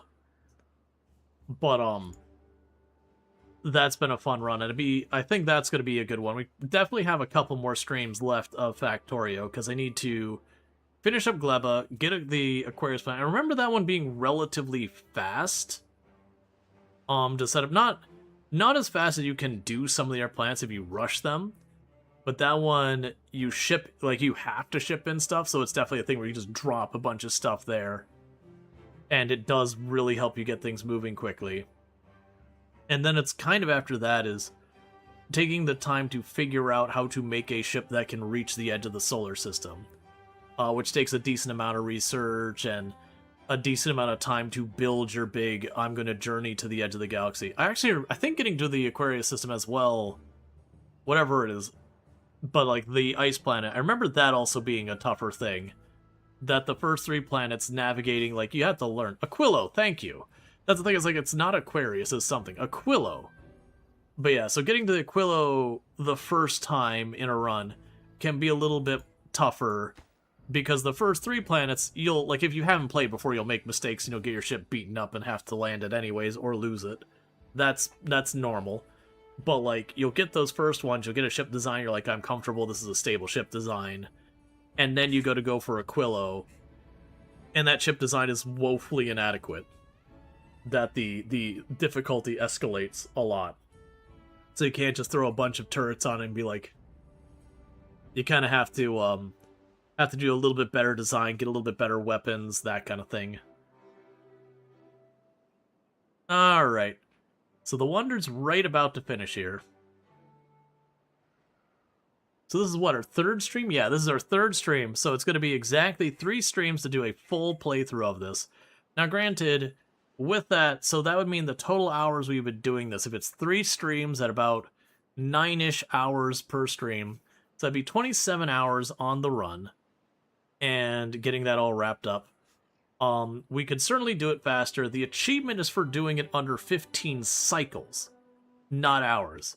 And so if we look at our time here, that's 48 cycles, so it's a bit over 3 times of what the achievement is.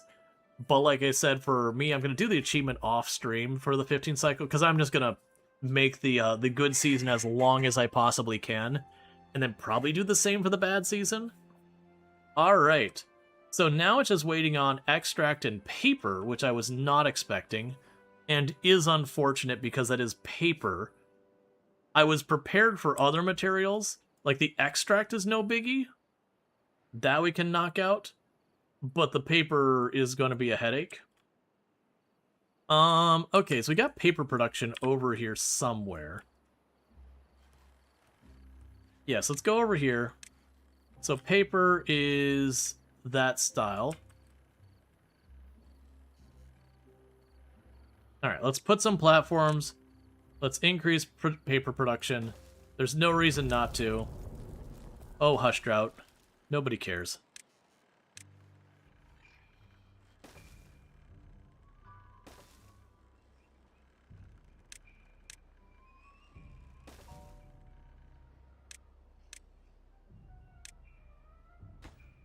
And set up your automation to be based on the paper count.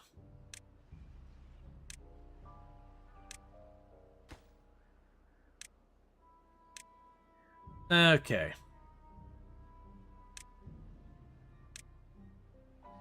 So basically I'm telling them to build the paper production to ramp that up.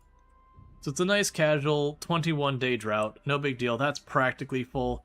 This got relatively close to full, which is honestly better than I expected for it, considering we did rob it of all of its resources. Or we did rob it of most of its volume by dumping all the water out, getting this tunnel made. Okay, and you're getting close there. Meanwhile, you got this path done, so you're starting to actually get the explosives down there. You got a lot of the explosives placed here, which is good news. Still starving on the maple syrup. But that'll be one thing we need to do. One thing I'm gonna need to do.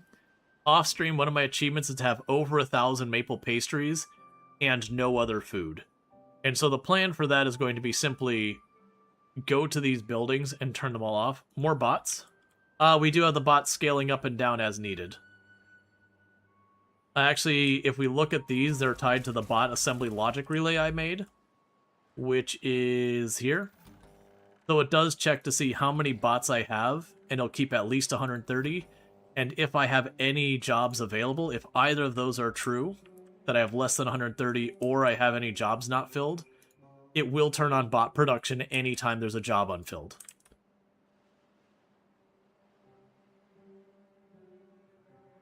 So it is turning on and off as needed. So if I build a bunch more jobs, it will start generating more bots to fill those jobs. It's not perfect because the bots do have a lifespan before they break down. So it can fall and have like kind of the city skylines where a bunch of things die and then they have to repopulate. Not city skylines as severe where suddenly like a third of your population dies off and your economy collapses and your hospitals get overrun and your morgues get overrun. But the same kind of, okay, this does get to be a little bit of an issue. Alright, so we have massively increased our paper production. It doesn't seem to do it by the numbers. You created number of new workspace, it stands pretty much the same level. Yeah, so the thing to keep in mind is every one of my workspaces does have automation set up to it. That's what all these little lights on here are for.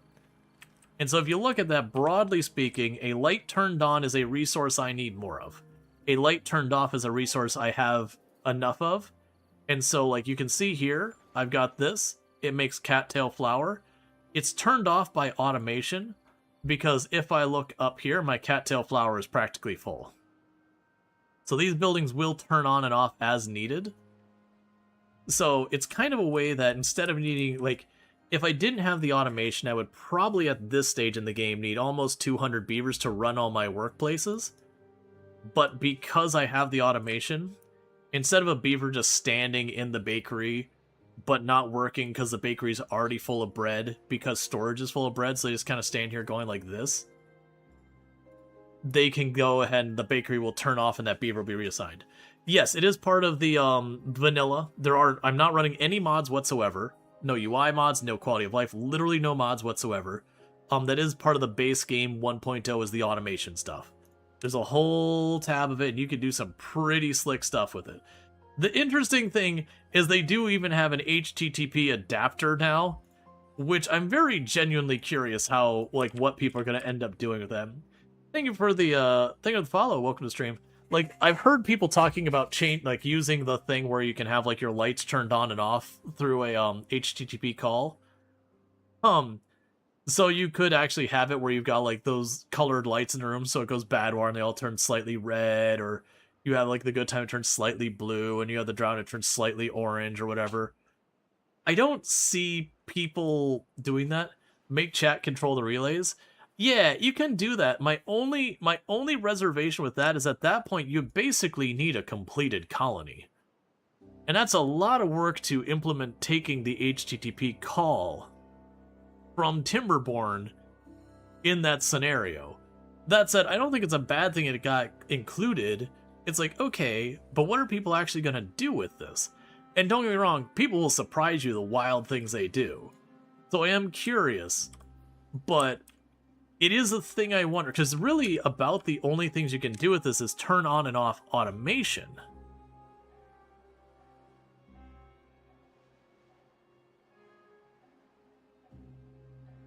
Yeah, I want to say one goes one way and one goes the other.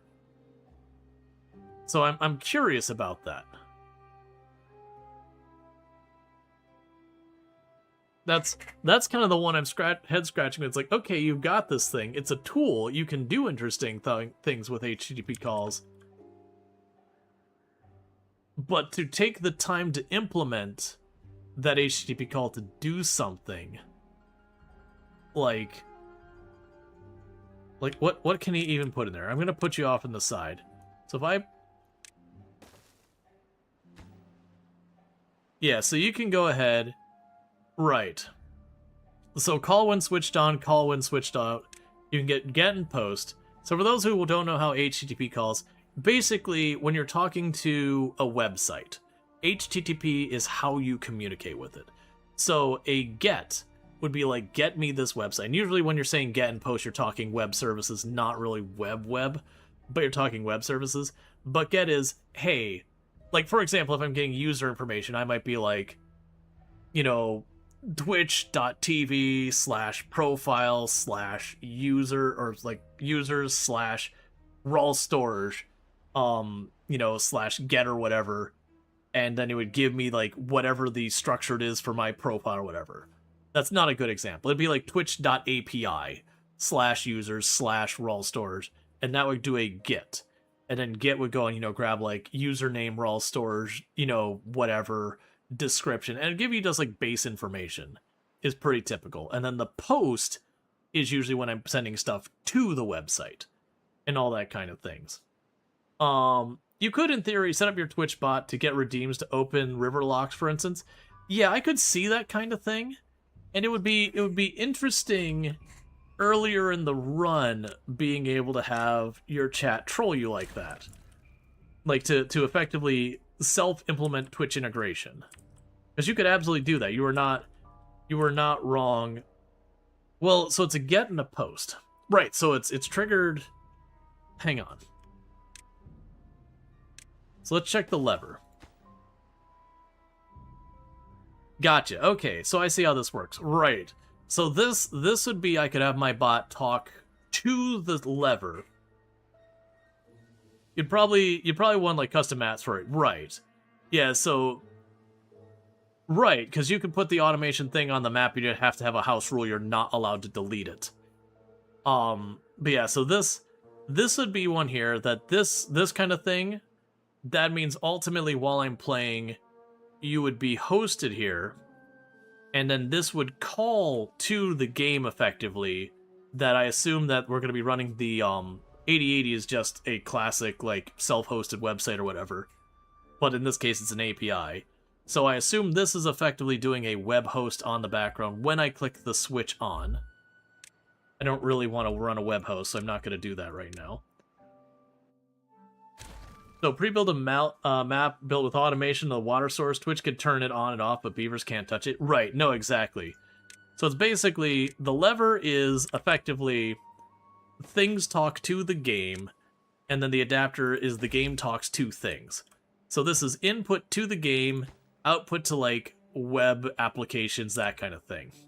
So this could be, you know, I set up my bot, you do a redeem, and it flips the lever and does whatever the lever does. Now, on this side, I could make it go the other way around, where I have my bot, and I could have my bot respond to this kind of post, where what would ultimately happen is, you know, the bad water happens, and then the bot would, like, on Twitch, we could have, like, a beaver come and go, oh no, it's a bad tide. It'd be a terrible thing, that'd be utterly obnoxious, but you can do it. That, or, like, have a beaver panic face appear on the stream. Your beaver died, you are now timed out in the channel. Oh, man. So I could tie it to any of these things. I don't think I could tie it to an individual beaver being alive. I don't think I could do that. But you could have it when your population gets too low or something like that. You could do stuff with that. So it's interesting, and I'm sure some people come up with interesting, novel things they'll do with it. I'm not one of them. I could certainly do the work to do it. I don't know what I would do with it. But it is one of those things to head scratch being like, okay. Because it's also one of those things that you could... You know what you could do for, like, just kind of a trolley subathon or marathon goal or whatever? You could have a map like this, but on one side there is just a giant reservoir of bad water. With, like, a bad water seep at the very top of it just so it doesn't evaporate away. And then just a gate on it. And then you have the thing, it's like, hey, if we hit 100 subs, the gate opens. Like, you would just automate it so that when you hit 100 subs, or whatever you're doing, that no matter where you're at, the gate just opens and it kills your colony. I personally don't do those kind of things. I don't like giving one player the ability to end a run, because I've definitely seen people doing like Twitch integration stuff where people are like really vibing and getting into the run, but they have that thing for like, you know, if someone donates $100, we nuke the whole thing. And it's like, okay, you got your $100 from a monetization standpoint, sure, you made money. But on the other hand, if you got 500 people watching, and let's say a third of them are super interested in the run, a third of your audience just gets bummed out that the run just ended because one person got the one. Don't get me wrong, there's going to be a handful of people who are super into the chaos as well. Map Edge has a water height and sender. Someone else's map has a source and receiver. When the water... That would be... Okay. That's an interesting thought you've got there, Burning Sun. I could see a really weird versus setup. Where it'd be really kind of janky to set it up, but I could see that kind of thing where I could be competing with another creator that on the edge of the map, like we'll say like you'd need to make a custom map where again it's looming menacingly over you, where you could handle it eventually, but that's going to be like a late mid-game thing. But early game, it would funnel it directly into your base, and you wouldn't really have a way to mitigate it well. And I could see you hit a certain milestone, and then, you know, it would dump bad water in on you. Or it could even be a thing that, like, genuinely, you know, different situations. Like, if you hit 100 beavers in yours, the other person's, it would dump bad water in from this side.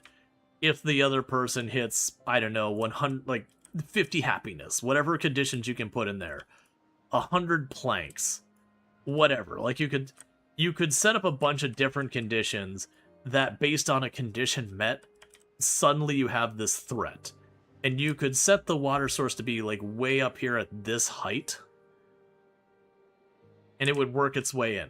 So it'd be something that you could handle, but it would be a thing that handling, you kind of have to be like strategically going, do I push to hit my objective first so that I dump the bad water on them, thus killing their colony? Or do I try and go out of my way to, you know, okay, I think they're going to hit 100 beavers first. Let me rush over here to divert that threat, so I can kind of choose of the 8 possible things to go wrong. I'd be like, okay, they'll probably hit 100 beavers first, and then they can probably hit the planks second. And so you handle those 2. And then, you know, you see that first wave of bad water come in, you're like, cool, I beat it. And then, of course, they go, okay, well, here's the one that they got, you know, 10,000 horsepower mechanical power, and you're like, crap, I wasn't ready for it, and then, you know, bad water rushes in. There is a map editor. Yeah, there is a map editor that you can absolutely do. All right. And I do think, though... Yeah, no, that's, that'd be an interesting thing. Sort of like Archipelago setup, if you're not familiar. Yeah, no, absolutely. I think they call it islands. But yeah, no, I could definitely see a thing where you could make a versus mode, where it would definitely require you to both be live at the same time, and you wouldn't be allowed to pause. I think would need to be a rule. And the reason I think you wouldn't be allowed to pause is I feel like you could break the way they call back and forth by pausing. I was gonna say, Rual dumps exactly the exact same thing, Burning Sun. Rual dumps a bunch of bad water, so you just pause the game, that way you can last longer. So you'd have to have, like, again, an honorary rule between the people playing that, like, both of you effectively choose a game speed to run at, so you're running at the same speed. Or at least no pause. And all that kind of stuff. If nothing else, it's prep for multiplayer, it seems. Yeah, no, I definitely could see it having Twitch integration, I could see it having multiplayer stuff. So with that said, chat, it is time to pop the wonder. So let's go ahead and see that. Let's go to normal speed. Alright. 99 balloons and counting. So we are unleashing the balloons to recultivate the planet. We are spreading seeds everywhere, which will all die because the actual problem is water. but don't worry about it. And our well-being is at 74. But yeah, so this is the wonder for the folktale. The Iron Teeth is more of a glider. Congratulations, you have mastered Folktale's nature-oriented ways and used the map's resources to build the faction's wonder. Having collected great wealth and knowledge, your beavers shared the fruits of their labor with a suffering planet. There's still much to do, Earth may flourish once more. So you can do the flexible start, and we finish that. So the flexible start, all the balloons are going to pollute your pond and cause you to die. Yeah, there's just latex everywhere. So we technically did just shy of 1,200 days. We had 616 beavers are born. We drank 90,683 water. We painted 6,289 tails. We cut down 79,750 trees. We chipped our teeth 27 times. We manufactured 549 bots, and we detonated 4,621 dynamite. With that said, because I'm gonna have to step away from the computer for a little while, so what I'm gonna quickly do here is we're gonna overwrite this save, and we're gonna be wrapping up for the night. So if you have enjoyed tonight's content and you're not already following the channel, don't forget to drop a follow. That way you can find your way here in the future. Because I gotta dash. I'm gonna be a couple minutes. Stomach's getting pretty unsettled, unfortunately. If you're watching on YouTube, don't forget to like and subscribe. But thank you so much for watching. For those over here on Twitch, I'm gonna go ahead and put up my ending stream screen and see who I can find to drop a raid on. But I will be back tomorrow